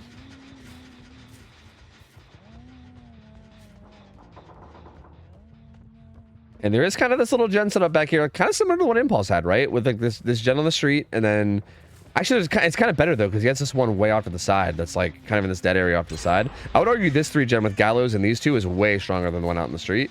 This is definitely better than anything Impulse had last game. Zarina gonna get caught again in the cactus area. Sprint burst, holds the hatchet, gets the hit, and she's going to go towards main. Ace struggle. Just went second. Even though the Huntress was nowhere near. That is really bad for the survivors, even though the Huntress is committing really far onto the Deliverance survivor here, but there's somebody else back There's here. Ada here, the Deathhook survivor, but she has no hatchets. But why is Ada here as the Deathhook survivor? I feel like she might have been here to try to like play safe and not be on gens, but I feel like it was maybe miscomm in terms of like where the chase was going and everything. I don't know. But yeah, now the Deathhook survivor is being chased, and again, no hatchets, so like maybe not in the terrible spot. Like Swift will have to reload, and that'll give Ada some distance. Or he's just gonna run her down 4.4 on, I don't know, main building with no bamboozle. I don't know about this. Yeah, not opting to reload. And I mean, Ada's got to know that she's out of hatchets, right? She'll take the medium vault on that window, or not. Actually ends up working out. To hold W and keep her distance. And has to reload. Yeah, another gen pops in the distance, and suddenly there's nobody down. If Ada can stay up and keep distance here, yeah, Swift is just gonna leave her. Wow. And they break the 3-gen by popping that gen in the back. Wow, dude, what is going on? This is so bizarre because I feel like them letting Ace go struggle felt they're right there again. There is a Yui. There is a Yui in that bush. The bushes, man. Zarina gonna be in some trouble here. She is injured. He can just hold this hatchet and not let her cross, so she'll likely go down, but she is deadly if she does go down. So not the end of the world. She'll be able to unhook herself, but it will be a pain res most likely. But dude, this was so weird. Like everything about, I'm so confused about so many things. This is wild, and they're gonna come double this gen maybe. Yeah, they're gonna triple it, but it's probably gonna get pain resed. No? No Not pain resed. Yeah, not pain resed actually. Never mind. They're choosing not to heal the Deathhook survivor here. Yeah, Elliot's gonna pull instantly. They're trying to do a repeat of what the other team did. Oh no, this isn't gonna work. Oh no! Disaster! Oh no! The blood skill check too progresses it by so much. Okay, at least nobody went down. Oh, until Ada dies. This is disaster for the survivors. Yep. That is not great at all. I think they really should have just played slow and reset Ada away from the gen. Yeah, with Deli going on hook too, there's really no urgency there. Like you're fine. Like the person on hook can Deli run to main and they're totally safe. You can play safe yourself. Like there's really no reason to like try to die for this gen there. Like just, it's very unnecessary. It's just very aggressive for no reason when you're in a perfect position to do fine without it. And yeah, now it's a 3v1 and it can get a little hairy because also Ace is Deathhook now too, so he's got to be extra careful. Almost everybody is injured. I mean, Ace just healed up and now they're resetting again. Yeah, so that's 6 stages with 3 fresh. Survivors can only afford to give up 2 more. And he's gonna find the reset. Yep, all 3 of them are found. He's gonna go out there. I'm surprised he went after Ada here. I feel like Ace feels like a really good target to just get a kill and then win it, right? Like you get Ace 2-tapped here, and this game is just over. Like they just lose. Yui's a fresh hook though. Yeah, true. This is the pain res. So pain res here, and also pain res on Zarina still. So that little bit of progress they had on that bottom gen, gonna get hit. Well, not that little bit. That good bit of progress is gonna get hit. So that gen regressed quite a bit. Oh my god, look at it now. Oh no, dude. So this hook on Yui makes 4 fresh hooks, which means that Swift could just face camp her and get the win. Yeah, he only needs 1 more hook. Yeah, that's a very good point. Yeah. On hook comes in with second win though. But yeah, next hook is basically over. So like they'd have to finish the exit gates they'd have to finish the last gen, open the exit gates, and get out without anybody going down, which sounds really hard, but honestly, Swifty's not really like, he's not committing to really anything right now. So he's gonna come back and kick this, and they're all healing up, and if it was gonna be possible, I mean, this is how them all getting away, healing, and then maybe making something happen from that. Yeah, Swift seems very confident in his ability to get it down whenever he wants. When he could have just face camped Yui. And he's checking these areas that aren't necessarily near the gens. All survivors are reset now. And they're gonna have to be splitting on these two furthest apart gens. He's also It's crazy to me that Shackpal is still up at this point in the game. Yeah, agreed. He also didn't reload, which is bizarre. He's sitting on one hatchet, just one hatchet, like just not even bothering to reload. Now he's gonna reload. Like now that he found somebody, he reloads, right? Like it's very strange because now he just gave that guy a bunch of distance. It's very like odd decision making. Again, I mean, I say that, but like I know how scrims can be, and I know how scrims can be, and also keep in mind too. I think an important thing to keep in mind too is that a lot of these gamers are not used to playing in front of a big crowd as well. So like knowing that they're like on a stream with like a bunch of people watching, nerves can get to you, man. Like it's very easy for nerves to get to you for you to be like, oh wait, what the fuck am I doing? I have one hatchet. Like, oh my god, what's going on? Like, dude, I feel like it's so easy to let that affect you. And again, I think it's something I kind of take it granted. I'm kind of used to being on stream, so I kind of take it for granted sometimes. OhTofu though, and this is a Deathhook survivor. I mean, it doesn't really matter because this wins anyway. Actually, I'm getting all hyped about him being Deathhook. This literally ends it. Like him getting that hook is game over. That's hook stage number 8. But with him being Deathhook, this kind of puts him in a position to maybe, I was gonna say to maybe 4K1, but they're actually gonna commit to that and pop it. So Primordial is gonna win the Huntress set, and Survivors are gonna finish the last gen, so they're not going down without a fight. And to what you said earlier, I think ranged killer sets in general are just like even more traumatizing for the killer. Yeah. Like especially ones like Huntress and Deathslinger. Yeah, no, they feel like definitely the type of matchups. Like you're talking in terms of like affecting you mentally, right? Because yeah, no, like it's like them, and then killers like Nurse too. Like if you like start to fuck up, it like you can like kind of snowball mentally, and you're like, oh god, I'm fucking up. Oh god, I'm fucking up. I'm fucking up in front of so many people. Oh god, and then you can kind of like your mental can really like kind of snowball quickly on killers like this. So yeah, I mean, that's an important thing to keep in mind when any of these gamers are playing too, right? Like if there's like some kind of questionable decisions happen, it might just be that they're kind of overwhelmed in like a lot of different ways, and maybe like missing easy things that they normally wouldn't miss because of just how overwhelmed they are. Like that kind of stuff can absolutely happen. So but yeah, kind of like you said, Primordial gonna take this first Hunter set, but again, not like extremely convincingly. Like again, we were a little worried that this might be like a mismatched set. Doesn't really seem to be that much so. Like this was close. Like Dirt Dead Hard definitely kept this very, very close. I mean, it came down to the very end. It was only a few hook stages different, and that could have really swung either way on either one of those matches. So we have to for an interesting best of 3. Great hatchets from both Huntresses. This was a pretty close game. So I'm excited to see what comes in the next set, which I think is Artist, right? Yes, I believe you are right. And Artist is the killer pick from Primordial too. So this is going to be their choice. So I'm assuming they're going to have some killer that's going to be like a cracked out Artist gamer. I'm not sure if it's Swift or not. Let me ask real quick.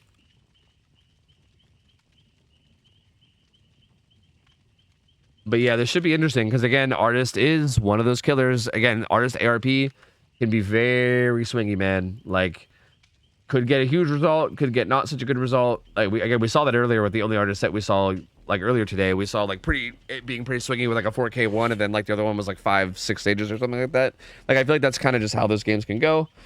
Definitely a tough set on both sides, and I feel like again this is one of those sets where I think mistakes will show very heavily. So especially on the Survivor side, like I think you have like a little bit of rough positioning, right? Like you have like a positional mistake, and you get caught in a bad spot. Like for instance, like if you're on a split map, right, and say like you have a hook on one side, only one survivor's there, and they get found and then downed, and then both the other two are across the map. That's like game over. That's like literally game ending. Like that you're just dead. Like basically right then and there. Like you pop whatever gens are on the other side, maybe, but then you're just dead. Like. So yeah, definitely a very Monka set that can be very swingy, and I think it's going to be interesting to see how these teams handle it, I think. Yeah, and I think the general Survivor strategy for Artist, we've seen it displayed by Rats earlier today. It's don't die in the 3-gen, be there to protect the tunnel out, take the birds for the tunnel out, and get to the correct side of the map as fast as possible. Because, I mean, Artist is a really strong killer in Chase. She definitely has the potential to get an extremely fast tunnel out if she's using her birds correctly. So whoever is getting tunneled out is definitely going to need help from their team. Yeah, agreed. That's a big thing we saw in the Rats set earlier. Like Rats did a really good job of like helping their teammates with the tunnel outs and everything. Whereas whereas like we didn't really see that on the other set, and I felt like that was a big difference maker for sure. So yeah, very curious to see if we see that kind of stuff here, because I think that's the kind of thing that could be a big difference maker, right? It can be hard to like know to do that though, right? Because again, I feel like especially if you're kind of newer to all this, a lot of times your brain is just kind of like in gen slamming mode, right? Like things like altruism and taking hits for each other. Sometimes that kind of stuff can take a backseat to just things like, okay, where's like the best 3-gen at? Like where, like what should I be doing right now? Like I feel like when you're newer, a lot of the times that kind of stuff can be a bit hard to like know. But this is one of those sets where I do think it's very important. Like this is a very, very important one to have that in. So. Yeah, that could end up being the difference maker depending on how these guys play. I mean, we'll see. Yeah, I think for a lot of the teams that are relatively new, it's a big step for them to go from just thinking about we have to have good chases to also now we need to start getting good at taking hits. I think that's something that's kind of information overload for brand new teams, so they don't usually do it. But it's definitely a step that they'll eventually need to take. Yeah, for sure. And again, in a set like this where like I feel like this is one of those sets where like even if you're not at that point where you're like really focusing on that or whatever, or like thinking about it, you might need to make an exception for this set because yeah, like again, we saw like earlier in the sets with like rats, like there was even, I think I talked about it a bunch of times where like there was that one point where like Dwight had Deli and he was like deep in the one side, and like had he gone down and stayed on that side, it was probably looking like a 4K.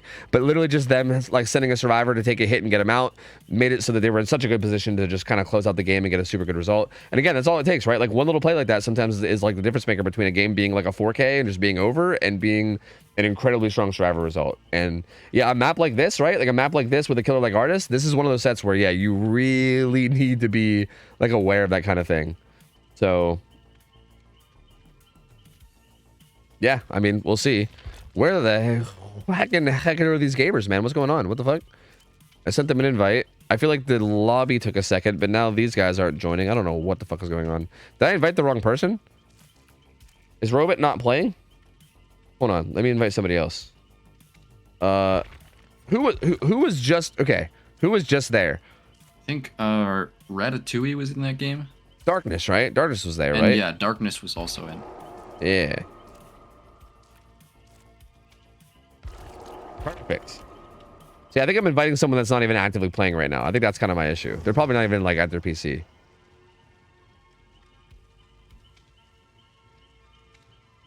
On the counter, there's gens, hooks, and what is the last counter? That is fresh hooks. That is the final win con. Basically, if the first two numbers are tied and you need a tiebreaker to determine the winner, the final tiebreaker is fresh hooks in terms of how you determine a winner. So, yeah, it's like basically just the final tiebreaker that exists, and if all three of them are ties, then it's just a tie. So, yeah, we'll see. So this will be an interesting set. I feel like I would be very surprised to not see agitation in builds. I think Agi here is nuts, like extremely good. Again, I'm curious to see if we see something like a Monster Shrine again. Like, I don't know. Like, I'm not sure if these are the kind of teams that I would expect to see bust out something like that. But when you were talking about it earlier, it was interesting because I feel like that could be kind of nuts.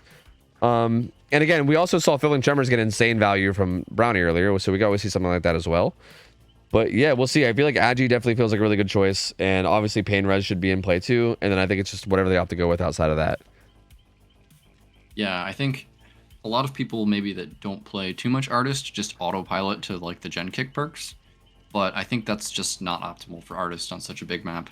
Yeah, I don't think so either. I agree. Like, I think maybe like I feel like I can maybe justify it. Like, you can maybe justify like Pain Rest Pop because like if your idea is like maybe you get like a like tunnel out with a 3-gen up, then I think Pain Rest Pop can maybe help you hold that 3-gen a little better or whatever, right? Maybe, but even then, I don't know. Like, I definitely think you run Agi. Like, like Brown even said in chat, which I agree with him. I think if you don't run Agi, you're almost like throwing. I think it's like that. Well, he said he said he thinks you're Giga throwing, but I'm not gonna say Giga throwing, but I feel like it's almost a throw. Like, I think Agi is so good in this set. And being able to like pick your right hooks and like kind of position your hooks correctly, especially with a killer like Artist. Like, Artist is such a strong killer around hooks, and I feel like that's one of the positions that she's the strongest in. And not being able to like really optimize that kind of play through a perk like Agi, yeah, like especially on a map this big, feels kind of wild. Yeah, so I'd be very surprised if we don't see it, but I guess we'll see.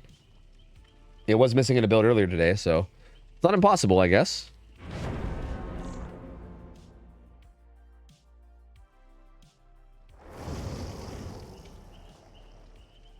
And I feel like add-ons are probably gonna be the same as always, like probably just like hands and then something else, right? That's typically the go-to. Although I do think that we allow the whatchamacallit, the little shoes he's add-on. The baby shoes. Yeah. Don't tell Dino about the baby shoes. Wait, did Dino hate them or did he think they were weak? Yeah, What was Dino it? hates them. He thinks they're useless. Yeah, that's what it was. Yeah, he thought they were dog shit. Dude, Dino, look, I love Dino, but he's got some questionable takes at times, man. Like, I don't know, man. Like fucking So, baby like, shoes useless. I don't know, man. Here's He the thinks thing Chuck about is baby fun. shoes. Is that most people will put on baby shoes and then put their birds too far away from the loop so that they don't actually do anything. Mm. So when you equip baby shoes, you have to kind of adjust your birds a little bit so that they're actually closer to the loop and give you the R reading while the person is looping. Because if you just place them normally to do damage, then they're going to be out of range of the baby shoes. Yeah, no, that makes sense. You definitely have to be a little bit more. And speaking of baby shoes, he's got baby shoes. So Yeah, we'll see if he's able to use them optimally. Yeah, I do think you're not wrong though. You got to be a little bit more aware too. But I do feel like it does like even in like these like high wall loops, like you can set them up on like windows of like T walls, like right up against the window, and then they just cannot play that T wall anymore. Like you just have permanent vision on them basically as long as they're running the T. So like yeah, there's certain things like that where it can be really good. Oh, finds Ada fast. He was hovering around that little middle area trying to maybe get a rotation in, but gets tagged with an M1 very quickly. And the build. Again, no Agi. Very surprised, dude. Very surprised to see no Agi. Barbecue and chili honestly isn't crazy. No Ed also not crazy. Like, I don't think any of the first are... Ooh, and yeah, Ada just playing that zoned out palette, and she's gonna pay the price for it. Down she goes, very fast down. Yeah, and that's not even gonna be a pain res. I think Artist knows just how fast that down was. She's gonna get the information from Barbecue, and I mean, that down was just so fast. I think Ada even ran past the bus, which would have been really good for her, and chose to play the filler palette instead. And now a free hit is going to be coming on to Renato. That's deadly too, isn't it? Trouble for the survivors. Oh, doesn't quite get sworn, but this is deadly. He's getting chased away from this hook, and that means they're going to have to rotate off one of these. They're not really rotating off these gens, though. They're not really showing any urgency here at all. I think Guy and Sky should be playing to deny the sun hook. Actually, he's going to allow it. Yeah, Renato was able to hold W, get some distance from Shaq. He's going to trade on this hook. Maybe getting Deli up here. I'm not sure if he had BT or not. That felt like a pretty big mistake to me. I think you just keep Renato away from that hook, and you like force another driver to rotate, which is huge on a map like this where it's so big, right? Like making a rotation from a gen to the hook here is so big because you have to go so far. And then you also can just kind of down Renato, kind of head back to the hook afterwards, or even if you don't down him, you can still at least force the rotation and head back to the hook afterwards. So yeah, I think the survivors actually kind of end up getting away with a somewhat okay play here. Yeah, I mean, you're absolutely correct that she should have zoned Renato away from the hook. But I mean, Ada's about to go down for her second down with, I mean, okay, so 2 gens have just popped. So I'm hoping that Iron Sky doesn't pain res Ada here and knows that that's all of the gen progress they had. Yeah, because that was literally everything. And they have this little bit, so this gets hit, that would be an entire pain res being used for that, and it is. So yeah, pain res basically wasted on like 5% of a gen, which is pretty unfortunate. He's gonna send some birds after the heal. This should probably give him a pretty good idea that that barbecue exists, you would think. He's gonna go for some snipes. No, okay. Oh, he gets the cross map on Renato. That is the Deli player. I mean, amazing shot. Yeah, that was really good. I don't think we usually see artist snipes that are that long. Like that was the entire length of ARP. Yeah, that was nuts. And he finds the survivors on the side. Uh-oh. They're in massive trouble now. They're in massive trouble. Oh yeah. As long as Iron Sky is able to get the correct information here, I mean, should not be leaving mid here at all. Yeah, he did see them on barbecue earlier, so I feel like unless he thinks they crossed, yeah, they're all down there on the other side right now. There's no way they could have crossed because Yui had to pick up Renato from the snipe, and he did like double swarm them with hands earlier. Yeah, true. Yeah, so that's he should know. And yeah, Ace just leaving there means that yep, Ada's just gonna die, and that's gonna be a death with 3 gens still left, and there is still a 3 gen on this side too. And really no progress to speak of. Yeah, even these 2 gens top side really don't have much of anything. So Island Sky honestly gonna venture in a little bit here, and again, if you can really make a play happen soon, he can maybe think about getting even more than a 4K1. But this is definitely good snipe on the Yui, and this is looking like at least good 4K1 positioning. Assuming Yeah, he and plays I it don't well think from Yui here. makes this window. There were some scratch marks there. I'm not sure if you saw it, but there's some scratch marks for someone heading down towards bottom side, towards those gens. Yeah, and I mean, it looks like Iron Sky might have underestimated his own ability by bringing Noed here. Yeah, well, honestly, yeah. He's gonna grab this hook here. I still think Agi, man, would have made like you replace Noed with Agi here. I mean, obviously you can't know that the game is gonna go well, so I don't blame him for running Noed, but like, I still think Agi would be so valuable, right? Like you carry him a little bit deeper into this like 3-gen setup, and there's just no way. Like there's just no way. Like I feel like it's basically just donezo from there. But even still, this is still a really good position regardless. The unhook would just be maybe a little bit freer than it would be otherwise. Renado's just currently cranking the gen behind man way down the other side of the map. So he's doing this gen that we're looking at right now. And he might get swarmed. This is where like I'm wondering if they're like calming this. Doesn't seem like it. Like you'd think the survivor on the hook would like calm this, but the survivor on the hook is just chilling. He's like taking a bite of his burger or something. I don't know. He's not he doesn't seem to be sharing the information of what the artist is doing. This is where comms can be very valuable, so you can like avoid these birds and like kind of, I don't know, make the right plays. Yeah, comms are so important against artists. Like I said in the rats set, the person on hook needs to be saying birds to 7, birds to 12, birds to 3, like every time, so that the survivors can get off the gen. And it comes in, it's second win, but Ace has to 1-for-1, and again, 1-for-1ing not really that good, especially considering he's not deadly or unbreakable or anything. He doesn't really have anything to work with. If this damage can come in before second win procs, that would be huge. What's going to 2? Oh, what? Barely misses, and that's going to mean that second wind is going to activate onto Yui, and she has the good bus window too, so Iron Sky going to be leaving that smartly. I cannot believe that didn't land, dude. He like threaded the needle in those birds. Like he literally had 3 birds in a row, and there was like a little space in between 2 of them, and he happened to just be in that little space, I guess. That's so wild. But yeah, important though. Does get the heal off. But again, Iron Sky still knows where everyone is though. Has Yui here. Also saw a gen pop way on the other side, but it kind of seems like he's not really too concerned with the gens on the other side. Maybe he's just happy to take a 4K1. Because I think he just wants to protect these gens while also... Yeah. Yui kind of just zoned herself there by going off the back of the hill. There's no pallets over there.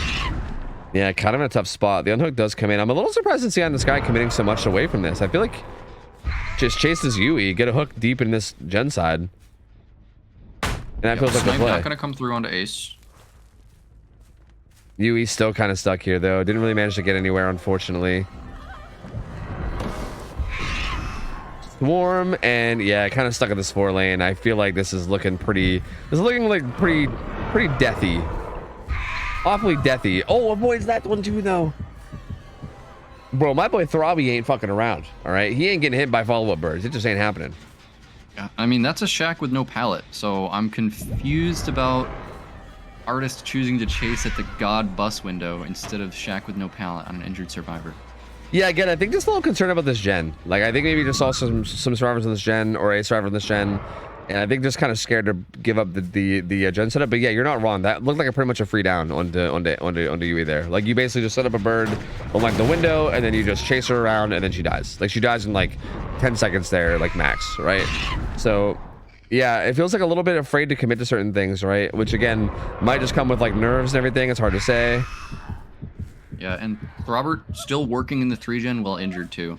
Yeah, which is extremely risky to the point where it's very not ideal. But although if they can somehow keep staying alive here, Renato might finish that gen and break the 3-gen.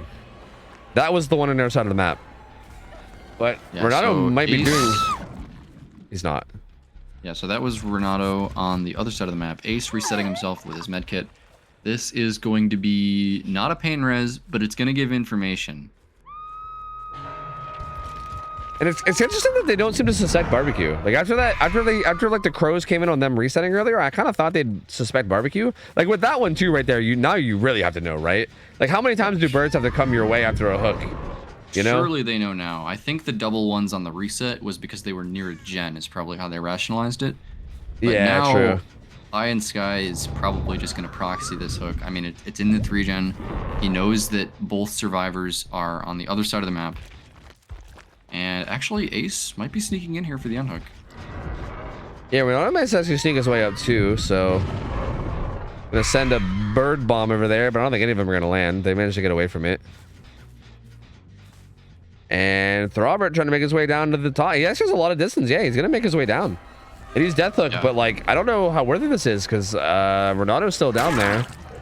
He's gonna take the tag and head back. Not sure if Artist knew that Renato was down there, although he's probably about to get birded. Didn't get Killer Instinct either, so yeah, good pre-stealth from him. I think he maybe could have pre-stealthed even more so, but hard to know what the comms are. But yeah, I mean, good of him to just sneak away there. He's just, ideally, I think he just stealths here and doesn't get found, right? Which he's doing a really good job of. Like, let them reset, and then when they're done resetting, they can come up and help you, and then kind of pressure the 3-gen together, and they can still do something here.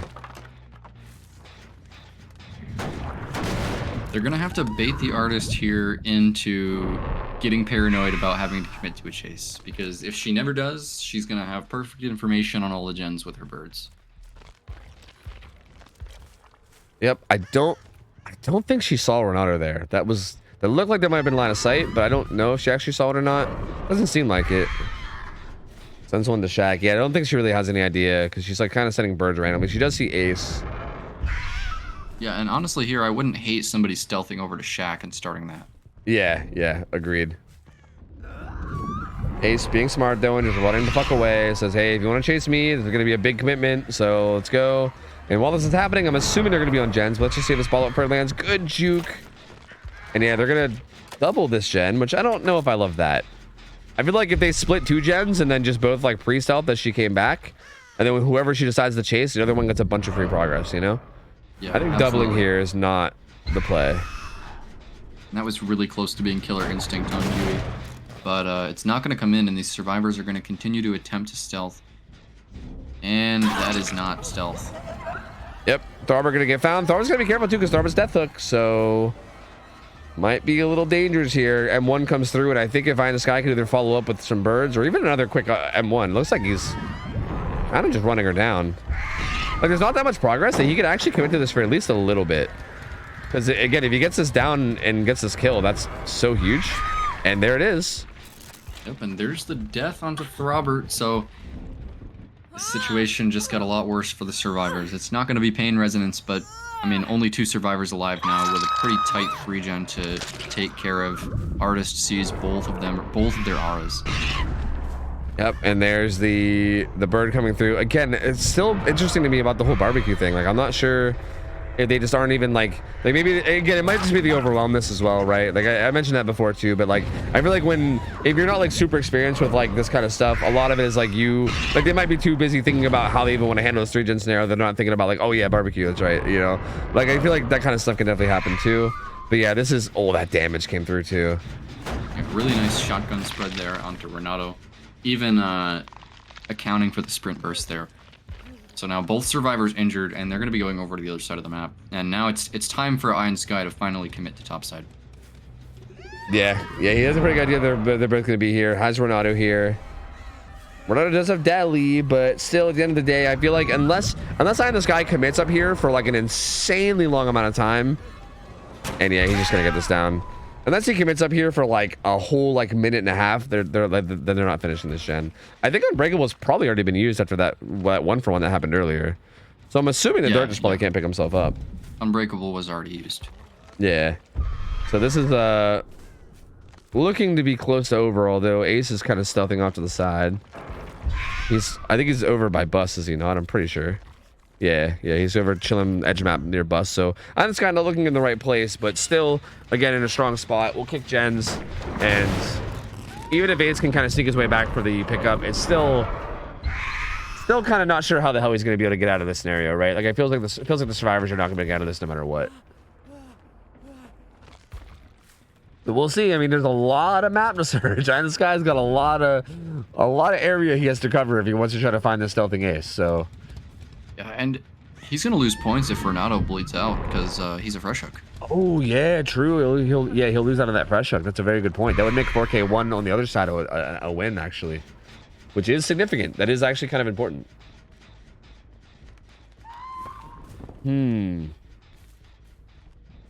This is one of those scenarios where like if the survivors are really aware of that, letting him bleed out is actually the best play. Which is like really funny. Like them picking him up here is actually really dumb. Or better yet, they can do the trauma tech thing again. I still wish more teams would take advantage of either one of these. We saw this happen last week too, the same exact situation. Where like I think you either just let this guy bleed out because you know you're not breaking his 3-gen, or B, you do trauma tech, right? Like either one.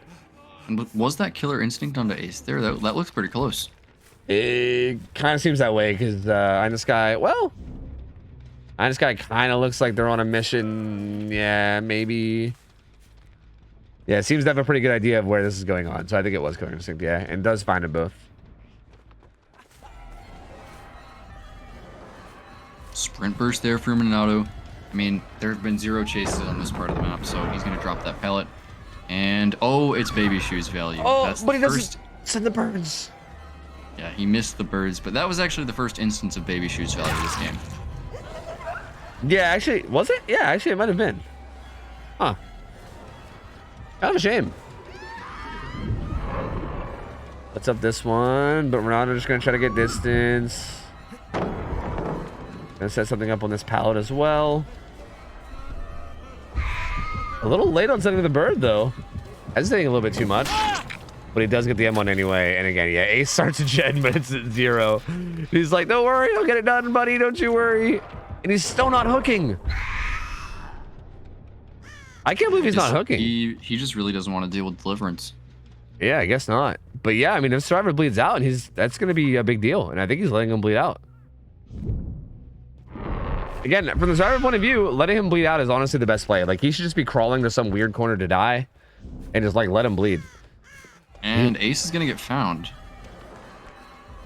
Now, there's... So, what? not sure what's going on here. He kind of got, like, FOV tech spun, kind of. I don't know. That was a little bit odd. Oh, what's it? Okay, I don't know, man. I don't know either. You know, I honestly don't know. But I do think if Darkness crawls away into a weird spot and just dies, this actually could be a big deal. And again, this map is kind of fucking huge. So, like, we'll see. And the new meta that I've been hearing about for bleed outs is actually going to a completed gen to bleed out. Yeah, I've been hearing that a lot too. Yeah, because they're all loud, so it makes it hard to, like, audio track. Oh, he has barbecue, though. He's crawling in the... Oh, yeah, you're right. He does have barbecue, so he is going to be able to find Renato. Yeah. So, yep. The bleed out won't happen, and that will be all 12 stages as well as all 12 fresh hooks. I mean, Renato will actually be able to deli, so this might actually get stalled out in a silly way. Actually, if he's a Giga Juicer, maybe he can make it to hatch or something, but that seems pretty unrealistic. But, like, maybe. But, like, probably not. Yeah, Iron Sky has some idea that Deli is coming, and he's just going to be following Renato here, waiting for that endurance to wear off. Yeah, there's no way. Oh, little jumping the gun a little bit on that bird gives him the hit with endurance and some speed, but yeah, he's not going to get far enough. Yeah, you don't really make any distance when you take a bird hit like that, especially when you're going in the same direction that the artist hit you from. I guess he's worried about DS being on Deli. I mean, honestly, it makes sense. I mean, it's like why risk it if you don't have to? Like, I respect it, you know? On the off chance that they have DS on Deli for some reason, you never know. So, I respect it. Just making sure that they don't pull anything funky, getting the 4K, and there you go, 4K won. Good solid result for the killer from Primordial here. And now, again, Nerf Dead Hard gonna need to make something happen on the second game. This feels, again, like kind of like one of those situations. We said this with the artist game last time where this happened, where this feels like one of those, like, win cons that's going to be really hard to beat. Like, tying might be possible, but, like, beating this is going to be really difficult. Like, it could happen because of how swingy the set gets, but I feel like the expected result right here, I would assume, is Survivors to be able to at least get, like, 5 gens done and get some Survivors out, assuming that they play around the map well. So, we'll see. Yeah, this is going to be really tough for Nerf Dead Hard, especially because they didn't pick this killer. A win con of 4K2 is quite an ask for artists on this map. Yeah. So definitely gonna be a bit rough. But we'll see. I mean, we did see this artist got off to a really fast start, and I think if we could see something like that happening again, I mean, it could. Again, I still feel like there's so many things like I feel like little decisions that are different with these games. Like, I think maybe had the artist just zoned out the Renato from getting that unhook immediately with Deli or whatever, and force someone else to make that rotation or force that Survivor struggle, this game could have been a whole different game, right? Like, there's little things like that I think could have been different that would have maybe made that swing way differently. And again, if this other killer finds themselves in that kind of a scenario and doesn't, you know, and like makes the right decisions, you never know. Like, I mean, things could definitely swing. Like snowballs can absolutely happen. through just like one little misposition or through like some good info. So I don't know, man. I don't know. We'll see. Yeah, I mean, as we saw last game, any given artist chase can last 5 seconds if the survivor goes to the wrong tile or gets zoned edge map. Yep. Oh, Shay wants us to shout out the solo queue for him. Hey, gamers, you guys want to play scrims? Also, are you from EU? I think Shay only needs like a couple more times from EU before she has a team, I think is what she was saying. So, hey, if you guys want to play in scrims, but you don't have a team or you don't have anyone to play with, whether you're killer or survivor or whatever, we have a form for it. ! Solo queue. We'll give you a link to it. Go fill it out. You can get hooked up. You can get put onto a team. There's been multiple teams that have been made through the solo queue forum that are even still alive today and are very active. And even if the team breaks up for a short period of time, it at least gets you kind of introduced to people, gets you into the community, kind of gets you playing. And even if like the team falls apart, you'll usually just get, like, if you're interested in continuing to play, you'll usually just get picked up by another team. Like, it's a very easy way to like get your foot in the door in terms of like comp and kind of getting started. So yeah, I mean, feel free to go use it, sign up if you want. It's a good way to get started. Yeah, and there's actually a product of the solo queue forum in this call right now. Yeah, exactly. Yeah, Prion is the captain of DC on First Down, which is like honestly an extremely solid team. Like fucking DC on First Down is like you guys are kind of wrecking shit these days. So like again, the fact that you guys came from a solo queue forum and now you're like as consistent and solid as you are is wild. And I think it goes to show that like, yeah, I mean that kind of thing can work, right? You get hooked up with other people that want to learn, you grind together, you learn together, and then you never know where you might end up, you know? Yep. I mean, as long as you're okay with taking a few like 4K4s by Pinhead and Bubba yeah. and going down in basement and for at least the first few months of playing.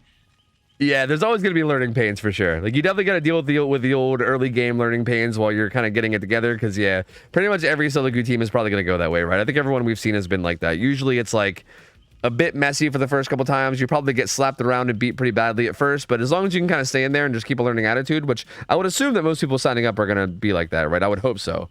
As long as you keep a good attitude towards it, yeah, I mean, definitely room to grow. And, you know, again, we've seen it multiple times with multiple different people and teams. So yeah, I mean, feel free. It's a good way to get started if you want to give it a try.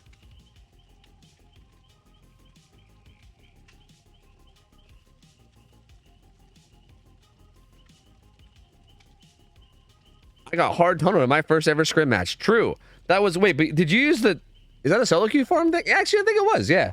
Yeah, see, Koala used a solo queue forum, and first game, she got hard tunneled. So you can get hard tunneled too. Just use the solo queue forum today.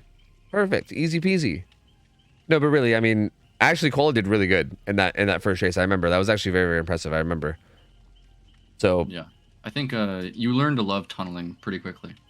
True. Yeah, that's actually, it is an interesting thing about comp, is comp actually does make you enjoy tunneling, which is really bizarre. Like, again, I know that like your average DBD player like hates everything about tunneling, and like, you know, it's like one of the biggest pain points of this game for like your average player or whatever. But yeah, comp makes you like look at tunneling from a whole point of view, right? Instead of being like, oh my god, the killer's tunneling, you're like, okay, the killer's tunneling, how do we play around this in order to punish that and like get the best result possible or whatever? Like it all just becomes like this like strategic thing where you're working around it, and it becomes this big like team-based strategy as opposed to it just being like an annoying thing, you know? And it's great. Like, it takes the worst part of the game and makes it fun. And yeah, I mean, I don't know. It's probably one of the things I like most about comp. Like, probably one of my favorite things about getting into comp is just that aspect. The fact that like the most pain points about the regular gameplay are basically just the part that makes it fun almost in comp, you know? Very interesting. Yeah, for sure. And I mean, especially because as Survivor, if your chases are good enough, you can just force the killer not to tunnel. Exactly, yeah. Like, if you have a good enough early game, the killer literally can't even justify tunneling. So, like, yeah, I mean, against most killers anyway. Like, that's, like, you play well early, and then tunneling's not even possible anymore. Congratulations. And if they do, and if they do try to tunnel, then they get 3 stages, and then you leave, and then it's over, you know? So, yeah, I mean, that is true. Kind of helps you stick it to the tunnelers if you really get good enough. And here we go. Robot running. He does have Agi. He actually swarms 2 different people. He's got the thick tar where the birds are going to stay swarmed for like an extra half a second. And yeah, he's rocking, yeah, thick tar with pain res pop. So did go with the double regression. Again, I feel like if you get a tunnel out with a 3-gen up, this build can be kind of good for just kind of maintaining those gens. But Yeah, I do feel like, for instance, our last killer, I think, did a really good job of showcasing how strong barbecue can be here. Like, barbecue, insane. Perks like throwing chambers can also be insane. So definitely think there's other options that he could have went with, but this build seems alright. Like, I don't hate it. So this Claudette is going to be taking chase over at 2 at this long wall jungle gym. Artist is going to vault that window.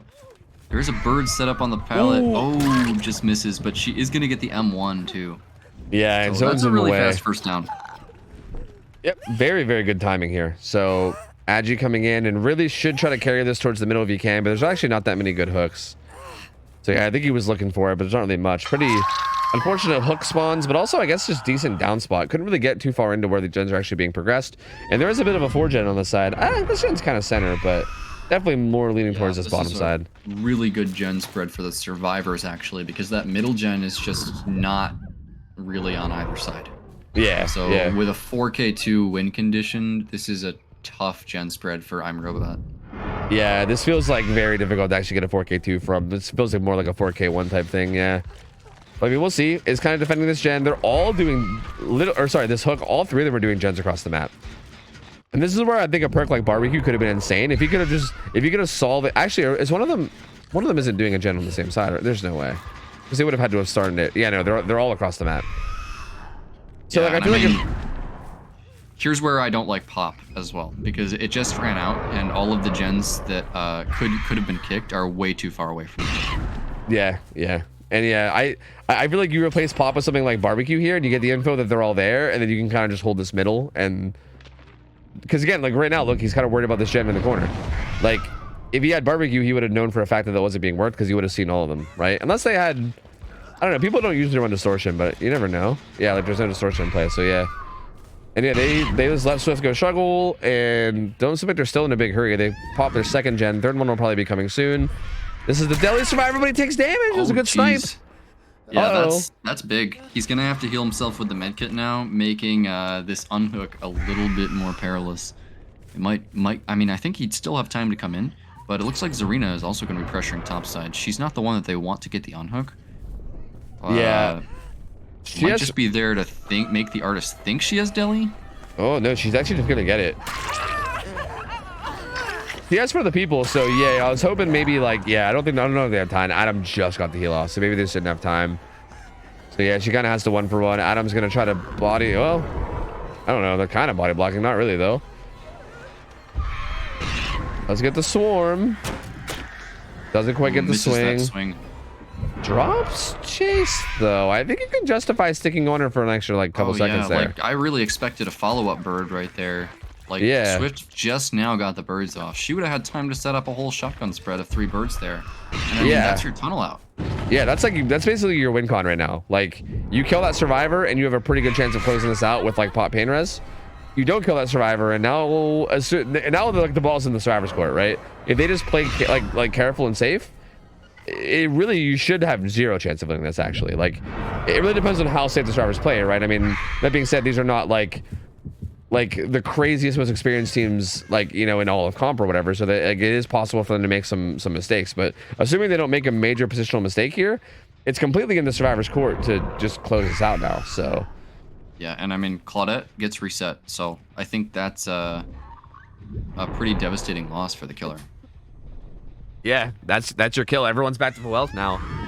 And yeah, all you have now is just those 2 sages you had on her, and as long as Claudette plays really careful now, and the rest of the team just does a really good job of trying not to go down in this 3-gen scenario, then yeah, this is looking very dire. This is gonna be really hard to come back from. Yeah, Claudette can just work this mid-gen and run to Shack every time she gets swarmed. Yep, and oh, they're spreading swarms to each other. Damage comes through on Zarina. Hand's getting a lot of value there, actually. Spreading the swarms. Zarina is going to be in some trouble. She's going to go down. Yeah, and I'm not sure why she pathed back towards topside there instead of running to Shack. Yeah, this is actually good for Robot. He has Agi. He can carry her deep into this gen setup. Please carry her deep into this gen setup. No, don't, no, dude, no. Yeah, and if he's not, I would assume it's because he doesn't have any pain res. I don't think you even bother with pain res, honestly. I think the hook positioning is more important than pain res here. because they don't have enough progress to. I don't think they have enough progress. Like, I think if you're worried about a gen popping, maybe, but there's no way a gen pops. I think you definitely carry that and just ditch the pain res, and then you have pop goes the weasel. If they are like doubling or tripling a gen, you have pop to progress it, and then you have a hook in your gen setup. Like, that feels so much better than this. Yeah, I mean, if you can bring Zarina to top mid, then you can just protect that 4th gen that's closer to bottom side and the hook at the same time. But now she's just gonna get unhooked for free on bottom side. Yep, and just like no pressure coming out of that whatsoever. You basically just got a hook stage with a little bit of regression, and that's it. No further like snowballing for your pressure or anything in terms of like the future game. So yeah, pretty unfortunate. Uses 3 birds to swarm. I would have liked to see him force the vault on the pallet just so that he couldn't take his birds off. But instead, he's gonna chase him around in the back, which lets him unswarm. Yeah, Adam's going to take an M1 here, but he's going to have all the time in the world to get to bottom side. As this gen over here, the hill is being doubled. Both survivors going to be swarmed there. Neither of these swarm people are the Death Hook survivor. And yeah, like I said, these survivors are smartly having Claudette work the furthest gen. Yep. That was actually pretty huge there that Nancy didn't get hit by that too. I think if that bird damage came through, he could have maybe followed up with a down before she got away from this top side. But yeah, unfortunately the bird didn't land and Nancy gets out with just 1 damage state. Yeah, and if a survivor that's working this hill gen takes damage from like a 1-2 bird combo and then gets unrunged, that's exactly what Robot needs. Yeah, that's exactly what is happening right now. Like, he needs a down and a hook in this gen setup. That's the only thing that's going to save him here. Or a quick 1-2-1 to Claudette, but it looks like the survivors are doing a good job of making sure it doesn't happen. Claudette is staying far away and staying on this like middle gen, which is far away from most of the action. So yeah, doing a good job of that. This is scary. Everyone's full health and he's just hard committing to this. Really, this is what he decides to hard commit to. This is really interesting. Nancy all the way into bottom side for this Nancy. Yeah, this is really, I love this from Nancy. Like, again, we were a little confused as to why the last survivor kind of like pathed back in. This is great, just pathing super deep away from the gens. And yeah, they're working it. They're doubling a different gen, like not even the hill gen. So I don't think ours is even going to send birds to this gen. She's probably going to send them to the hill. And yeah, she is. She's sending birds to the hill, which is not even the right gen. It's the other gen. So yeah, they're most likely going to pop that gen, break up the 3 gen setup, and then it's going to have that gen in the middle that they can use too. Yeah, like he's convinced it's the hill, but it's not the hill. Yeah, I think it's that one right there. I'm pretty sure it was that one. Yep, and it pops. So goodbye 3 gen setup. And Claudette, I think, was maybe she'll actually grab the unhook, but she was progressing that middle gen too. Yeah, and now I mean with 4 survivors alive, the top mid gen and the hill gen, it just doesn't seem holdable. Yep, there's no way. That's 100% over. There's no way you can get a 4K1 now. Unless the survivors just like kind of fall over and die. Yeah, it's rough. I feel like, again, I'm so confused as to why they dropped chase from the Claudette that was Deathhook. Like they swarmed her. She vaulted after the swarm, so like there was a good like 3 seconds where she wasn't repelling, right? So you had plenty of times to follow up. And on top of that, the gen setup down there, like that 3 gen setup, was not progressed at all. It had 0 progress. Like they had just finished the gens down here and gotten the unhook like shortly before. So there was like it's not like you were in danger of losing your 3 gen, right? You had at least a good like 40 seconds to try to get that kill and then make it back in time to, you know, defend the gens. And yeah, just didn't really act with urgency, left all 4 of them alive, and this is kind of what happens, right? You get stuck in a scenario where you just can't really defend at all against 4 people. Yeah, and I guess it had to be just a misread on what the progress of the 3 gen was. Yeah, which is pretty unfortunate. Again, it's one of those like tough game sense things that I think it's like it might be a bit of a difficult call to make in the heat of the moment, right? Especially if you're like, you know, not used to it or not experienced, right? Like, again, this is the killer that wasn't their pick, right? We don't know how much Robot even plays artist and everything. Like, it might already be playing out of his comfort zone. Although I do gotta say his artist play has been pretty solid. So I don't think he's necessarily like new to artist or anything, but still, I mean, it could definitely be a lot thinking about all the other things. It's pretty understandable for something like that to kind of slip your mind. So yeah, last gen's gonna pop. Nancy gets adrenaline in chase, and it looks like Primordial is going to be taking this set 2-0. Yep, pretty solid performance from him, man. Like pretty, like they looked. Okay, I'm gonna be honest with you. I think in the first Hunter set, there was some like holes in their play where I was a little, you know, Monka, and I was like, uh-oh. But like this set, I feel like they honestly did really good. I still feel like there was little things that I think were a little like confusing. Like again, kind of like we talked about, I think it was Zarina that maybe like path back in towards the gen setup before she went down and kind of like gave up a potential like good hook position. But aside from like little things like that, they honestly played very solid, played a very tight game, made it really hard for Robot to like make anything happen here. So yeah, very solid showing from Primordial. Nerf Dead Hard, it's a shame because I feel like in both of these sets, I feel like they were just like a couple decisions away from like either matching or even beating their results, right? Like I think on both sides, like a couple decisions away from getting way better results, where this could have been easily in their favor. Like I don't think this was like a massive skill gap or anything. It just felt like there was like a couple decisions that could have gone better, and also it looks like the Survivors are gonna get all 4 out here. Yeah, neither of these were blowouts. Nerf Dead Hard definitely has the potential. Yeah. Like this result, if you take this result at face value, which is what, like 4, I think it was like 4 stages compared to like, you know, 4K or whatever. Like it might, or it's 5 stages, I think. It might seem like it's like a blowout based on like, you know, the actual results that are there, but really it was honestly anyone's game. Like it really was anyone's game. That really could have went either way. Again, just that one little mistake on not committing to Claudette. Like if she would have, I think if Claudette gets committed to and gets killed there, and you still have that 3 gen setup, this could easily be a 4K one. So, yeah, I mean, honestly, very solid showing. And I think both these teams played very well. Nerf Dead Hard, not that like far off in terms of like this matchup. I don't think they like got blown out by any means. I think both teams played solid. Primordial just a little bit ahead today, played a little bit cleaner, and they get to 2-0. Yeah, well, great games tonight. It's been a pleasure, Tofu. Thanks again for having me. Yeah, of course, man. Thank you for joining, dude. I know that today was a little bit hectic. It was a little bit chaotic at times, a little bit scuffed here and there too. It was a bit of a weird day, but I mean, I don't know. It's kind of been like that lately. I feel like anytime we go off schedule, we usually just do some weird shit. But yeah, it was definitely good having you, man. The games today were very solid. I think we had some good matchups, like a whole lot of exciting killers. It was good to finally get you on, man. I've been trying to get you on for casting for a while, but I feel like we scheduled you guys to play a lot, so it's been kind of tough. That mixed with, you know, getting the other co-casters and everything, it's a tough balance, but it was cool to finally get you in. Yeah. Yeah, so I'll be doing Dead by Daylight League tomorrow. Thanks, chat, for listening to me. I'm gonna dip out now. Have a good night. All right, take care, man. Have a good one, Prion. Yep. All right. Prion hopped out. That's gonna be it for him. Again, big shout out to Prion. If you guys even want to shout him, I don't know. Does Prion stream much? I don't know. If you guys want to shout out Prion, if Prion wants to shout out, you guys can feel free to shout him out if you want. But yeah, that was Prion co-casting. He'll be live. He said it himself, but he'll be live on DVD League tomorrow. I think they're doing some weekend stuff, so I'm gonna go ahead and just shout out DVD League. Feel free to follow that. That's like the main org for comp DVD stuff. Like there's multiple organizations that do comp DVD stuff, but that's like the main biggest org. And yeah, Prion is doing some casting over there tomorrow. So feel free to go catch that if you want. And yeah, look at that. Is that an actual genuine golden kappa? Damn, CFB. That's crazy. Yo, who gave you a golden kappa? What the fuck? Look at you, all blessed, the chosen one. What the fuck, man? Congratulations.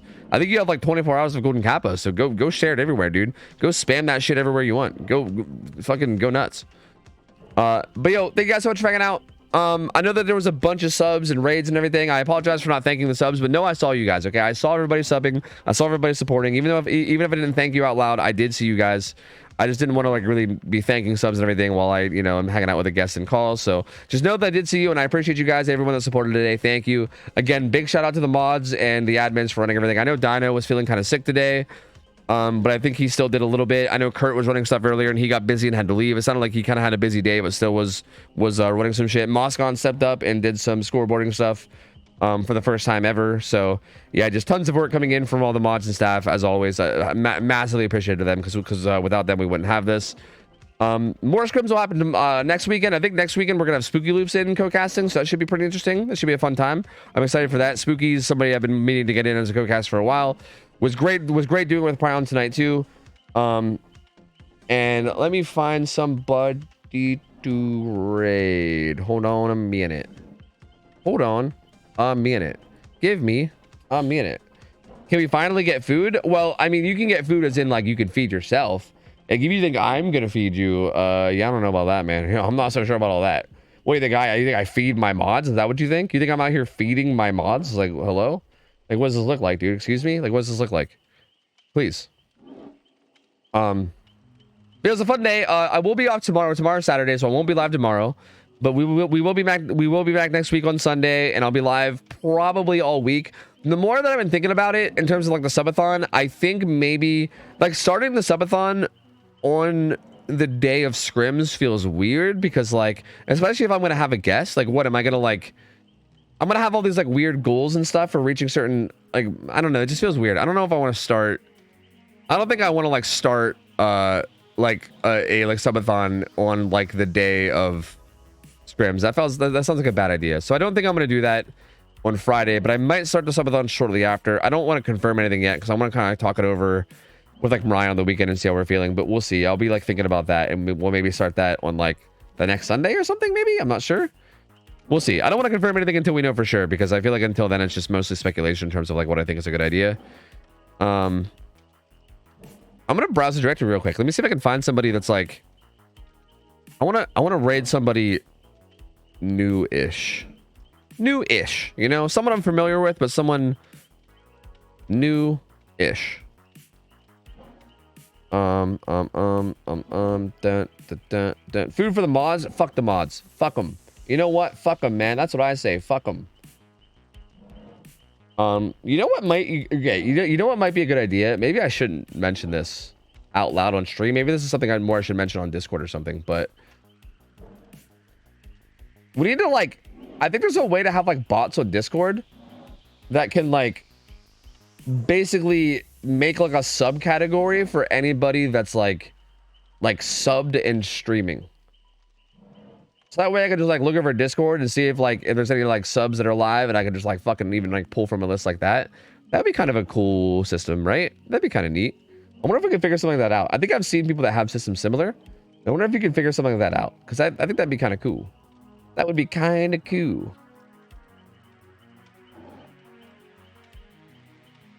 Okay, yeah, I think I'm just gonna go with a safe raid. I was trying to find somebody new to dump a bunch of viewers onto, but I'm not having much luck. You can make it a rule, yeah. See, but I want it to be more of like an well, I guess I could make it a rule, but I want it to be more of like an automated thing. Just like any sub that's live will get thrown into the list, and then, you know, you're basically good from there. So I figured that'd probably be like the fairest way to do it, rather than like making people have to like, otherwise people have to like hit me up and ask for it, which feels kind of weird, right? Like I don't know. I'm gonna throw you guys over to I'm gonna throw you guys over to Momo. We saw Momo playing earlier in scrims. He was the whoa, Momo coming in very loud for a second there, my lord.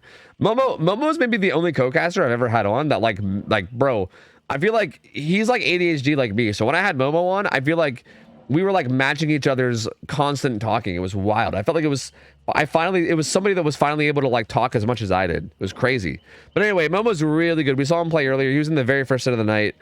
We saw him play Killer and Survivor. He's a beast. He's got a ton of experience in comp. He also fucks around a lot with like win streak stuff, with like Blight and a few other killers. He's just really, really good at the game. Real chill dude. So you guys can go chill with Momo. Go hit him with a get raided nerd, debated. Go chill with him. Go demand ads if you really want. I don't know. CFB can go show off for Golden Kappa. Yeah, thank you guys so much for checking out. I love you guys. I'll be off tomorrow, so hope you guys enjoy your weekend. I'll be back on Sunday with more games. Hope you guys have an awesome rest of your night. Until then, I'm out of here. Have a good one. I'll see ya. I'll take care. See ya. See you later. See ya.